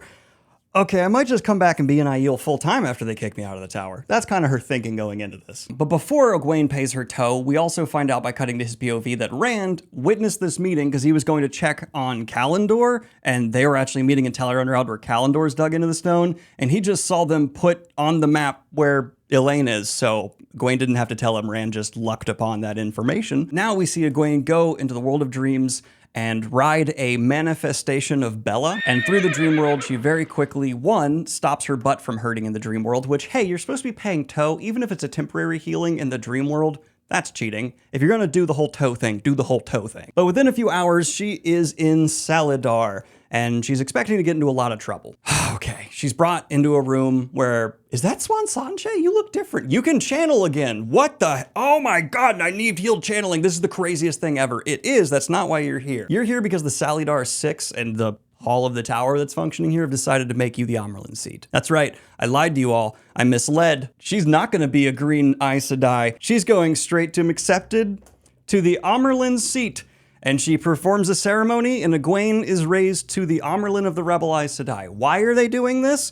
It's a question a lot of fans ask, and it's answered pretty overtly. You see, if the Rebel Aes Sedai elect an Amerlin and are caught and lose to Elida, that person will be killed. So why don't we just make a puppet Amerlin out of an accepted who's really powerful and can become a figurehead? So they do that. And why is there a foot here that's being washed? Robert Jordan's not gonna miss an opportunity to put a weird thing in a ceremony, so Egwene has to wash a bunch of people's feet.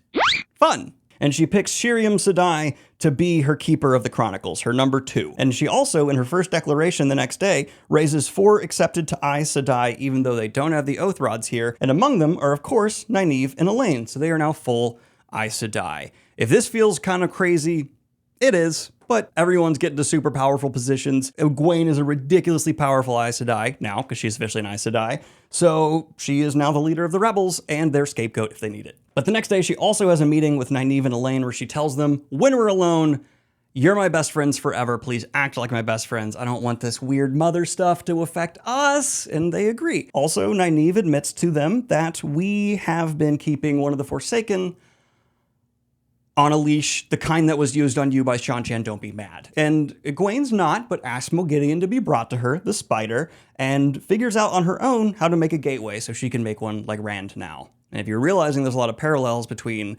Egwene and Rand and like they're setting up to be these two things, you're smart, good on you. But with them being raised to full Aes Sedai, that also means Nynaeve and Elaine can go on their mission they'd like to find the Bull of the Winds in Ebudar because the Dream World told them through need. That's all crazy true information. Rand, though, as we remember, got the information of where Elaine is. And so we see that Matt has been traveling towards Tyr to lead this false army for a while. And he's hanging out with other nobles like Talmanis, constantly asking women he's dancing with if they're the daughters in the Nine Moon, because of what the snake people in the doorway told him, and he wants to avoid the woman he's gonna marry. I'm sounding so crazy out of context, but he ends up adopting a kid named Oliver, who I'm gonna avoid talking about as much as possible because I hate Oliver. On one night, when he's camping with his people, a gateway's opened and Aiel attack him. They're dark friends. He also is continually having like the feeling of dice rattling in his head, but literally, and they stop whenever he makes a big choice. Oliver is constantly asking him to play Snakes and Foxes, the game that reminds him of the trauma he went through. Thanks, Oliver, you insensitive little And finally, one night, Rand shows up with Aviendha and he says, hey, I need you to go to the Rebel Aes Sedai, take Elaine and put her on the throne of Andor for me. Would you do that? And Matt says, I will not leave her side until her booty is on the throne, to which Aviendha laughs. And yes, Aviendha and Matt, homies. Because why wouldn't they be? They're good friends. And Rand then also gives him the letter that Moiraine gave him to give to Tom. And so Matt now has the letter from Moiraine to Tom. And so then Matt appears in Sally Dar with Aviendha. Traveling makes these books real fun to summarize. Matt marches with his army, the Band of the Red Hand, if you remember, into the town, but they make like a show of coming, like they're not gonna attack. He asks to be taken to their Amerlin seat. They let him in, and he goes into the office, and he sees Egwene sitting behind a desk wearing the Amerlin stole. And he goes, Egwene, you stupid child! Oh my god, give me the stole! He takes the colors directly off her. That's why I drew Egwene here without her colors. And starts saying, look, whatever dumb, idiot, stupid butt face they tricked into being their Amerlin seat, I'm gonna schmooze on over, then I'm gonna take you, Elaine, and Nynaeve back to Rand, and handle all of this. Why would you play with this? And then a servant comes in and says, Egwene, mother, can I get you anything? And Matt realizes she's actually the Amerlin seat. Yeah, that was my bad, sorry. At the same time, a ton of stuff happens in the next few days where Matt is asked to go with Elaine and Nynaeve to Ebudar. He says no at first, but Tom kind of tells him to do it, and so eventually he relents and says he will. There's also a bunch of partying happening, but first, of course, Aviendha goes up to Elaine and has to make a bit of a confession. Hey, you know how you love Rand? So do I, and I took that boy to Igloo Town. We steamed it up hardcore in Shan-Chan. I took his virginity, and the way she's trying to repay her toe to Elaine is she puts a knife down that she's been sharpening for like 3 days, as well as some branches, and tells Elaine, use them as you will, however you want to is fine, I'm really sorry. You can punch me, kick me, pull my hair. I am A-OK being stabbed. Biting and scratching are on the table. You can use fire. I get you're sorry. Elaine's not going to torture you. And they have an agreement where it's like, look, we both love Rand. I guess we're both open to polyamory, and also there's like hints that we're gay, and the show just fully did that, so whatever. But during this time, Matt ends up partying with people. He ends up partying with the Forsaken, who's returned as a woman, who's also very attractive, and it's clear the Forsaken's trying to sleep with him, but Matt gets the heebie-jeebies because that's a Forsaken. And also, he ends up kissing Liane, Swan Sanche's second, who now looks like a really young woman again, but can also channel again. She just gives him a mac. And also, 5 women asked Matt to be their warder, and he says no to all of them, but that's his luck factor twisting reality. Also, he's just close to Rand and very talented and a leader and handsome, and so people want him to do that. But kind of wherever Matt goes, the party goes, so he ends up having a really good time as they celebrate their new Amerlin seat. But getting back to strategy, which is important, eventually Egwene starts saying, hey, we all have to start moving ass and start marching on Tar Valon. And that's her first big push in political struggle is the Amerlin seat, because some people in the Rebel Aes Sedai don't want to do it because it seems like a real act of war against Tar Valon. And man, do we really want to escalate to that? To which Egwene says, what are we doing here if not? So eventually with Shiriam's backing, they start marching north because they can't just stay put forever. And before they head out, they also see Matt, Nynaeve, and Elaine off to go to Abu Dar. And Matt realizes the other Aes Sedai, as they're seeing him and his people off, are not respecting Egwene, and they're almost like borderline ignoring her, which he does not like. How dare you disrespect someone from the Two Rivers? She's your Amerlin seat. Matt, in front of all of these people, gets him and his men to do this elaborate like bow praise to Egwene, treat her like the Amerlin seat. And so through him recognizing her authority more than the Aes Sedai around them, he ends up making them look like disrespectful fools and also validates Egwene's authority, showing he'll do what she says with his army. And as a representative of the Dragon Reborn, he is acknowledging you are the Amerlin seat. And that actually helps Egwene politically. Matt, smart. Remember all the memories from past lives? He knows what he's doing. And Egwene loves him for that. It's a wholesome moment, and it's one of the scenes that reminds you that they are all friends and get along and are nice. And he has to leave the Band of the Red Hand behind, and so Egwene +1 gets that army because he's not taking a full army to Abu Dar. That would start a war. But he's going with Tom and Julian Sandar and a couple of his friends to help them look for the Bowl of the Winds. You look stupid, Aes Sedai. You. That's why he has his middle finger up there. Yeah. He also is wearing a scarf now, if you can't tell, to hide the scar. During this time, we also see Egwene orchestrates Loghain to escape because she realizes the other Aes Sedai would talk themselves into gentling him again. She doesn't want that. She'd rather Loghain end up with Rand, so she lets him go like Old Yeller. No, wait, though they killed Old Yeller. She lets him go not like Old Yeller. And then also during this time, the Forsaken, who is snuck into their camp, frees Mulgideon, who immediately gets summoned to Shale Ghul. Uh-oh, don't you think maybe you should have killed the Forsaken who was in your captivity for many days? Probably. Big mistake. Matt, Elaine, and Nynaeve and Aviendha kind of get in each other's grills a little bit. They really want to study Matt's Foxhead medallion, noticing that every time he's channeled at, it doesn't work, and also the medallion grows cold. Elaine, oh so not politely, asks Matt to give it over for her to study, to which Matt says, no. It's mine. It's my property. And so they start testing different weaves on him from a distance and eventually do find out the big flaw with the Fox medallion, that if you throw something at him, it will hit, which is really the only weakness of this thing. And they do that by throwing horse shit at him. I didn't write the book. He's also just having so much dice rolling around his head, but as Elaine and Nynaeve go to stay in the palace in Abu Dar after arriving there and meeting the ruler Teelan, he decides to stay in an inn, and that makes the dice stop rolling in his head. Why? Why is Matt's response, and I agree. They stop at weird moments, and it always makes Matt go, why was this an important moment? God! But when we talk about Teelan and her son, who we also meet, you're going to learn to hate her. Everyone hates Teelan for very good reason. We'll talk about that next book. But continually, Nynaeve and Elaine duck Matt, helping them look for the Bowl of the Winds. How, you might ask? Disguises, which is frustrating. But one day, interestingly, they're out looking for the Bowl of the Winds in their disguises, and Elaine and Nynaeve see a knife fight break out because the Abu Dar culture is crazy, and people do just murder each other legally in the streets sometimes. All right, and one guy stabs another, and a woman who's a wisdom shows up, gets down, shoves some herbs in his mouth, and looks around before all of a sudden embracing the one power, channeling Sayadar to heal him. Is too slow and the guy dies. But Elaine and Nynaeve are watching and see that there's women who can channel in this city pretty well, and they're not Aes Sedai, so we're going to investigate that. That is where this story ends in this book. And we pick up with Rand. Because Min has arrived, because the Saladar emissary that was sent off has arrived in Carrion. And we see Min goes to see Rand, and we know she's in love with him because Robert Jordan's told us that a whole bunch. And to be fair, while that is not exactly earned up into this point, Min and Rand from here on out have by far the best relationship in the Wheel of Time. They have such good chemistry, really look out for each other, go through a lot together, and more importantly, if you look here, make each other very happy. Although Rand immediately brings up Aviendha and Elaine, and to Min says, like, I'm sorry to talk about other women in front of you. It's just, you know, you're men. I don't view you like that.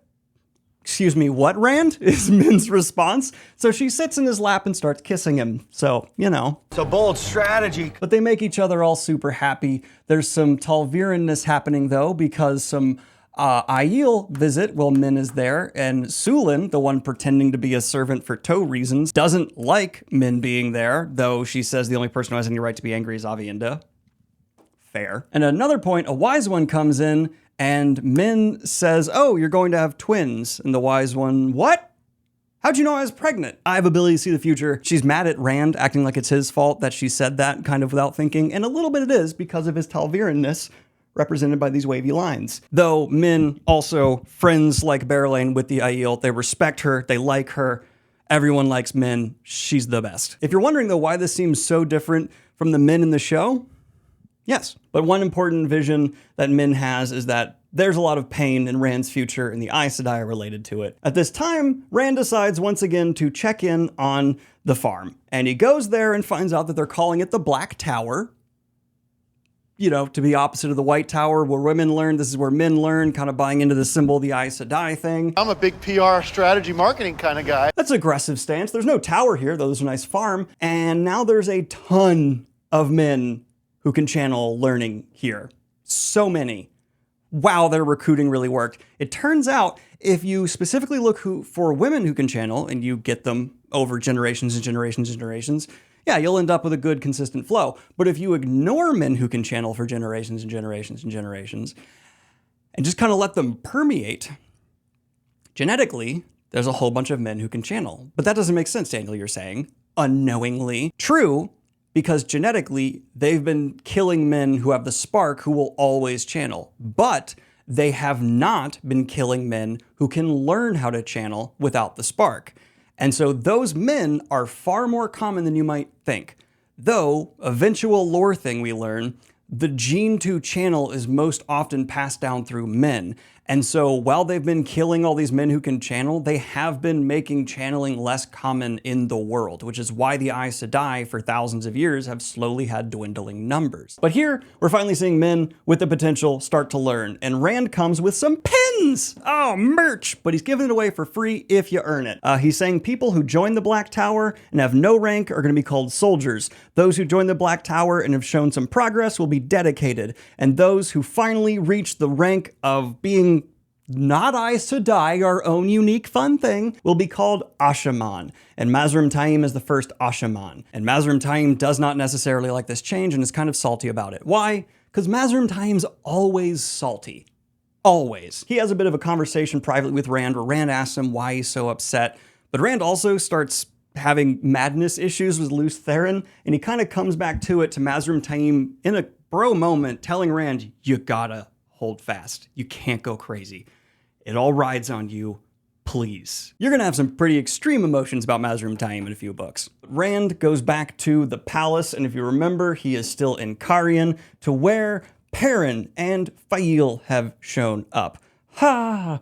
And Perrin and Fael have a really nice wholesome reunion with Rand where he congratulates them on their marriage, and Fael has like some jealousy issues with Min because Fael has jealousy issues with every woman around Perrin. But then she realizes Min is in love with Rand and stops having jealousy issues. And almost immediately Rand starts telling Perrin, hey, can you go to Tyr to lead my fake war effort? Rand, I just got here and my Talviran tug tells me I need to be around you. Don't send me to war right away, please. Perrin, not really the person Rand can order around. And I like that for his character. And guess who's a great character to escalate them? It turns out Padan Fain has ordered some more of his dark friends who can disguise themselves as White Cloaks, and it turns out Aiel to go stab one of the Aes Sedai who showed up with the rebel Aes Sedai emissary. So Padan Fain's men go up and shank a woman who can channel a bunch, but not enough to kill her. And before she blacks out, they say, don't be disrespectful to the Dragon. We serve the Dragon Reborn. We're the Dragon Reborn's Aiel. We're not Shadow Dark friends. And so they believe that.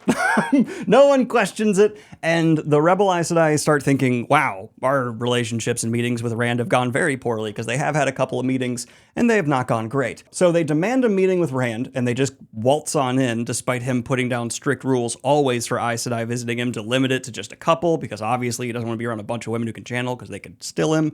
They just barge in with a bunch, and they start channeling to make themselves look bigger and telling Rand, we're the rebel Aes Sedai, we're gonna see you when we wanna see you, we're gonna show up with as many Aes Sedai as we want, and you can't stop. Rand cuts all their weaves and says you will obey all the rules or you'll be banished. And they leave. Yeah, things are not going well with Rand and the rebel Aes Sedai. Padon Fane actually did a pretty OG move there. Though he is confused of why they suddenly started barging in like this, because they don't tell him that there was this assassination attempt on one of their people. Is weird.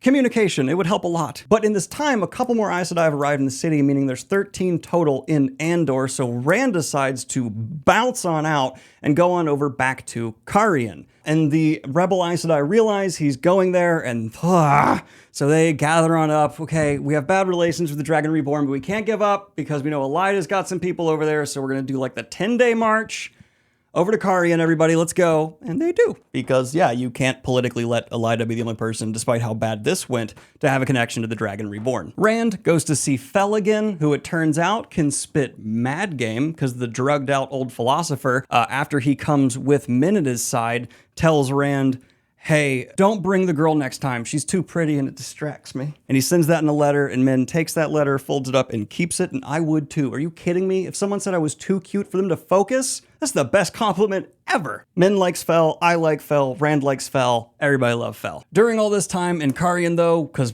Rand brought Perrin with him to Carrion, Berelain's now in the same city as Perrin, so she's constantly flirting with him, pissing off Fael. I drew here as a jealous golem coming to stab Berelain. That doesn't happen, but Fael wants to. And it's a pretty happy time for a few days. Rand's hanging out with Min and Perrin. They're just recovering from a lot of trauma that's happened recently, and especially Rand and Min. Look at him. I drew him with little extra smile lines too, because he's with Min. They're not together yet, but they're flirting. Except one day, the Tower Aes Sedai who have been here show up once again with a bunch of boxes full of treasure, and Rand has met with them a couple of times, so he's kind of just done with it. He's playing with his Shan Chan spearhead he got during the igloo session, except during this meeting they start being a bit disrespectful. So Rand grabs Syed, he's blocked.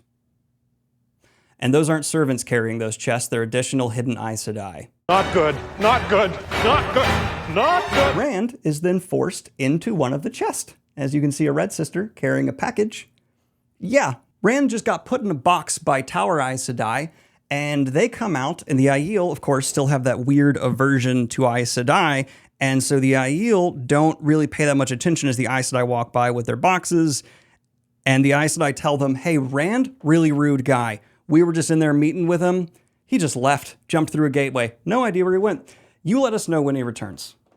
Don't look in our box. And 6 days later, while everyone's waiting around, Min also disappears during this time. But 6 days later, Berelain shows up with Rand's sword she found. And that makes all of the Aiel realize, oh, he didn't just leave us. He was kidnapped. We failed as guards.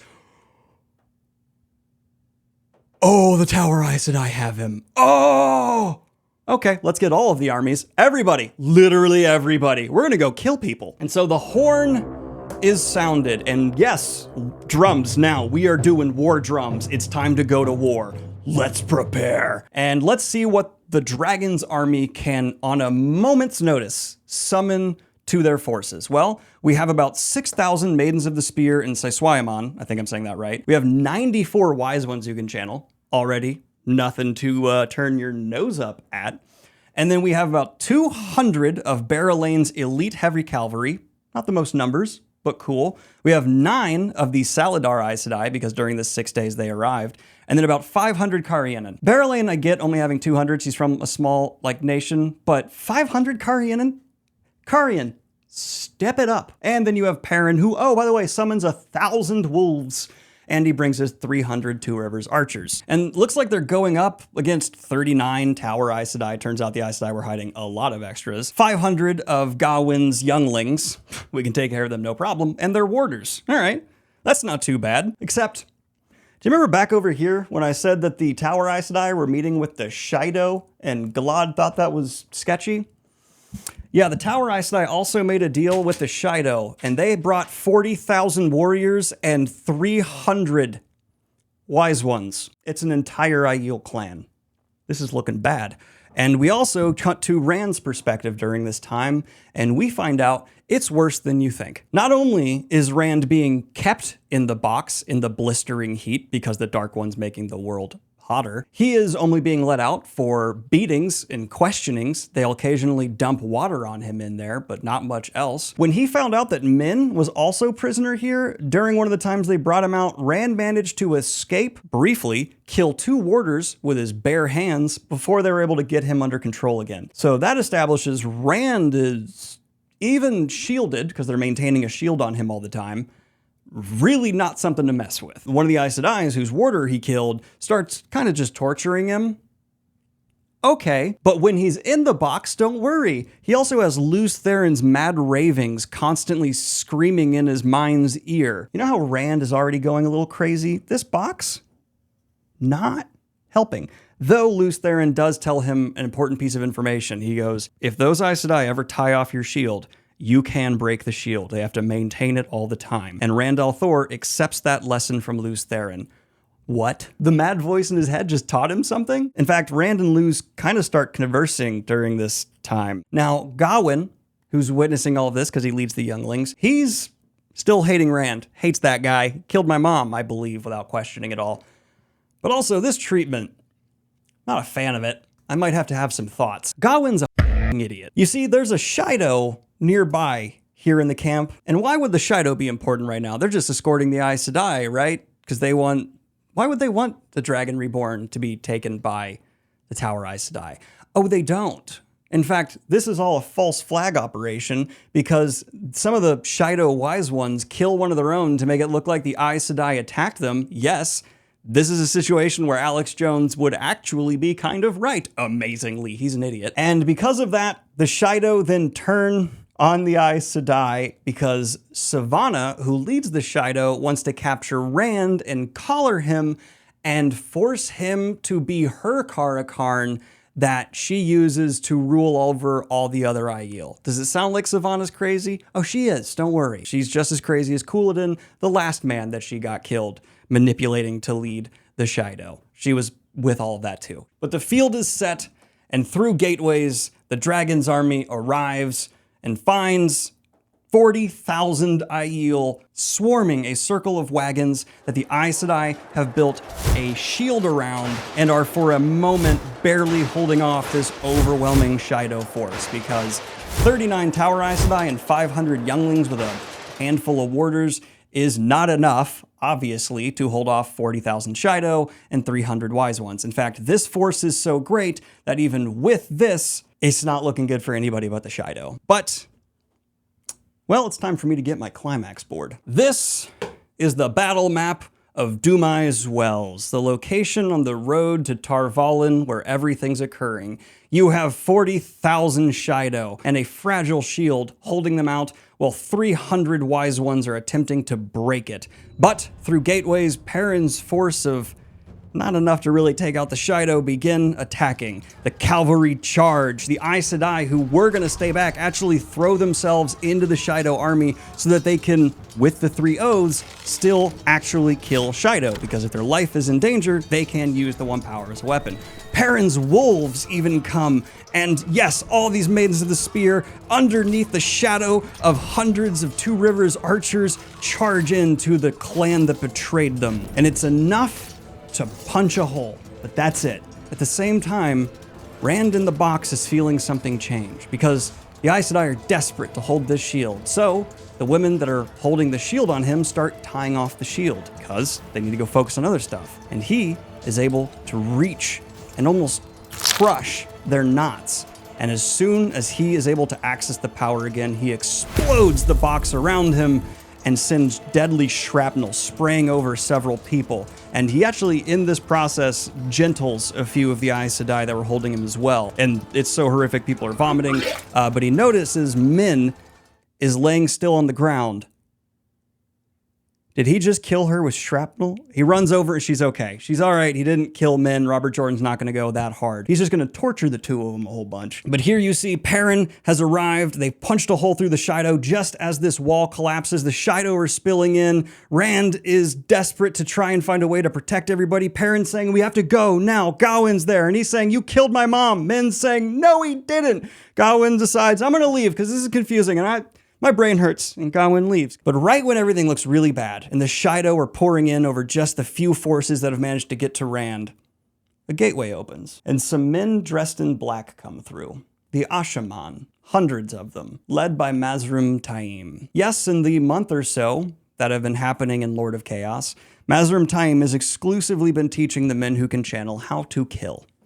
He has been training them to be weapons of war, which is exactly what Rand asked him to do. And so, hundreds of men who can channel, who are bound by no oaths, flood onto the battlefield and create a shield of air around the forces that have gotten through and protect for a moment. And Mazrim Taim looks to Rand for orders, and Rand tells him to teach the Shido a lesson. Ashaman, raise the barricade 2 spans. At Taim's command, the edges of the dome rose all around. Surprised Shido, who had been pushing at what they could not see, stumbled forward. They recovered instantly, a black-veiled mass surging forward. But they had time for only a strike before Taim's next shout. Ashaman, kill. The front rank of Shido exploded. There was no other way to put it. Cotton-sore-clad's shape burst apart in sprays of blood and flesh. Flows of Saidin reached through that thick mist, darting from figure to figure. In the blink of an eye, and the next row of Shido died, and then next, and then next, as though they were running into an enormous meat grinder. Staring at the slaughter, Rand swallowed. Perrin bent over to empty his stomach, and Rand understood fully. Another rank died. The Shido in front were suddenly struggling the other way, forcing themselves back into the mass, fighting to get forward. The milling tangle itself began to explode, and then all of them were falling back, no, running. The rain of fire and lightning against the dome faltered. Ashaman! Taim's voice rang out. Rolling ring of earth and fire. Beneath the feet of the Shido, nearest the wagons, the ground suddenly erupted in fountains of flame and dirt, hurling men in every direction, while bodies began to hang in the air. More gouts of flame roared from the ground, and more in the expanding ring all the way around the wagons, pursuing the Shido for 50 paces, 100, 200. There was nothing but panic and death out there. Spears and bucklers were cast aside. The dome above stood clear except for the smoke. Stop! The roar of explosions swallowed Rand's shout as well, as it did Min's screams. He wove the flows Taim had used. Stop it, Taim! His voice crashed like thunder over everything. One more ring of eruptions, and Taim called, Ashaman, rest. Those 2 words, Ashaman, kill, are debatably the most world-changing 2 words echoed throughout the entire series. The ramifications of the entire world bearing witness to men who can channel returning to the world in an organized fashion, not only unbound by the 3 O's, but trained for war, changes everything. And Ashaman become a huge deal going forward, and they have no intention of ever doing anything as silly as swearing 3 O's to prevent themselves from being as lethal as possible. Mazrim Taim did a damn good job of making weapons, and he made Shido Aiel retreat. Not just retreat. Flee in terror. Aiel fled in terror. And the rebel Aes Sedai try and come to Rand at this point, but he orders them to go over where the Tower Aes Sedai are being held. Why? Well, he points out, there are 9 of you, which was more than they said they had. More than he said they could bring near him.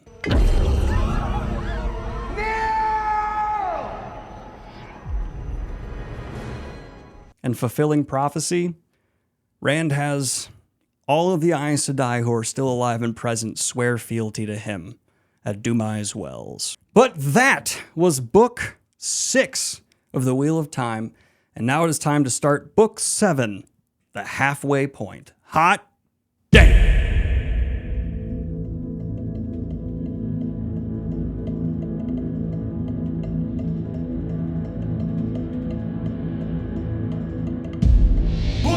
7 in the Wheel of Time. We are halfway there. Crown of Swords. Some people claim this is the beginning of the infamous slog within the Wheel of Time that is debated to occur between books 7, 8, and 9. I personally do not believe, especially on reread, that the slog is that bad. It's just Robert Jordan trying to take a breath, have less events happen within his narrative so that we can sit with these characters who have gone through so much and see who these farmers just a few months ago have become.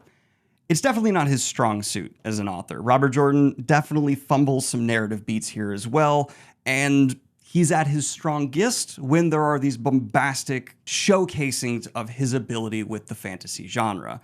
Though, a couple of those still happen here within the slog. And no, Robert Jordan didn't start totally fumbling the ball here and pinning a book on the same level as like Terry Goodkind. Yes, he can absolutely still catch strays. It's just the low point of a 14-book series. Expected to be here. But that's all I'm really going to devote to the slog. Let's go ahead and start book 7, A Crown of Swords. And we're going to be kicking it off with Elida in the White Tower, being her Amerlin self, looking down on a palace she's having built for herself, because an Amerlin has never had a palace before, just the office. And while she has made her office super gaudy, on top of that, she is moving aside some valuable space within the tower to create her own palace. Yeah, she's just not even attempted to be a likable character in any way, shape, or form, and power goes to her head. And we see that she has not learned about the events of Dumai's Wells yet, and is cockily like, we'll handle whatever men who can channel have shown up to the Dragon Reborn's amnesty. We're gonna send like 50 Aes Sedai. I'm sure that'll be more than enough to handle like the 2 or 3 men who can channel who have shown up there. Also, they made Egwene the Amerlin seat of the rebels. They obviously don't even think they're gonna win. This is pathetic. I'm just gonna accept their surrender whenever they get here. They have an army of 20,000 led by Gareth Bryn, one of the great generals. Psh, whatever. I'm not even gonna increase the tower guard. That's how confident I am. We're amazing. Don't worry about stuff. I don't even realize that my Keeper of the Chronicles, Aviarin, is a dark friend because I'm kind of stupid. Let's just look at this palace. Dum, dum, dum, dum, dum. That's essentially Elida's vibe. This scene, the really big takeaways are everything I point out here, and Elida has a foretelling, something that she knows for sure will come true, and it reads as follows. The White Tower will be whole again, except for remnants cast out and scorned, whole and stronger than ever. Randall Thor will face the Amerlin seat and know her anger. The Black Tower will be rent in blood and fire, and sisters will walk its ground. This I foretell. All of that was bad. Oh, and this crazy lady just got set up to be super crazy, and she just confirmed all that's gonna happen. That's bad. That was a negative foretelling. Elida thinks it's great though. During some also just random story bits during the book, I want to get out of the way here, we see the Shido Aiel, after the butchering that was Dumai's Wells, meet up with a stranger who's been giving them powerful objects, including a thing called a call box. Really, it's a cell phone that you can call this stranger on, who turns out to be Samael, who's also hanging out with Grendel, the most naked of the Forsaken. And so the Shido, after their defeat, call him again. They're like, hey, we were supposed to capture Randall Thor, and you were going to give us something to control him. We did not do that. So Samael shows up and gives them some traveling boxes, basically boxes that'll allow them to make gateways to go places. We find out Samael's basically toying with these people, which obviously, the most interesting part of this scene though is that they are being watched by someone who's not using Sayadin or Sayadar, but instead have these flecks in their vision. We learn their name's Moradin. Ooh, that's a super evil name. Who could that be? One of my favorite characters. But we'll find out later. There's also another little instance with Moradin where we see the fallout from Mogideon failing the Shadow and being rescued. No, for all that, she's being punished. And she is put in the hands of Shadar Haran, the super Maldral from before, and things are done to her that are beyond horrific, beyond anything that's happened to someone in our world, because magic is used to enhance the awfulness of it, before she is then brought before a stranger. And she's confident and cocky against this person, like, I don't know who you are. And then he shows that he holds her soul in like a magical artifact from the Age of Legends. And this is Moradin with the flecks in his eyes. And it turns out he's probably using what we're going to call the true power, the direct access to the power that Lanfear sensed when she made the boar and let the Dark One in. Moradin's actually using that, so. And then finally, you know, things have been awful for Mageis because she has been taken prisoner by the Children of the Light, and Pedro Nile is just keeping her there, trying to break her down so that he can get more leverage for the White Cloaks. Well, it gets far worse because Patron Nile is murdered by some internal White Cloak scheming. We see there's so many Dark Friends among the White Cloaks, but the new leader of the White Cloaks is Eamon Valda. This guy. And I'm not going to get into details because I don't want to get the big old orange $ sign from YouTube, but they start abusing Morgaze in the worst ways. But when the Shan-Chan show up and attack, what the hell? Yeah, Shan-Chan got beef with the Children of the Light.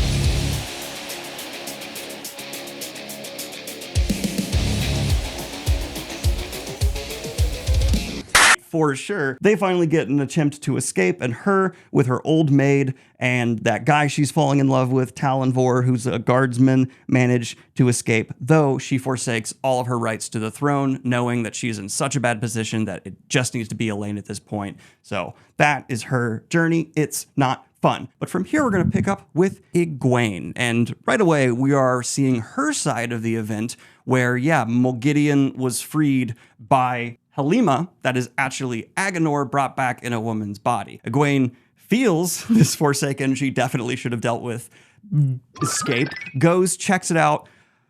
Oops. Yeah, guys, I know you're the Amerlin seat now, but you, Elaine, and Nynaeve majorly dropped the ball in this. I get you learned some stuff, but it's not worth it. This is one of the Forsaken, and now they're free again. The Forsaken might be incompetent. So are our people. Anyway, she's suffering from continual headaches. She goes into the dream world and lets Nynaeve and Elaine know, hey, Moghedien's free.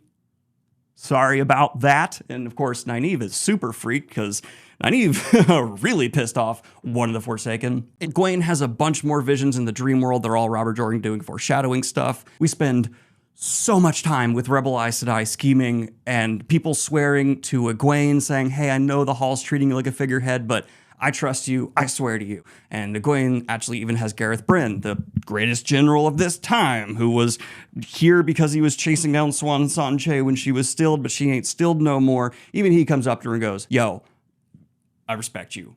You're my Amerlin.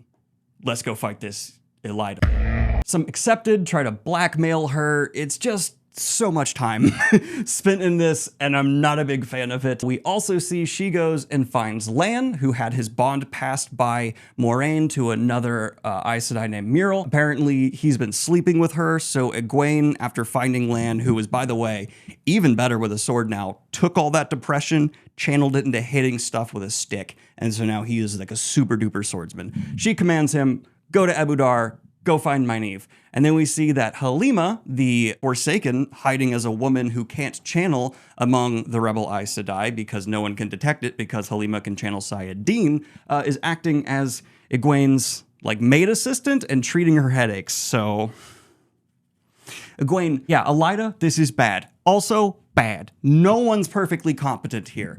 But all right, let's go ahead and pick up with another plot line. And we are going to go ahead and start with the Nynaeve Elaine situation because we see that they are trying to figure out how they can find the Bull of the Winds. Avienda, despite the oppressive heat of the Dark One just making global warming a thing, has the wonderful suggestion that why don't we ask Matt, the luck manipulating Talviren among us, to help us look for this bull. Wouldn't that be smart and wonderful and nice? We also have Elaine talking to some more sea folk saying, hey, I know you guys can channel. Let's get all that weirdness out of the way. We're looking for a Bull of the Winds. We got to stop, collaborate, and listen because global warming, bad. And they agree, so now they have an alliance with some sea folk going on. Matt, during this time, he's out living his best life in this city. They're not letting him help. He just wants to put Elaine on the throne and get out of here, but he can't. Matt's gonna have his worst book in the series. Not like his personality, just the things that happened to him. He sees, though, a woman he recognizes. Oh, his memories, they're cloudy. Who is that woman? She tried to stab me with a burning knife. Remember when Rand and Matt were running to Camelin when they were vagabonds? That's the woman. So he chases her down, follows her, and like trying to hide, goes to a merchant who's selling rings, and he's like, yeah, here's a bunch of money, give me that ring. Okay. Oh, it's stuck on my finger. Just take my purse. I'll take this ring. God, oh, it's a fox ring. Because of course it is. Everything with Matt's a weird coincidence. Fox head medallion, fox ring. But the woman, he notes, she goes into the palace of one of the Children of the Light in the city of Ebudar, Jachim Carden, so Okay, definitely dark friends among the White Cloaks, and it turns out happening in that very building at that moment as that woman goes in there, J.J. Cardin's actually meeting with Samael, and he's actually seeing Matt outside, and he's like, Samael, that's Matt. Samael stops the dark friend woman who's there, just like freezes her, and tells him, yeah, focus on Matt, try to get him killed, I'm out of here. And so, yeah, Matt's gonna have a bunch of assassination attempts against him in this book.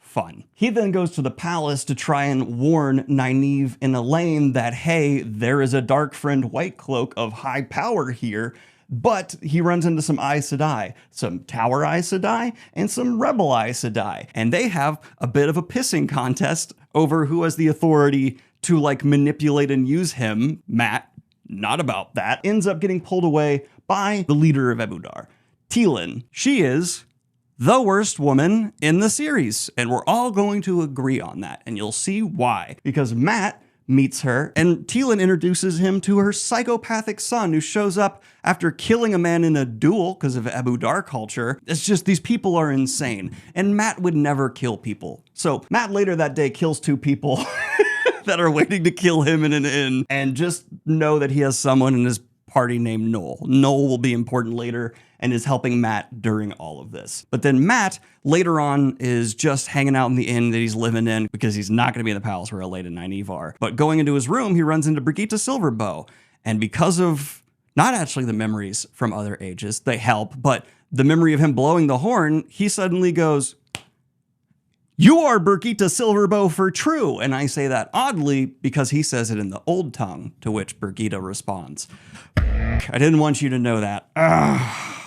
Yeah, I am. Want to go drink? Yes! And they become really good friends. One of the best friendships in the Wheel of Time. Brigitte Silverbow, party animal from the Age of Legends. Matt Cawthon, party animal from this day. You put those two together. These are heavy. Yeah, heavy metal. I like to imagine every time that they have a day off, those two are tearing up Ebudar. But Brigitte gets trashed with Matt, it turns out. Stinking drunk. And because Elaine is bonded to a woman, apparently their water bond is even closer than if she was bonded to a man. And so through the link, while she's hanging out with Nynaeve and Tom and Julian Sendar in a room together, starts acting like a freak. Just, woo! Ugh, I'm driggity drunk. Nynaeve even has the thought, like, you haven't been leaving the room to take shots, have you? What is going on with you? And then Elaine just reveals to Tom and Julian Sandar how they've been sneaking out of this palace unspotted by them to go look for the Bull of the Winds because she just puts her disguise and false face on. And so, you know, cover blown. And Tom notices this, of course. Nynaeve, angry. Brigitte gets back. No, I don't think she actually vomits. I think she just dunks her head in an ice bucket or something to sober up, but she has an important lesson. I was talking to my new best friend forever, Matt. Elaine, I'm your warder, but he's my best friend forever, just saying. And he told me the story of how 4 books ago, he broke into the Stone of Tyr and broke you guys out of a cell you were locked in, and you never thanked him. What's that about? And Avienda, overhearing this, you guys have toe to Matt in Aiel culture. Elaine immediately agrees. Nynaeve, absolutely not. I'm not going to apologize to Matt. She's going to apologize to Matt. The next day, they go and see Matt, who has got dice rattling around in his head. Sucks so much. And they come in. Matt, please stop yelling. Nynaeve, I'm not yelling, and I'm sorry, God. To which Matt responds, hey, no big deal. We can all be friends. Nynaeve doesn't like that he says it's no big deal and tries to attack him, and Elaine has to restrain her. But then they finally inform Matt about the Bull of the Winds, basically why they're actually here, and you might be thinking, Matt didn't know that? Yeah, communication among this group, terrible. They agree to let Matt give them guards, and when he agrees to move into the palace, the dice stop rolling into his head. Why, God, why? Now, that interesting situation where they saw a woman who could channel do some healing that was not an Aes Sedai in the last book in the Streets of Abu Dar gets investigated, and Elaine and Nynaeve go and find a huge group of women operating in the city that are essentially White Tower rejects, people who failed their accepted tests, what have you, or just not strong enough. They gather here in Abu Dar and have their own society called the Kin. They are brought to them because they fake not really being Aes Sedai, even though they're in a precarious, weird situation where they've been raised to Aes Sedai by Egwene. And so the innkeeper who's presiding over Mat brings them to the Kin, thinking that they're failed Aes Sedai. Once they meet the Kin and find out that it's the Society of Women, they put their rings back on, go, psych, we are Aes Sedai, to which the Kin go, you're 22 maybe? No, you're not. Get out of here. If you're going to pretend to be Aes Sedai, get out! And so they kick them out again. Then a whole bunch of crap happens. Some of my least favorite stuff in all of the Wheel of Time. An assassination attempt where a blunted arrow grazes Nynaeve, hits Elaine. They recover, are fine. It's just more dark friend shenanigans. Mat, staying in the palace, has that Teelan woman, makes very aggressive advances towards him, and I can't say the actual word of what she does, but at one point, a knife is against Mat's throat, and he's no longer allowed to say no. And later on, his friends laugh at him about it. Okay, Robert Jordan, that's the worst thing you put in this whole series. What the fuck, dude? There's more partying with Mat, though, festivals going on, and I think even a couple more assassination attempts on just people. Abu Dar, very dangerous. Beggars try and kill Mat at one point, and Teelan's son, who, yeah, the woman who's doing this to Mat, is also forcing him to hang out with her kid. Turns out he knows, and he's fine with it. You know, I don't like Abu Dari culture, it turns out. But eventually, Elaine and Nynaeve are in trouble with the two other Aes Sedai, rebel Aes Sedai, that they are in the city with here, that you saw have a bit of a pissing contest earlier with Mat and the Tower Aes Sedai, where these women are yelling and berating at Elaine for interfering with the Kin. And they say, like, how did you not know that we knew actually secretly about the Kin? And we subtly, with no one realizing it, actually encourage women who fail to join up with them because it's a secret organization that doesn't know we're aware of them.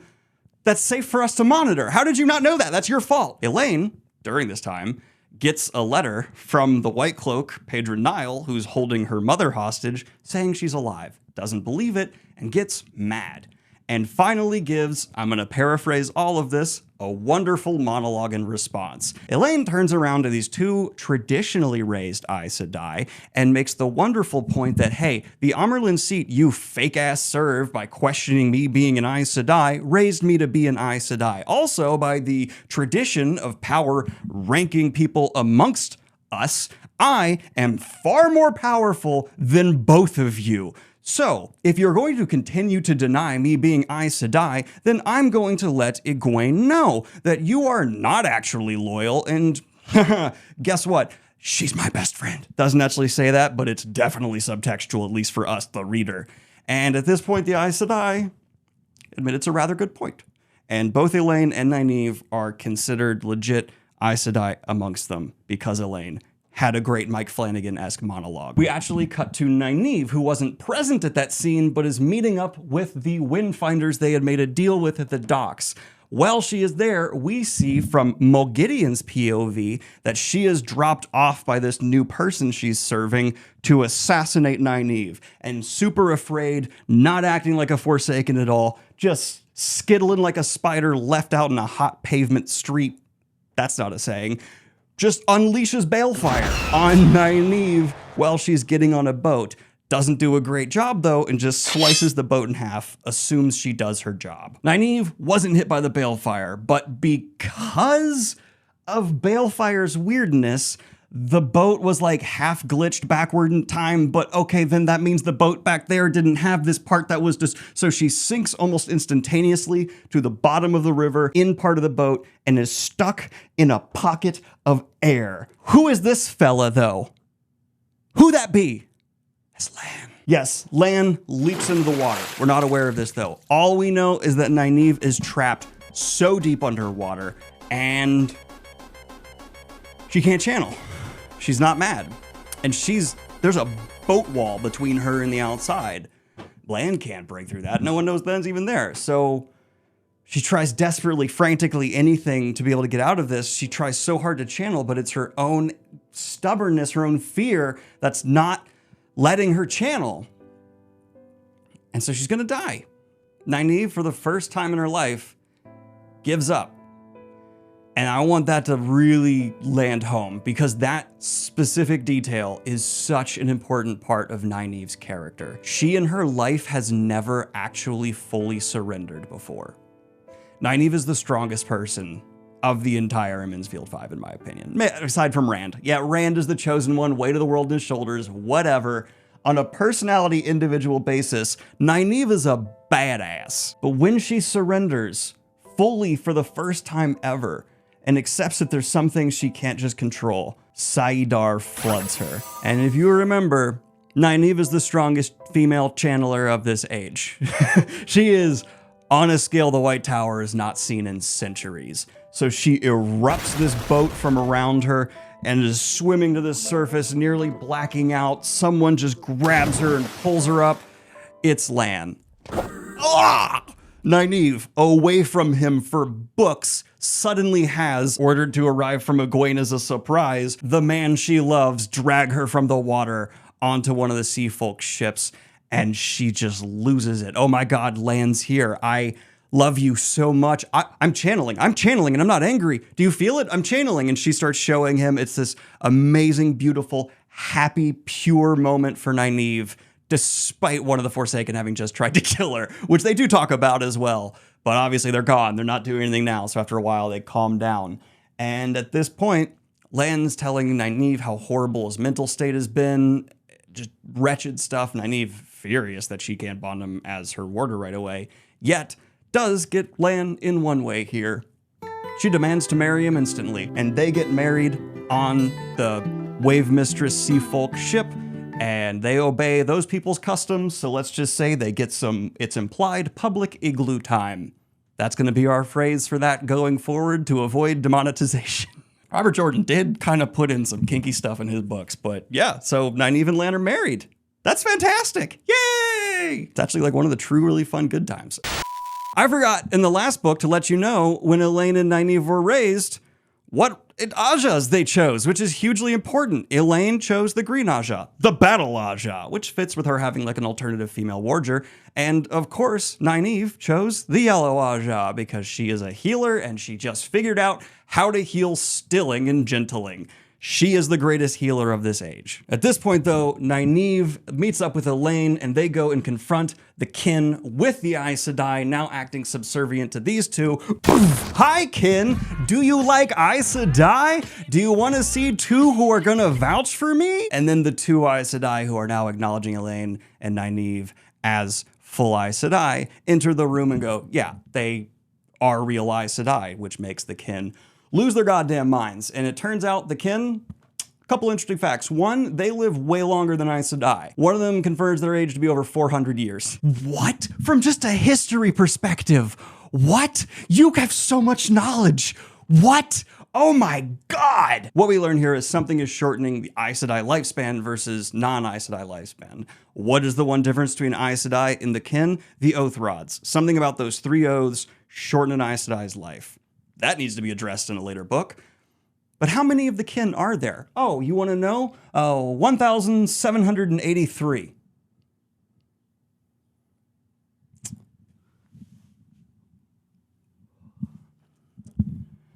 That's more than, oh my God. How are there so many?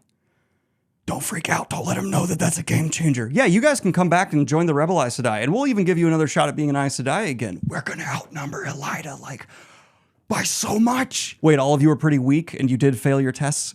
People change and get stronger. Maybe. It's not as good as I thought, but it's still really good. This is a big deal. And it also turns out that the kin know where the Bowl of the Wind is. And Matt had found it at the same time, so he rolls up. Hey guys, I found out where the Bowl of the Wind is because I'm amazing, Telfir, and lucky. And they cannot give Matt his flowers, so even though they technically kind of just learned, they go to us, yeah.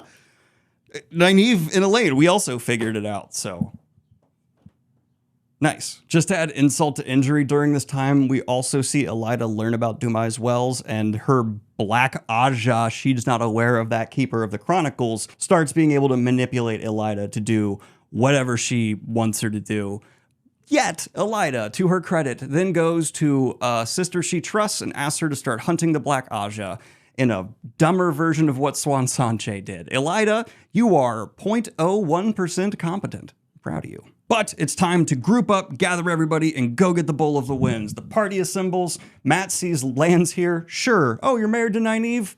That's nice. Good to see you again, buddy. And then they head on off to the Rahad, the area in the city where they know the Bowl of the Winds is in. And on the way, knowing they're likely heading into danger, right after Elaine laughs at Matt for having done to him what's done to him by T-Lin, because she's awesome here, showing just how actually good of a person he is, Matt takes his Foxhead medallion and offers it to her. She says no, but damn, Matt's the best friend in the Wheel of Time, and you're going to see a dozen more examples of that before the series is over. Remember what he did for Egwene even last book. But when they arrive where they're supposed to be, the Black Aja ambushes them. There is all kinds of fighting going on. Lan at one point just tackles a Black Aja sister, but Matt, with his Foxhead medallion, is able to be like a real surprise to these women because they channel at him and he gets to go, "Why won't you die?" And so they win, but upstairs where Elaine is and some other Aes Sedai, as well as one of Matt's men, they hear more channeling is happening. So Matt runs up the stairs and he meets the scariest shadow spawn in the entirety of Wheel of Time. I've drawn it a bit goofy here. I guess it's because it looks like a regular man, like a gray man. This is the super gray man. It's called a golem. And it can't be channeled out either. Just like Matt. It's immune. And on top of that, Matt engages it in a fight and stab, stab, stab. Oh, I'm so much better than you. Stab. You're not bleeding. You can't physically destroy it. It's immune to channeling and physical damage. Also, it has the strength of 10 men and can squeeze down and slide under a door because it has the physicality of an octopus. Matt is fighting an indestructible shadow spawn from the Age of Legends that his memories actually inform him on what it is, and he is aware that this is one of the scariest things ever created and must have been kept in a stasis box found by one of the Forsaken and released. What's he gonna do? Well, he's fighting and fighting and fighting. He's got to protect Elaine, who's over there knocked out. He gets in a position where his necklace that's still on him falls and hits the golem's cheek and it burns. Remember how Matt has a luck factor? Turns out it can also reach through the books. Matt is wearing the one item in all of creation we are aware of that can harm a golem, and this freaks the golem out. It drops on his face. Matt figures out what's going on, grabs the medallion, makes it a nunchuck weapon, and starts fighting the golem again, chases it out of a room. It slides under a place he can't go. Gone. That was bad, but we still need to get moving. Bowl of the Winds. So they regroup at the palace, and in the most obnoxiously drawn out BS sequence ever, Matt has to do a ton of explaining of what exactly that shadow spawn is. He's being used by Elaine and Nynaeve. He uses his memories to do a thing with the wave mistresses and sea folk that they've made a deal with to actually like get respect. And eventually a conclusion is reached where they're gonna all go and use the Bowl of the Winds out of the city. I hate this scene. It's got some smart play going on, but in general, it's just the most long, drawn-out way to get everyone to go, yeah, we should leave the city to use the Bowl of the Winds. Let's group up and go. You need to get Oliver, though. The little kid you've been taking care of, Matt, that no one likes. So Matt goes to get Oliver. Oh, Oliver's out in the city. All right, Band of the Red Hand. We all need to come together and find this boy. You all know Oliver. We all love Oliver. Everyone go out in the city and find Oliver. Also, I feel really responsible for you guys. I'm your leader, damn it. I'm Matt Cawthon, and I'm the leader of the Band of the Red Hand. See, Robert Jordan's really focusing on character growth here. He went from stealing honey cakes to leading the Band of the Red Hand and being the greatest living general. So they all go out, start looking for Oliver, but there's all these disturbances going on in the city. There's black smoke in the distance. What are all those ships? The Shan-Chan are attacking. The Shan-Chan are here. This isn't like the last one that was a probing force from the Empire. That's a lot of Shan-Chan.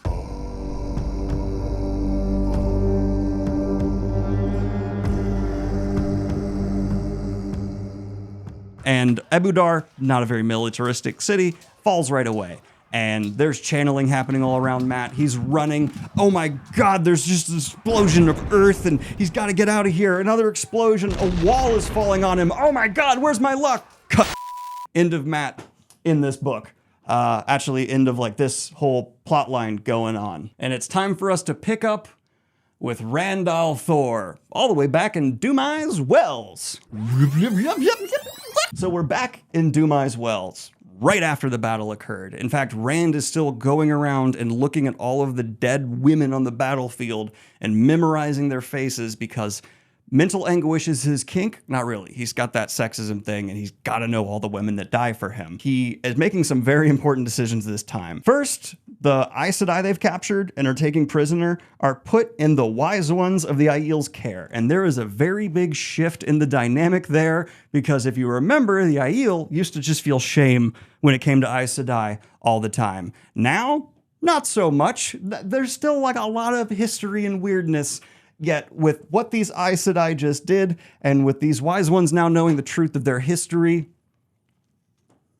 not that much respect anymore. But just to warn you, this is the book where Rand's mental state is meant to be showcased to us as being drastically different than before. Because as he's going out there in the battlefield, a lot of people are wondering if he's already crazy. We also see Perrin smelling Rand's emotions like he can do, and he says it feels like there's just such an insane amount of back and forth and what's going on in Rand's emotional state that like two men could be living in this guy's mind. Also, Aram, the tinker that's been following Perrin around, is saying how they need to kill the Aes Sedai, to which Perrin's like, what's wrong with you? No!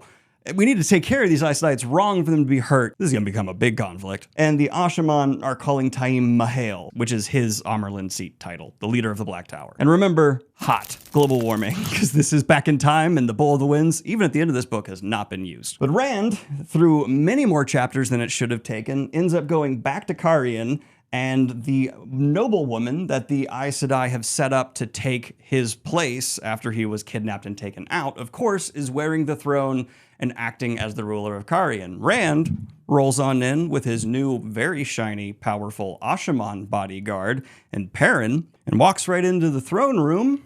And I've always kind of imagined the tone of this scene as very similar to if you played Warcraft 3 when King Arthas takes the crown from his father.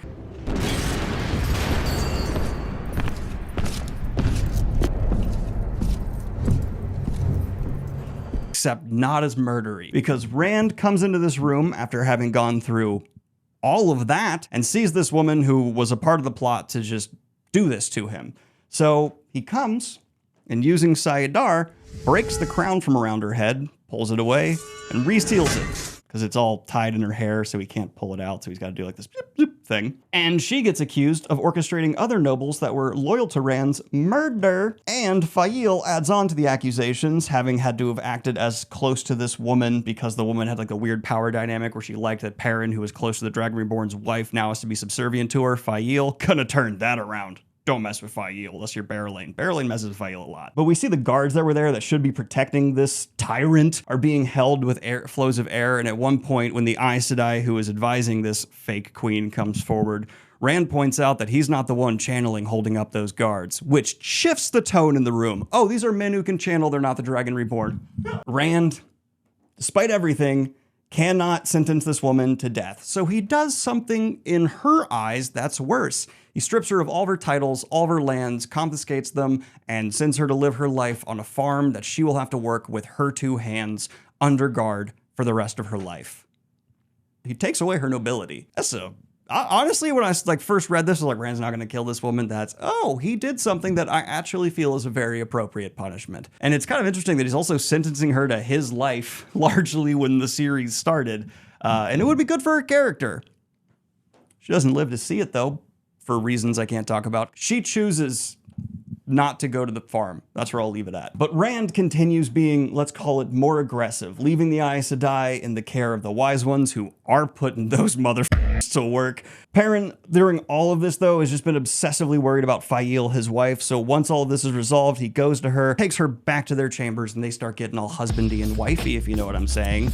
It's interrupted by the Dragon Reborn walking in, which for Fael, it's a very big deal. For Perrin, it's more of a dude moment. Rand tries to get Perrin to do more stuff for him in terms of the Tyr invasion and plotting, planning. Perrin knows, hey, I don't work for you. I'm here because I need to be near you. Remember, men? Damn it, dude. Rand leaves, and during this time is having some real close conversations with Lews Therin. It's getting to the point where he, in his own head, is asking Lews Therin, are you real? And Lews Therin responds, are you real? You know, I think therefore I am, but does that mean I am? I don't know. It's a good question, Lews Therin. It's also emphasized here heavily that Rand has a new phobia of closed spaces, which breaks my heart. And also, if he thinks of Perrin and Mat, there are flashes of color in his head that can occasionally kind of look like Perrin and Mat. Strange. He ends up having a meeting with a bunch of the nobles that are planning assaults and invasions for him, and he makes it really awkward because someone makes a joke about him getting married, to which Rand, killing the mood, responds with, what woman would I hate enough to marry to the Dragon Reborn? Oh. Okay. Buzzkill. But the big takeaway from this scene is he has decided not to respond against the White Tower. That's Egwene's problem. He's not going to invade Tar Valon. Seems like it'd be a huge expenditure of resources, and that situation might resolve itself. He's very angry, obviously, but he's smart enough to walk away. Though, emphasizing the huge power shift in the world simultaneously, we see Ashaman, who have been raised to the highest level in the Black Tower, are being sprinkled around Rand's locations, different kingdoms he rules. Let's just say it's a lot less likely for any kind of espionage rebellion to rise up when he's not there if you just leave a few men who can channel that are loyal to him around. It's kind of like, hey, I'm going to leave the palace for a little bit. I'm going to hold this grenade, pull the pin. All right, you hold that. I'll be back with the pin later. He ends up in a meeting with Barrelane, though, who once again is bringing up the fact that he has not met with the sea folk. Rand, you're their Jesus, and you're just ignoring them.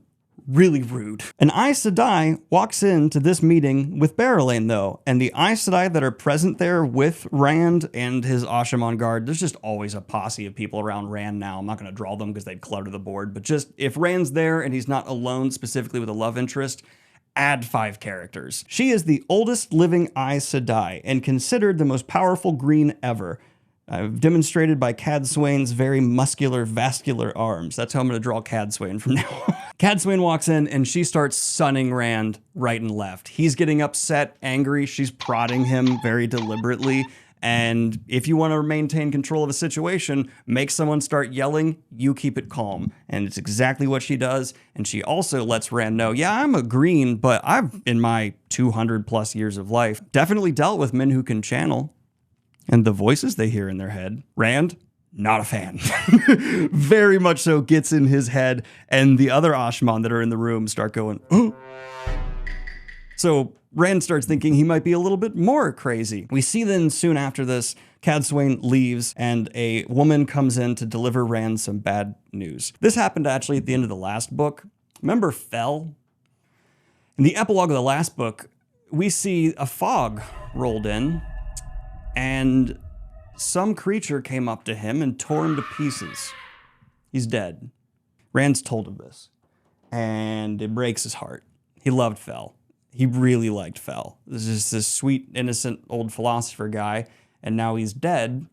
And of course, it's because he was close to Rand. So we cut to Min's perspective, and she comes in to see Rand just among destruction. He has destroyed the room he is in out of grief and rage. And he tells Min Fel's dead, and of course she starts crying, hugging, kissing, and then they igloo.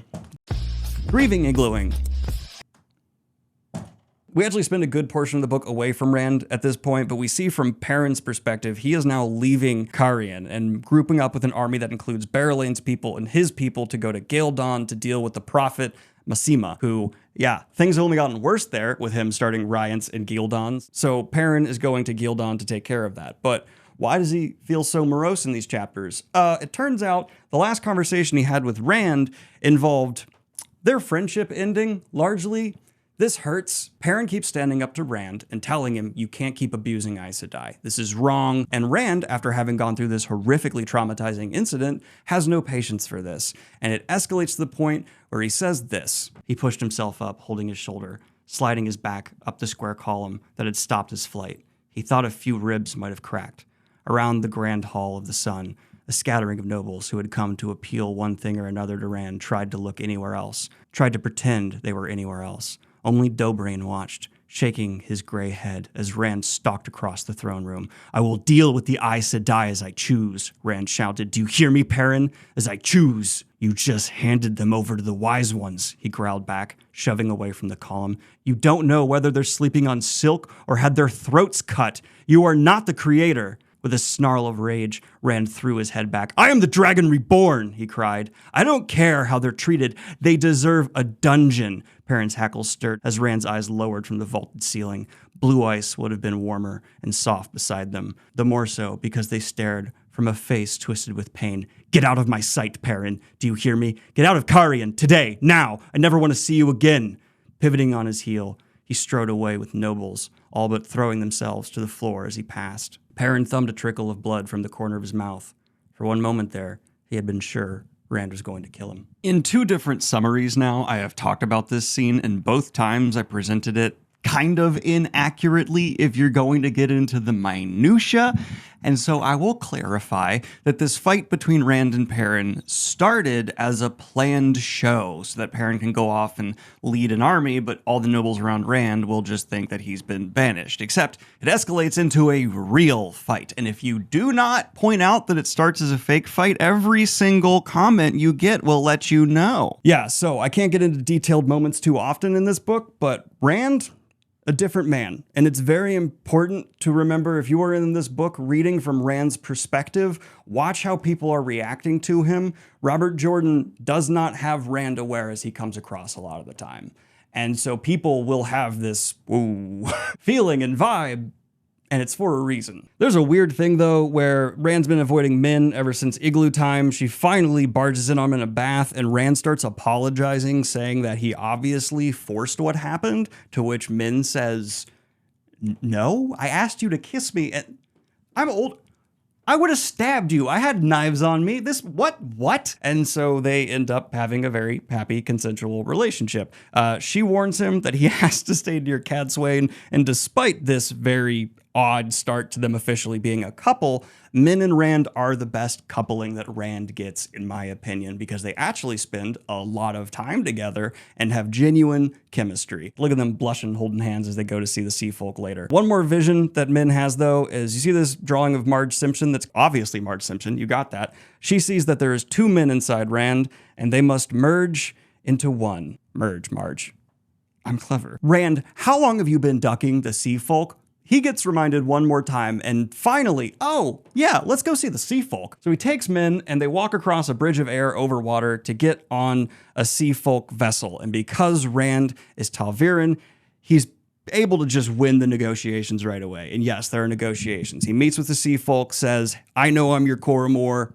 You're going to serve me." And they, because of Talviranness, go, "Yeah, we are. We shouldn't have admitted that." And there's just a bunch more concessions made. Min has a vision to throw the captain of this ship even more on her back heel, where she says, "You're going to be the mistress of the ships one day," basically the president of the sea folk. So just a major mind to the sea folk happening here. But sadly, Rand starts getting incredibly claustrophobic below deck, ends up like tearing a desk he's sitting at in apart, and has to sprint up, leaving Aes Sedai in charge of the negotiations. Just showing his mental state. But while his Talviranness is helping him so much, he decides, there's some rebels outside Carian that are resisting me. Maybe I can just go resolve that. Let's go hang out with them, Min. And so Rand travels to the rebel camp in disguise, with only a couple people there knowing who he is. Cadsuane's there as well, because why not? And even ends up getting challenged to a duel with blades. And so Rand ends up in a fight. Except right as he's about to win, the tent they're in gets ripped away. Guess who's also among these rebels? It's Podon Fane. And I've seen some of your questions. What is Fane's powers? What can he do? Well, there's a mist. Mist bad in the Wheel of Time. All over this camp now. And if you guys seen the movie The Mist,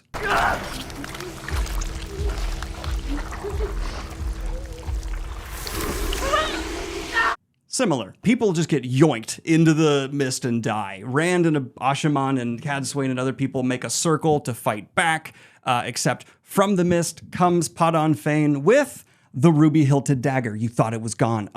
He's got his blade back, baby. And he sneaks up and manages to stab Rand with the dagger. When you're stabbed by it, you explode.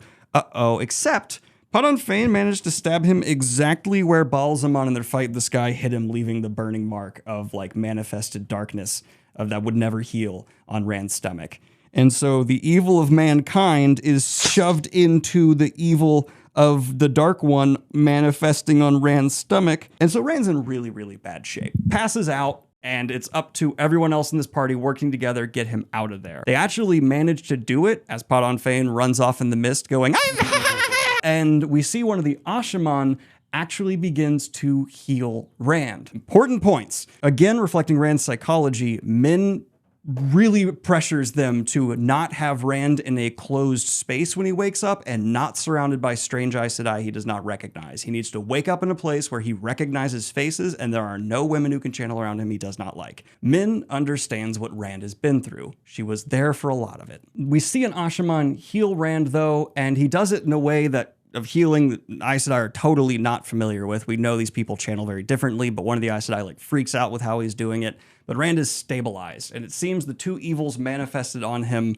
are fighting each other and him, so they're not able to take him over. That's why he didn't explode from the dagger. You know when Burns in that episode of The Simpsons is told by a doctor you have like all the sicknesses? Well, this sounds like bad news. Well, you'd think so, but all of your diseases are in perfect balance. Here's what happens when they all try to get through the door at once. Move it, shout ahead.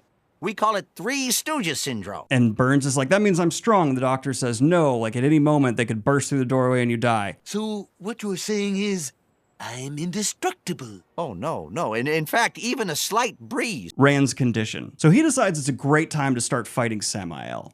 Climax board time. Rand, god damn it, I don't like this ending very much, has Min agreed to distract the Maidens of the Spear so he can join up with his secret armies that have been planning to finally invade the country and city of Ilion. He does show up with a bunch of Ashaman as all these forces charge, and he goes to the top of towers of Ilion, casting huge amounts of Sayadine out over the city to trigger any traps that Samael may have there. Samael encounters him and challenges Rand to fight him in Shadar Logoth, because if you're gonna have a Mortal Kombat style fight, you need a cool location. And so I like Samael's decision there. Major style points, my dude. They end up in Shadar Logoth, and Rand is now surrounded by a bunch of weird stuff. There are Trollocs and Myrddraal here. There is Samael running around, and of course, Mashadar, the mist of this city that is so dangerous. So him and Samael are taking shots at each other with all these weaves and lightning and stuff as they're going about it. And Samael actually gets the upper hand on Rand at one point, but this random stranger shows up and just gives Rand a hand. Hey, friend. You don't know me, but I'm going to help you with this situation. And at that point, the mist of Shadar Logoth is actually about to be a problem again. So both this guy, strange man, who could this be, and Rand shoot balefire at the mist at the same time, and their balefire touches tips. This is just balefire, YouTube. You cannot get me in trouble for this. This is balefire streams touching tips. And suddenly Rand sees double, that strange man sees double, and then he off. He does not want to be a part of this anymore. Rand also sees the Maiden of the Spear that they had to abandon in Shadar Logoth still here. And he is about to get the jump on Samael, sees that Maiden of the Spear is actually dying painfully from the mist, and instead he has to go and shoot balefire to save her, undoing the horrible, horrible death she's experiencing, and then just over to Samael. And did I kill Samael? It's just all destruction over there. I don't know if I killed Samael. Well, I'll go back to Ilion. And so Rand goes back to Ilion, and at this point, for the first time in his career, is willingly handed a crown. Rand is given the crown of Ilion, the crown of swords, by the high nobles of Ilion, because of the grain that he sent, despite them being at war. Remember that small detail from books ago? It paid off. Rand being a good guy towards small people makes them like him. These lords saw him sending grain despite all of the tension and went, yeah, it turns out we actually did not know that guy was a bad guy. Sorry about that. And to make up for it, We know you're cool. Here's a crown. And so this book ends with Rand officially being the king. Dragon Reborn. So is this the first book in the slog? I think a lot still happens. It's definitely got some of Robert Jordan's biggest bad decisions, but there's some cool stuff here as well. It just felt like a definite middle book where a lot of things needed to be set up and some of the stuff interjected to be amazing, like Nynaeve breaking through her block, got to shine, but maybe structurally could have been positioned a bit better. That's my real honest-to-God review. But now, let us move on to Book 8 of The Wheel of Time.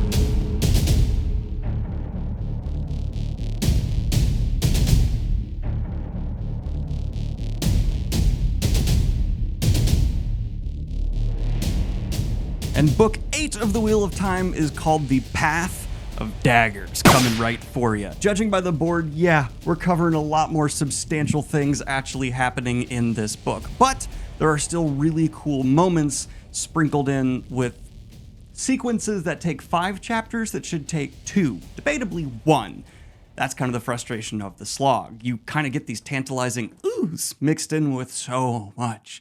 Robert Jordan being indulgent, maybe a little bit beyond indulgent. But with how the last book ended, I feel it is only appropriate to pick up first with the Perrin plotline. Because we see, yes, he is on his way to Gildan with his wife, Fail, who has adopted those noblemen who are like culturally appropriating the Aiel as her own servants. So now she has this like ragamuffin group of goofballs who are constantly trying to imitate G.E. Toe in her shadow. That's a choice, Fail, but they turn out to be mildly useful. Also, we see the weather is already changing. It is getting colder. And at this time, we also have Morghese and her little group, including Talonvor, the guy she's falling in love with, encounter Fail and Perrin's group after they have fled the Shan-Chan and White Cloaks. Of course, Morghese, seeing Perrin, someone who's from a part of her kingdom that she's forsaken, start lifting a banner with his army, that's not good. Her daughter Elaine's gonna have to deal with that. But watching Perrin,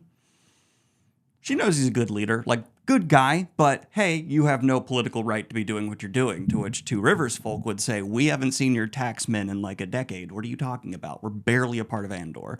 It's debatable. I could bake a cake made out of rainbows and smiles, and we'd all eat it, be happy. She doesn't even go here. From here, we see continue to take on his issue with how the Wise Ones are treating Aes Sedai in their captivity, and he goes to some of the Wise Ones that are with him in his group because he does have Aiel with his crew, and the Wise Ones pretty much tell him to piss off. And interestingly enough, the Aes Sedai do it right along with him. Both of them are like, yeah, we're getting treated like Wise Ones, like accepted equivalent. You need to be okay with this. It's none of your business. Leave us be.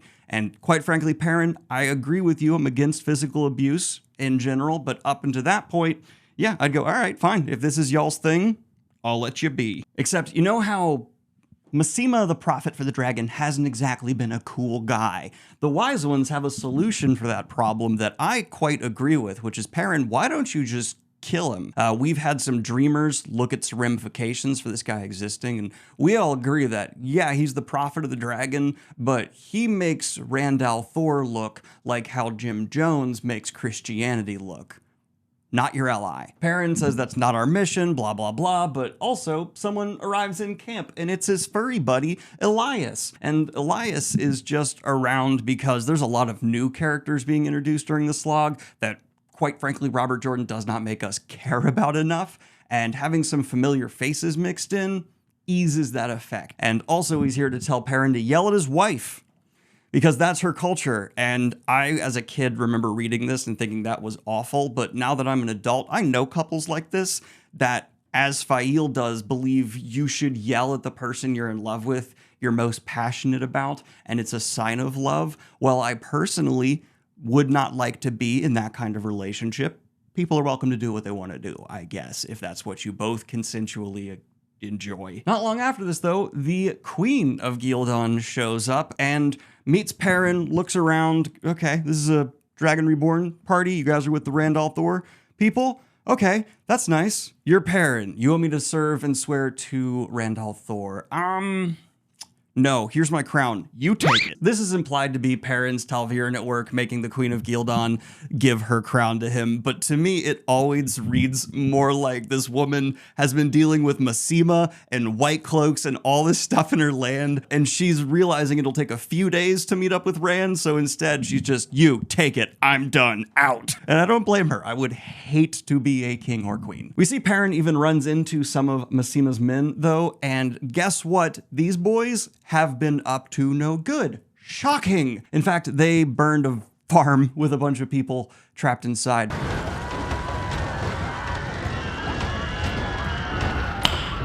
Nice.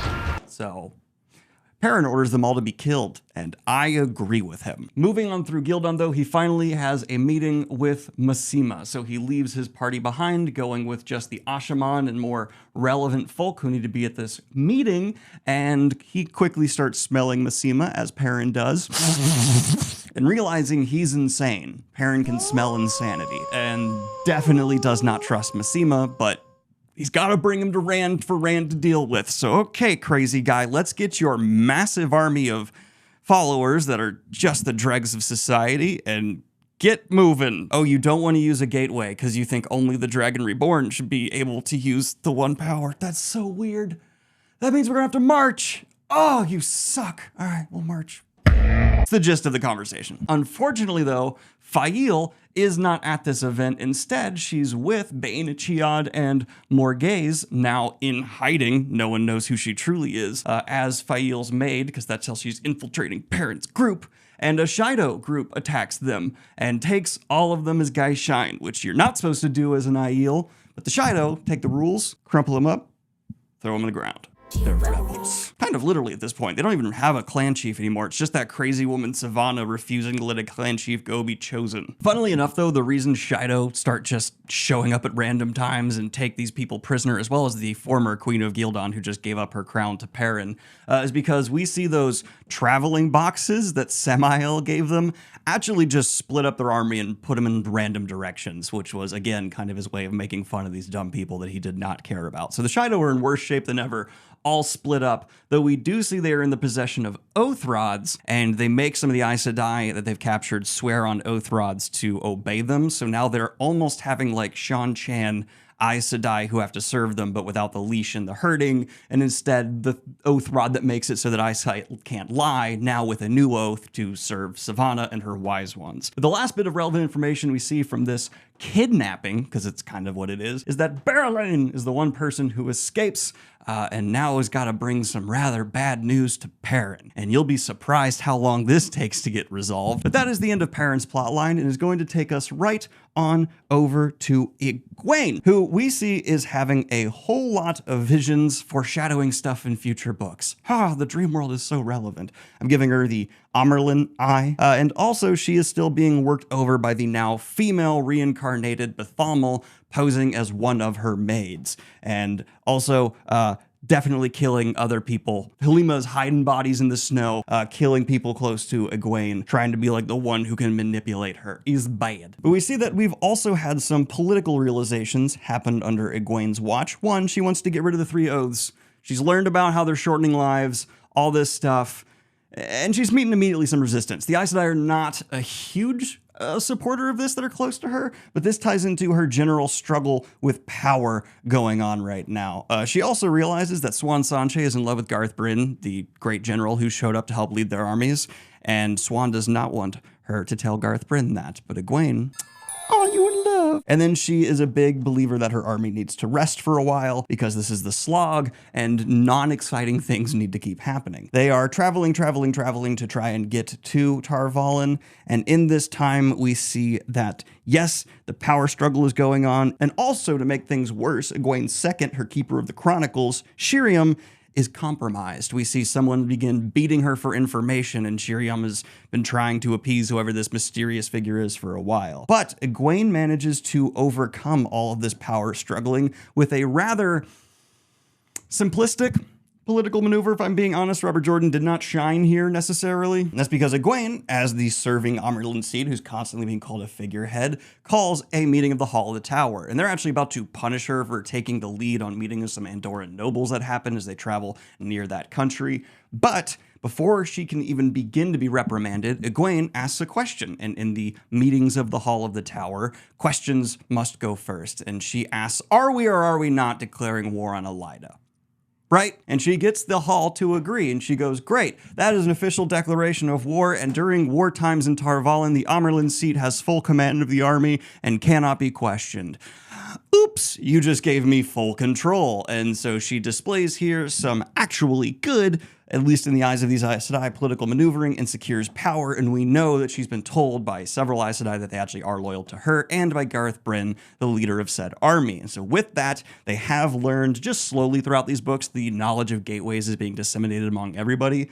So at this point, they open a gateway, and we see that Elaida has been thinking, they're not going to be around for a while. We have time. They're trapped by this sudden cold weather. No, they open a gateway, and they begin the siege on Tarvalin, in the shadow of Dragon Mount, where this all started. But I actually want to make some points that we've also seen Elaida's power during this time is almost completely eroded, and Alviarin, her second, is basically running the tower, though things are not going awesome for Alviarin because she might be getting a bit too big for her britches, and she's planning to possibly turn on Masana, the Forsaken, who is helping her do all this disruptive stuff amongst the White Tower. In the penultimate kind of cutaway scene we have happening in this book, though, we see Jachim Karadin, the White Cloak commander who was in charge of all those evil things happening at Abu Dar and assassination attempts on Matrim Koth, Melaine, and crew.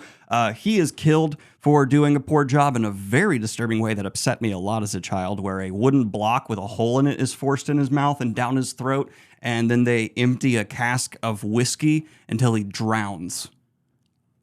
Oh my God. And we also see that a dark friend is being assigned a mission to take on Elaine and her shenanigans as well. And we'll get to the last cutaway in the next plotline, but this is going to take us to said plotline, which picks up right at the same time-ish. We see Matt Cawthon at the end of the last book having that wall fall on him because they're traveling to the farm to meet up with all of the kin folk who have been hiding from the White Tower, meeting as their own organization, but the tower actually knew about it thing. They immediately spot Aes Sedai coming on their farm, freak out, and run away. And a bunch of warders are sent after them to track them down because that's really funny. Aviendha is the one who makes the gateway, though, and notices a figure that we later learn is Moradin, the creepy fella who's been around, watching her bring their party to this farm with the sea folk and the Aes Sedai and just that massive crew, sans Matt and his people still in the city looking for Oliver. And because this guy gives her the heebie-jeebies, she starts unraveling her weave, which is something that the Aiel apparently do in regular practice while channeling, but everyone else thinks is absolutely too scary and risky to do. Are you kidding me? You can make a bomb doing that. Aviendha has the mentality of, you guys just suck at unraveling. I'm pretty good at it, and does her unraveling in the gateway, leaves no residue behind for someone who is really good at channeling to see where they went. And that's actually something that pisses off Moradin, who has to give this age some credit. They've figured out how to heal stilling and doing some unweaving. That's impressive. God. All right. Damn, she's good. There is also an Aes Sedai Black Aja sister who is being held captive at this point named Isban, and Aviendha at one point just says, like, we can torture her from information. I'll do it. All the other Aes Sedai are like, we're not torturers. Don't do that. You're scary, Aviendha. Aviendha is scary. I'll kill you.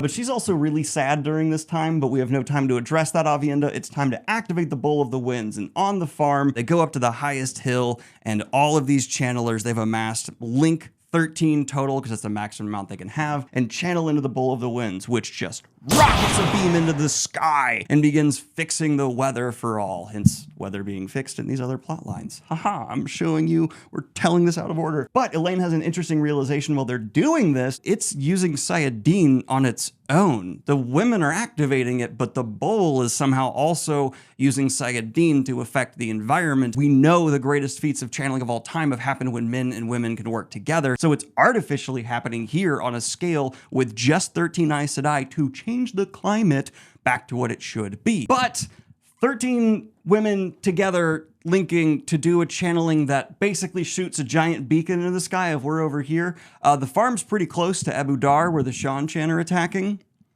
And so the Shan-Chan in the middle of their battle that they are easily winning have a moment where they go, oh!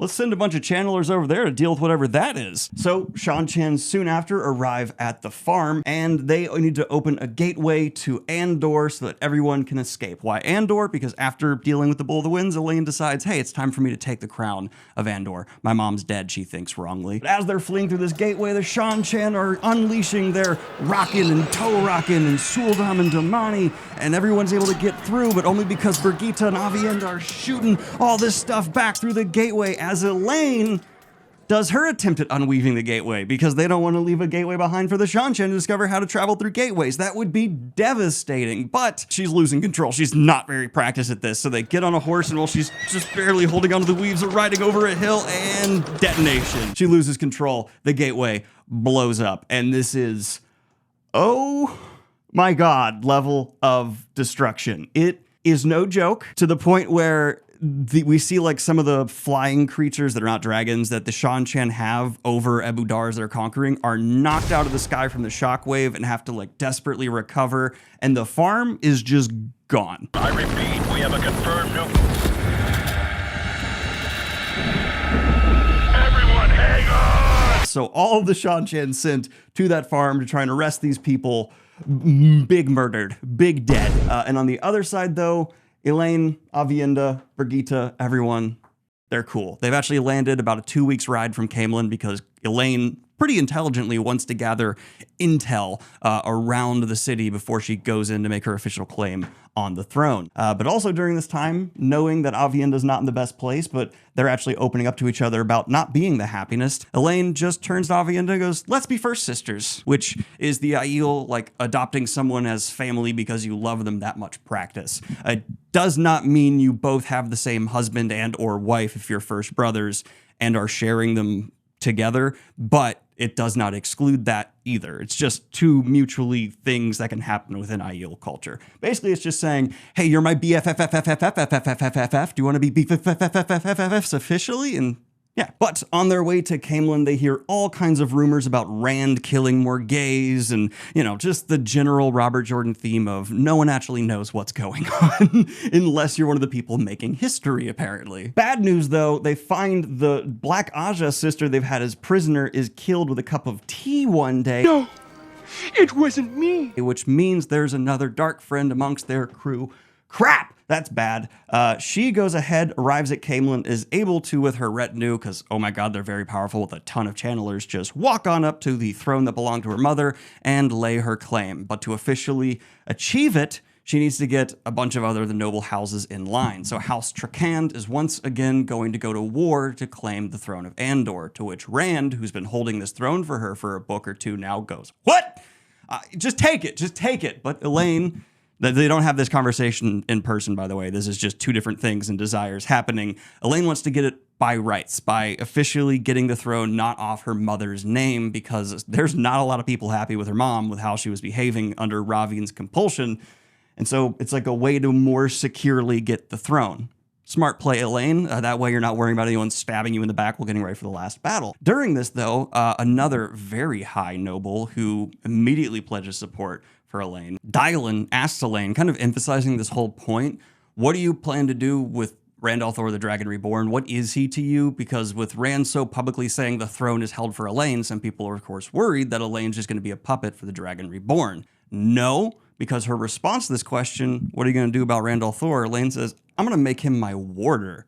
So, oh, maybe that's a little bit better relationship for the throne than some people thought. Also, yay, make Rand your warder. I'm sure that won't be bad at all. But this is going to take us, yes, it's time to the Rand plot line. And the final cutaway of important information we're getting just from other POVs in this book is we see the emissary that Elaida sent arrive near the Black Tower, and they think there's just a few men who can channel. We don't gotta worry about this. Surprise, I got a new wand. And they're wrong, and immediately their retinue of 50 is swarmed by far, far more Ashaman and men who can channel, and because they knew these Aes Sedai were coming, and these people did not even try and hide the fact that they were coming, they just get an overwhelming ambush.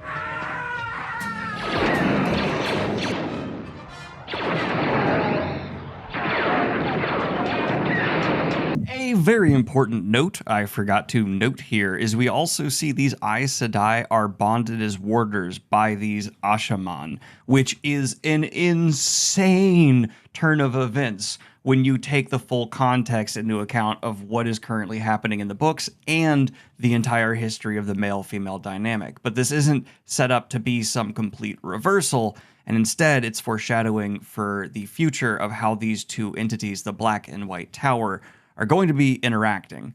So pay close attention, and now all of a sudden, oh my god, we're seeing Red Sister Aes Sedai bonded by Ashaman. And before the Aes Sedai can do really anything, all of them are shielded. I don't think much blood is shed during this at all. And to emphasize a cool point for all of us, the man who can channel who's an Ashaman who is leading this very successful mission is Logain. Yeah, look at him smiling with his future potential glory men keep seeing around him. That's right, Logain's here and he's in charge. Dwight Schrute, Assistant Regional Manager. Andy Bernard, Regional Director in charge of sales. So you'll be reporting to me then? On the contrary.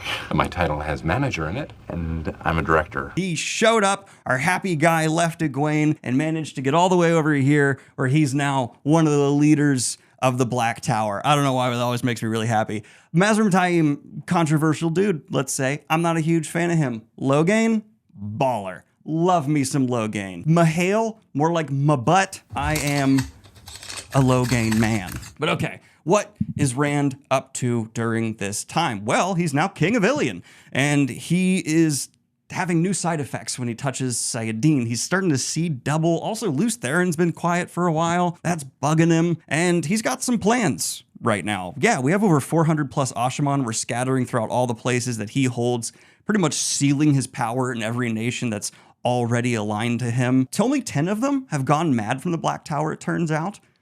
But that's still concerning because they're just getting started and already 10 men have gone insane, though they seem to have practices in place to mitigate the damage. And apparently Rand wonders and plans how he's going to eventually cleanse Sayadine. What? Yes, the Dragon Reborn, Rand al'Thor, wants to do something to cleanse the entire taint off of Sayadine. He wants to take that dirty, smelly taint that drives so many men mad and just give it a good old wash away until Sayadine doesn't smell like a taint anymore. I'm done with those jokes now. But before he can deal with any of that, Rand's got some stuff to clean up, including a bunch of still rebellious forces that are being a pain in his butt in Ilion. And so he decides to just, well, let's give you a little bit of a look at Robert Jordan's prose and Rand's personality at this time by how he tactfully handles those that have not fallen in line yet. Rand spurred Tashadar to meet him, seething with the power. Sayadine could protect him from men. Up close, the bowman did not make so brave a sight. Rust streaked his helmet and mail, and he looked sodden, mud to his thighs, damp hair trailing down a narrow face. Coughing hollowly, he scrubbed at a long nose with the back of his hand. His bowstring appeared taut, though. That he had protected from the rain, and the fletching of the arrows in his quiver looked dry, too. "Are you the leader here?" Rand demanded. "You might say I do speak for him," the narrow-faced man replied warily. As the others galloped up behind Rand, he shifted his feet, dark eyes like a cornered badger's. Badgers were dangerous cornered. Honey badger don't care. "Watch your tongue, man," Gregorn snapped. "You do speak to Rand al'Thor, the Dragon Reborn, Lord of the Morning and King of Ilion. Kneel to your king. What do your name be?" "He do be the Dragon Reborn," the fellow said doubtfully, eyeing Rand from the crown of his head to his boots, lingering a moment on the gilded dragon, buckling his sword belt. The man shook his head as if he had expected someone older or grander. "And Lord of the Morning, you do say? Our king never did style himself so." He made no move toward kneeling, or giving his name. Gregorn's face darkened at the man's tone, and maybe at a man's oblique denial of Rand as king. Mark Holland gave a slight nod, as though he had expected no more. Damp rustlings stirred in the undergrowth among the trees. Rand heard easily, and abruptly he felt Sayadine fill Hopwell. No longer staring at nothing, Hopwell studied the woodline intently, a wild light in his eyes. Deshiva, silent, raking dark hair out of his face, looked bored. Leaning forward in his saddle, Gregorn opened his mouth angrily. Fire and ice, but not yet death. "Peace, Gregorn." Rand did not raise his voice, but he wove flows to carry his words, air and fire, so they boomed against the wall of trees. "My offer is generous." The long-nosed man staggered at the sound, and Gregorn's horse shied. Those hidden men would hear clearly. Lay down your arms, and those who want to return home can. Those who want to follow me instead can do that. But no man leaves here under arms unless he does follow me. I know most of you are good men who answered the call of your king in the Council of Nine to defend Ilion, but I am your king now, and I'll not have anyone tempted to turn bandit. Marcolin nodded grimly. What about your dragon-sworn burning farms? A man's frightened voice shouted from the trees. They do be flaming bandits. What about your Aiel? Another called. I do hear they carry off whole villages. More voices of unseen men joined in, all shouting the same things. Dragon-sworn and Aiel, murderous brigands and savages. Rand ground his teeth. When the shouting faded, Narrowface said, You do see. He paused to cough, then hawked and spat, maybe for his chest, maybe for emphasis. A pitiful sight, all wet and rust, but his backbone was tight as his bowstring. He ignored Rand's glare as easily as he did Gregorin's. You do ask us to go home unarmed, unable to defend ourselves or our families, while your people do burn and steal and kill. They do say the storm be coming, he added, and looked surprised that he had. Surprised and confused for a moment. The Aiel you've heard about are my enemies. Not spiderwebs of flame this time, but solid sheets of fury that wrapped tight around the void. Rand's voice was ice, though it roared like the crack of winter. The storm was coming, light. He was the storm. My Aiel are hunting them down. My Aiel hunt the Shido, and they and Davram Bashir and most of the companions hunt bandits. Whatever they call themselves, I am the king of Ilion, and I will allow no one to disrupt the peace of Ilion. Even if what you say do be true, Narrowface began. It is, Rand snapped. You have until midday to decide. The man frowned uncertainly. Unless the rolling clouds cleared, he might have a difficult time knowing midday. Rand gave him no relief. Decide wisely, he said, whirling Tashadar about. He spurred the gelding to a gallop back toward the ridge without waiting for the others. Reluctantly, he let go of the power, forcing himself not to hang on like a man clutching salvation with his fingernails, as life and filth drained from him together. For an instant, he saw double. The world seemed to tilt dizzily. That was a recent problem, and he worried it might be part of the sickness that killed men who channeled, but the dizziness never lasted more than moments. It was the rest of letting go that he regretted. Rand, though, hears of the Shan-Chan attack on Abu Dar, and this seems like a wonderful opportunity for Rand to take all of these forces he's amassed that now include the armies of Ilion and use them to repel these foreign invaders once and for all. Last time they were able to get a really good foothold. What if this time, even though they've sent a far bigger army, Rand in a stronger position shows up with Ashaman and the nations united to fight what is a far larger Shan-Chan force?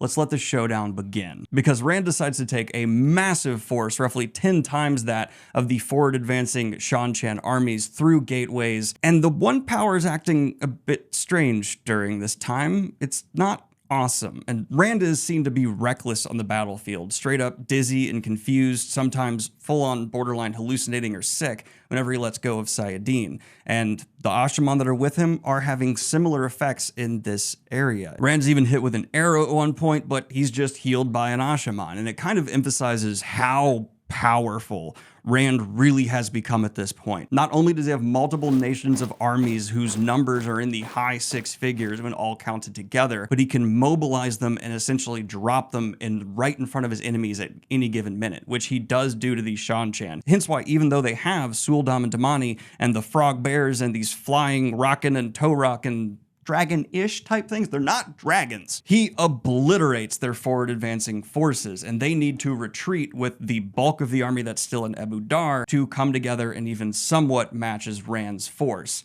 And we see that Leandrin is still a Damani, captured by the Shan-Chan. Isn't that great? And it's time for the first Rand-Shan-Chan war. And I really wish the book had focused on this more, and it wasn't just jumping around with Rand at various battlefields, and it actually took its time to explore what would have been a really interesting conflict. Regardless, though, we do get some insanely awesome battle sequences where the Ashaman's power on the battlefield is displayed, and the Suldam and Damani are just overwhelmed. And we see the Damani, though, are also reporting that Saidar feels wrong.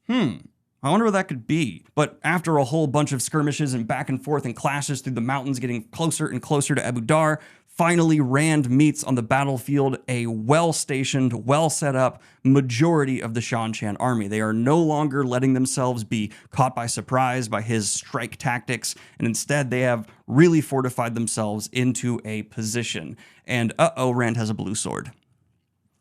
Remember what that means? Yes, Rand al'Thor has brought Kalendor, the power amplifier, to this battlefield where everyone is saying Sayadin and Sayadar feel off. That's suspicious. But now, with all of the Shan-Chan in one location, Rand decides to take Kalendor and in this incredibly epic scene, unleash its full power on the tens of thousands of Shan-Chan gathered before him, and the decimation of their ranks is something that nearly drives Rand mad. Because if you recall, Kalendor doesn't just amplify the power, it amplifies the taint. And so he is unleashing havoc and suddenly is being tackled to the ground by Davram Bashir, who through this entire campaign has shown himself to be an incredibly valuable ally to Rand.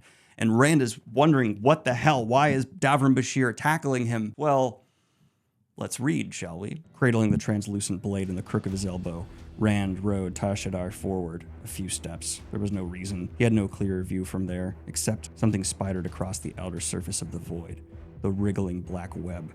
He was afraid. The last time he used Kalendor, really used it.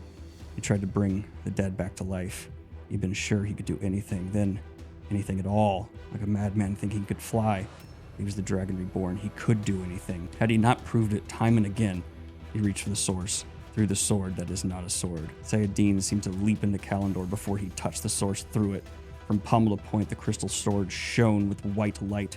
He had only thought the power filled him before. Now he held more than 10 men could have unaided. 100. He did not know how many. The fires of the sun searing through his head. The cold of all the winters, of all the ages, eating into his heart. In that torrent, the taint was all the midden heaps in the world, emptying into his soul. Sayadin still tried to keep him, tried to scour away, burn away, freeze away every scrap of him. But he fought, and he lived for a moment longer. And another moment, another. He wanted to laugh. He could do anything. Once, holding Kalendor, he had made a weapon that searched out Shadowspawn through the Stone of Tears, struck them dead with hunting lightning wherever they stood or ran or hid. Surely there must be something like that to use against his enemies here. But when he called to loose Theron, only anguished whimpers answered him, as if that disembodied voice feared the pain of Sayadin. With Kalendor blazing in his hand, he did not remember raising the blade overhead. He stared at the hills where his enemies hid. They were gray now, with thickening rain and dense black clouds blocking the sun. What is it he had told Agedon? I am the storm, he whispered, a shout in his ears, a roar, and he channeled. Overhead the clouds boiled. Where they had been the black of soot, they became midnight, the heart of midnight. He did not know what he was channeling. So often he did not, in spite of Osmodian's teachings. Maybe Lews Therin was guiding him in spite of the man's weeping. Flows of Sayadin spun across the sky. Wind and water and fire, fire. The sky truly did rain lightning. 100 bolts at once, hundreds, forked blue-white shafts, stabbing down as far as he could see. The hills before him erupted. Some flew apart under the torrent of lightning like kicked anthills. Flames sprang up in thickets, trees turning to torches in the rain, flames racing through the olive orchards. Something struck him hard, and he realized he was picking himself up from the ground. The crown had fallen from his head. Kalendor still blazed in his hand, though. Vaguely, he was aware of Tashadar scrambling to his feet, trembling. So they thought to strike back at him, did they? Shoving Kalendor high, he screamed at them. Come against me if you dare, I am the storm. Come if you dare, Shaitan, I am the Dragon Reborn. 1,000 sizzling lightning bolts hailed down from the clouds. Again, something struck him down. He tried to fight up. Again, Kalendor, still shining, lay a pace from his outstretched hand. The sky shattered with lightnings. Suddenly, he realized that the way to top him was Bashir, that the man was shaking him. It must have been Bashir who had flung him down. Stop it! The Seldaean shouted. Blood fanned down his face from a split across his scalp. You're killing us, man! Stop! Rand turned his head, and one stunned look was enough. Lightning flashed all around them, in every direction. A bolt stabbed down into the reverse slope where Denahard and the Ashaman were. The screams of men and horses rose. Anielia and Alila were both afoot, trying vainly to quiet mounts that reared, eyes rolling, trying to rip reins free. Flynn was bending over someone not far from a dead horse with legs already stiff. Rand let Sayadine go. In the aftermath of Rand's slaughter on both sides, both forces retreat from the battlefield. What he did there was so devastating that both his armies and the Shan-Chan think they lose.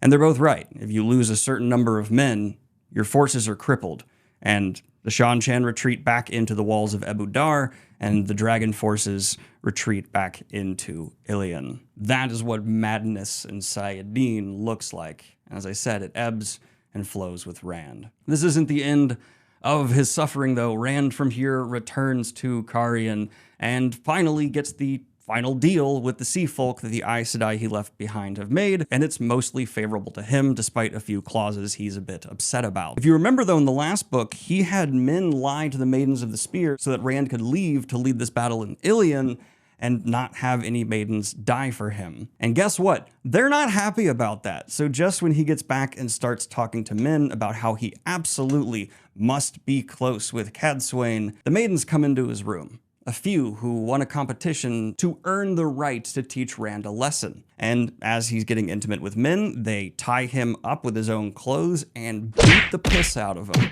holding men back while they do so, and tell Rand that, again, they have dishonored him, and he will not do it again. And this is apparently a way for Aiel to get even. That is how you would do it to a first brother. So they're also showing him how close they view him, and that makes the dishonoring all the worse. Rand is told by Cadsuane that she can't see him right now after this, to which he says she can rot. After calming down, he goes to see Cadsuane, and they actually strike up a deal. And this is where their relationship in this brief time has been building towards. Rand is surrounded by people who are terrified of him, and Cadsuane knows this. In all of her strength, she's actually presenting Rand something he desperately needs, someone who refuses to be a yes man for him. And so they make a deal. She, like the other Aes Sedai, does not need to swear fealty to Rand, but she swears to always operate in his best interests, not her own, not the White Tower's, Rand's. Which sounds crazy until you realize what's best for Rand is not always good for Rand the person, and by this they mean what's good for the Dragon Reborn, the person who must defeat the Dark One. There's also a continued cycle going on of Aes Sedai being turned over to the Wise Ones once they're ready to swear fealty to Rand. She also tells Rand some interesting bits of information here where Kalendor is deeply flawed. It will continue to drive him mad if he keeps using it, which if Rand's going to defeat something as powerful as the Dark One, that leaves one terrifying option left to him: the Coden Cow, the statue that Lanfear wanted so desperately for him to have possession of, which he's not a fan of this for many obvious reasons. One, Lanfear wanted him to use it, so bad. And on top of that, if Kalendor is an ocean he can barely control, this is a planet of power. It is so much of the power that if this is already driving him insane, despite it being largely dependent on the taint being magnified, what'll this do to him? But he realizes that's where he has to go. And I like to call this the Aes Sedai to Wise One Apprentice line. It happens a lot. But this is where things go from monstrous to depressing, because Rand is on his way to visit Cadsuane a few days later to talk about some developments when the room he was just in, the antechamber, detonates in an obvious attempt on his life. He assigns one of the Ashaman near him to watch over men as he runs off to deal with the other Ashaman who have betrayed him. Because it turns out, well, Bathamel has been resurrected as a woman who's working the White Tower. Aginor was resurrected as a man and has infiltrated the Black Tower. He worked with a few other Ashaman he manipulated to try and kill Rand al'Thor, but Rand finds him, and obviously much more powerful than the last time he encountered Aginor, kills him. I think he kills him so quick he never actually realizes it's Aginor. He just finds an Ashaman betraying him and murks the guy. His accomplices, though, manage to get away. Rand then returns to find the Ashaman who is guarding Min, who has been showing a lot of signs of going insane, has finally completely lost it, and he's playing with blocks that he's ripping from the walls like a child. Rand puts together a concoction of poison, and in front of Mazrim Taim, who has showed up, in a way of showing Taim how strong and cold he can be, poisons this man and kills him in front of Min. Rand also tells Mazrim Taim to return to the Black Tower and leave him be. He says that he will have little to do with the Black Tower aside from accepting Ashaman's help in military conquest. And This is actually a really important decision from Rand to distance himself from the Black Tower, because if it is always viewed as a creation of the Dragon Reborn, it will not outlive the Dragon Reborn. So he's doing this, one, to get Mazrim Taim, a guy he has never liked, away from him, but in addition to that, to help the Black Tower stand on its own legs, which we see they've been on a good start with. And that is what many people would consider a certain slog book. It's absolutely a slog book, and I like it less, even more so than the last book. Though again, really cool moments. I love seeing Logain pop up again as a major leader here, and this loss of sanity for Rand is truly one of his lowest points. It's just that the focus of this book is so strange, and how it should have spent so much more time over here and less time with squabbling that I didn't really get into over here. It took us 5 chapters to get here, to where the Shan-Chan are attacking the farm after the bull is used. This is a 31 chapter book. The others have been like 50 some, and yeah, far faster. So we have less chapters going slower. The slog exists. I'm not going to deny it. I just still really like these books.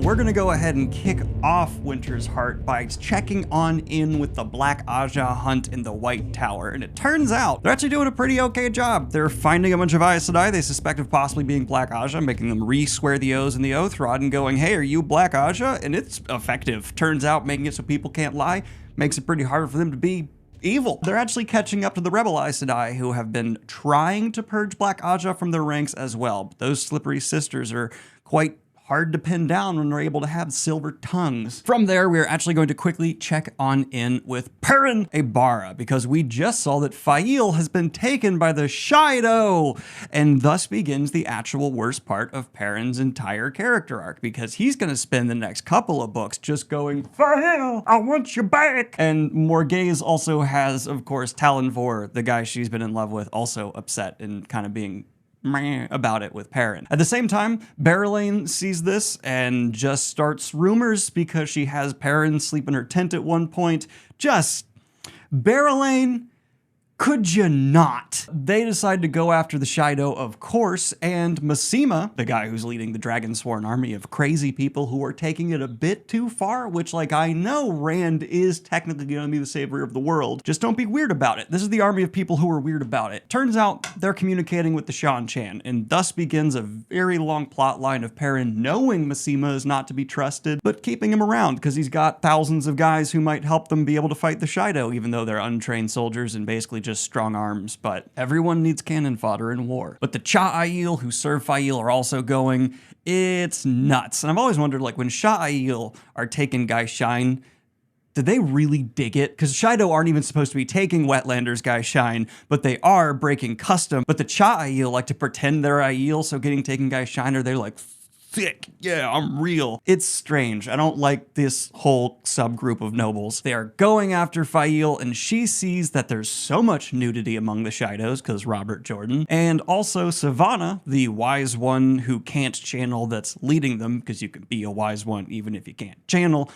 is still in charge. They don't have a clan chief, and Fail kind of susses out that everything that's been going on with the Shido is actually Savannah's doing. Savannah Unama. There are Aes Sedai that are actually captive here as well, because the Shido have gotten access to tools, shielded them, tortured them, made them swear oaths to obey, yada, yada, yada. And with the 3 oaths, once you do that, you're stuck with it. But Fail is also approached from multiple wise ones to be a spy and to steal a white rod from Savannah. That's what they've been making these Aes Sedai swear oaths on, to obey. And this, which should take half a book, is gonna take multiple. Proud of how I made Perrin look over there, though. But checking in back over here, we see another group of the Shan-Chan have returned and are just flooding the streets of Abu Dar, where that invasion in the last book took place. They're not just bringing soldiers, though. They're bringing farmers, merchants, so many. Why? Because this isn't just an invasion. They call it the return, but in their old tongue. And what that means is, hey, we were the Empire of Arder Hawkwing.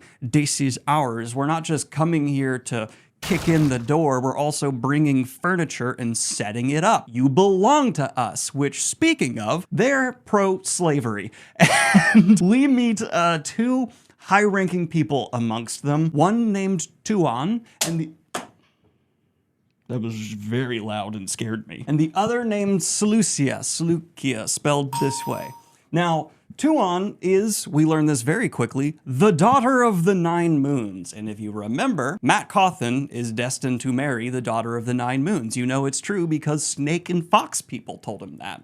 They never lie. Tuan, also super bald. And the reason I put daughter no German cheese moon is because she's the daughter of the Nine Moons. Also, we see she's abusive to her Damani. She's had one beaten, and just Tuan is awful. And also, if she considers the Damani her pets, which is already gross, and she abuses them, this to me confirms that Tuan would abuse a dog, which makes me hate her somehow even more.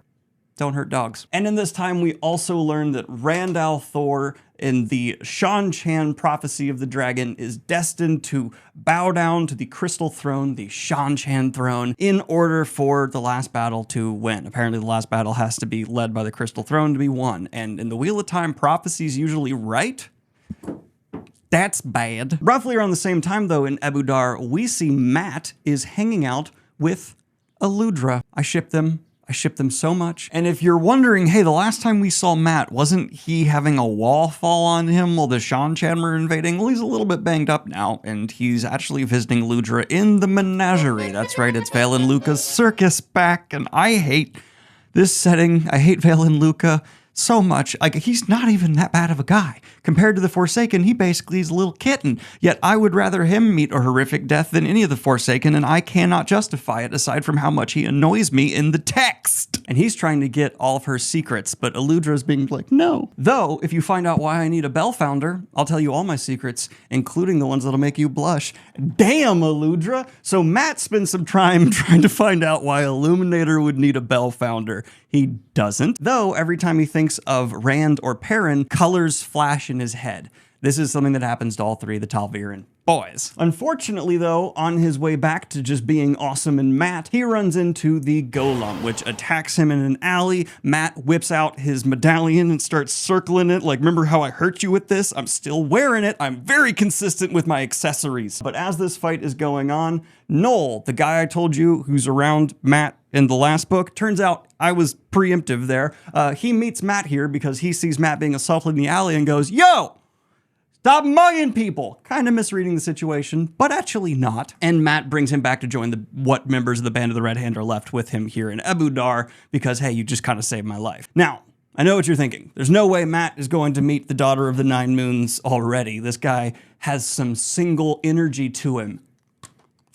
That's where you're wrong, because then we're gonna slick right on over to here, because it turns out Tuan is just not cool in so many ways, because Matt goes back to the palace where that queen who's been not good to him is, and when he walks in the room to meet with her, not only is she adopting Shan-Chan culture, which, way to give in to your invaders extra, T-Lin, but Daughter of the Nine Moons is there, and right away Tuan is trying to buy Matt like he's an object. God damn it, Tuan. Unfortunately, though, during this time, Matt does not hear her title, so he's just wondering, hey, why are all these Shan-Chan showing up? It's because they're here to stay. Matt hears of some people dying, having their throats torn out, a signature move from the Golem, because if you have that kind of finger strength, you can just rip someone's throat out, super effective murder style. But not long after this, Matt's going back to his rooms, and he finds Tuan going through his things. Massive breach of privacy. Don't do that, and quite justifiably, he's like, stop. She tries to buy his badass Ashen Darai off of him, and he says, "Ner, I'm not giving up the Ashen Darai." At this point, Matt just fully needs to escape. I'm summarizing so much here because this is such an annoying, convoluted plan, but with Eludra, some Aes Sedai who are trying to avoid being Damani, and some Windfinders, I believe, Matt, Tom, Julian Sandar, and a few other people are coming together with Noel and the remaining members of the Band of the Red Hand to escape Abu Dar because the Shan-Chan ain't about that. One of the things that are helping them though is they run into Bail Doman, who you remember how he just attacked Aguinan on sight last time? Turns out they're both into it because now they banging. But they're also both liars because they didn't take that very powerful thing that can control a male channeler that they super promised to take out in the ocean and throw away. They didn't do that. Instead, they gave it to the Empress of the Shan-Chan for credibility, and now Aguinan's a member of the blood, meaning nobility. You guys suck so hard, and with us knowing this, bad. At the end of this escape though, Matt is in Tylen's room and she's saying, I know you're trying to escape. Yeah, you need to get out of here. Tie me up so I can't be accused of being an accomplice and just push me under the bed. Deal. He ties her up for once, pushes her under the bed. Dope. Get out of the city. But unfortunately, Tuon been having him followed and spied on. So while he's trying to make his great escape and fully get out of here with some freshly freed Damani and some illuminators and all these people I'm just a big fan of. Not my favorite plot line, great characters. Tuon walks on out and just hit her and Matt start getting in a fight. They just fight right away. Ooh, ah, ah, ah. Noel comes in though, lands a sneak finishing move. And Tuon wrapped up, gagged, though she doesn't try and scream or call for help.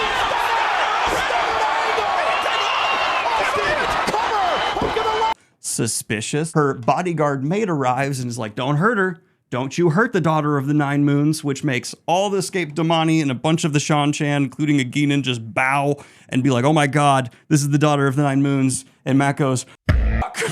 That's the daughter of the Nine Moons.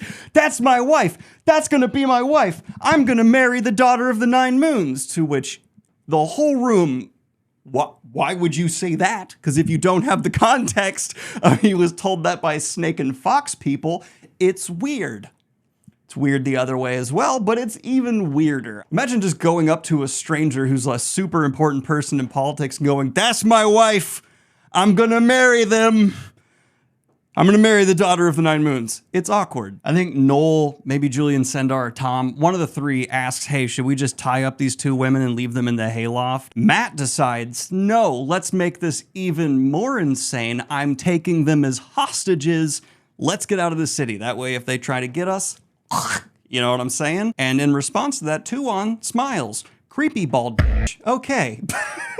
That was, maybe I should call her no, she's a slave owner. If you're a slave owner, you're I can stand by that. So we've gotten already 2 plot lines out of the way. And now though, we are going to be picking up with Elaine in his what widely considered one of the weakest arc bits of the series among fans. I don't hate it as much as most, partially because Avienda's in it. And anything Avienda's in, I'm a fan of. What we see is, of course, Mazrim Taim is showing up with a couple of the Ashaman. And they tell Elaine straight up, we're not leaving your country. The Black Tower is going to be in Andor. What are you going to do about that? To which Elaine has some demands in return, but we're not going to resolve this right now because some wise ones enter and tell Elaine, strip naked, you need to come to a ceremony with Avienda now. And Elaine, in front of these Ashaman, starts stripping down. Mazrim Taim don't like him in general, but give him 2% credit. He tells the Ashaman about face, though he peeks, you freak. Elaine then meets Avienda for a first sisters ceremony. They go through like mock births together, have to do intense truth or dare, but just truth stuff. And then there's physical violence, after which they're declared first sisters and get a bond that is like a diet border bond. They can psychological link with each other. Neat. All right, now, I'm going to address something that is constantly debated amongst the fandom, and I think Robert Jordan left it ambiguous on purpose. That's my read of it. Many people, after this ceremony is done, claim that Elaine and Avienda begin having a physical relationship. Is there actual directly that stated in the page? No, but later on, this happens. She needed sleep, but no sooner was she back in her own body than sunlight fell on her eyelids. What hour was it? She had appointments to keep, duties to carry out. She wanted to sleep for months. She wrestled with duty, but duty won. She had a busy day ahead. Every day was a busy day. Her eyes opened, feeling grainy, as if she had not slept at all. By the slant of the light through the windows, it was well beyond sunrise. She could simply lie there. Duty. Avienda shifted in her sleep, and Elaine poked her sharply in the ribs. If she had to be awake, then Avienda was not going to lull about. Avienda woke with a start, stretching for her knife, laying atop the small table on her side of the bed. Before her hand touched the dark horn hilt, she let it fall. Something woke me, she muttered. Just good friends. So yes, they're waking up next to each other. It's called Avienda's side of the bed. We know Avienda a lot of the times doesn't even sleep in bed, so why would she be in bed unless... That's the argument for. The argument against, it's nothing's explicitly stated. You decide. I'm going to let you take that one. It's pretty clear, though, that it's being set up that Logain and Taim are about to have a big fight in the Black Tower over who's truly in charge. Taim, the Mahale. Okay, pretty cool title. Logain, we know because of men's viewing, destined for glory. I'm going to give him the advantage there, though Mahale is a cool title. It's also confirmed in this book, Mazrim Taim, Dark Friend. He is absolutely a Dark Friend at this point. We don't know when, what happened, more on that later, but just keep that in mind. Black Tower, super infiltrated. Cutting back to Elaine, though, we see she's just riding about the city with not that many guards. The people love me. They see me out and about. That makes them think I'm awesome and be friends. That's parasocial and strange, Elaine. Maybe cut their taxes. Birgitta, her warder, has of course been made the Captain General of the Queen's Guard. And she points out quite correctly to Elaine, there have been spy problems, there have been attempts on people's lives, there's currently a murder mystery happening amongst the kin, and you're out here barely protected because you think your people love you. You're dumb. And as always, Birgitta is right. Now within Camelin, where Elaine is currently trying to get the throne officially, but hasn't yet because a certain number of noble houses need to pledge to her that haven't, we see that there's a bunch of Damani and Suldam prisoners, and they're trying to work to free a bunch of the Damani because horrifically, of course, the Damani are spent a lot of them like years, if not their lifetime, being abused, and so they think they deserve it. They think they should be Damani. It's wretched. One of them, though, who's been freed, Olivia, is 400 years old. Because remember, if you don't swear the oaths in the Oaths Rod, your life is even longer if you're a channeler. And it turns out she is, if not more powerful as Nynaeve. Whoa, so she's going to be a huge character going forward. Also, later on, Min sees Olivia and says, oh, she's going to help Rand die. Not kill him, but help him die. More on that later. Now, some gray men come in, try and kill Elaine. Another man named Doylin shows up and prevents the assassination, so Elaine puts Doylin in charge of her bodyguards. Turns out, Doylin, bad guy. Dark Friend plant. This was all set up and staged. We hate him. We also find out during this time that as the Amerlin seat, Egwene changed her mind. She is meeting with them in the dream world, and she gets in a bit of a debate with Elaine and Nynaeve and says, the three oaths, we need them because it's what keeps us Aes Sedai and separates us from other channelers. I'm not doing away with the three oaths as the Amerlin seat, though once you reach a certain age or you want to kind of retire from being an Aes Sedai, you can unswear them, and I think that's a happy medium. She's right. I give Egwene credit for that. The three oaths mean a lot to people at this point in history in the world, and while Aes Sedai back in the Age of Legends did not swear them, it makes sense that now, after everything happened with Aes Sedai still, as it's been clear throughout the series, having to work on their brand image, not a bad choice. Now, I've mentioned that there are former Damani and Suldam here. There's also a bunch of Windfinders. There's some wise ones. There are Aes Sedai. And there's a bunch of knowledge exchanging going on. One of the great nexuses of knowledge amongst them is Nynaeve, who, as we've pointed out throughout the series, super brilliant and has learned from multiple great channelers. So she's kind of put in charge of making sure all these people exchange their ideas. There's some treaties and truths going on. And Nynaeve hates all of this. Miserable being in charge of making sure these people teach each other, exchange knowledge to fulfill treaties and all that. It's got to happen because we got all the kin, you know, tons of knowledge that needs to be shared amongst thousands of women, but it's like herding cats that all have gargantuan egos. That was redundant. It's like herding cats. But from here, we're actually going to stop this storyline and pick up with Rand. Why? Well, Rand has an idea. First, he is jumping around from location to location quite quickly. Why, you may ask? Because there was an assassination attempt on his life last time, and he knows for sure some Ashaman trying to kill him. He created his worst enemy in this book. He also reveals to Min, I have a plan to cleanse the taint. Hence why I've drawn him here vomiting, because channeling is still making him sick. Help me cleanse the great taint. He wants to get in there and scrub the taint. And how it's done is fascinating and so well set up by Robert Jordan. But he thinks of Matt and he's, colors. Min, let's go to Andor. I need to meet up with Nynaeve. Why? because he asks Nynaeve to help him cleanse the taint. He's going to take the 2 access keys to the golden cow, the female-male statue. They're going to cleanse Sayadine by having a male and female channeler work together with the most powerful magical items in the earth. The details of how it's going to be done, yet to be revealed, and brilliant. While he's there in Andor, Min scurries on off, and Rand, oh, that's suspicious. I'm in Camelin. Elaine's here. I don't want to see Elaine because I'm with you, Min, and I'm apparently still 16 and can't communicate like an adult. Min doing exactly what she thinks she's doing. She goes and fetches Avienda and Elaine. Hey, Rand's here in disguise being an idiot. Let's go confront him, the 3 of us. And that's gonna happen now. So Rand has a confrontation with his 3 love interests and tells them in front of Nynaeve and Lan, by the way, I love you, Elaine.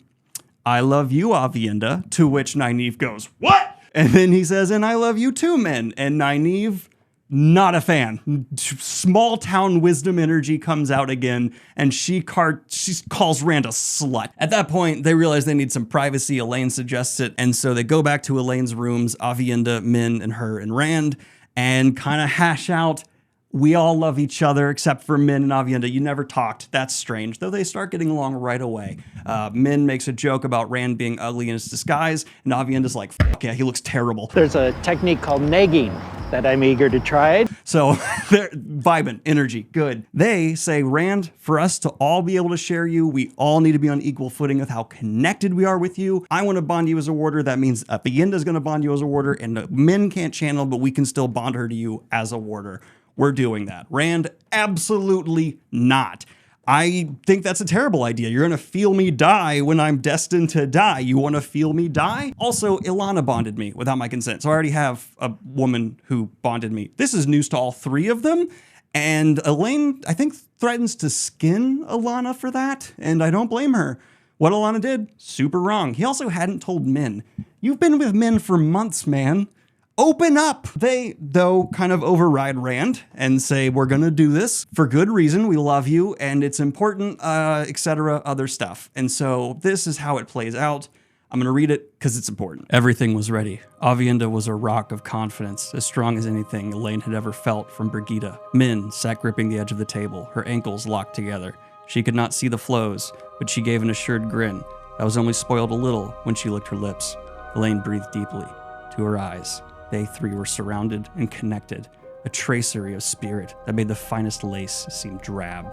Now, if only it worked as she believed it would. From each of them, she extended the weave in narrow lines toward Rand, twisting the 3 lines into one, changing it into the warder bond. That she laid on Rand as softly as if she were laying a blanket on a baby.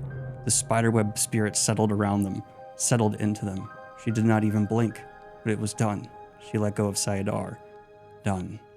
He stared at them expressionless and slowly put his fingers to his temples. Oh, light, Rand, the pain, Min murmured in a hurt voice. I never knew, I never imagined. How can you stand it? There are pains you don't even seem to know, as if you've lived with them so long. They're a part of you. Those herons in your hands, you can still feel the branding. Those things in your arms, your side. Oh, light, your side. Why aren't you crying, Rand? Why aren't you crying? He's the Karakarn, Avienda said, laughing. As strong as the threefold land itself. Her face was proud, oh so proud.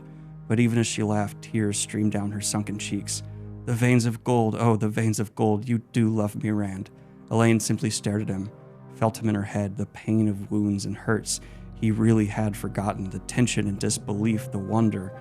His emotions were too rigid, though, like a knot of hardened pine sap, almost stoned. Yet laced through them, golden veins pulsed and glowed. Whenever he looked at Min, or Avienda, or her, he did love her. He loved all 3 of them, and that made her want to laugh with joy. Other women might find doubts, but she would always know the truth of his love. The light sinned you know what you've done, he said in a low voice. The light sinned you aren't. Pine sap grew a trifle harder.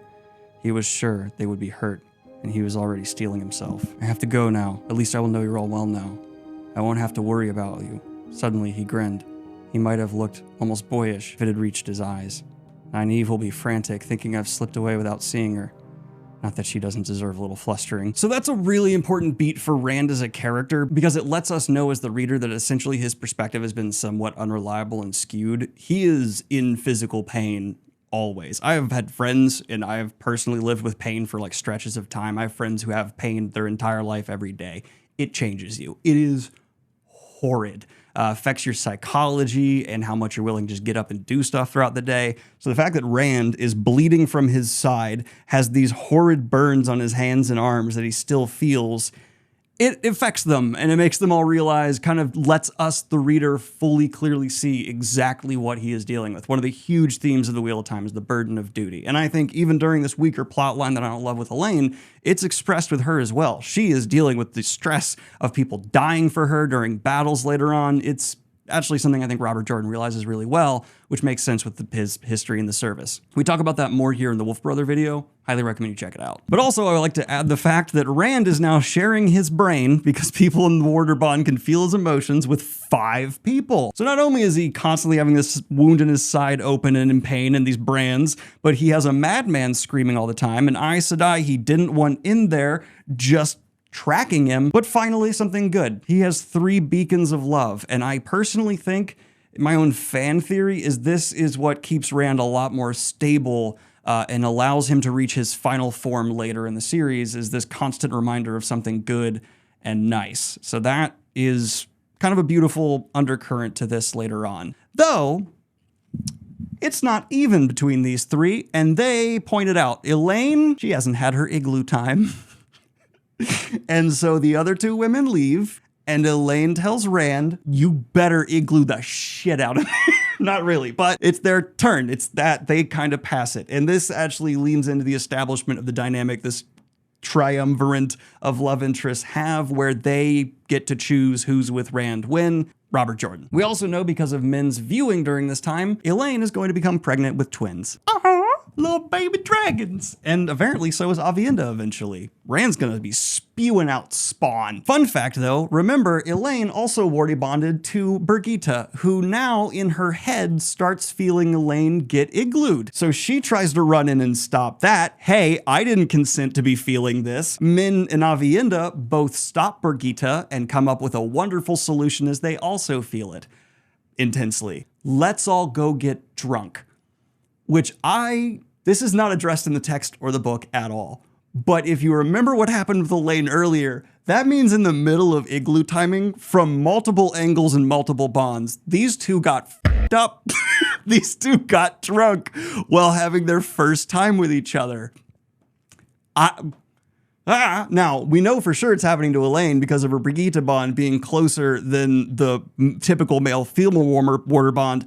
I postulate it happens to Rand because now 2 of the 3 women in his head are getting drunk. So, I mean, does that equal 1 female-female bond? I would think so.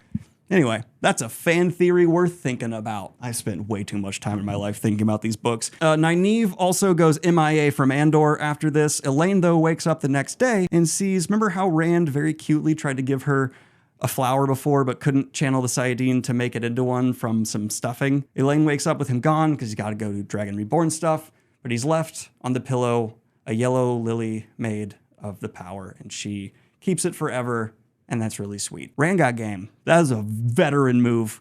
Good job. Finishing out the Elaine story, she continues to act more like an Aes Sedai than the daughter heir of Andor, and this bothers Brigitte to high hell, but eventually she goes to meet with some Borderlanders who are moving through Andor to ask them, hey, actually keep doing what you're doing. It'll scare the shit out of the other nobles, and they'll all fall in line behind me and vote for me so I can have the throne. Decent plan, but Elaine, didn't you want to fight for it? Whatever. Elaine goes back to Caemlyn feeling like a great negotiator. I'm gonna scare the hell out of some other nobles, except she gets delivered the news. Turns out those other nobles are outside Caemlyn right now and they're laying siege to the city.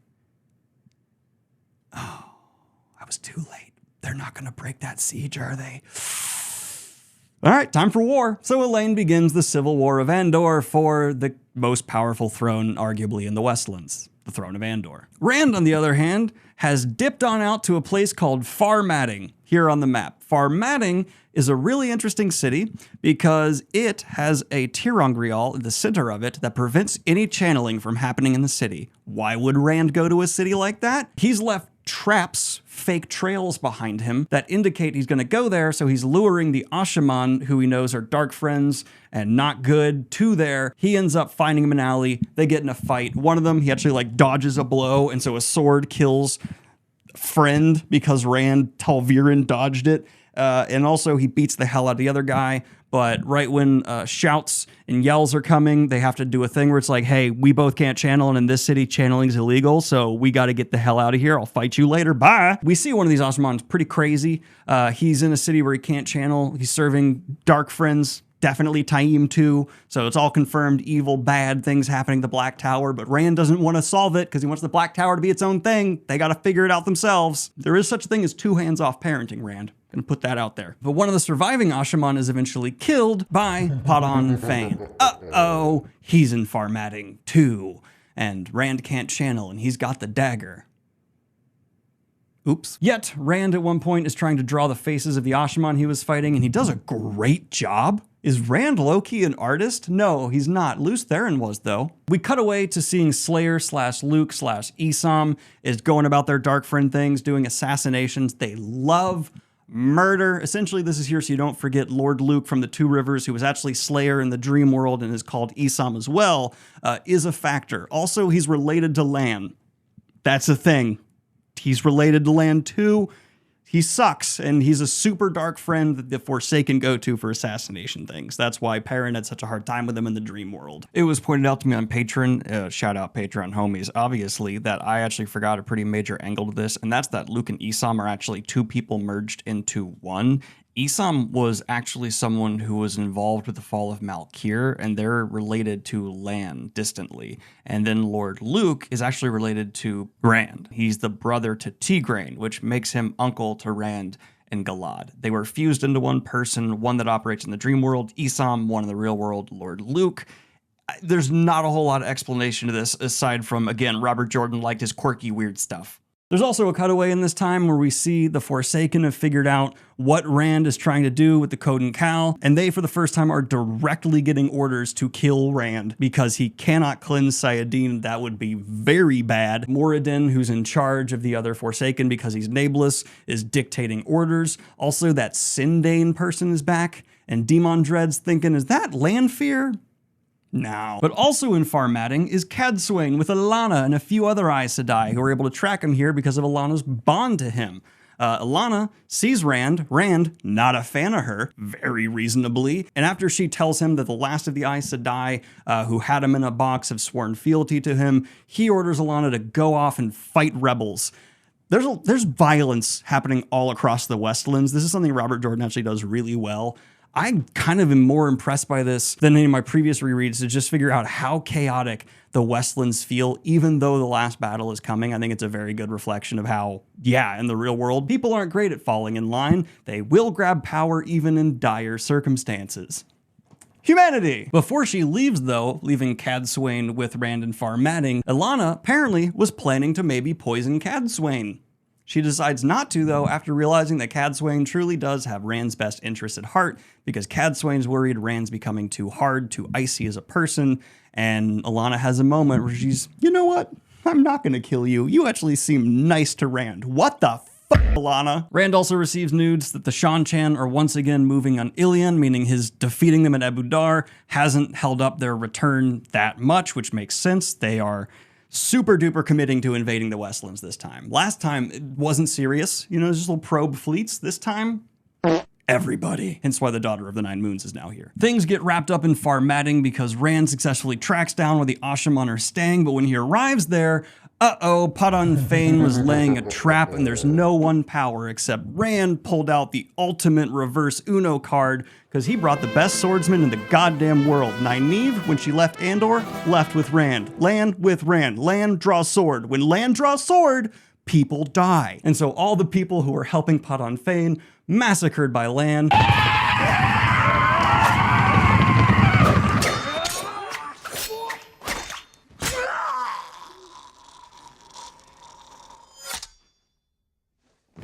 Rand successfully injures Padan Fain because also Fain, I don't think his Shudder Logoth stuff can work here. And in addition to that, you pull knife on someone, even if knife poison, when they draw sword, reach, win, victory. But he's not killed, he's just injured and escapes. Rand and Lan try and run away. Nynaeve is arrested because she channeled from a well that she kept on herself to like be able to channel in this place where you can't embrace Sayadar, but she has a little vial of so she channeled for a moment. The guards found out, they show up, arrest everybody, including Rand and Lan. And this is where it gets kind of sad because Rand is thrown in a prison cell, and because of his experience in the box, he begins to freak out. He's in a tight space. He's terrified he's going to be handed over to the Tower Aes Sedai, and he's just internally screaming. And to soothe himself or something, as some kind of awful coping mechanism, he begins listing the names of all of the women who have died as a result of his actions.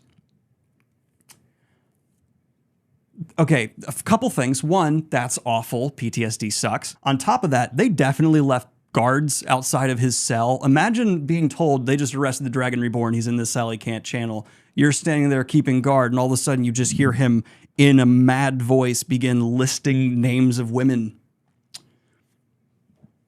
What? But Cadsuane with Nynaeve goes to confront the nobles that lead Farmatting, and there is no more intimidating combination of women I can think of in this series that are at least serving the light, not the shadow, than Cadsuane and Nynaeve arriving to show down these nobles. After a little trick with their wells to show that they can channel here, and they actually blame the channeling on the Ashaman to make the nobles think that the men who can channel here can channel, they agree to let the Dragon Reborn go.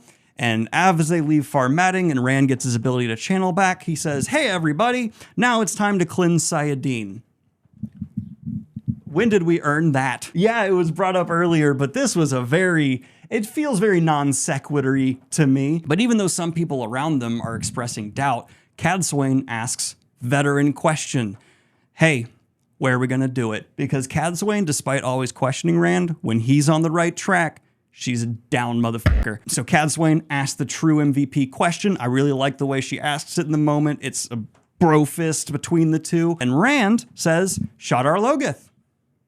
Think about it. The two wounds on his side. It makes it so the natural evil and the Shadar Logoth manifest evil have been battling each other. They like cancel each other out. So what if he uses the Code Cowl to funnel all of Sayadine through this manifest of humanity's evil, and that'll work?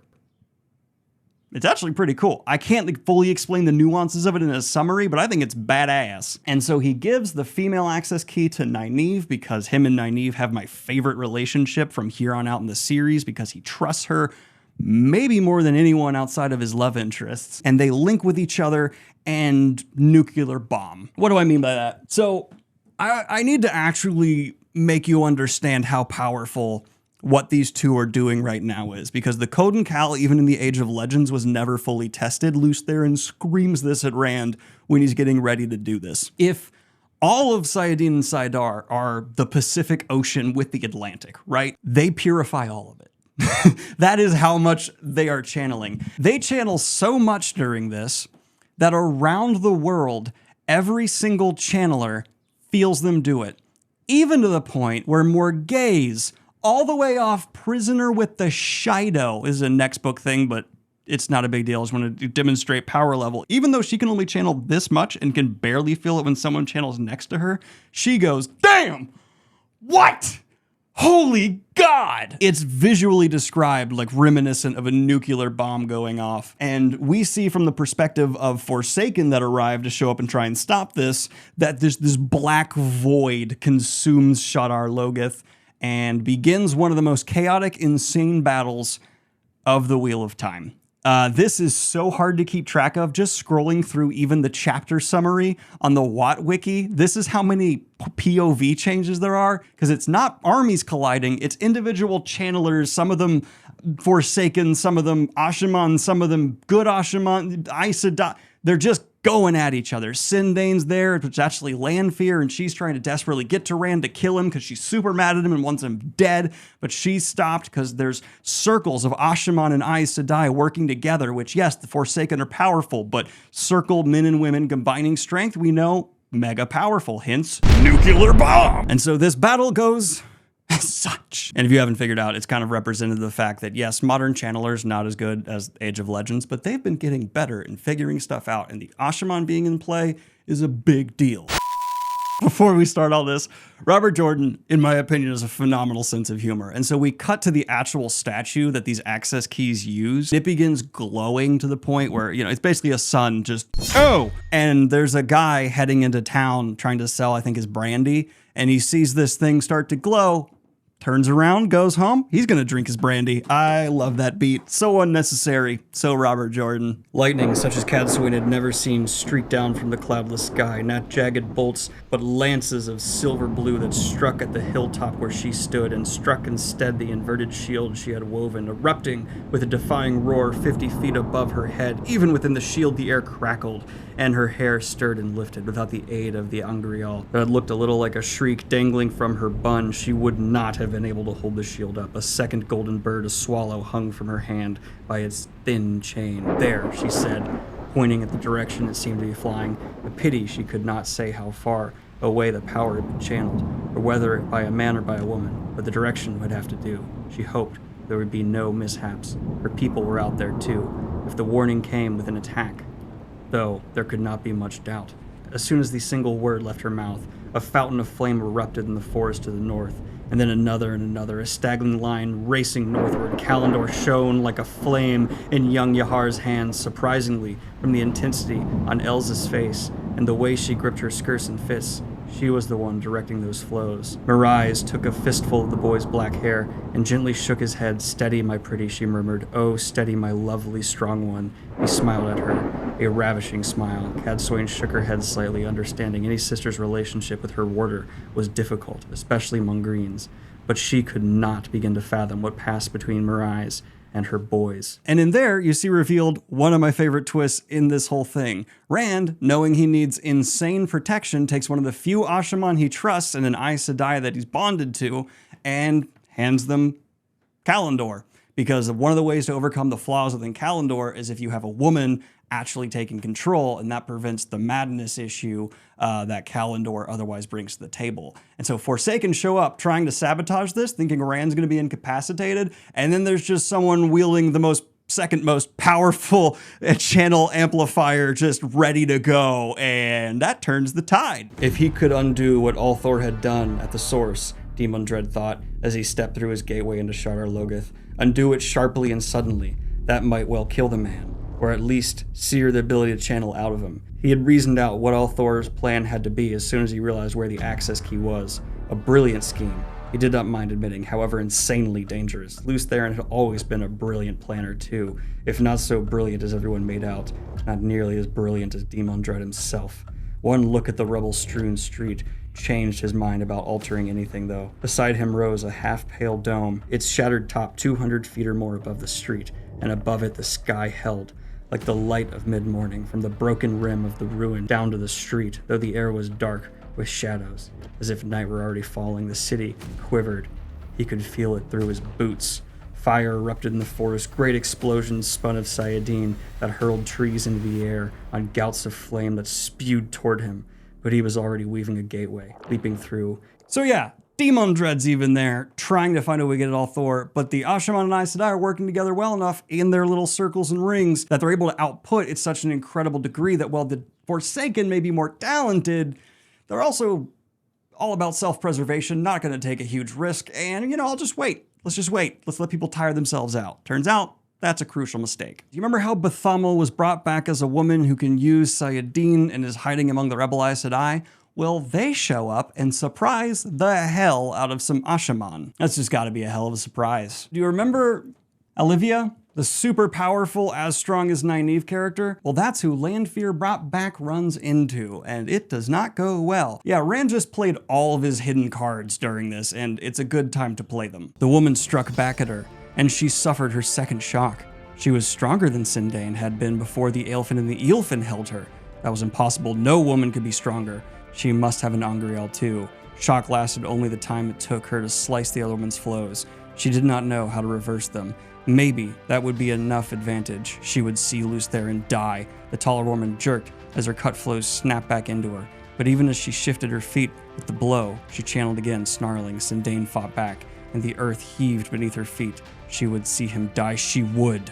We also see Moghedien witness all this happening, see this gargantuan pillar of a void coming out of Shadar Logoth and decide, that's not my strong suit. All right, I'm gonna wait this one out. Retreating to the back of the hilltop, away from the shining key and the strange door, Mogideon sat down to do what she had done so often in the past. Watch from the shadows and survive. We also get reminded of just how incompetent the Shadow can be, because a Black Aja's sister hidden among the rings that are protecting Rand is legitimately trying to protect Rand, because as far as she knows, her orders are to make sure that the dragon lives to see the last battle. And in one of these circles, she sees someone attacking and trying to sneak up on Gahar with the Kalimdor, so she blasts the hilltop and kills Aganor. Brought back as Osanger. Dark Friend just killed it for a second. But we see it all end from Mogideon's perspective. Lying on her belly atop the high vantage point with her chin in her hands, she was watching the great dome. Black no longer seemed to describe it. There was no term for it now, but black was a pale color by comparison. It was half a ball now, reaching like a mountain 2 miles or more into the sky. A thick layer of shadow lay around it, as though it were sucking the last light out of the air. She could not understand why she was not afraid. That thing might grow until it enveloped the entire world, or perhaps shatter the world, as Arengar has said it might.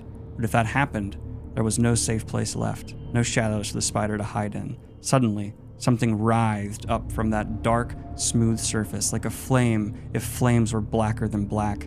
Then another, until the dome boiled with Stygian fire. The roar of 10,000 thunders made her clap her hands over her ears and shriek, soundless in that crash, and the dome collapsed in on itself, in the space of a heartbeat, to a pinpoint, to nothing. It was wind that howled, then rushing toward the vanished dome, dragging her along the stony ground, no matter how desperately she clawed for purchase, tumbling her against the trees, lifting her into the air. Strangely, she still felt no fear. She thought if she survived this, she would never feel fear again. And we see the aftermath close up from Cadsuane's perspective, who Rand has agreed at this point to officially be his advisor. She's kind of left in charge of the remains, and this is what she observes. It's clean, Ahar said softly yet again. This time, Mraize was the one sitting, with his head resting in her lap. Her blue eyes were as stern as ever, but she stroked his black hair gently. It's clean. Cadsuane exchanged looks with Mraize over the boy's head. Damer and Yahar both said the same thing. The taint was gone, but how could they be sure some scrap did not remain? Mraize had allowed her to link with the boy, and she could not feel anything like what the other green had described. And how could they be certain Sayadin was so alien that anything could be hidden in that mad chaos? I want to leave as soon as the rest of the warders return, she announced. There were too many questions for which she had no answers to suit her. But she had young Althor now, and she did not intend to lose him. Night fell. On the hilltop, the wind blew dust across the fragments of what had once been a Tirangrial. Below lay the tomb of Shadar Logoth, open to give the world hope. And on distant Tremulking, the word began to spread that the time of illusions was at an end. So the time of illusions is Atha Anmier, the Sea Folk prophecy. And it's about Rand ending the time of when men who can channel among their people have to, let's just say, take care of the problem when they realize they can channel. And that disbelief becomes a big issue in the series going forward, because yes, Sayadin is cleansed. Men will no longer go insane when they channel. This changed the world. But how do you undo thousands of years of the trauma of men who can channel, meaning mass death? Well, that's going to fall on the shoulders of the Black Tower, which we've seen not in great shape. And this, of course, has incredible implications for the Red Aja. But with that, we're going to pick up Crossroads of Twilight.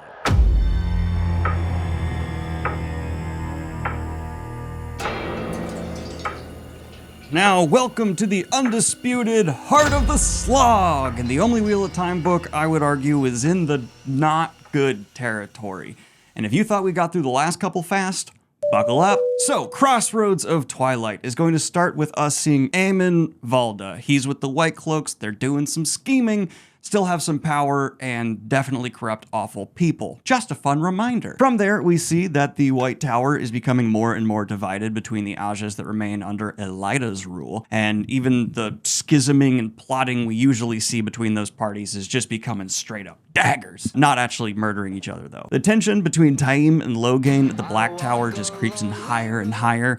People don't know for sure he's a dark friend yet, but he's definitely claiming orders are coming from Rand when he's just giving them, and Ashaman are dividing into Logain Camp and Taim Camp. And then we also see Rhoda Iturralda, one of the great captains, best generals alive, is preparing to fight Morshanchin, and Davram Bashir is seeing the siege that we talked about in the last video organize outside Caemlyn, and he goes, "Yuck," because they're not very organized, not a great siege, though also Elaine, not a battle genius either, and is vastly outnumbered. So him and his Borderlander army are doing what they agreed to with Elaine and coming on in to intimidate, but the siege does not break, so... Oops, why would that be the case? Is it possible there are dark friends within the siege people and they're not actually there to try and properly take a throne? It's more about making sure Elaine doesn't get it?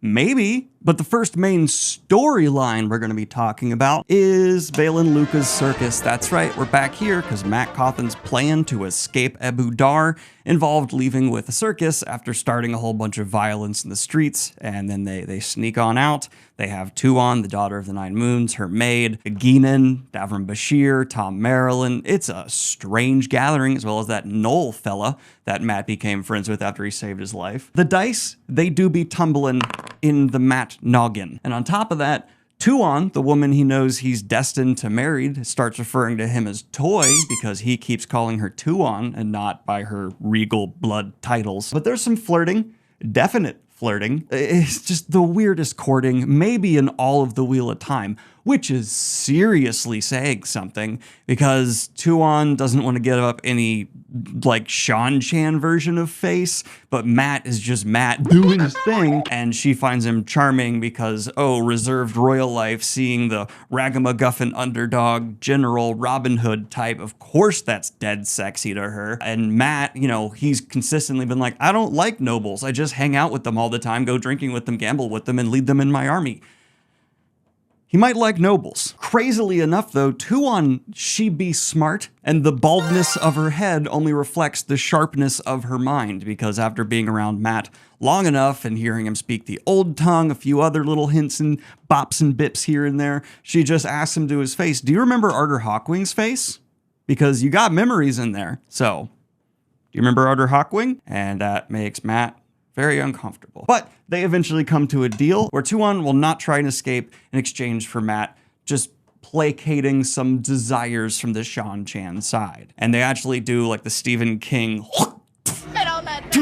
handshake, and that's part of the whole Tuon sees him spit in his hand, handshake, and goes, that's weirdly charming because Tuon, I guess you like spit. When this deal is made though, the dice stop tumbling in his head, yet Matt gets some bad news because Tom gets back from spying to figure out if they're being chased because they've kidnapped the daughter of the Nine Moons. They're not yet, though he accidentally did leave a trail for someone to get suspicious of him. But once he's back, he tells Matt, hey, Queen Tylin was found dead under her bed, the bed Matt left her tied under, and it definitely was the golem that killed her, that's for sure, because of the condition she was found in. So Matt has to,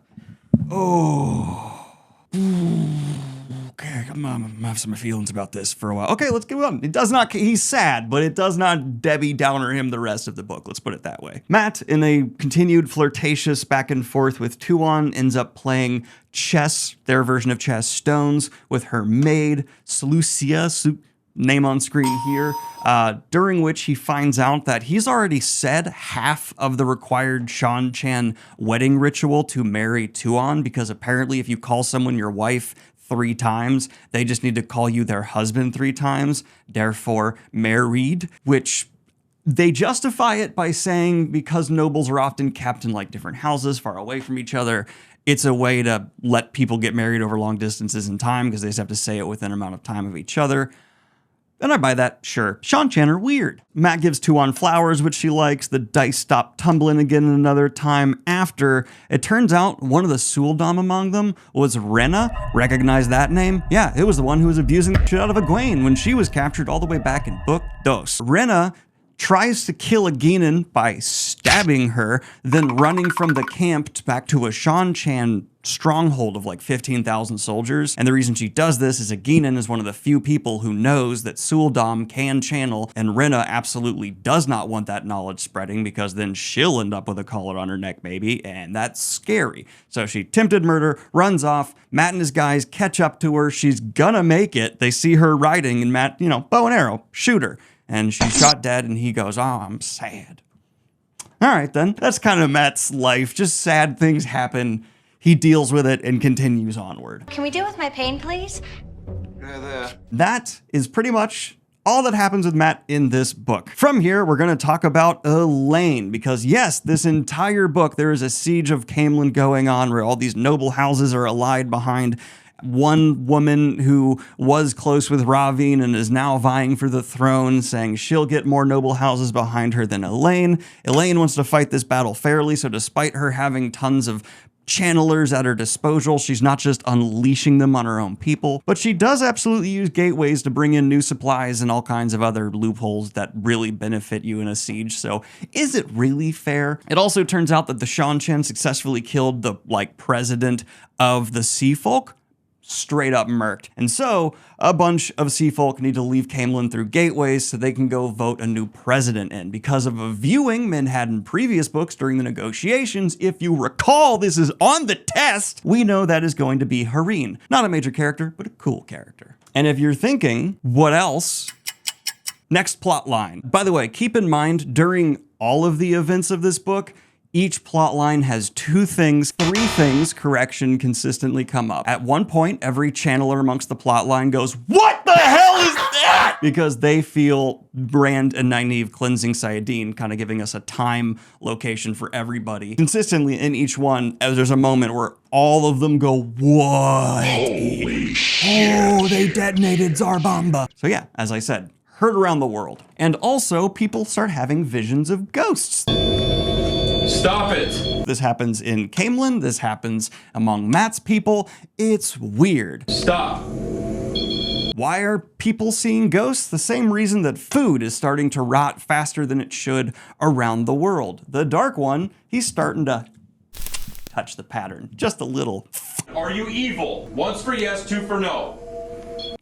And so strange things are more likely to occur. Like with the Talviranness of Rand, Matt, and Perrin, they all have tremendous influence in the world, but Min puts it very nicely in a book that there's balance. Every time the random chance of Rand existing does something negative, let's say someone is killed by a roof tile falling 40 feet and slicing directly through their head. That happens if a Talviran's around more often. At the same time, there'll be someone who should have had a life-threatening injury to die, and then miraculously they heal pretty well, or someone finds like a bag of gold in their backyard. It's balanced. So are Tarviran net good or bad? They're net chaos. But from here, we're going to pick up with Rand al'Thor, where we see while he's recovering after cleansing the entirety of Sayadine, he hears that the Shan-Chan are once again going to try and attack Ilion. That's why they're called the Ever Victorious Army. Every time they lose, they regroup and try again. They don't get defeated unless Rand al'Thor takes Kalendor and just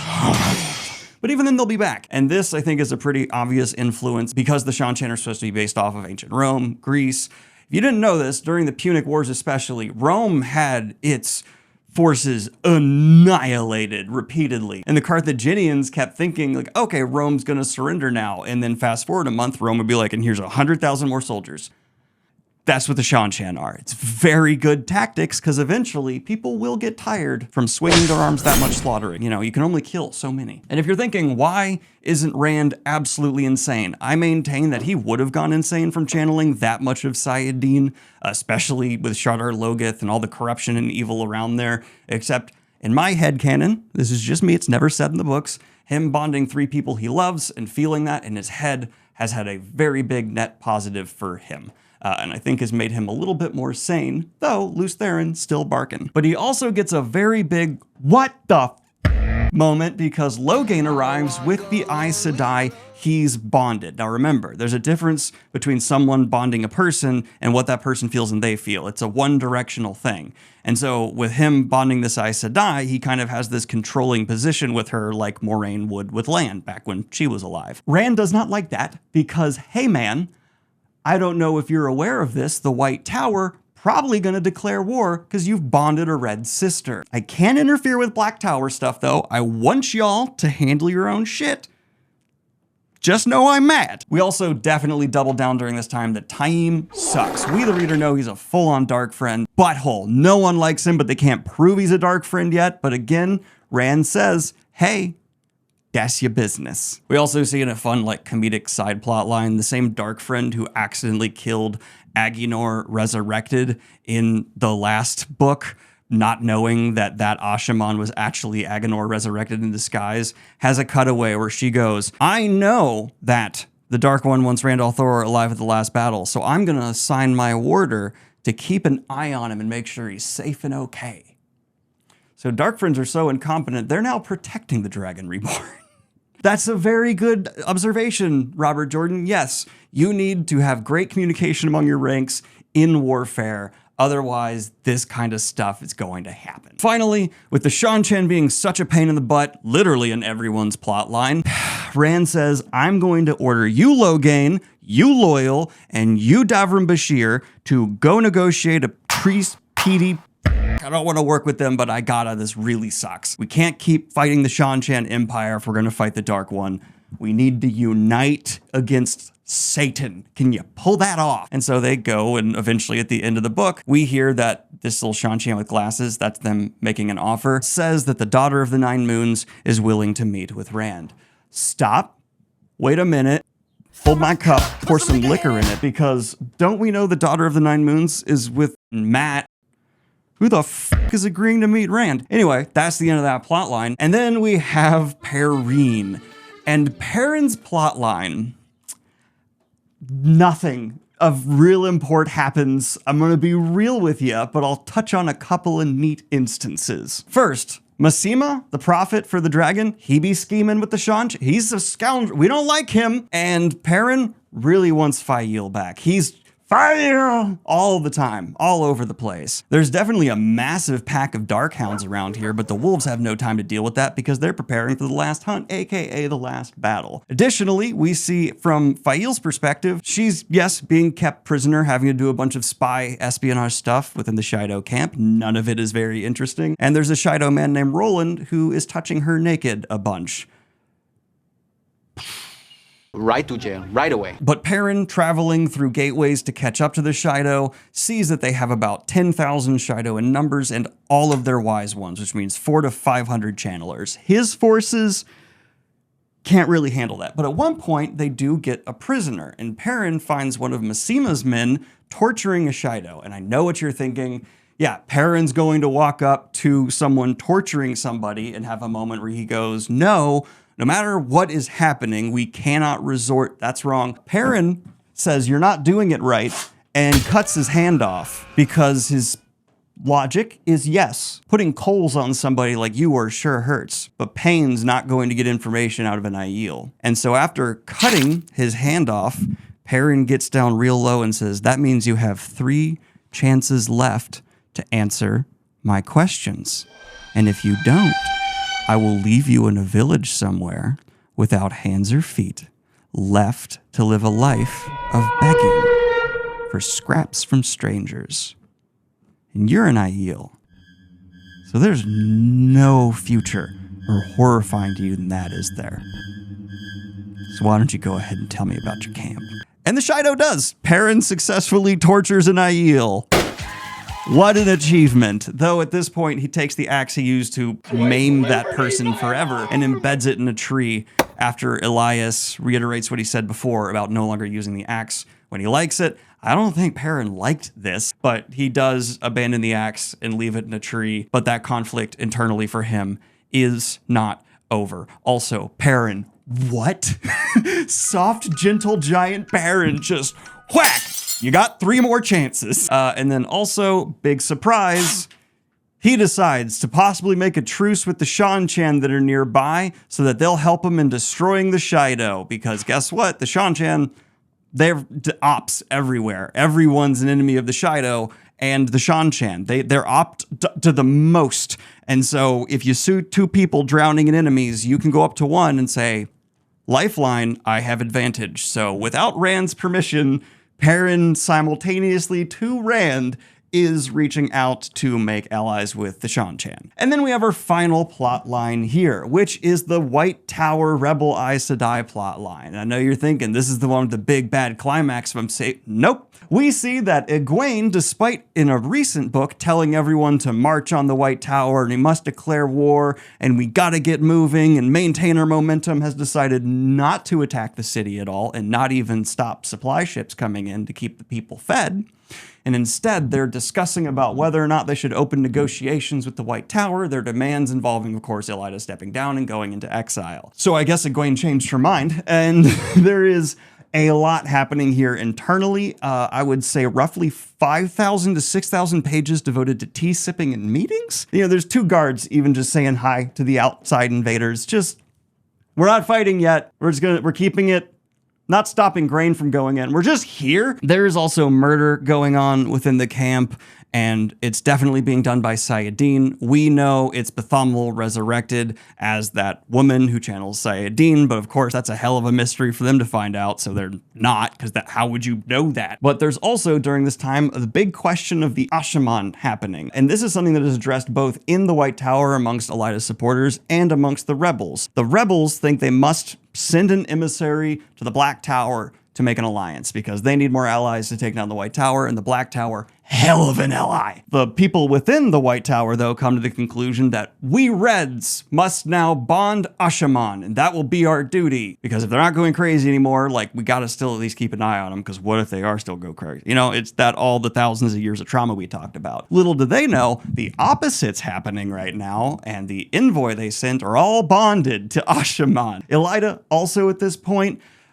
she has regained her authority, kicking out Alviarin, who we know is serving the Shadow, one of the Forsaken, Masana, except she actually witnesses Masana put in her place by Shadar Haran, and now she gets orders from Shadar Haran to make sure the Black Aja is not uncovered within the tower, even though she's been deposed from Keeper of the Chronicles because Elaida now has control again. This is the entire book. From here, we see that Avienda comes and has a meeting with Egwene. Elaine can't come because she's super preggers at this point, and not super preggers, but like a little bit, and it screws with your ability to dreamwalk and channel. Also, Avienda does not tell Egwene exactly what Rand did and what they know. There's already a breakdown of communication happening amongst our friends. Not entirely trustworthy, and also Avienda is not someone to tell no. Avienda's the like extreme version of no snitch. If she does not explicitly know her best friend wants someone to know something, it ain't leaving her lips, because Avienda's just down. Egwene is still struggling with power and disrespect that's continually layered in again and again as she's trying to figure out who's Black Aja among her people.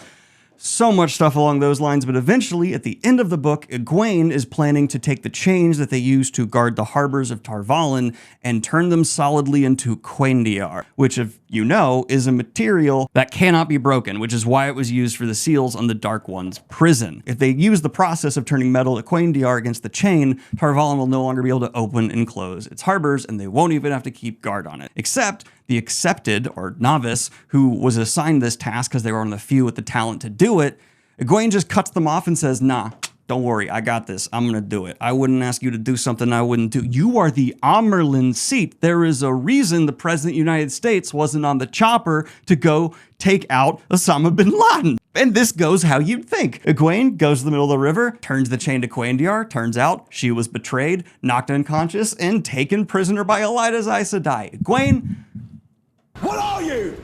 An idiot sandwich. One final note, though, during all this, Egwene has a vision that the Shan-Chan will be there to stop her from falling to her death. Not literally, but in a vision, metaphorically, as dreams have always been a factor throughout this series. That is Crossroads of Twilight, the lowest rated book in the Wheel of Time.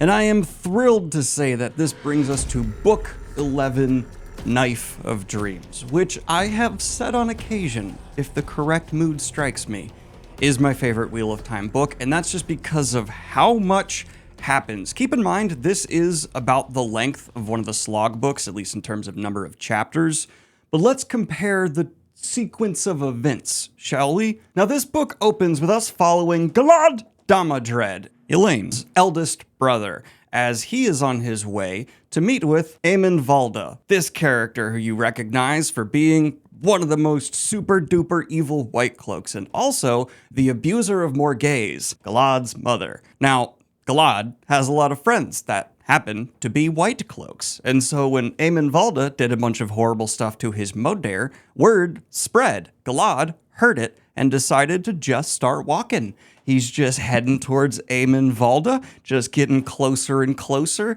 and this is the opening of the book, and it slaps so hard. Oh my god, I love this, because we know how insanely badass Galad is with a sword. We just saw him a little bit ago massacre an army of people, dancing through them to the point where even Borderlanders were going, damn! And now he's heading towards one piece of shit.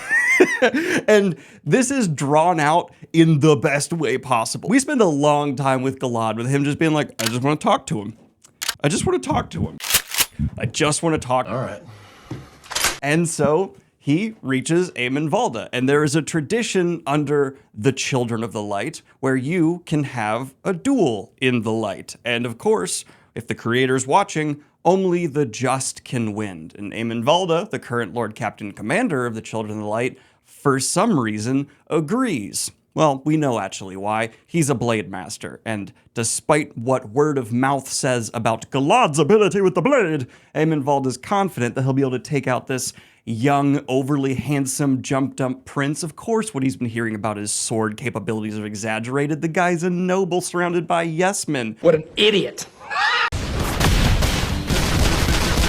So despite Eamon Valda putting up a somewhat decent fight, Galad decapitates a motherfucker. This results in a schism. We know there's a ton of Dark Friends within the Children of the Light because of everything that's been happening in the books, and obviously they're a very easy to exploit organization. But as much as it pains me to admit it, there are those within their ranks that actually would like to do good, right? Your average uneducated villager who joins them just doesn't know any better, and so they end up aligning with some awful people because they're sold on, well, you're serving the light, so you're doing good things. So Galad sees that potential, and for the next few books, he's realizing it in a damn hurry because, believe it or not, we don't have that much time left until the actual last battle. Granted, 3 books, but chronologically, in terms of the actual ticking of seconds, not too much time. Okay, I know some people are still going to be confused about the relationship by blood between Rand, Galad, and then Galad to Elaine. So just clarifying this totally not incestuous relationship that Rand does have with Elaine while being related to her half-brother Galad. Tigraine Mentir was the daughter heir of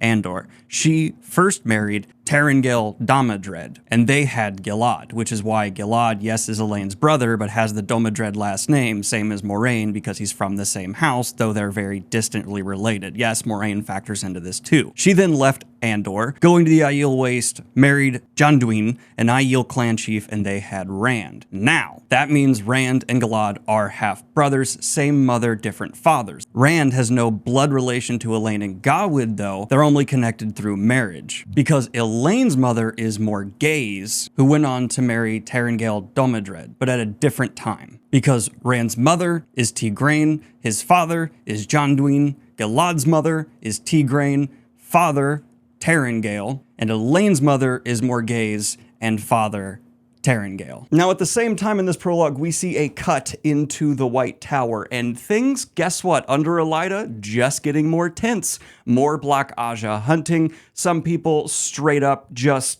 wanting to not even go see her. They don't feel safe around Elaida because when she hears people are not succeeding at her orders, instead of trying to figure out why or talking with them, she just punishes them. And there's kind of a joke within this because one of the things she's having to now do, because Egwene at the end of the last book turned that massive chain into Quain-Diar, is trying to have Aes Sedai literally break an unbreakable object. And when they're failing, she punishes them. Elaida, you're an idiot. Literally, the city is also not doing well. Trash is piling up in the streets as the guards are having a hard time controlling the populace. At the same time, more and more people are having strange occurrences like ghosts being sighted, so people won't even go outside. Everyone's terrified. The actual city is falling apart. And Egwene, who's in the tower, keeps having visions about the Shan-Chan showing up and doing tons of damage in the future.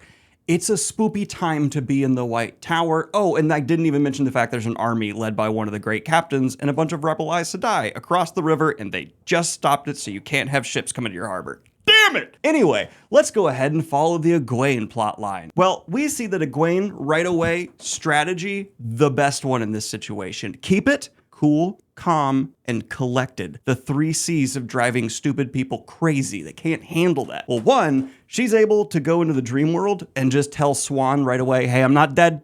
Hey, I ain't dead. You rebel Aes Sedai who are loyal to me. 1, I'm Italian. 2, don't think I'm dead. Don't try and elect another Amerlin, okay? I'm now, consider me, an inside man. And essentially that's what Egwene does do. Because after Swan goes to the tower and is like, everyone relax, or the rebels, not the tower. Everyone chill, Egwene's alive, let's not panic. Though there is one who's like, I'm gonna replace Egwene if she dies, which, you know, fair, succession. The rebels just keep pretty much doing what they're doing, right? They don't need to change their strategy because they already have the tower surrounded. And right when this major moral blow occurs, they actually get a little bit of good news because Yahar, you remember him from the fight with the Forsaken? Gee, can you bake that up for me? Where he was there with Kalendor. He shows up with the rebel Aes Sedai and he goes, super promise, the taint cleansed. Men can channel now, not go insane. Also, a bunch of Tower Aes Sedai wound up at our place. We bonded them as warders. It's a little imbalanced. How about a bunch of you bond us as warders? To which the rebel Aes Sedai go, wait, the taint's gone? What? Did we just become best friends? Yup! And so not only do the rebel Aes Sedai have their numbers swell from the kin, and not only do they have their numbers swell from taking in older channelers, but now they are also allied with the Black Tower. And as he's done making this deal, Yahar, being just incredible, you remember Yahar from that one thing he did that was memorable, he's leaving and he goes, hey, I want you to remember a man who can channel named Eben. He was killed by a woman who could channel Sayadine. Isn't that crazy? To which the rebel Aes Sedai say, excuse me, what the f? Because that explains why a whole bunch of people have been dying in their campsite from Sayadine channeling while they've been looking for a man who can channel. It's a woman. Oh my God, they figure out it's Halima. It's that maid who was brought back to life to, for some reason, give Egwene headaches. The Shadow. Sponsor of headaches. Sorry, correction. Bathamel was reborn as Arengar, who's posing as Halima. Nailed it. Too bad she escapes and they aren't able to capture that Forsaken, but at least the murders will stop in this plot line. There's still murders happening in other ones. But what does Egwene's capturitude look like if we track what Elyda's doing to her now that she's a prisoner in the tower? Turns out Elyda thought the most embarrassing thing she could do to Egwene is microdose her with fork root so she's way weaker in the power and reduce her down to a novice. You know, I get what Elyda's going for there, but what you're actually doing is taking someone competent enough that the rebel Aes Sedai considered them their Amerlin seat as a figurehead maybe, but still, and letting them go about the White Tower to classes and stuff, be around a bunch of novices and accepted and start preaching. Elyda, say it with me, audience, you're an idiot. And so Egwene, this entire plot line just keeps it 10 out of 10. If she's in a class that she's forced to go to and someone tries to teach her something basic, like insultingly, she does it 30 times better and outperforms the Aes Sedai because this is Egwene and she's been trained by Aiel, Shan-Chan, unfortunately, and the tower. Front handspring, step out, round off back handspring, step out, round off back handspring, full twisting layout.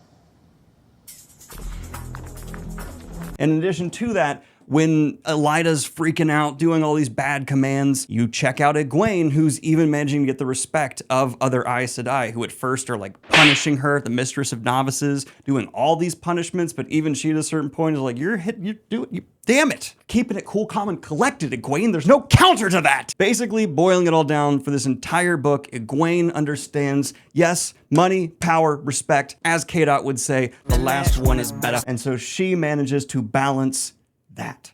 But what does this skull here mean? Well, there's death afoot in the world, because if we cut back to the prologue, we actually see from the Shan-Chan perspective that the Empress is dead and there's civil war in Shan-Chan right now, which just had the bulk of its military come across the ocean to commence the return because the dark friends within the Shan-Chan are like, now's our time, yeah! The Shan-Chan were egotistical, like there's no dark friends in our group. Little do they know, High Lady Suroth, who is of the blood, is currently scheming now that she knows the Shan-Chan Empress is dead, and she's saying there is a fake daughter of the Nine Moons out there that people need to kill, and then once the Dark Friend Shan-Chan go and kill Tuon, who we know is the daughter of the Nine Moons, the real ones, she would be in line for the throne, so she's going to try and take it, adding chaos and disorder to the Shan-Chan before the last battle. Sounds like a great excuse to pick up the Mat plot line, because Mat is now escaping with Tuon out in Abu Dar, and he's traveling with the circus with Luca again. I don't know why Robert keeps bringing us back here,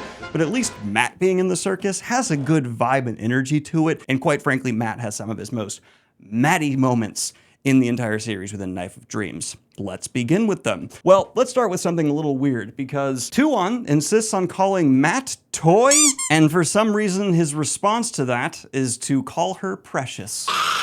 So we have her being Toy, he goes Precious, and Noel goes, I'm here. And he's actually playing Snakes and Foxes a lot throughout this plot line with Oliver, because the Aelfin and the Eelfin are repeatedly brought up to give Mat the goosebumps, and also for other reasons that'll come up. But the dice, guess what? They be tumbling in his head. And one day, after going into a village and buying a very good piece of wood to make a bow out of, because he's from the Two Rivers, Mat realizes there's a bunch of Shan-Chan nearby, and they're probably looking for Tuon. So they decide, hey, Luca, can we move the circus? And finally he agrees to get the circus on the road. Now, if you remember though, he also, when they were escaping from Abu Dar, managed to break free a bunch of Aes Sedai.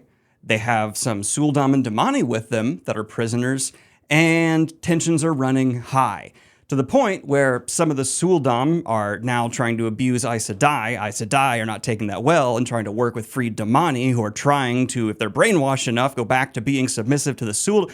It's crazy. So at one point, Mat realizes the women are channeling in a wagon because his necklace go cold. So he kicks open the door and goes, what's going on in here? And he witnesses a woman slapping the shit out of another woman. There's just beef, you know, and it's very understandable C-plot. I don't have time to get into it stuff. But Mat's solution to this is he takes the green Aes Sedai who's doing the slapping, puts her over his knee, and goes, yeah, spanks an Aes Sedai. This is Mat Cawthon, the honey cake stealer from Emond's Field, spanking a member of the Green Aja. Okay. Yeah, Jordan. He likes him some spanking. There's a lot of it in Wheel of Time. I've already skipped out on quite a bit to spare you. But from here, he also spends time with Eludra, and she is working on some of those badass inventions of the whole series, and with Rand's Institute being a thing, that's impressive. Eludra, being an illuminator, someone who works with fireworks, has basically drawn up designs for cannons and primitive guns and mortars and stuff, and Mat, who absolutely should end up with her, is just hanging out with her, having a great time, telling her he knows why she needs to get that Bell Founder thing. It's to make her cannons, and he's right, but still, they don't ship. I want to smush their faces together. Gah! No, he doesn't marry Eludra. This is a Geanan, and Doman go off at one point and get married. Good for them. And then moving on from there, Mat goes on walks with Tuon a lot, and he actually ends up buying a horse and giving it to her. She names it Achaean, which apparently in the old tongue means swallow. I don't know, guys. She also asks if the Dragon Reborn blew the Horn of Valir, to which Mat goes, no, I don't know. Horn of Valir, that's nerd shit. I don't know who blew the Horn of Valir. But to test out her new horse that Mat gave Tuon, she ends up sprinting off into the woods, which she's a prisoner. Mat, why'd you give her a horse? Well, they're being very romantic with each other, so it's clear why. And also Tuon's like, I'm not gonna escape, but I am gonna run away startlingly on this horse. Mat catches up. Some tinkers, being rock solid people, saw a woman running from a man in the woods, and they pull up and are, hey, is everything okay here? Guy, step away from the woman. Women, let's talk. How are the vibes? But this moment with the Tinkers is actually some really great world building from Robert Jordan, because he likes to, you know, often put us next to the major players of power, like Rand al'Thor, for example, and show us the conflict from their perspective. But every now and then, Robert Jordan, a veteran of the Vietnam War, make sure that you understand that the average civilian on the ground can have an incredibly different perspective on large-scale conflicts. Because guess where these Tinkers are headed? To Abu Dar, in Shan-Chan-held land. Because these are people who do not defend themselves if they're attacked, and they've heard that the Shan-Chan implement really stringent legal systems and look out for the people they conquer. The Shan-Chan are not horrific, brutal conquerors if you can't channel. They want justice and order. They've ruled an empire for thousands of years, hundreds of years, however long. They kick ass as leaders of your average people.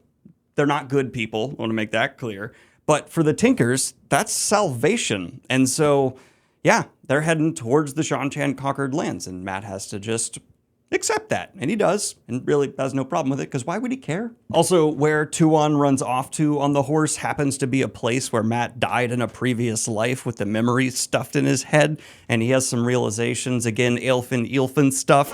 Keep them in mind. But from here, we get a little more background from Tuon, because we also follow her perspective for a time, and we find out the Daughter of the Nine Moons had a pretty hard knock life growing up, despite being super nobility, because the Empress of the Shan-Chan, who, spoiler alert, them being now dead, we never meet, actually had her children essentially competing to be the next in throne by any means necessary, if you get what I'm saying. And so Tutu's here, not a normal person. Maybe that system is a good way to get a strong leader, but it's also a way to get a psychopath as a leader, because they're the person who managed to beat out all of their siblings. Any hoozles. But a bigger problem occurs, and you have to keep in mind that Tuon doesn't know too much about Matt, and the people around Matt don't know too much about Tuon. But word gets out amongst the Aes Sedai that this is a high lady amongst the Shan-Chan, and they begin pestering her about all kinds of Shan-Chan stuff, which from Matt's perspective, the one we read it from, comes across super annoying. I will want to say, stepping out of that narrative perspective for a reason, I get why the Aes Sedai would try to do their goddamn job and, work with someone whose forces are currently butchering away there across the country. But this annoys the hell out of Tuon. And so it turns out she has had some of those nice little collars and leashes hidden away. And her second in command, Seleucia, while they're in the wagons one night, manages to slip 2 of those collars onto 2 of the Aes Sedai. Bad. Matt, not a fan, tries to step in, intervene. Tuon has the Aes Sedai she's now controlling channel at him, because you have to remember the collars, not only can you not really even think aggressive thoughts towards the person who's holding the channel collar thing, but they can essentially compel you to do the channeling they want you to do. She does it towards Matt, and she realizes his medallion just undoes weaves. And one of them remarks, I think Cadsuane had something like that once that interfered with weaves. Crazy. But after talking his way out of the situation, Matt takes those 2 collar leashes and buries them in the dirt. No one collar anyone anymore. It would be crazy if one of the 3 Tal'Viran boys later in this very book lets a whole bunch of people get collared and not really do much about it. That would be nuts, especially if that person earlier in the series made a big stink about people being treated poorly as prisoners. Because that would be crazy. I do want to point out that the Aes Sedai repeatedly try to bug Matt to study it, as everyone who can channel does. His fox head medallion, he says no, but at various points, if people ask very politely, Matt will hand it over. He's a reasonable guy. It's just Aes Sedai have this mentality of anything that has to do with the power we can control. Anyway, more people are seeing ghosts. You got to keep that in mind throughout this whole book. Ghosts are seen all over the place. Matt even sees a whole village that shouldn't exist at one point, and a peddler goes into that town, and Matt goes, wait, no, that place is dead. And then it all sinks into the earth. Why? Because the Dark One's taint might be cleansed, but he's still dropping low on this reality. Matt is chilling out while Noel is playing Snakes and Foxes with Oliver, and Tom is reading a letter that Rand gave him from Moraine for the gazillionth time. And Matt, in one of his moods, goes, damn it, Tom, you keep reading that letter. You got to have it memorized by now. What did Moraine say to you? And Tom hands it right on over, and Matt begins reading. Tom, give this letter to Matt when he asks to read it. Oh, Moraine's good. She might have been dead for a few books now, but that bitch is good. And the letter breaks down Moraine essentially saying, I'm not dead. I'm actually being kept prisoner by the Eilfin and the Eilfin, which explains to us, the reader, why Lanfear is still alive. And she says, Tom, you, Matt, and one other person must come rescue me. It has to be you 3 and no one else. To which Noel goes, I'll go. And that's our 3. They're gonna go eventually save Moraine, but Matt does have to go, hey, we're also on a kidnapping thing right now with the heir to the throne of Shan-Chan. So we're gonna put a pin in this, Tom, but we will do it.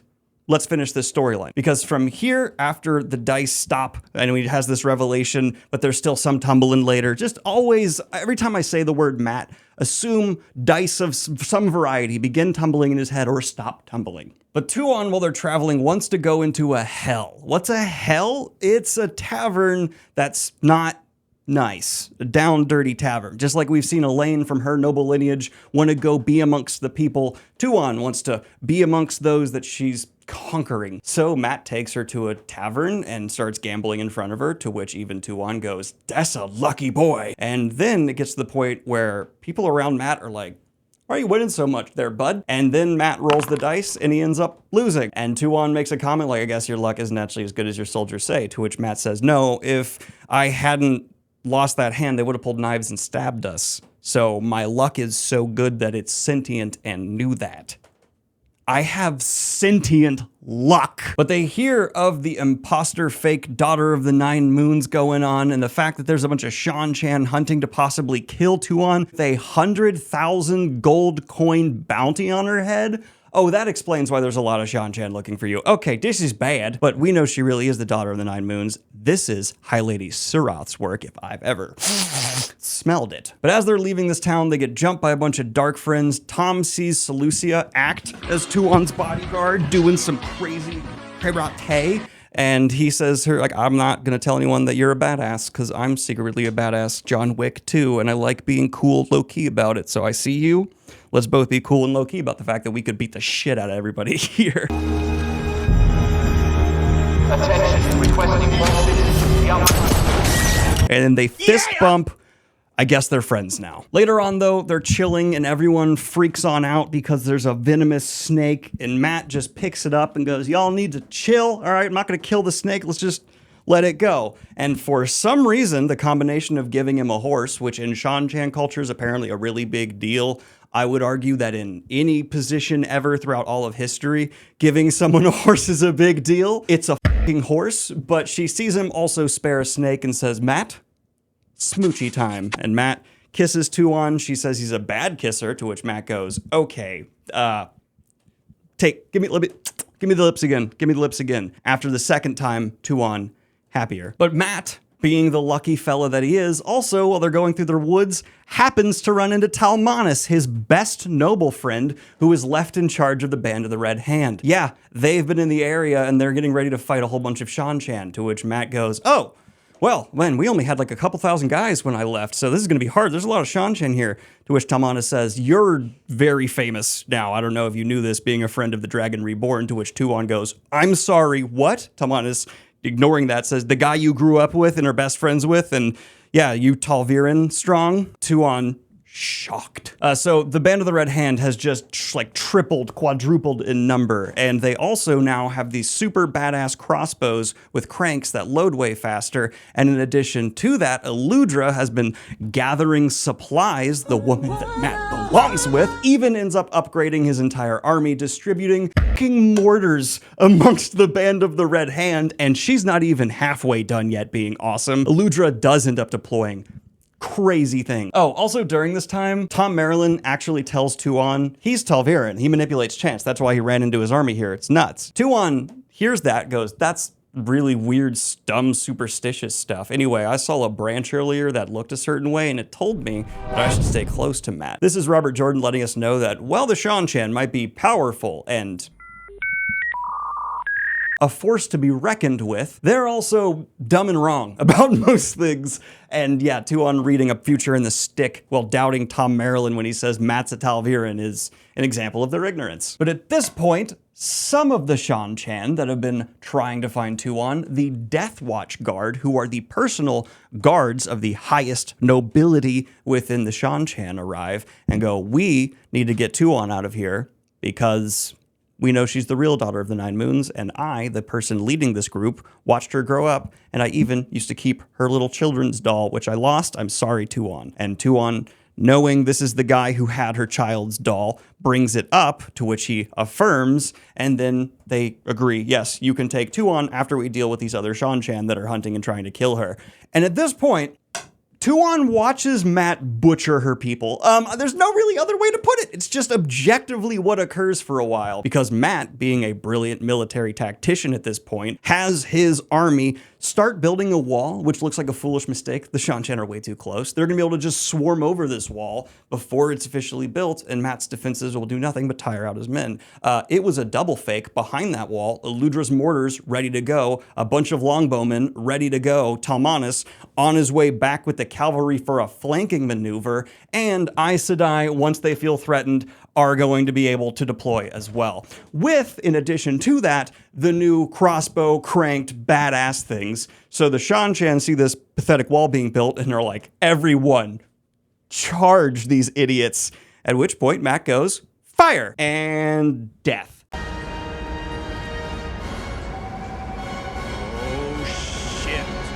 It's said that the Shan-Chan began having a wall of their own, a wall of bodies. And Tuon watches all of this, and I'm not gonna lie, it's like in Baldur's Gate when it says Tuon approves. It's complicated, let me explain. She doesn't like seeing her people die, but these are most likely dark friends, and they were trying to kill her. And on top of that, she was expecting Mat to be leading a ragaband little thing, not really an efficient fighting force. So when she found the Band of the Red Hand to be this pretty massive army that he's able to take command of, and they love and adore him, which is apparent in the moment they arrive, hey, all I can say is competence is sexy. And so she repeats the words, "You're my husband, you're my husband, you're my husband." And now Mat and Tuon are officially married. She saw how good he is at butchering and she locked that down. I don't remember which order those events occur in. It doesn't matter though, because Robert Jordan, I reject the idea that Tuon is a good person. You put it forward repeatedly here, and I'm sorry, do we forget that earlier she just collared people? Also, the objective fact that Suldam can channel is presented to her, and she's still just okay with slavery. Granted, Mat acknowledges that's a problem. They need to have an argument later, a spat, if you may. But no, Robert Jordan, I'm never a fan of Tuon. She's a slaver. You do remember. Is everyone here very stoned? The last scene we have with Mat in this book is one of the Shan-Chan letting him know, like, you're the Prince of Ravens now. You're close to the throne. You're a nobleman. To which Mat starts laughing so hard that he cries because, yeah, that's really funny. And then we see that Tuon arrives where High Lady Suroth is, and she goes, hey, your guy who was leading all those people who were chasing me, here's his severed head. Here are my Death Watch guards. You're gonna have a bad time. And she is now the Empress of the Shan-Chan. Mat's wife is the Empress of the Shan-Chan. So we're gonna get to Perrin's plotline next. And if these all seem pretty disjointed, they are. You are correct. But as we left off in the last book, Perrin has been going, where's Fael? For a while now. His scouts managed to capture a Gaishain that happens to be a Black Aja Aes Sedai named Galena, except they don't know the middle part of that information, that she served the Dark One. And so they send her back to communicate with Fael that they're coming for an attack. After here, we see Perrin has his big official meeting with the Shan-Chan, and there's so many details to get in. You see, Barrelane actually has a bit of a beef with Teely, the Shan-Chan rep who comes up, because she is asked, hey, Barrelane Pandrag, are you related to Arder Hawkwing? Because that's a name that's apparently associated. Barrelane goes, yes, I am quite proudly the descendant of Arder Hawkwing. Hold up, Barrelane, as bad as the Shan-Chan are, I want to say, badass. I think you're even cooler now. The Shan-Chan say, like, hey, that's pretty cool. We're down with you being someone held up high to the Empress as long as you don't try to take our lands from us. To which Barrelane says, you can take Mayen from my cold, dead hands. I will defend it from you till my last breath. And then in my head, she does a little pump fake, like, try shit. The Shan-Chan, though, also unveil some of their prophecies of the dragon, because as we've seen with the Windmaker's shit and all that, everyone's got their own prophecy of the dragon, like the he who comes with the dawn from the Aiel. And they say that when the Wolf King bears a hammer, that means the last battle's almost here. Perrin's like, well, I'm not a Wolf King, except everyone would call me that. And they say when the fox is married, that means the last battle is like happening. And with what we just saw in Mat's plotline, okay. We also see Ashaman here. They're like, hey, the one power is clean. Ashaman throughout this entire book, by the way, they're just happy. They're so happy the power is clean now. They're embracing, making little fireballs, just, ooh. I don't have to smell a taint while I'm channeling. Wonderful. And Aram, he's just an ass. Aram, the tinker who picked up a weapon, He's constantly hanging out with Masima now. Why would you hang out with that creepy guy? Ugh. They didn't even bring Masima to this meeting, because why would you? But eventually, an agreement is made after Perrin does an intimidating, holds up a branch, a Two Rivers Archerman hits the branch, because that's how accurate they are, then an Ashaman burns it. Perrin is like, we're very deadly, how about you? And then the Shan-Chan prove they're deadly, and the kind of mutual respect, and they agree, let's take out the Shido together. Which is kind of funny, because earlier we saw that Galad didn't like that Eamon Valdo was making an alliance with the Shan-Chan. I don't know. Some people, they're cool with the Shan-Chan, others, not. But when Perrin asked them to get enough fork root to drug an aqueduct that's going into the town the Shido are staying around, Teely, the Shan-Chan they're working with, is saying, I don't know if I can get that many. That's a crazy amount of fork root I need. To which Perrin produces a letter that basically says, for anything you need, get Perrin it. And that means they're gonna be able to get all the fork root they need to just do a mass drugging of women who can channel. Don't take that out of context. Not to worry. I have a permit. This just says I can do what I want. We also have some times cutting to Fail here. Just this is the most skippable things because everything Fail does to try and secure her escape ends up mattering none. It's her and Morghese surviving a bunch of internal scheming in the Shido that just is annoying. Savannah sucks, the Shido suck. That one creepy guy, Roland, keeps hanging around her, and Fail flirts with him a bit, and she likes that he's big like Perrin. That's Fail bad. But you know, at one point, she's been there for 51 days, and she does manage to steal the Oath Rod from Savannah, helping some bullshit that's not gonna matter. And so after this, Perrin is meeting with some Shan-Chan supply chain people, and during this meeting, because the Dark One is touching the world so hard now, one man just like erupts in beetles. Like Paul McCartney, Ringo, John Lennon, all of them. He just has beetles popping out of his skin and dies. Everyone in the room freaks out, and just to emphasize how dedicated Perrin is to saving his wife, now, despite it being all he's thought about for 2 books, he just walks forward through the mess of beetles and goes to the clerk and says, we're really gonna need that fork root. And Robert Jordan wrote this beetle scene with some of his signature grossness. It reads as, clutching his middle, the young man doubled over and vomited, a dark stream that hit the floor and broke into tiny black beetles that went scurrying in every direction. Someone cursed, shockingly loud, what was otherwise dead silence. The young man stared at the beetles in horror, shaking his head to deny them. Wild-eyed, he looked around, the room still shaking his head, and opened his mouth as if to speak. Instead, he bent over and spewed another black stream, longer, that broke into beetles darting across the floor. The skin of his face began writhing, as though more beetles were crawling on the outside of his skull. A woman screamed, a long shriek of dread, and suddenly clerks were shouting and leaping up, knocking over stools and even tables in their haste, frantically dodging the flitting black shapes. Again and again the man vomited, sinking to his knees and then falling over, twitching disjointedly as he spewed out more and more beetles in a steady stream. He seemed to somehow get flatter, deflating. His jerking ceased, but the black beetles continued to pour from his gaping mouth and spread across the floor. At last it seemed to have gone on for an hour, but he could have not been more than a minute or 2. At last the torrent of insects dwindled and died. So you know, he's really determined. Also during this time, someone shoots him with an arrow, because Robert Jordan is an author. Every now and then it's just like, hey, no one's been shot with an arrow for a while. They're never gonna die from it, but Perrin gets shot with an arrow. Because why not, you know? Now it's time to march on the Shido. So we have a drugged aqueduct spilling in fork root. We have the Two Rivers archers, Masima's mad, not trained peasant warriors that Galad alone was able to kill like 50 of. We have a bunch of Aiel. We have the Mayenners and Kyrienners. And Galena's back here fucking over Fail because she told Fail to meet her in a rickety abandoned house with the Oath Rod so she could get the oaths taken off her that she was forced to take to Savannah. Once Fail hands it over, Galena goes, great, stay down here in this rickety basement of this house that's about to fall over. I'm gonna go upstairs because I heard something. And Fail and Morghese are stupid enough to stay down there. And so Galena kicks something over, causes the house to cave in, and bounces. And then the entire battle, not all of it, but most of it, Morghese and Fail spend in a basement trying to get Morghese to use her tiny little bit of ability with the one power to wave a scarf unnaturally so that someone will realize they're down there. The battle's awesome though, because after we see Fail is rescued from Roland, who saw the scarf thing with a few other people that have pledged themselves to Fail, because a bunch of the guys Shine have pledged themselves to Fail because they know she's working on an escape plan. After that happens, we see Perrin, Dynasty Warrior bosses, the Shido. He is on the front lines of his army charging in. The Shido are surrounded, all the wise ones. And then he's just brah, brah, brah. I will say though, right before the battle begins, Tam al'Thor from the Two Rivers people comes up to Perrin and asks him, hey, is Rand al'Thor the Dragon Reborn? Perrin, did you not tell Tam about Rand this whole goddamn time? So he tells him, yeah, your son's the Dragon Reborn.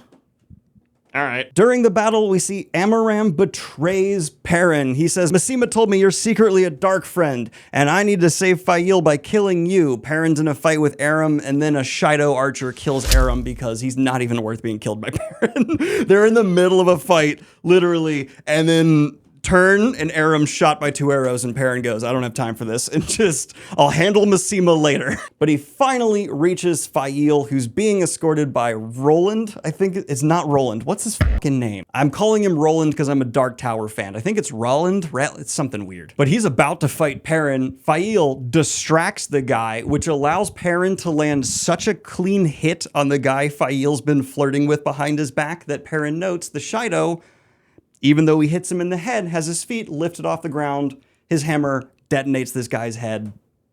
All right. Fail feels pretty guilty about that. Perrin thinks she maybe had a fling with this guy, but he's internally like whatever she had to do to survive. And then he's very happy to have his wife back. Big old hug. Grab that ass. Yeah! This took too long, but it had a great conclusion because this is a sick fight and the results are sad. Actually, no, they're pretty good. In fact, everything that happens in the wake of this battle is kind of shockingly smooth because Masima's men are essentially completely decimated, and the Prophet, who is this big danger, was dumb enough to just put his guys in the front line and charge the Shido. And of course, Aiel against these untrained peasants just... So despite the Shido losing, they massacre Masima's men. And then also 200 Shido Wise One are collared by the Shan-Chan. And Perrin says nothing. Yes, they're Shido, but Perrin, weren't you the one who the women who abused your best friend getting collared made you freak the hell out? This is 200 of them. So he's just cool with it and lets them go. And then we see that Galena, who managed to escape with the Oath Rod, is intercepted by a bunch of Wise Ones from the Shido who are leaving. And we see the Shido remnants that are still left are pledging to go back to the Aiel Waste and start again, realizing how much shame they have, and hopefully in the long run, a Shido redemption arc. But they're not even going to be a factor in the last battle because they f***ed up so bad, even they know no one's going to want us there. So they piss off. Shido threat done. Perrin in one sweep resolved the Shido problem and the Masima problem just in rather unorthodox ways. And he laid the ground for a Shan-Chan alliance. Pretty good job, Perrin, considering this whole mission started because you got in a fight with Rand and he threw you across a room and you thought he might kill you.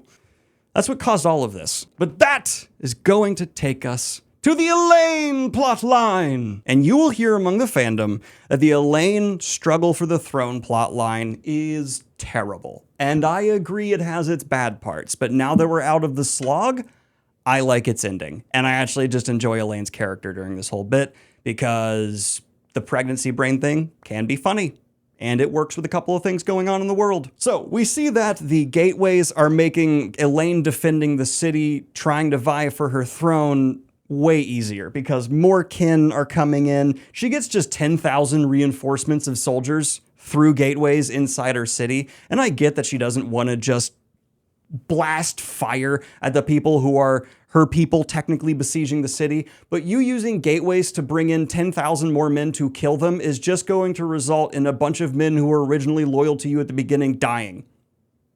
Just pointing a little hole in the logic there. Anyway, Elaine, I get you're a person of principle and character, and you using the one power to secure your throne would be f***ed up.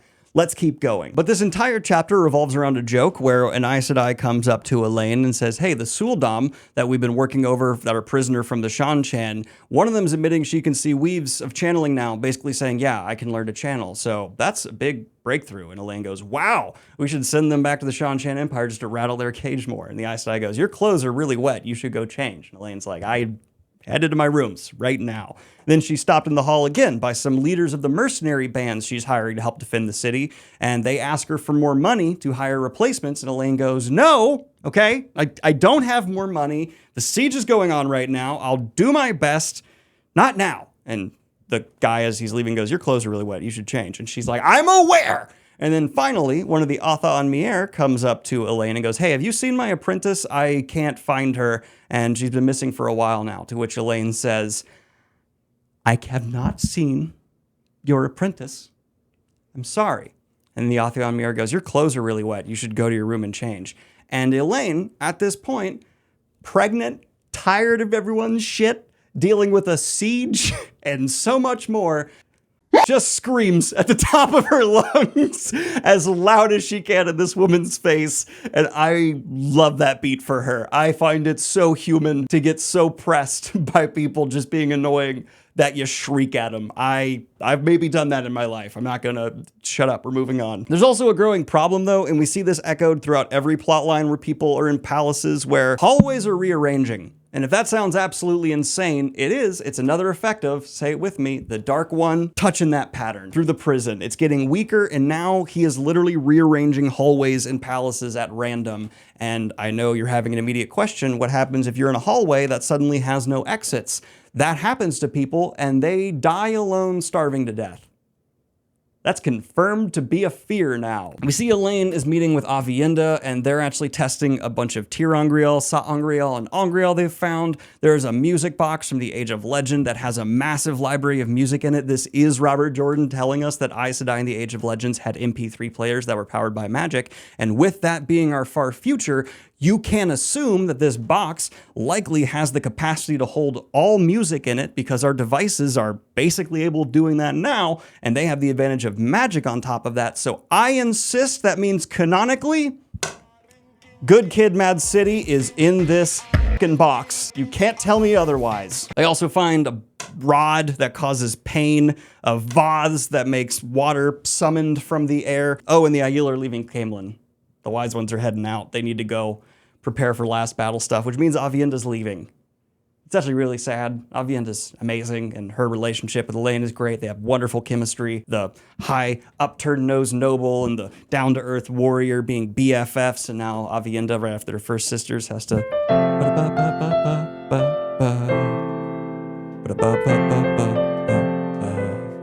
I'm glad we both got to igloo him. And then she bounces. But if you remember, there's that sketchy dark friend who saved Elaine from a faux assassination attempt in the last book. Elaine has started seeing through his shenanigans and has hired a man to hire a man to follow him. And this is when we meet Hark, the best street ruffian in all the streets of Camelin.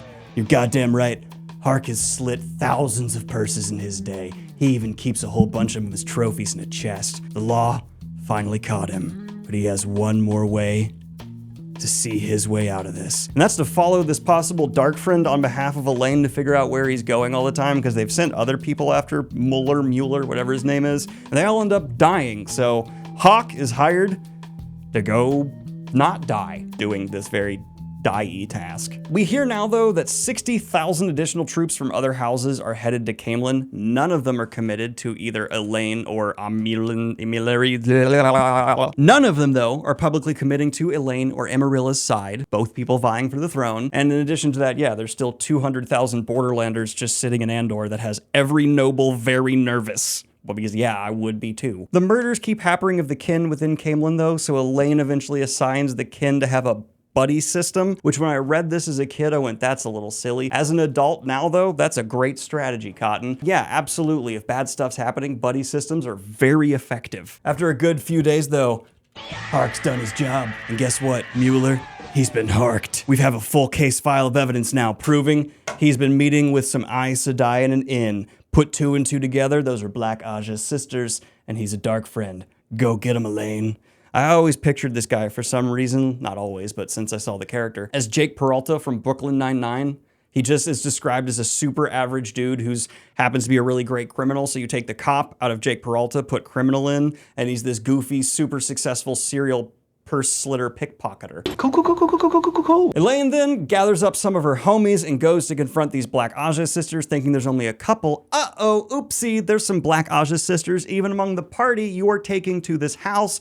They get reversey doozled. Elaine in an ambush. The Aes Sedai that were with her that were actually good, murdered. And there's actually even some killing amongst the Black Aja sisters. And they now need to get Elaine out of Camelin. And at the same time, maybe by pure coincidence, I doubt it, the armies outside Camelin start attacking extra hard. Though this trap bad. And the warders that are outside the house that Birgitte is chilling with while this confrontation's going down, because don't bring your warder in to fight Aes Sedai, they'll just get killed. They go crazy, run into the house telling Birgitte, oh, their Aes Sedai just died and those warders got bloodlusted, and in her head, she feels Elaine pass out. The Black Aja, though, do not know that Elaine has this female warder, and so they just start walking her out of the city real confident. Birgitte, she knows she can't take on all these Black Aes Sedai, right? That's beyond her. She has a bow and arrow, hunter for the horn, but they're channelers. So she intelligently goes back to the palace and gets all these Atha on Mier and Aes Sedai that have been training and practicing together and makes a very good point. These deals and negotiations you've been trying to do with Elaine about getting some land in Andor, yeah, none of that'll happen if she's managed to be smuggled away to be killed, so we're going to now open the gateways she's been teaching you and all these other Aes Sedai have been teaching you to a location I specify because I can feel her, and we're going to ambush the Black Aja, and that works out perfectly because the Black Aja could not see that coming. Who would have known the person you kidnapped literally had a GPS tracker mentally with a hero of the horn? And so, yeah, double reverse Uno card, a bunch of soldiers, because they actually take soldiers from within the city, sparing them at a very bad time, pour through gateways to confront the Black Aja sisters, massacre that party after Birgitte Silverbow talks the Atha on Mier, wave binders into using the power, and they free Elaine, and then they realize they have a great opportunity because Robert Jordan's a veteran and knows military strategy. And the people who are suddenly pressing the city have remained pretty strategically spread out. But in this big push, they crammed all their forces up tight against the city walls of Camelin. So Elaine's army just got a bunch of soldiers outside the city. Let's flank them. So they just press in on the soldiers that are trying to break into Camelin. And I don't know if you've studied the battle where Hannibal was able to press the Romans and just annihilate their forces, but that starts happening to the rival noblemen's people. And after a little bit of time, they surrender, represented by these guns coming out of portals to show, you better stop. And Elaine, after this victory and her rival being defeated, has enough noble houses pledged to her to secure the crown of Andor. And one of the last thoughts she has is how long until the last battle's gonna start? Because they have a lot of work to do. And you're goddamn right. Time for the last plot line. And that, of course, is going to be the plot line with Randall Thor, where I'm actually gonna start with a little bit of a meeting happening with the Forsaken. We see the remaining Forsaken that are still alive gathering. Moradin, who we now know for sure is respawn of a Shamael. Fun fact, in my constant saying I was lying to some people who had only watched the show joke within the watch-alongs that'll not be continued now because the show is canceled. What I was saying is repeatedly like, Shamael sucks, what an idiot, loser. Actually, he's the scariest goddamn Forsaken when he comes back as Moradin, because in the books, he's insane when he's in Shamael, so he's not super effective because he's been loose on the world for so long, his mind's gone. But here he comes back very capable as Moradin, and he's the nameless of the Forsaken for good reason. Including him, we also have Grendal, who's the sexiest of the Forsaken, aside from Lanfear. We have Lanfear brought back as Sindain, who's less powerful. We also have Mogideon, who was freed and is now under Moradin's control. Demon Dread, Arengar, who is Bathamel brought back to life, who's posing as Halima next to Egwene, Cimarog, and Masan. And in this meeting, they kind of all get their marching orders from Moradin, and for the first time after it's kind of made clear that Halima, Arengar, wants to sleep with Grendal, they're given specific orders that Rand, leave him for Moradin, but Matt and Perrin, they need to be DEA dead. So All these people are going to be trying to kill Matt and Perrin now. But we see in the state, in the countryside of Tyr, Rand is having a good day. You know why he's having a good day? Because he's talking to Loyal, who's trying to get all the details he's missed from Rand for his book, scribbling down all the amazing things Rand's been involved in. And at the same time, Logain shows up and says, hey Rand, still smiling because not only can he channel again, but it's cleansed now. What? Taim? Probably a dark friend. You should trust me on this. He's bad. To which Rand says, you're probably right, but that's your problem. I get you want to be hands off with the Black Tower, Rand, but you put him in charge, my guy. But something very funny happens. Remember a long time ago when Rand dropped a couple of Ogier outside Emond's Field to find Loyal right after Loyal left with Perrin to find Rand, which he's here with now? Aerith and Loyal's mother, the Ogier he dropped off, along with Elder Hammond, finally arrive, and Loyal gets married to Aerith. And he immediately loves her so much, and it's so wholesome. And despite having before only want to follow Rand and go on all these great adventures, despite him being a scholarly guy, now all of a sudden Loyal's like, man, I got a wife, you know? He also has a meeting with his wife, Elder Hammond and Aerith, where they talk about the Book of Return. And this is some deep cut lore for Wheel of Time. And this is for the super nerds. A lot of people kind of miss this stuff. I'm gonna dig into it. This book contains constructions for the Ogier to go back from whence they came. Where did they come from? Not Earth. Does that mean they're aliens or does it mean they're extra-dimensional beings? In my head, Robert Jordan already checked the box of extra-dimensional beings with Aelfin and Eilfin. And so I think this means they're aliens because they specifically, when this book is discussed, have notes about going back to the other plane they're from, and they speak about it as if it's just another location in this universe, and they talk about how they leave and come back to Earth every time the wheel turns, and they just are here to help defeat the Dark One when it's required. But before this last battle, because things aren't looking great, some of the Ogier are considering opening the Book of the Returned early and dipping. Loyal? Being loyal? Did you expect him to take this? Don't be a pussy.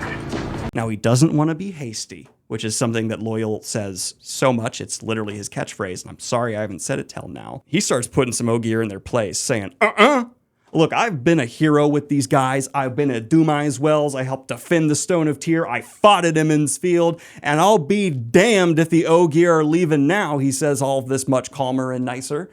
And so we see a future conflict building there within the Ogier. Yes, in my head and in my literal actual read of the series, Ogier are aliens. This has never been confirmed or denied, though it would make sense that their steadings, those areas they have to return to like rejuvenate, are somehow an atmospheric thing, though that's stretching it.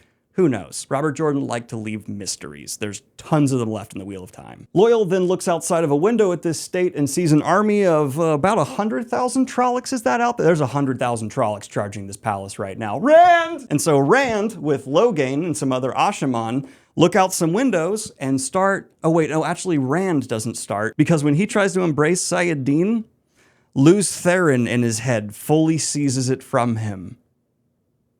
The mad voice in his head has the full power of the Dragon Reborn at his disposal. And Lews Therin, in Rand's head right next to Logain, starts deploying the full arsenal that the prime trained in the Age of Legends dragon had at his disposal. And Logain starts learning a lot because he's looking at the weaves that Lews Therin's doing from within Rand, and oh, there's a thing called death gates, which is Robert Jordan looking at gateways and going, but what if lethal? Because not only are they so sharp they can cut like an atom, if they open inside you, you just split in two. They can bisect you. But on top of that, what if we just lit them on fire, right? What if we just gateway fire death, or even just like opened a massive one and pushed it through an army, and the other side of that gateway is over the ocean? So Rand does that on a scale to a point where hundreds of thousands of Trollocs are going to end up dead, as well as activating other beams. Let's just read, shall we? Drawing a deep breath, Rand gripped the casement on either side of the window against the dizziness that would come. The dragon's golden maned heads and the back of his hands seemed to writhe and reach out to seize the power. His head spun as Sayadin flooded him, icy flames and crumbling mountains, a chaos trying to pull him under, but blessedly clean. He still felt the wonder of that, His head spun and his stomach wanted to empty itself, the odd illness that should have gone with the taint. Yet that was not why he clung to the casement even harder. The one power filled him, but in that moment of dizziness, Lews Therin had seized it away from him. Numb with the horror, he stared at the Trollocs and Myrddraal racing toward the outbuildings. With the power in him, he could make out the pins fastened to massive male shoulders, the silver whirlwind of the Affiant band, and the blood-red trident of the Cobal, the forked lightning of the Gremlin, and the hooked axe of the Algol, the iron fist of Doman, and the red blood-stained fist of the Koman. And there were skulls. These were all just names of various Trolloc tribes that Rand should not remember, but Lews Therin absolutely would. They neared the outbuildings, where swords were beginning to thrust through the thatch as the Saldeans tried to cut ways onto the roofs. Thatch was tough. They would need to work desperately hard. Odd the thoughts that came when a madman who wanted to die will kill you in the next heartbeat. Flows of air pushed the casement in front of him out in a shower of shattered glass and fragmented wood. My hands, Lews Therin panted. Why can't I move my hands? I need to raise my hands. Earth, air, and fire went into a weave Rand did not know, 6 of them at once, except that as soon as he saw the spinning, he did know. Blossoms of fire. 6 vertical red shafts appeared among the Trollocs, 10 feet tall and thinner than Rand's forearm. The nearest Trolloc would be hearing their skulls whine, but unless memory had been passed down from the War of the Shadow, they would not realize that they were hearing death. Lews Therin spun the last thread of air, and the flyer blossomed. With a roar that shook the manor house, each red shaft expanded in a heartbeat to a disk of flame 30 feet across. Horned heads and snouted heads flew into the air in pinwheeled arms, booted legs, and legs that ended in paws or hooves. Trollocs 100 paces and more away from the explosion went down. And when some got up again, even as they were spinning those webs, Lews Therin spun 6 others, spirit touched with fire, the weave for a gateway. But then he added touches of earth. So and so, familiar silvery blue vertical streaks appeared, spaced out, not far from the manor house. Ground Rand knew well, rotating, not opening, but the misty back of the gateway. 4 paces by 4, rather than remaining open, they rotated shut again, opening and shutting continuously. And rather than remaining fixed, they spewed toward the Trollocs, gateways yet not, death gates. As soon as the death gates began to move, Lews Therin knotted the webs, a loose knotting that would hold only for a few minutes before allowing the whole weave to dissipate and begin spinning again. More death gates, more blossoms of fire, rattling the walls of the house, blowing Trollocs apart, flinging them down. The first of the speeding death gates struck the Trollocs and carved through them. It was not just the slicing edge of the constantly opening gateways. Where the death gate passed, there simply were no Trollocs remaining. My hands, the madman held. My hands! Rand slowly raised his hands, stuck them through the opening. Immediately, Lews Therin wove fire and earth in intricate combinations, and red filaments flashed from Rand's fingers. 10 for each fanning out, arrows of fire. This, he knew. As soon as those vanished, more appeared. So fast they seemed to flicker rather than actually go away. Trollocs struck by the filaments jerked as flesh and blood, heated in a flash beyond boiling, erupting, jerk and fell, holes blown entirely through their thick bodies. Often 2 or 3 behind fell, victims as well, before a filament died. He spread his fingers and moved his hands slowly from side to side, spreading death across the whole line. Blossoms of fire appearing that were not his weaving, and death gates slightly smaller than Lews Therin's, and arrows of fire that must have been Logain's. The other Ashman were paying attention, but few would be where they could see those last 2 webs spun. But this takes us to a rather awkward moment where once the battle is done, and that entire army of Trollocs is all but eviscerated, Lews Therin won't let go of saidin, and Logain's sitting there next to Rand asking him, "Why are you still holding the power?" he asked suddenly. "And so much of it. You're trying to show me that you're stronger than I already know it. I saw how large your death gates were compared to mine, and I'd say you're holding every drop of saidin that you can safely." The certainty caught everyone's attention. Men tucked their knives away and leapt down from the table. The bond, suddenly so full of fear, it seemed to throb with it. Harlan and Nanela exchanged worried glances. They went back to staring out the windows. They did not trust Trollocs to be dead until the corpses were 3 days buried. Olivia took a step toward him, frowning, but he shook his head slightly, and she turned back to the window, though her frown remained. Rand, of course, tries to make it seem like, no, it's not a madman in his head holding saidin, but people can definitely tell something is absolutely wrong. And finally, he gets Lews Therin to agree to let go. by making a promise. We can die at Tarmangaiden, Lews Therin said, and suddenly the power drained out of him. He released, Loghain said, as if he were suddenly on Cadsuane's side. I know, she told him. He whipped his head around in surprise. Min can deal with you in your own way if she wishes, Rand said, starting for the door. But don't threaten her. Yes, he thought. We can die at Tarmangaiden. So, yes, Sayadin is cleansed, but if you haven't realized, Rand's already well down the tainted path, and on top of that, Lews Therin in his head is not some manifestation necessarily of madness. This thing inside of him is disseminating information, even showing him new weaves. Lews Therin's real, but Rand is also a little crazy. Two things can be true at once. After this is over, though, Varen leaves Rand. I don't have Brown, sorry. And she leaves him with a letter telling him to trust no Aes Sedai, even those that have sworn oaths to him. He immediately gives that letter to Cadsuane because Cadsuane and him are cool now. Fist bump. But Rand needs to meet with the Daughter of the Nine Moons. But we know the Daughter of the Nine Moons is with Mat, so who the hell is he meeting with? Oh, High Lady Suroth. There's a fake Daughter of the Nine Moons. Uh-oh. He's meeting with a fake Daughter of the Nine Moons. I wonder if it's a trap. It's a trap! But before we get there, one of my favorite scenes in the whole series happens, and not a single beat of action occurs within it. Lan sees how things are going, especially in the Borderlands. And he's the last of the Valkyrie. He knows he's the only person who can unite the once great scattered Valkyrie people to once again prepare to fight the Shadow one last time before the last battle. And he tells Nynaeve, I have to go. It's my destiny. I'm the king of Malkir. We've been married. We've had our time. I have to fulfill what I was born to do. And he has Nynaeve agree to promise to drop him in the Borderlands. But she gets a promise in return. He will not go alone. He will say yes to any man that wants to join him. Lan says, sure. I'm not going to make a big public display of this, but sure. So Nynaeve then opens a gateway for him. Lan goes through and realizes he's been dropped at the exact opposite side of the country he wanted to be in. He wanted to go kind of do it solo. Nynaeve, let me through. Nynaeve leaves. And we see Nynaeve starts jumping ahead of where Lan's going to have to go and finding the people of Malkir that have opened inns, assimilated to other lands, and starts telling them the Golden Crane flies. Lan Mandragoran's on his way, and goosebumps. The people of Malkir begin forming, and oh my god, we will pick up with this later. It is so cool.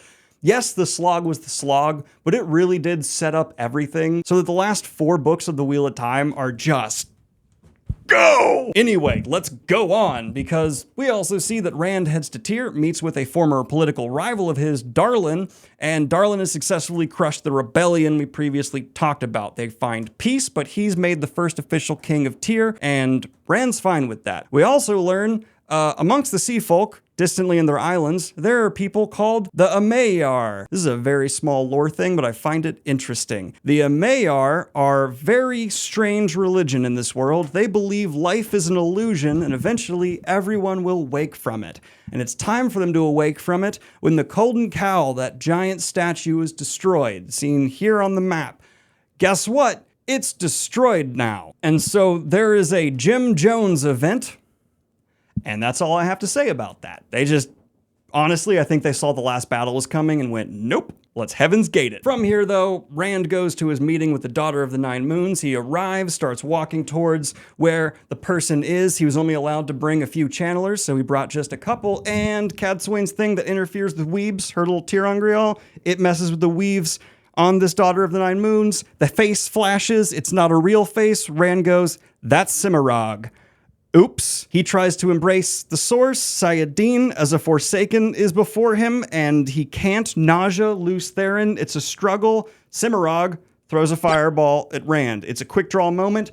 A lot of channeling fighting is actually quick draw moments, because once you're able to do balefire type stuff, it really is about who goes first. And Rand's not going first, and Min is with him right behind him. So desperately, Rand does all he can, and he brings the dragon scepter up to his face, and a fireball collides with him. And this looks bad, because a bunch more channelers begin pouring out of the estate that they were heading toward. Except Rand brought a specific few channelers. Because Cimarog, dangerous, but she's got like some medium strength channelers with her. Rand has Logain, incredibly strong. Nynaeve, one of the strongest channelers of ever. Cadsuane, one of the most experienced channelers ever, and very strong. And Olivia, that one who's said to maybe even be stronger than Nynaeve, is on standby. So I like to think that these channelers are like, haha, fireball, we got him, go guys! And then just a fucking 12-gauge shotgun to the face comes and just annihilates them, because of course a bunch of Rand's people are on standby, Maidens of the Spear, Aiel.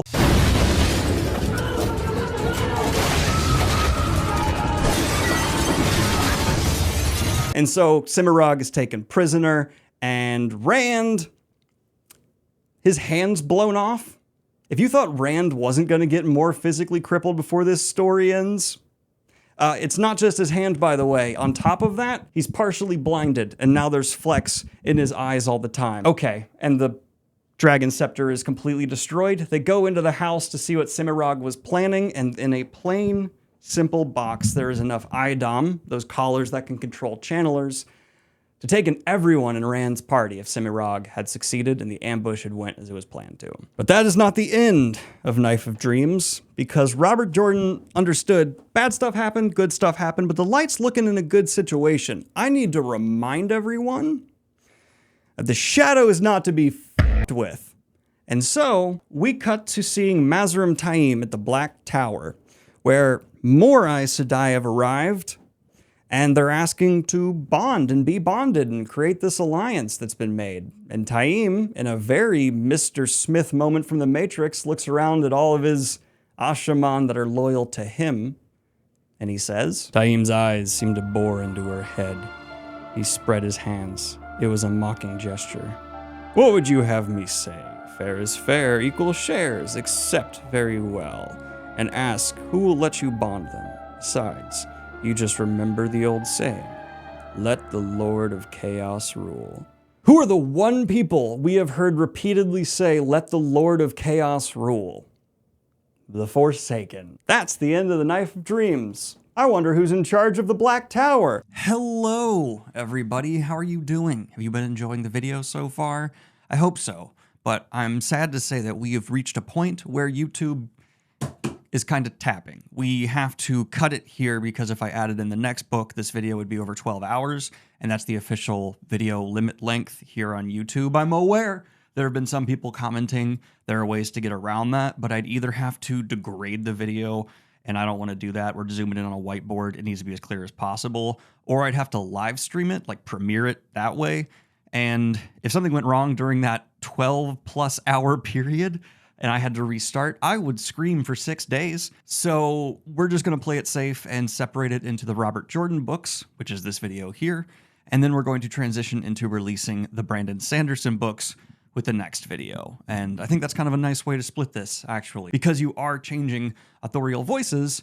And I also want to take a moment to talk about Robert Jordan here. Every single time I've gone through the Wheel of Time in my life, I have taken more away from it, whether it's new insights into character evolutions, lore building, pulling from the real world and history. The man was a master world builder, but more recently, in the wake of the show canceling, I've been looking more and more into just the man's life and who he was as a person. And he wasn't someone who shared all the personal details that made him who he was, but he said enough at times, especially about his time in the service, where as a fan, it's hard to avoid extrapolating those aspects he discloses about himself influencing his characters, whether it's Perrin fighting his inner animal and Robert Jordan having this story he tells about leaving a dead version of himself in Vietnam.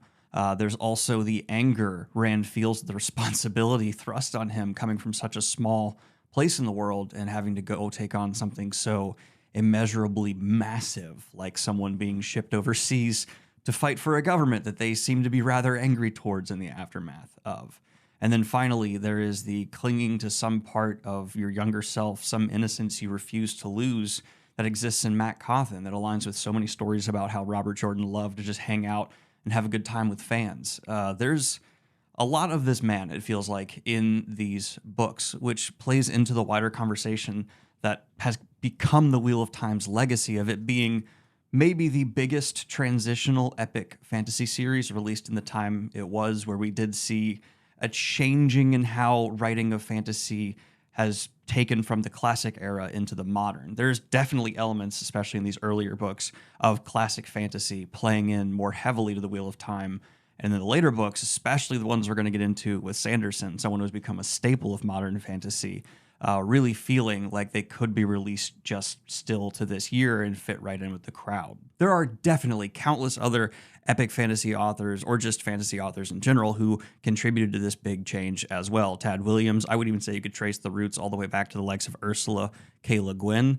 But it makes me very happy that, for hardcore fantasy fans especially, Robert Jordan is seen as the face of the great transition from the kind of semi-classic state of fantasy where you saw a lot more pulp into the modern state where, at least in mainstream, it's becoming way more accepted in pop culture and in academic circles. And I like to think that the Wheel of Time, in its own way, if it wasn't the big tree that caused it, certainly helped solidify the foundations that allowed the state of fantasy we see today to get these incredible record-breaking adaptations. It's not the sole cause, but it's certainly a massive contributing factor. It's a damn shame that the Wheel of Time adaptation did not work out.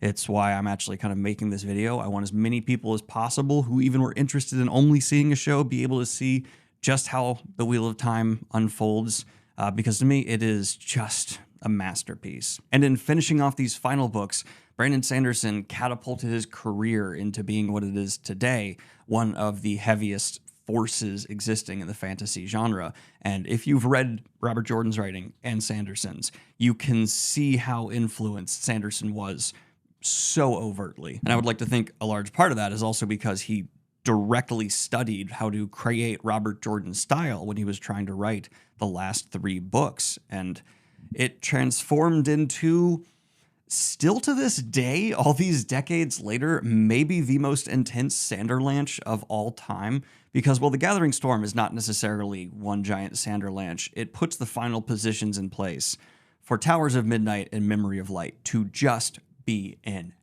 absolute avalanche. And that's going to make these next summary videos extra fun to make and edit. I'm going to be trying to do as many battlefield maps as my wrist will allow me to. And so hopefully 2 weeks from the day you are receiving this video, you'll receive the conclusion, the Brandon Sanderson books, part 2, and the complete story of the Wheel of Time. And then finally, last thing, I was going to wait to do this with the last video, but I want to just go ahead and give a gift to you all, because I don't know how much longer I can sit on it without it leaking. It's already out on Patreon. Shout out to Patreon homies for helping with the video so much. And I also I can't wait to hand it over to y'all. If you've noticed, there's been this beautiful map we've used throughout this Wheel of Time video. The best Wheel of Time map I have ever seen, personally, in my opinion. And it was made by this artist here. I got in touch with him and I asked, hey, can I share your map with my audience and then also pay for a new version of the map, where you overlay many of the key events from the last battle made in like these small little window styles, so that I can use it to demonstrate the last battle, which is happening in A Memory of Light, but also my audience can download it in high resolution and like use it as their wallpaper. Not merch. I'm not trying to charge anyone for this. It's just free high res in the description down below. And after paying for them, I got the licensing fee for that. And now, yeah, I can use it in this video, and I can also hand that version out to you all to download and have. So if you just want to see vague spoilers for the last battle, where you're not going to be sure what's going on in these art, or you've seen it, you love it, you just want to have that art now, it's available. Just go over to danielbgreen.com. We have also, obviously, as you've seen, Wheel of Time merch there as well. But in addition to that, there's just going to be a download link for a free super high-res version of this map for you all to use however you want. So I'll see you again in 2 weeks. Like and subscribe if you have not already. Hit the Patreon if you want to support what I do here and get more videos like this. Hopefully the Greenbone saga getting summarized next, early in the future. Peace.